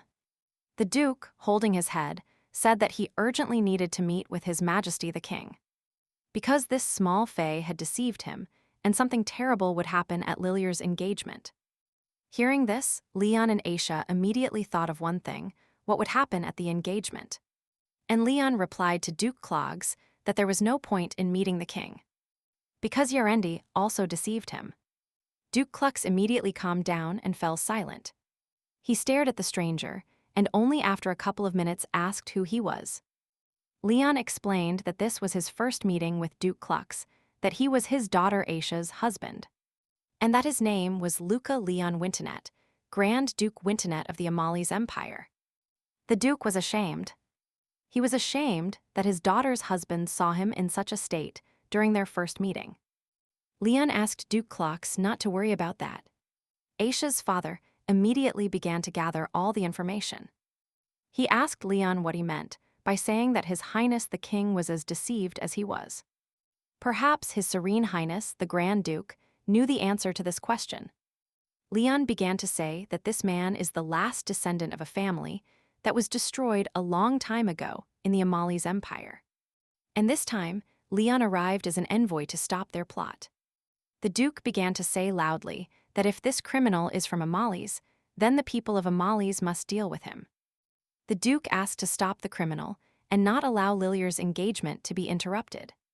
Because in this situation, the Empire is guilty of not being able to control the criminal. Aisha really did not like her father's answer, and replied by shouting that people could get hurt if they did not cancel Lilier's engagement ceremony. The Duke also pointed out to Aisha in a serious voice that Lilier was greatly looking forward to this engagement with Prince Cal's, and that she barely managed to convince the king with the help of an energy stone, and that if the ceremony failed, Lilier would be very angry. Aisha was surprised when she learned that her father was collaborating with terrible people for Lilier's engagement. The Duke, already angry, began to shout at Aisha, reminding her that this guy also lied to her. He did not understand Aisha's statement, which means only for the engagement. Leon was tired of listening to the shouting against his wife, so he decided to intervene in the conversation, interrupting the Duke and telling him that he was right and that the Empire would take care of the deeds committed by its citizen. Holding Aisha close to him, Leon suggested taking a break because his daughter was worried about her health and condition, so she was very tired and hadn't slept for a long time. Aisha got up and turned her back on her father, saying only that they would take him to the estate. And before leaving, she added that in the year they hadn't seen each other, her father was still the same as before. Sitting in the carriage taking them to the Clocks estate, Aisha told Leon that, according to her father, the Yarendi would definitely do something during the engagement ceremony if they really didn't stop them. Leon, looking out the window, was very thoughtful. He replied to Aisha that the Yarendi had gambled everything on this engagement ceremony, and it would be very difficult and hard to stop them, only if they could meet Prince Kales in advance. And warned, but there was a problem. If at that moment, when they were talking to Prince Kales and Ylier Clocks burst in and started saying nonsense, then the situation would only get worse, Leon thought. Leon began to worry and warned Aisha that this might seem a bit unexpected to her, but that he had something to tell her. Aisha was waiting for information. Leon began to talk about the day when there was a confrontation with Yarendi at the banquet, and how suddenly Miss Lilier Clocks appeared there. At first Aisha was surprised, but then she remembered that Lilier, with a flushed face, stared fixedly at the door for a long time, and then suddenly ran away, as many things happened during this time. Aisha forgot about it. Leon continued to tell what happened next, and fearing that there would be a noise, Yarenda disappeared before Miss Lilier noticed him. And after that she approached Leon and confessed her love to him. Aisha couldn't even imagine this. She looked at Leon with big surprised eyes and didn't know how to react to such a statement. Leon immediately admitted that he rejected her without hesitation. But Lilier was very stubborn, and this was the first time she met someone who was so difficult to talk to. Aisha lowered her head and said that she perfectly understood what Leon was talking about. But to herself, she thought that Lilia shouldn't care at all about Leon's feelings. And most likely Leon liked her. Leon was tormented by doubts as to whether he had acted correctly, because he had been thinking for a long time about how to tell Aisha this. And at first he thought about hiding it, but he didn't want to deceive Aisha. Aisha was upset, but thanked Leon for telling her. Aisha also apologized for her sister, Lilia's, unceremonious behavior. Although in her thoughts, she understood why she should apologize for her, because Lilia confessed her love to her husband, whom she had never seen before. What kind of person you have to be to do this? Leon realized that if he had admitted one thing, then he needed to admit another. Specifically, about the glass vial that Eugene had given him last time. It was not a painkiller, but a sleeping pill, because the Duke was also responsible for supplying the people who were used as victims during the experiment. Magical. Aisha was shocked by this news, but she held no grudge for the fact that Leon didn't tell her immediately. She understood that he wanted to protect her. Leon offered her help to prevent the clock's family from being punished. He hoped this would somehow cheer Aisha up. Having driven halfway in silence, Aisha suddenly said that she was too emotional. She blamed Yerendi for everything and thought everything would be fine once they solved this problem. But she turned out to be too naive. Leon supported Aisha and did not want her to think that way and get even more stressed. Because if he were in her place, he would have thought the same. Lifting her head and looking at Leon, she smiled sweetly at him and thanked him for his support. Since with his help, she could finally put an end to all this. When they arrived at the clock's estate, Aisha saw her mother and Johans running towards them in the window. They were waiting to meet Duke Clocks. Upon getting out of their carriage, Aisha and Leon helped Duke Clocks, who was in another carriage, to get out and headed towards Aisha's mother and brother. As soon as Aisha let go of her father, Duchess Clocks pulled her away from him and the Duke, saying that Lilia told them everything, and that no matter how jealous Aisha was of her sister, she still couldn't do that. When the Duchess and her brother took Duke Clocks, Aisha shuddered. Because when she looked into their eyes full of anger, she realized that something was wrong. Aisha was confused. She only asked the Duchess why, and for what purpose she met with her sister Lilia.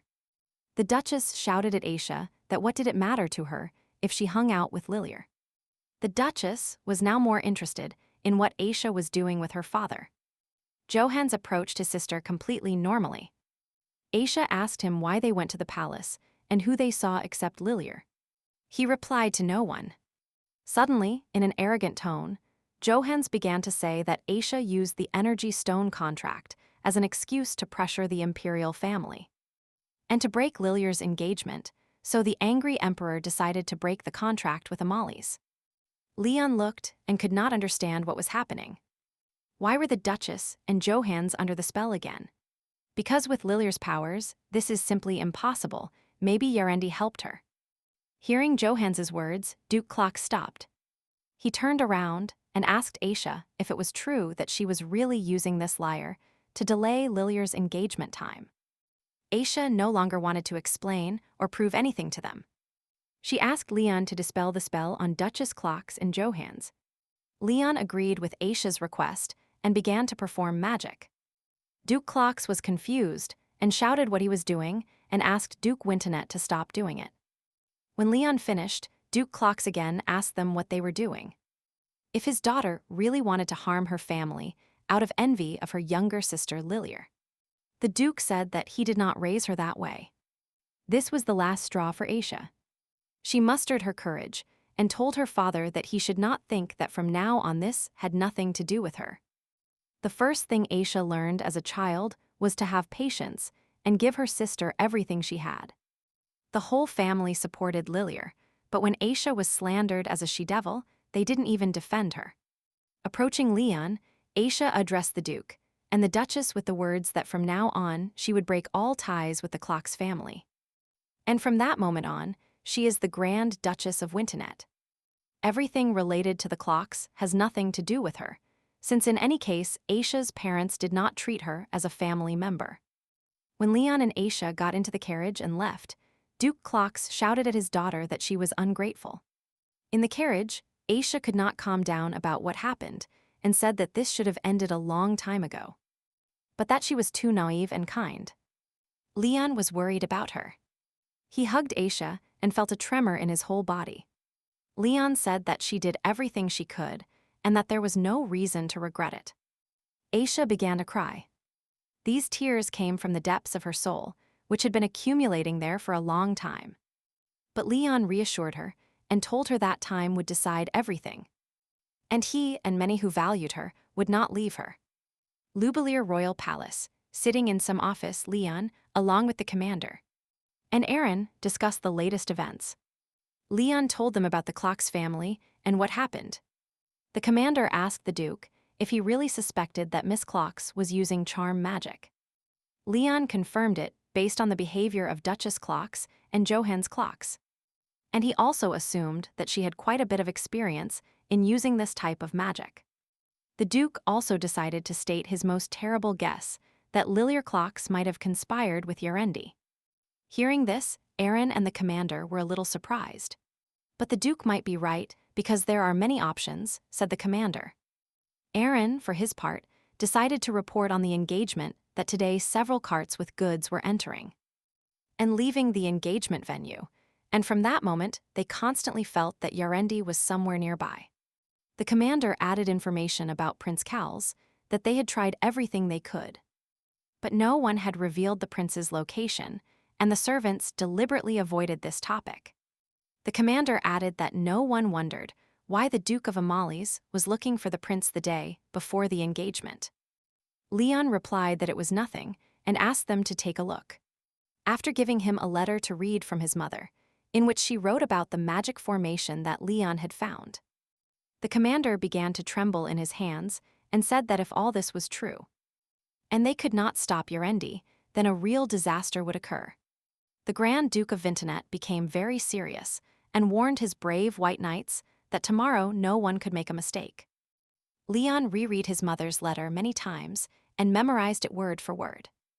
She wrote that after reading his letter she was in shock, and it took her a long time to calm down. And as Leon could guess, this magic circle was created based on the ancient formation of the Yarendi family. Leon went to Aisha's room and recited every word of the letter, that the circle was originally used to summon winter. But this formation combines spatial magic. It can link the place where the magic circle is activated with the place where winter is sealed. This is a really powerful magic circle, not something that can be used easily. And for this, you need a person who has powerful magical power, a high-purity energy stone, and many lives. According to what Leon wrote, the Yarendi had to conduct many experiments to complete this formation. If Melissa had enough time, she would have found a way to destroy it.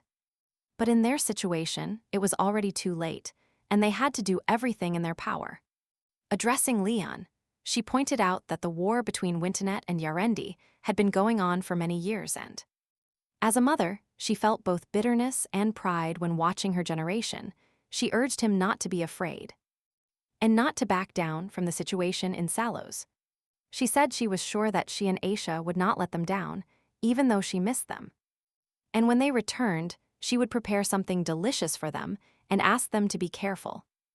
Leon put the sleeping Aisha to bed and, looking at her, thought that she was the greatest luck and the greatest joy of his life. He would never lose her and would protect her until the end. On the day of the engagement, Miss Lilier was already ready, and the maids admired her, saying that her hair shone like molten gold.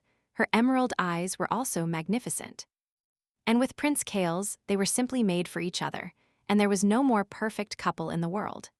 The maid brought the same jewelry that Prince Kales himself had chosen for the engagement ceremony, and asked Miss Lilier for permission to help put on the necklace. But Lilier refused help and said that she would leave the necklace she currently had around her neck. The maid dared to insist on the necklace, which was a gift from His Royal Highness. But Lilier's arrogant gaze changed everything, and the maids immediately turned to silk. Lilier thought with a smile that this beautiful necklace was perfect for controlling stupid people. Prince Kales entered the hall and said that Lilier looked incredible today, and the color white suited her very well. He approached and said that the time had come. Lilier stood up and looked at Kales with a very strange look, and then declared that the time had indeed come. Kales took care of Lilier and thought that it seemed to him, because today Lilier was behaving very strangely. Not at all like on normal days. The guests began to gather.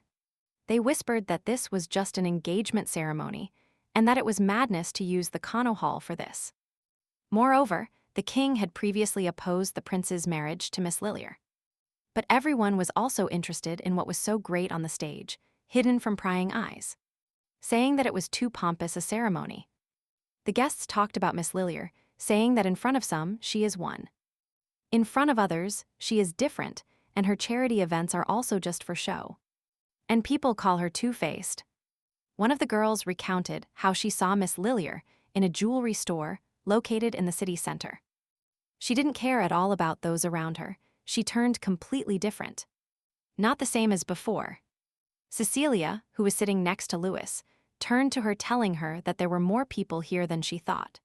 She also hoped that everything would go well. Louis said that there was nothing to worry about, because they were protected by the strongest family in the empire, who sat down with them and immediately looked at the Duke and Duchess. Aisha looked at the stage and couldn't understand what it was. Leon replied the same to her. But the aura of Yarendi that filled the room suddenly went out, and it was alarming. It was impossible to relax vigilance. His Majesty the King appeared on stage and began his speech, thanking everyone who came to his son's engagement. And Miss from the Clock's family. Today will be a wonderful day, and this ceremony will be the greatest beginning. The guests began to look at each other and whisper because they did not understand what great beginning they were talking about. This truly was an unusual engagement for them.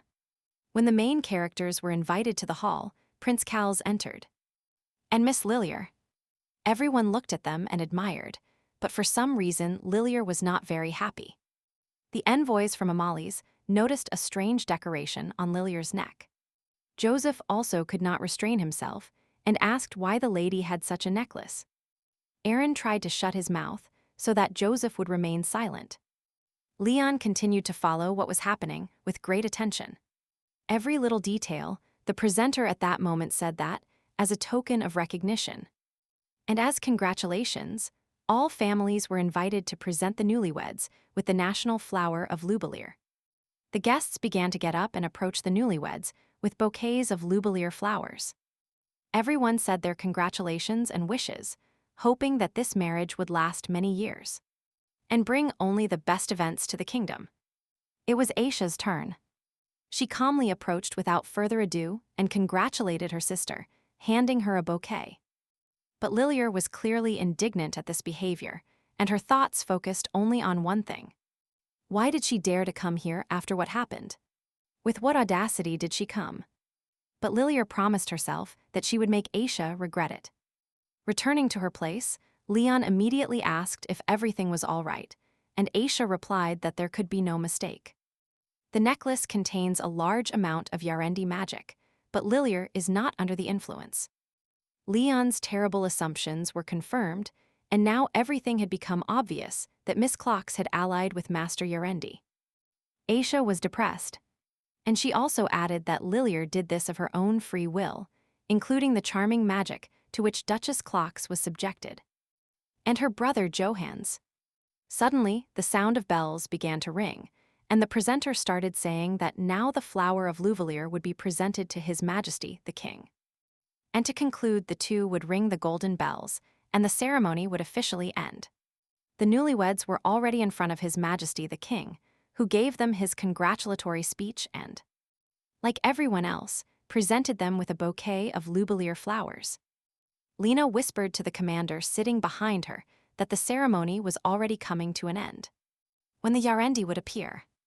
But the commander replied that the voodoo magic inside her would be the first to detect their signal. So Lena should not be under her surveillance.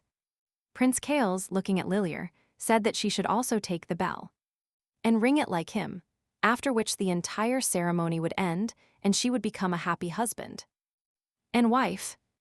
Miss Lilier stood with a sad face and her hands down, while Prince Kals had already raised the bell and rung it several times. He asked Lilier why she was nervous. But Lilir began to say something in a low voice. Prince Kals, not hearing, decided to ask Lilir again what she had said. Lilir apologized to him and said that she could not marry him. Everyone sat there wondering what was happening on stage. The atmosphere began to become a little strange, and Prince Kales looked very serious. A knight addressed another, telling him that it was definitely Lilir's fault, and that something was wrong with this woman, but his interlocutor did not support him and asked him to watch what he said. And behind them, another important guest appeared. Kales was confused. He couldn't believe what he was hearing, but Lilir continued talking about what was in Kales's soul when he asked for her hand in marriage. And as long as she kept her mouth shut, everyone would be happy. Without even looking him in the eye, Lilir said that she had found her true destiny, and that she could no longer close her eyes to him, so she asked Kales to abandon their engagement. Kales was angry. He didn't understand what destiny and what other man Lilir was talking about. She was clearly crazy and did not realize what her decision meant. Lilir began to ask Kales not to say that. She just wants to follow her heart and be sincere.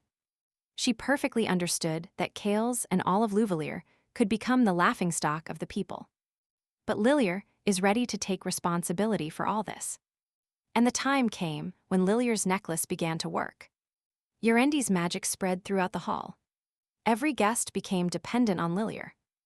Lilir, with an innocent look, began to say that His Serene Highness, the Grand Duke, loved him, and hoped that Kals could sincerely bless their love.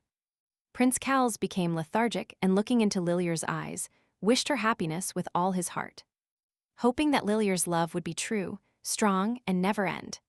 Upon hearing these words, Lilir's face changed immediately. She was happy. There was brightness and pleasure in her eyes for her wonderful future. She addressed everyone who was in this hall. Lilir thanked everyone for attending her engagement party and also informed everyone that her chosen one was not Prince Kals. Lilir told the guests her unforgettable story of how she accidentally found him in the street on a sunny day. And in an instant, she felt an unprecedented call of destiny, and then admitted that she not only did not love, but hated. On the wings of love, Lilir flew downstairs towards Leon and turned to him, telling him that today everything would be different. His Serene Highness, the Grand Duke, was sitting calmly. Lilir looked him straight in the eyes and told him that she was perfect for him. But a person like her sister doesn't deserve him even a little bit. Realizing that she could rule everyone, Lilir explained to all the guests that the shaken destiny had finally returned to its original position, and now they could bless her. Lilir, with a slight smile, ordered His Serene Highness, the Grand Duke, to take her to the stage so they could finally perform their engagement ceremony together. But unexpectedly for Lilir, the Duke stood up looking at him and his magic. Lilir didn't understand how it happened that the Grand Duke was not subjected to her magic spell. After Leon removed the Yarendi magic spell from everyone, the envoys from the Amali's empire also didn't understand what had happened. It seemed to everyone that everyone had a strange dream. Lilir started looking around. She couldn't understand why the magic no longer worked. Then Lilir started reaching out her hand towards the Grand Duke, but Aisha withdrew her hands. She grabbed Lilir and threw her aside. The indignant Lilir started shouting that Aisha was to blame for everything, and that it was she who did something to His Serene Highness the Grand Duke. And all because of envy and hatred towards her, and therefore Lilir was not going to follow Aisha's example as before. She wanted to take back everything her older sister had taken from her. Aisha, with an absolutely calm intonation, asked Lilir why she felt better, considering her a scoundrel, because it was she who did terrible things with the help of this necklace, covering her changing feelings with the dictates of destiny and collaborating with scoundrels. In one moment, Lilir had rage, anger, malice inside. She pushed Aisha with shouts saying why she grabbed it. And she didn't let go. Because her love wasn't real, and the Duke of Baintenet should have been hers from the beginning. Seeing all this, Lena jumped from her seat and grabbed her sword, saying that a madwoman was allowing herself to do this in relation to the Grand Duchess. But suddenly, something happened that no one expected. Aisha slapped Lilir, saying that it was a repugnant performance on Lilyr's part. Aisha asked Lilyr if she had calmed down, and asked her to think carefully about what she wanted to do again. Because Aisha did not understand her actions at all. Holding her burning red cheek, Lilyr was furious and asked everyone to see Aisha slap her. At that moment, Lilyr was expecting support, but unfortunately no one moved. Getting even angrier, Lilyr shouted at Aisha that she could not be the Grand Duchess of Wintonet. Because she didn't care who she married, and she had always been selfish, cold, and wasteful, and always did the opposite of Lilyr's revolution. Leon could barely restrain himself. Lilyr continued shouting at Aisha that someone who only knows about jewelry and dresses, who spends all day enjoying secular society, is worthy of being next to His Serene Highness the Grand Duke. Aisha explained to Lilyr that she was now in the royal palace, and that everyone present wore jewelry. Expensive dresses and suits, not to mention Lilyr herself, who was standing in a magnificent outfit. Everyone Lilyr knows, including her fiancé Kales, also participates in various social events. Aisha asked Lilyr how she knew that Aisha wasn't interested in helping people. Aisha reproached Lilyr that she only paid attention to the receptions Aisha participates in, and perceived the state matters she decides as boring aristocratic duties. Lilyr insisted, recalling Aisha's words that she didn't care who she married, whether it was the Grand Duke or anyone else. Aisha looked back and looked at Leon, explaining to Lilyr that at first both thought so. But after a while they fell in love, but this does not concern Lilyr because she was the one who rejected the Grand Duke's proposal. Reminding Lilyr of her own words she said at that time, that she would rather cut off her neck and commit suicide rather than marry the beast of the north. Aisha started approaching Lilyr, telling her why she was slandering her in front of so many people. For what purpose she broke the engagement in front of everyone present and confessed her dirty feelings to her husband. It turned out that Lilyr insulted both the ruling family of Lubelir and the Grand Duke of Amalis, where Aisha is a member of the Wintonet family. If she cannot explain everything, the crime she committed can only be justified at the cost of her own life.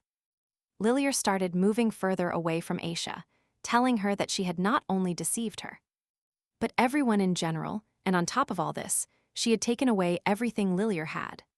Aisha could not take it anymore. She happily shouted at Lilyr Clocks and tore this necklace from her neck, telling her that everything she had listed was not hers, including what Aisha now holds.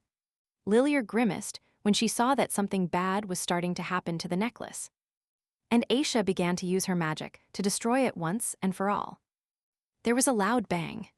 The necklace that Master Yarendi gave to Lilyr scattered into small pieces throughout the hall. Lilyr was desperate because only he could help her. When suddenly the unpredictable happened, Leon abruptly pulled Aisha aside. But it was too late. She suddenly began to feel dizzy, and this feeling was familiar to her. Yarendi's magic once again penetrated Aisha's heart, but only now it was more powerful and stronger than before. Aisha was unconscious. The core controlling the flow of magic was destroyed by this necklace, and now the three magics in Aisha's body were uncontrollable. Lena saw the lying lady and headed towards her, but the commander stopped her, telling her that you must not approach the lady when magic is rampant, because no matter how insignificant the touch, it can have irreparable consequences. Suddenly, everyone noticed what was hidden on the stage under the white cloth. It was a huge magical device created by Master Yarendi. The commander, looking at this, remembered that together with the Duke they had seen this in the basement of the clock's estate, and immediately ordered the White Knights to destroy this device to summon the winter. The White Knights, without a moment's hesitation, entered battle drawing their sharp swords, because it was for this moment that they trained a lot and saved strength. But not everything was as easy as it seemed. The king did not let them approach the device, although judging by its appearance, nothing could be done to help him. The king told them to leave here, since he would not let them through. One of the knights asked Aaron if they could attack their majesty, but Aaron explained that he could no longer be considered a human, and that, if the winter summoning was successfully completed, then no one would worry about some kind of king. The knights were ready and considered an action plan, but Joseph decided not to make ceremonies for a long time and offered to show this monster the full power of the White Order. When Lilia regained consciousness, she immediately shuddered, looked at everything with surprise, and didn't understand what was happening, why the doors were not, and what had happened. All the people ran towards the exit, but the door was locked. They screamed for someone to help them, to save them. And the king had turned into a monster. They scratched the door with their hands and begged for help. Lilia, sitting on the floor, thought about how she got to this, because they agreed on something completely different.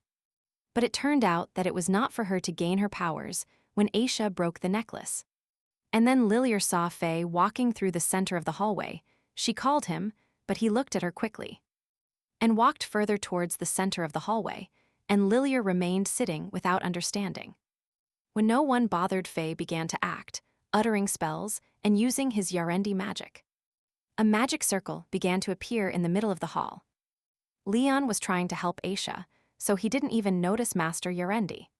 When the commander ran to him and told him that Yarendi was here, Leon ordered the commander to take care of him.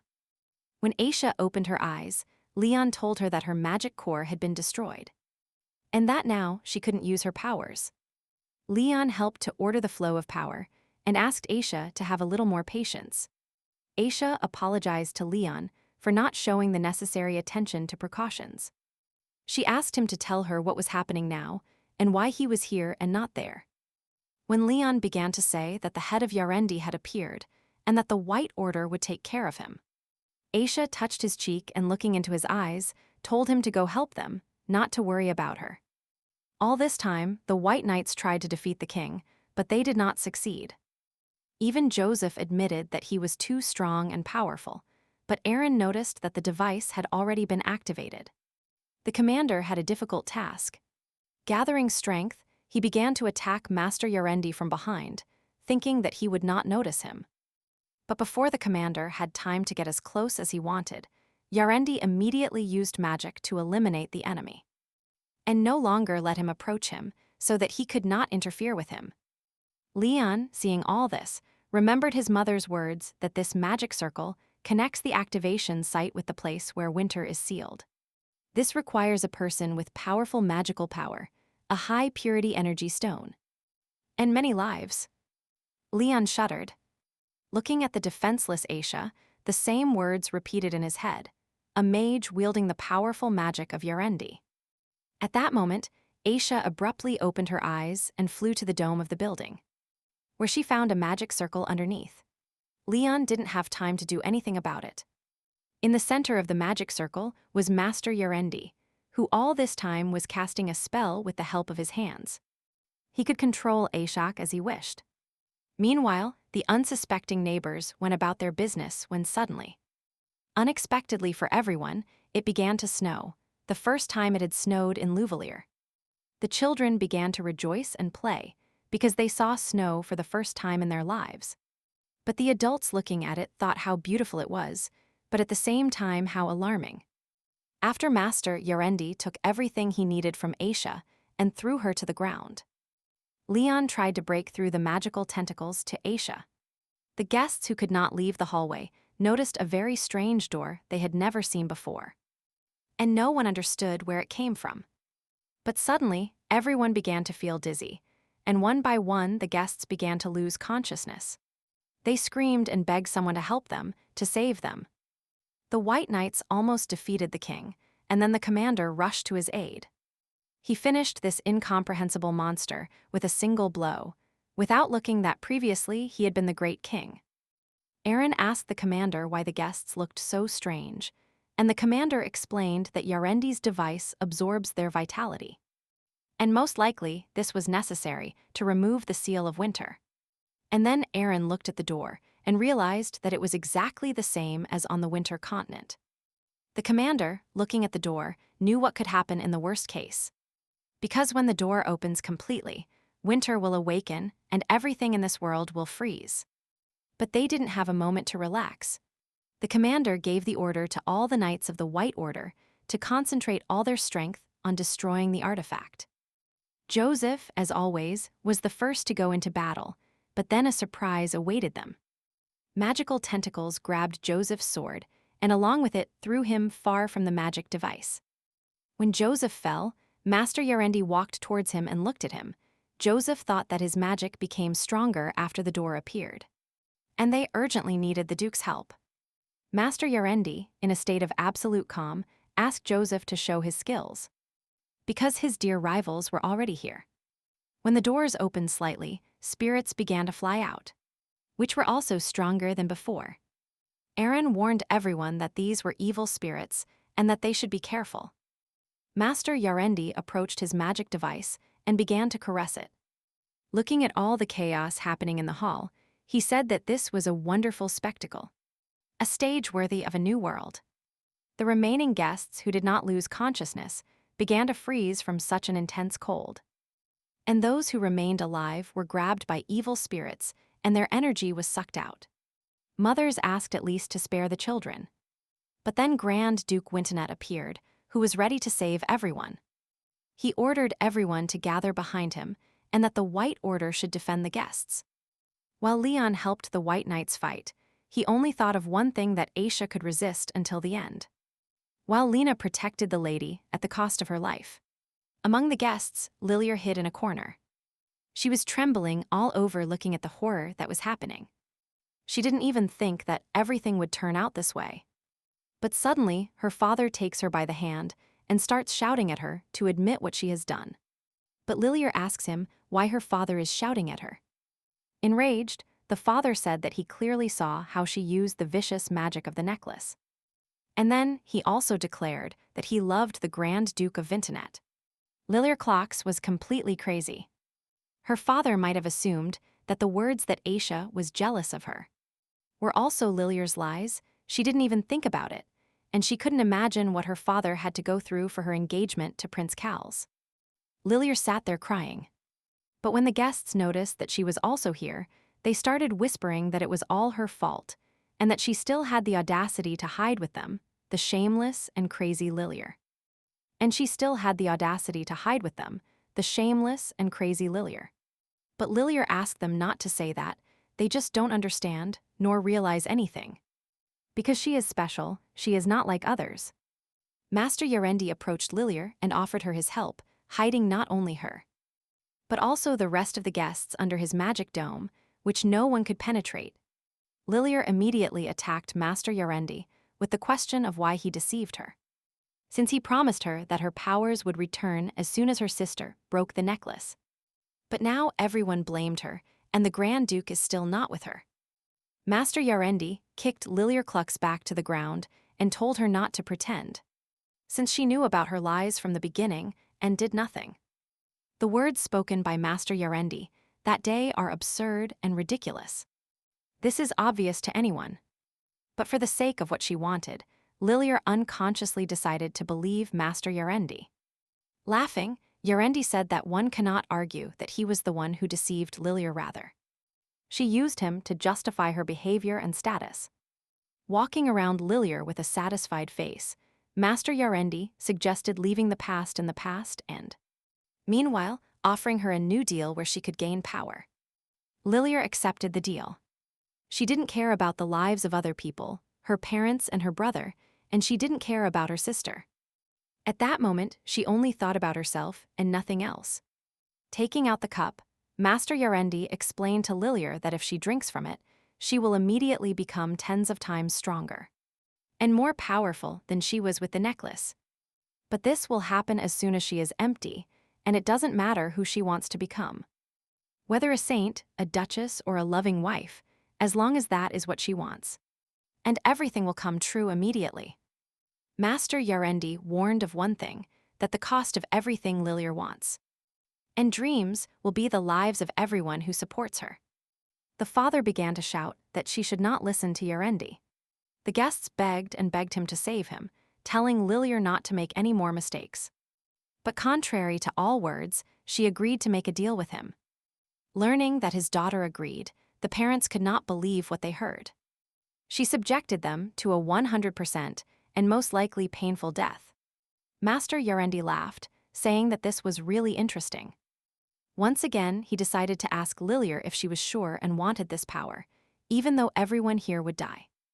And she herself would become a murderer. Lilir replied that she didn't care and asked not to ask her anything else, just give her the cup.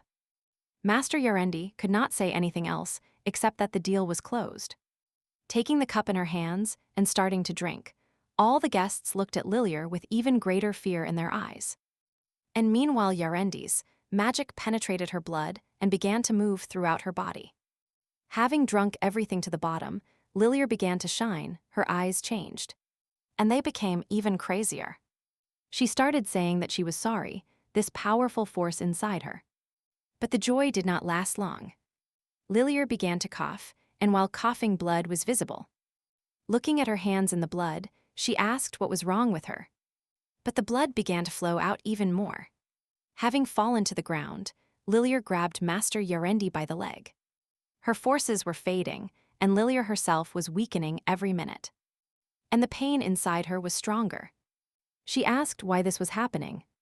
Master Yarendi sat in front of Lilir with a huge, heartless smile on his face. And he explained to her that all this was happening because her body could not withstand this enormous magical power. Lilir tried to shout that he was a dirty liar. But Master Yarendi replied that this was too much because he kept his promise. And he cannot be blamed for the fact that Lilir's body is so useless and unnecessary to anyone.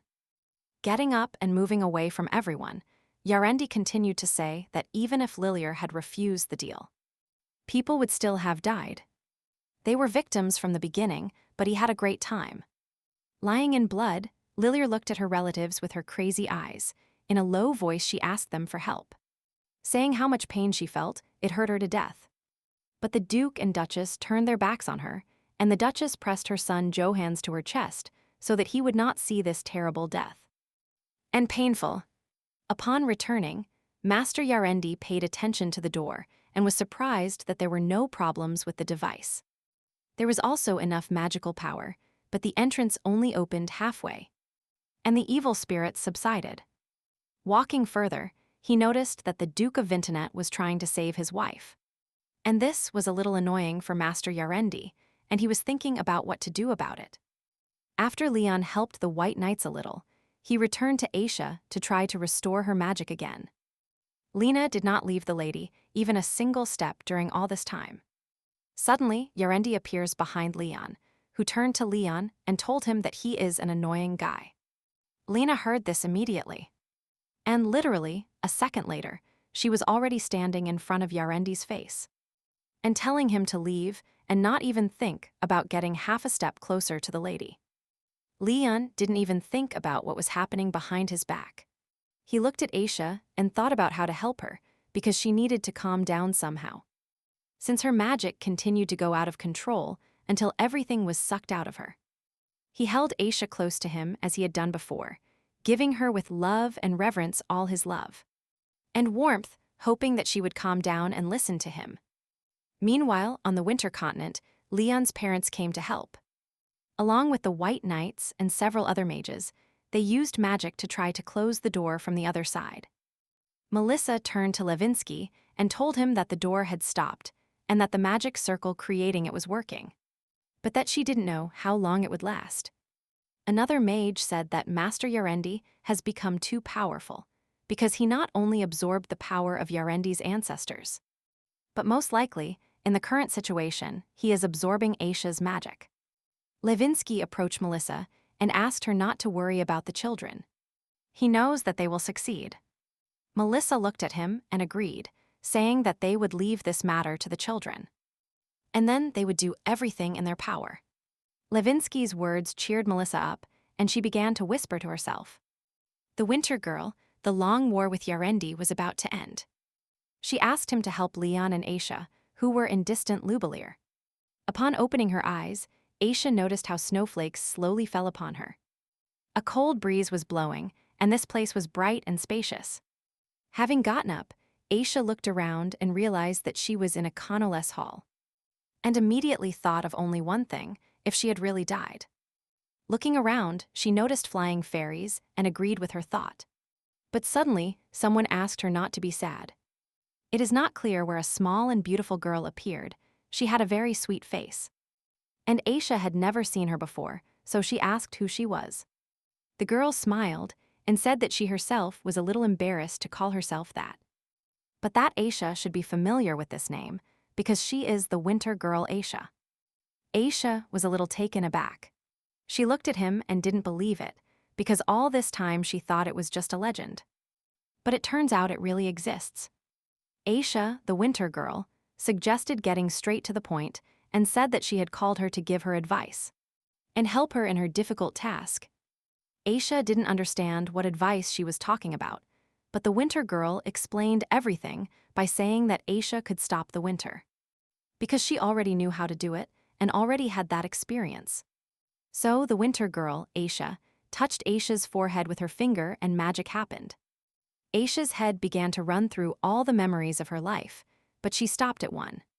It was that memory when Duke Clocks was rescued and taken to the hotel. Aisha, sitting next to her father, took his hand and felt Yarendi's magic in her father. And how after this touch the magic was transferred to Aisha. The winter girl said that her small body cannot withstand this powerful magic. But Aisha is different and has abilities and powers. Taking her hands, the winter girl told Aisha to return and put an end to this long battle with Yarendi for all the inhabitants of the Amali's empire. Aisha thanked the winter girl and finally hugged her. She asked her name and the winter girl replied, a little embarrassed. Elisha. Aisha thanked her again and said that even though they didn't understand Elisha, she still used her fragile body to block the cold from others. She is the most amazing girl in the world. After saying goodbye, the winter girl, using her magic, sent Aisha back. But she said that if they were destined, then they would definitely meet again. All this time, the White Knights fought Master Yarendi. Everyone was exhausted to the point of depletion. Yarendi asked why they were bothering him. It was all obvious that somehow they were already standing. Master Yarendi approached Leon and informed him that the door was starting to move. He also noticed that this woman had not died yet, but if she had stopped the flow of magic for a moment, she would have died immediately. He was in a very good mood now. He asked Leon a question if he knew why he was in that mood. And of course, without waiting for an answer, Master Yarendi answered him himself. Because his long-awaited desire for the phoenix was about to come true. He laughed and said that the shameful Winternet family would witness how winter covers the entire world. Master Yarendi might have mercy on them and grant them immortality. But everyone would die a beautiful death. Leon replied that the same applies to his ancestors, because the Yarendis are invariably stupid and always too intoxicated with their own powers. Is not Yarendi capable of inheriting the memory of his ancestors, and therefore will end up the same way as his ancestors? Master Yarendi did not like those words and told Bintenet to shut up. That he could not make a mistake, and the world was about to freeze, and everyone would die. But Leon, with a completely serious face, said that only one person would die today, and it would be Yarendi. And the winter will not be provoked, and the world waiting will never come. Suddenly Aisha began to move, and her magic became controllable again, only it became several times stronger. And more powerful upon seeing this, all the White Knights knelt down. Upon opening her eyes, Aisha caressed Leon and apologized for making him worry about her. But Leon looked at Aisha and didn't understand how it was possible. Of such strong magic, even Master Yarendi himself knelt down and said, "How is this possible? What the hell and what kind of powerful magic is this?"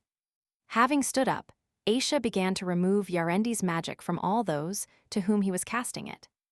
Also from the magic device he had invented. Master Yarendi lay on the ground. He felt his magic losing power and leaving him. He himself was weakening, but he tried to crawl towards Aisha, reaching out his hand to her. Leon defended Aisha and cut off Master Yarendi's dirty hand. Aisha entered a state that no one should interrupt, because when a person is in a trance, it is very dangerous for himself. When Aisha absorbed almost all of Yarendi's black magic, the door began to close. And the powerful magic device began to break down into many small particles. Master Yarendi began to vomit blood. He tried to crawl even closer, but his forces were less and less. In a low voice, he said that he had come this far with such difficulty, and that the 1,000-year wait was really useless. Before him appeared the Grand Duke of Vintenet, who raised his huge and sharp sword, and said that the 1,000-year wait had finally come to an end. It was all over for Yarendi, and he delivered the long-awaited final blow. Master Yarendi only managed to shout that he was cursing Bintenet, and after that his remains of black magic began to evaporate towards Aisha. She was like a container for it. All the guests watched this and realized that this terrible dream was finally over. And now they were free, and something like this would never happen again in their lives. Everyone began to rejoice that they had managed to defeat Yarendi. The White Knights hugged each other and shouted hooray. Aisha and Leon spun as if they were dancing with happiness that the two of them had gone through this difficult path. The morning of the next day arrived. Everyone rested well and regained strength. The morning seemed as beautiful as ever, and everyone gathered in the hall for breakfast. Mr. Barriott noticed that the week passed in the blink of an eye. Louis confirmed it and said that he still hadn't had time to get used to such a sudden peace. Cecilia, looking at Mr. Barriott, said that the young master's body had also recovered. She had been working hard for a while due to the complications left by Yarendi. Louis couldn't help but notice that Aisha was truly beautiful that day, and Cecilia compared her to a warrior maiden who seemed to fly over the battlefield on a winged horse. Lord Barriott expressed his gratitude to the lady, as thanks to the order of the White Knights they prepared. No one was injured. Aisha was happy to hear such praise and gratitude. She replied that it was her job to take care of others. Aisha was very happy that everyone was alive and well. Louis asked how His Royal Highness was. Aish told them that he had almost recovered, although the internal wounds were very serious. But Leon's strength was really strong. The White Knights also recovered quickly. Remembering that day, Louis was shocked and did not want to relive what happened then. She said it was a great stroke of luck for Prince Calls that he did not get engaged to such a woman. Mr. Barriott dared to ask where Miss Lillier was now. Aisha really didn't know anything, but some said that she was being held in an underground prison. But these were just rumors, although Leon had already started investigating and would find out soon. Louis thought that Lillier was hidden in the clock's mansion, although recalling that day for a moment. Everyone seemed to give up on Lillier, and Cecilia wondered about Duke Clocks if there was any movement from his side due to his situation. He is very bad now, and they are clearly looking for excuses to ask Aisha for help. Aisha also thought so, that Duke Clocks would ask for help, but unexpectedly for everyone. Everything became very quiet, and there was no news from them. Feeling much better, Leon got out of bed and started to get ready to go out to the hall for everyone. But Aisha silently entered the room. But seeing that Leon had already gotten up, she immediately ran to him and asked why he got up. Leon smiled and said that he was already fine, and that even if the Yarendi appeared again, he could defeat them with one blow. Hugging Aisha, Leon admitted that his health had improved for a long time. He liked that she took care of him, and that's why he stayed in bed for a while. Aisha snuggled even closer. She was very worried about him and asked him not to say that, because she knew very well that at that moment he was really in danger, and to calm the out-of-control power of his body. He had almost exhausted his magical power. And when they returned back to the palace, Leon, in front of Aisha, began to lose consciousness. And he fainted from weakness and lack of strength. Aisha was very scared then. But Leon was more afraid of never seeing her again. He feared this more than his own death. And now, he did not want to take his eyes off her even for a moment. Aisha was embarrassed and said that everything was over now, and we are all alive. And well, Leon said that now they can return to their cozy and beloved home, where they will live a happy life in peace. Everyone present began to leave the meeting hall. They discussed the current event. And they were very surprised that the case, which involved not only Clocks, but also the king, ended only with the confiscation of the title and property. This was too small a price. Calais remained alone in the meeting room and listened very closely to what the dukes were saying about the matters that needed to be dealt with after the engagement. But could His Royal Highness, Kalez, handle this matter, because he suddenly inherited the throne? A servant approached His Royal Highness Kalez and told him that His Highness Duke of Winternet had arrived and was waiting for him.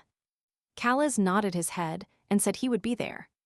Upon leaving the room and walking down the corridor, Kalez met two maids who were discussing very loudly what had happened. But when they noticed His Royal Highness, they got scared and fell silent. Suddenly, an episode from that terrible day appeared in Kalez's subconscious. When Lilir, with distressed eyes, said that she loved the Duke and asked for his blessing from the bottom of her heart. Kalez had a very strong headache. The servant was afraid for His Royal Highness and said that he did not look well and that a doctor should be called.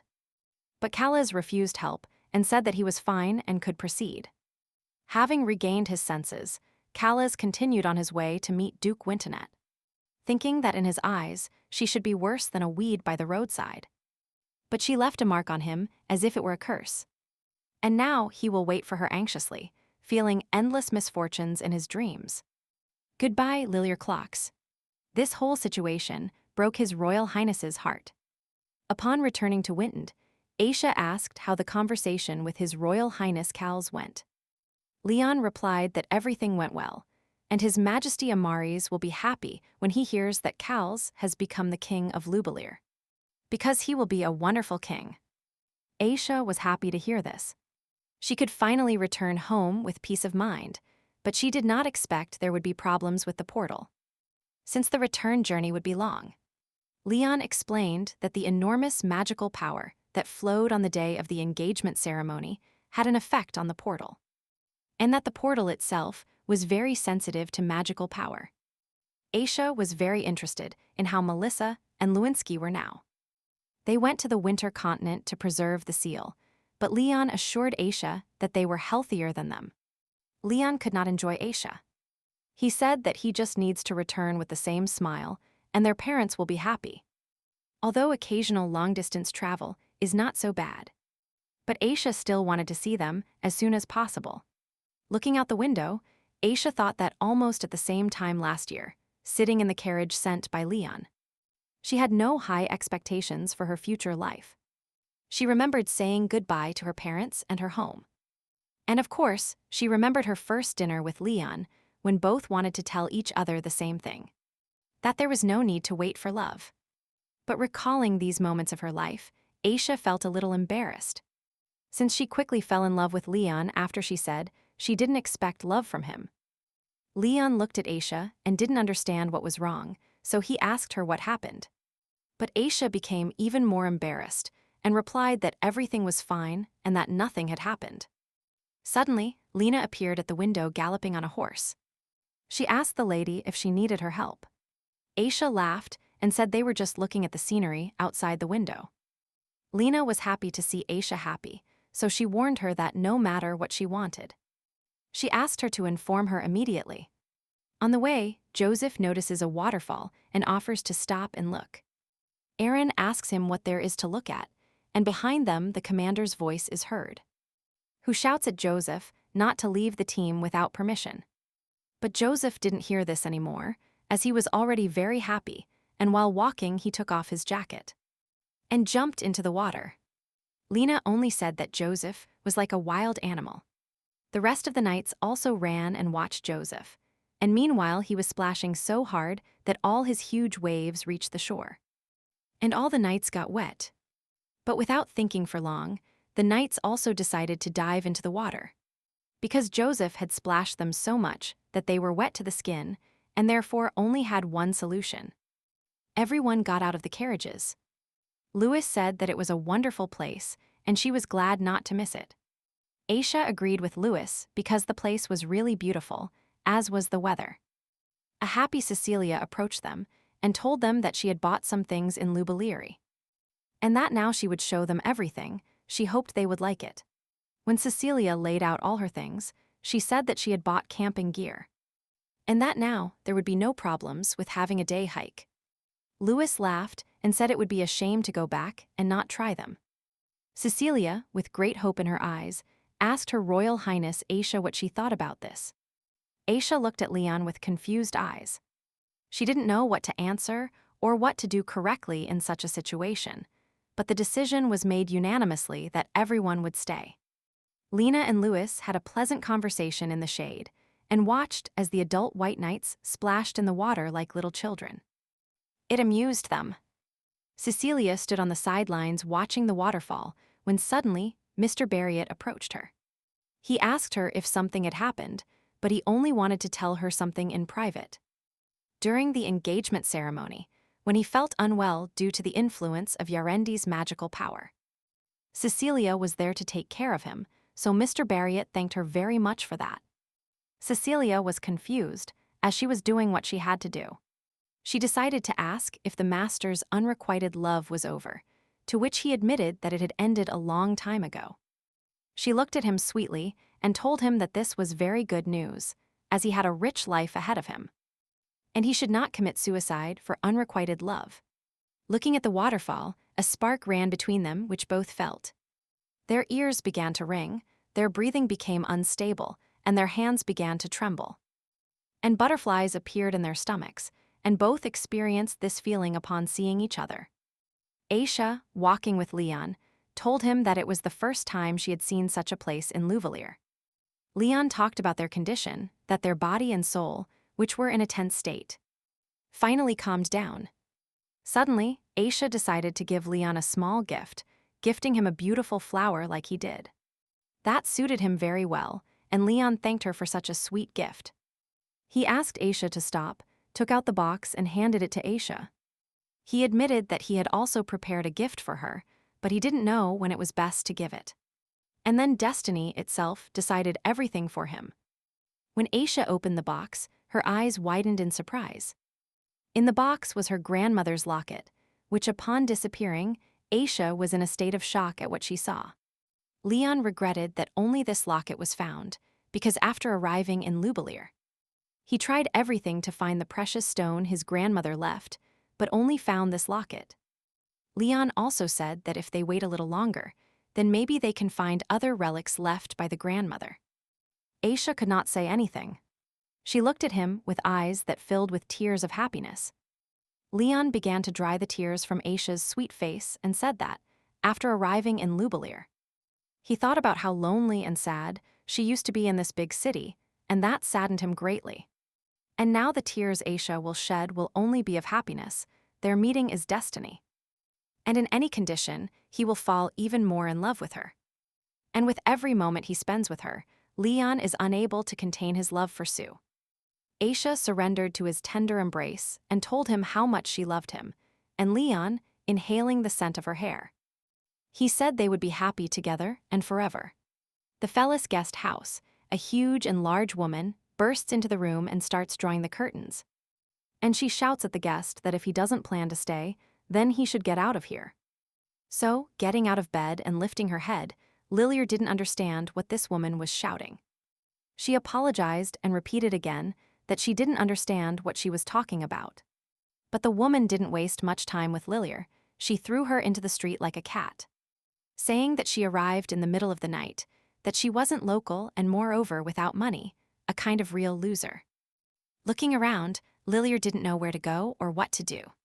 Everyone around her looked at her with contempt and walked past, because Lilier no longer looked the same as before. 5 years later, Ophelia arrived at the de Fellis house, where she was welcomed by servants and maids who were very happy to meet her in person.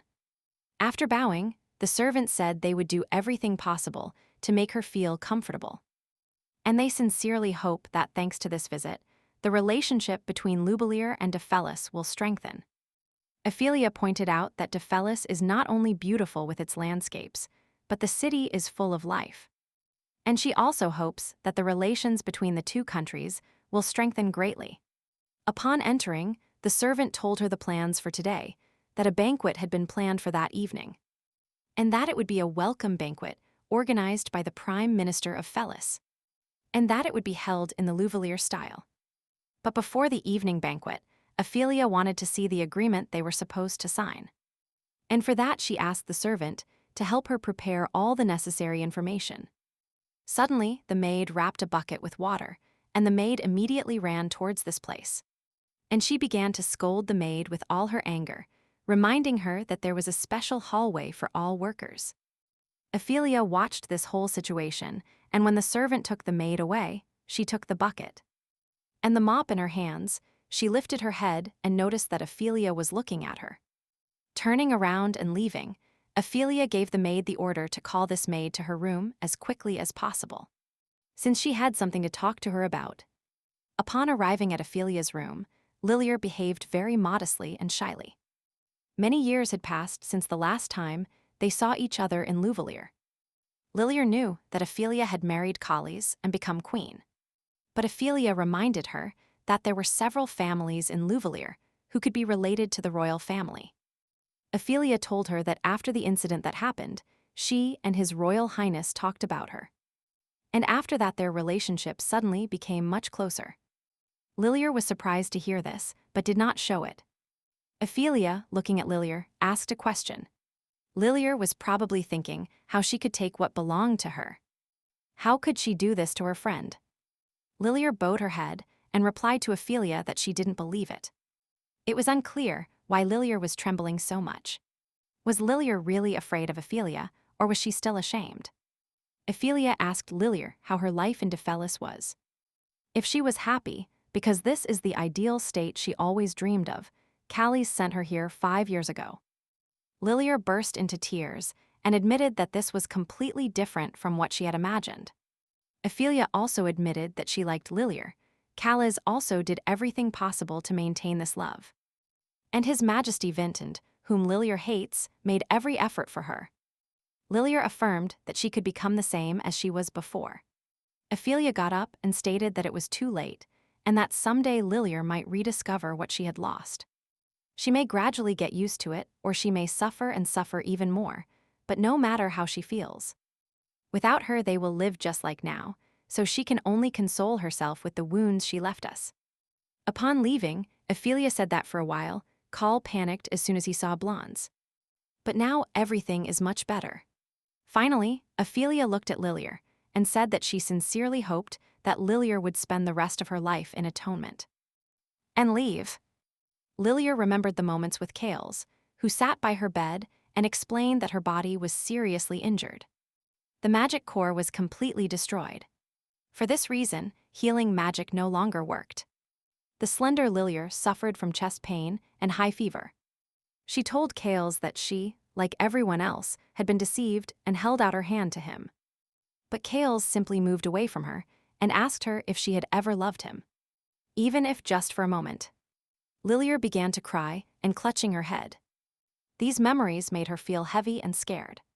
It was just another prison that would accompany her until her death. 3 years passed. Johannes was already an adult man and was engaged in trade. As it was cold in Amalis, there was a high demand for supplies from Louvalier, so he was preparing for the road.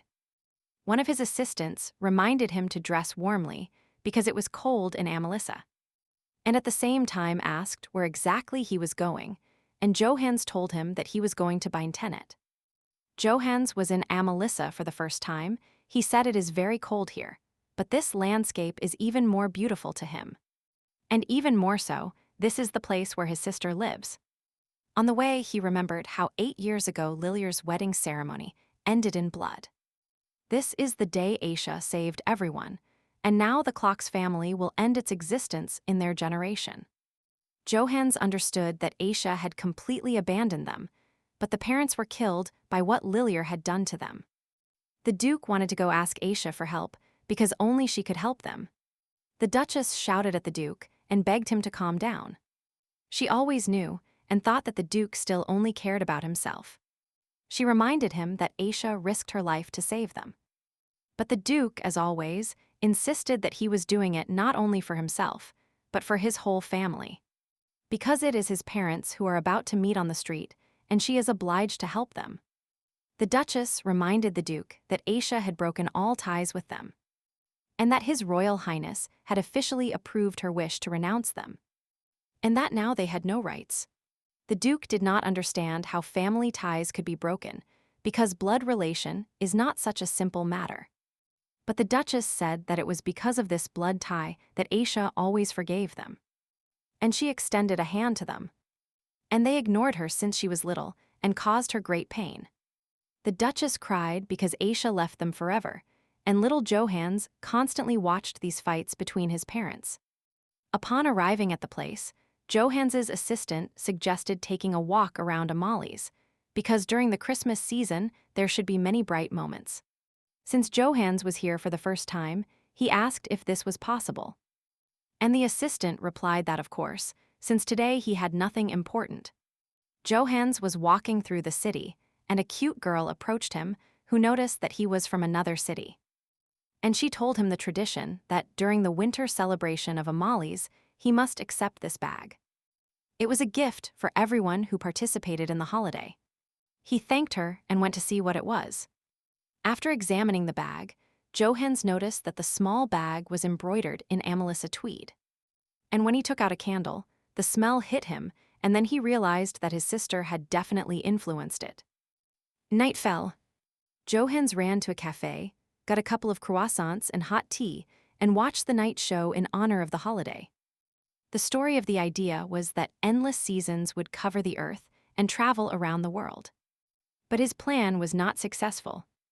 A story that happened on the day darkness turned into a permanent deep stretch. Suddenly, a girl appears in front of Johans, waving her arms, and shouting that Alicia also wants to see the performance. Johans knelt down in front of the girl and asked where her parents were. But she replied that she didn't know. He became a little worried because he realized she was lost.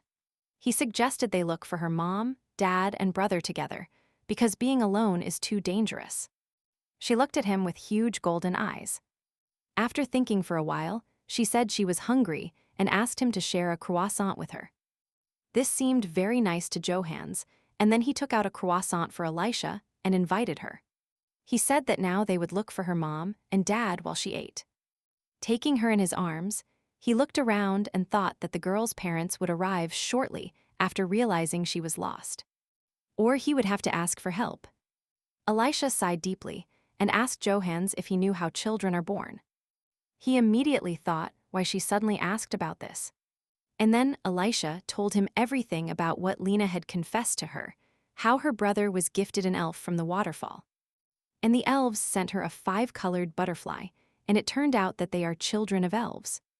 And not children of mom and dad. Johans understood everything. Lena must have joked with her, but she took it seriously, and that's why she told Alicia that a child is born from the love of his parents. And the elves helped them a little. Behind Johans, someone shouted with a hoarse and breathless voice, "Miss Alicia."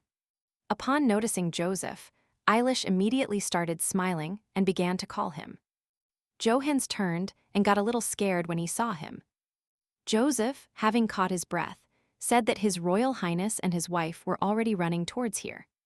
Elissa shouted loudly to her mother and got off Johans's hand when he let go of her. Suddenly he froze because he didn't expect it. Aisha explained once again to her daughter that she couldn't run away so suddenly, and that if she did this again, her mother would be angry. Aisha laughed and said there would be no next time.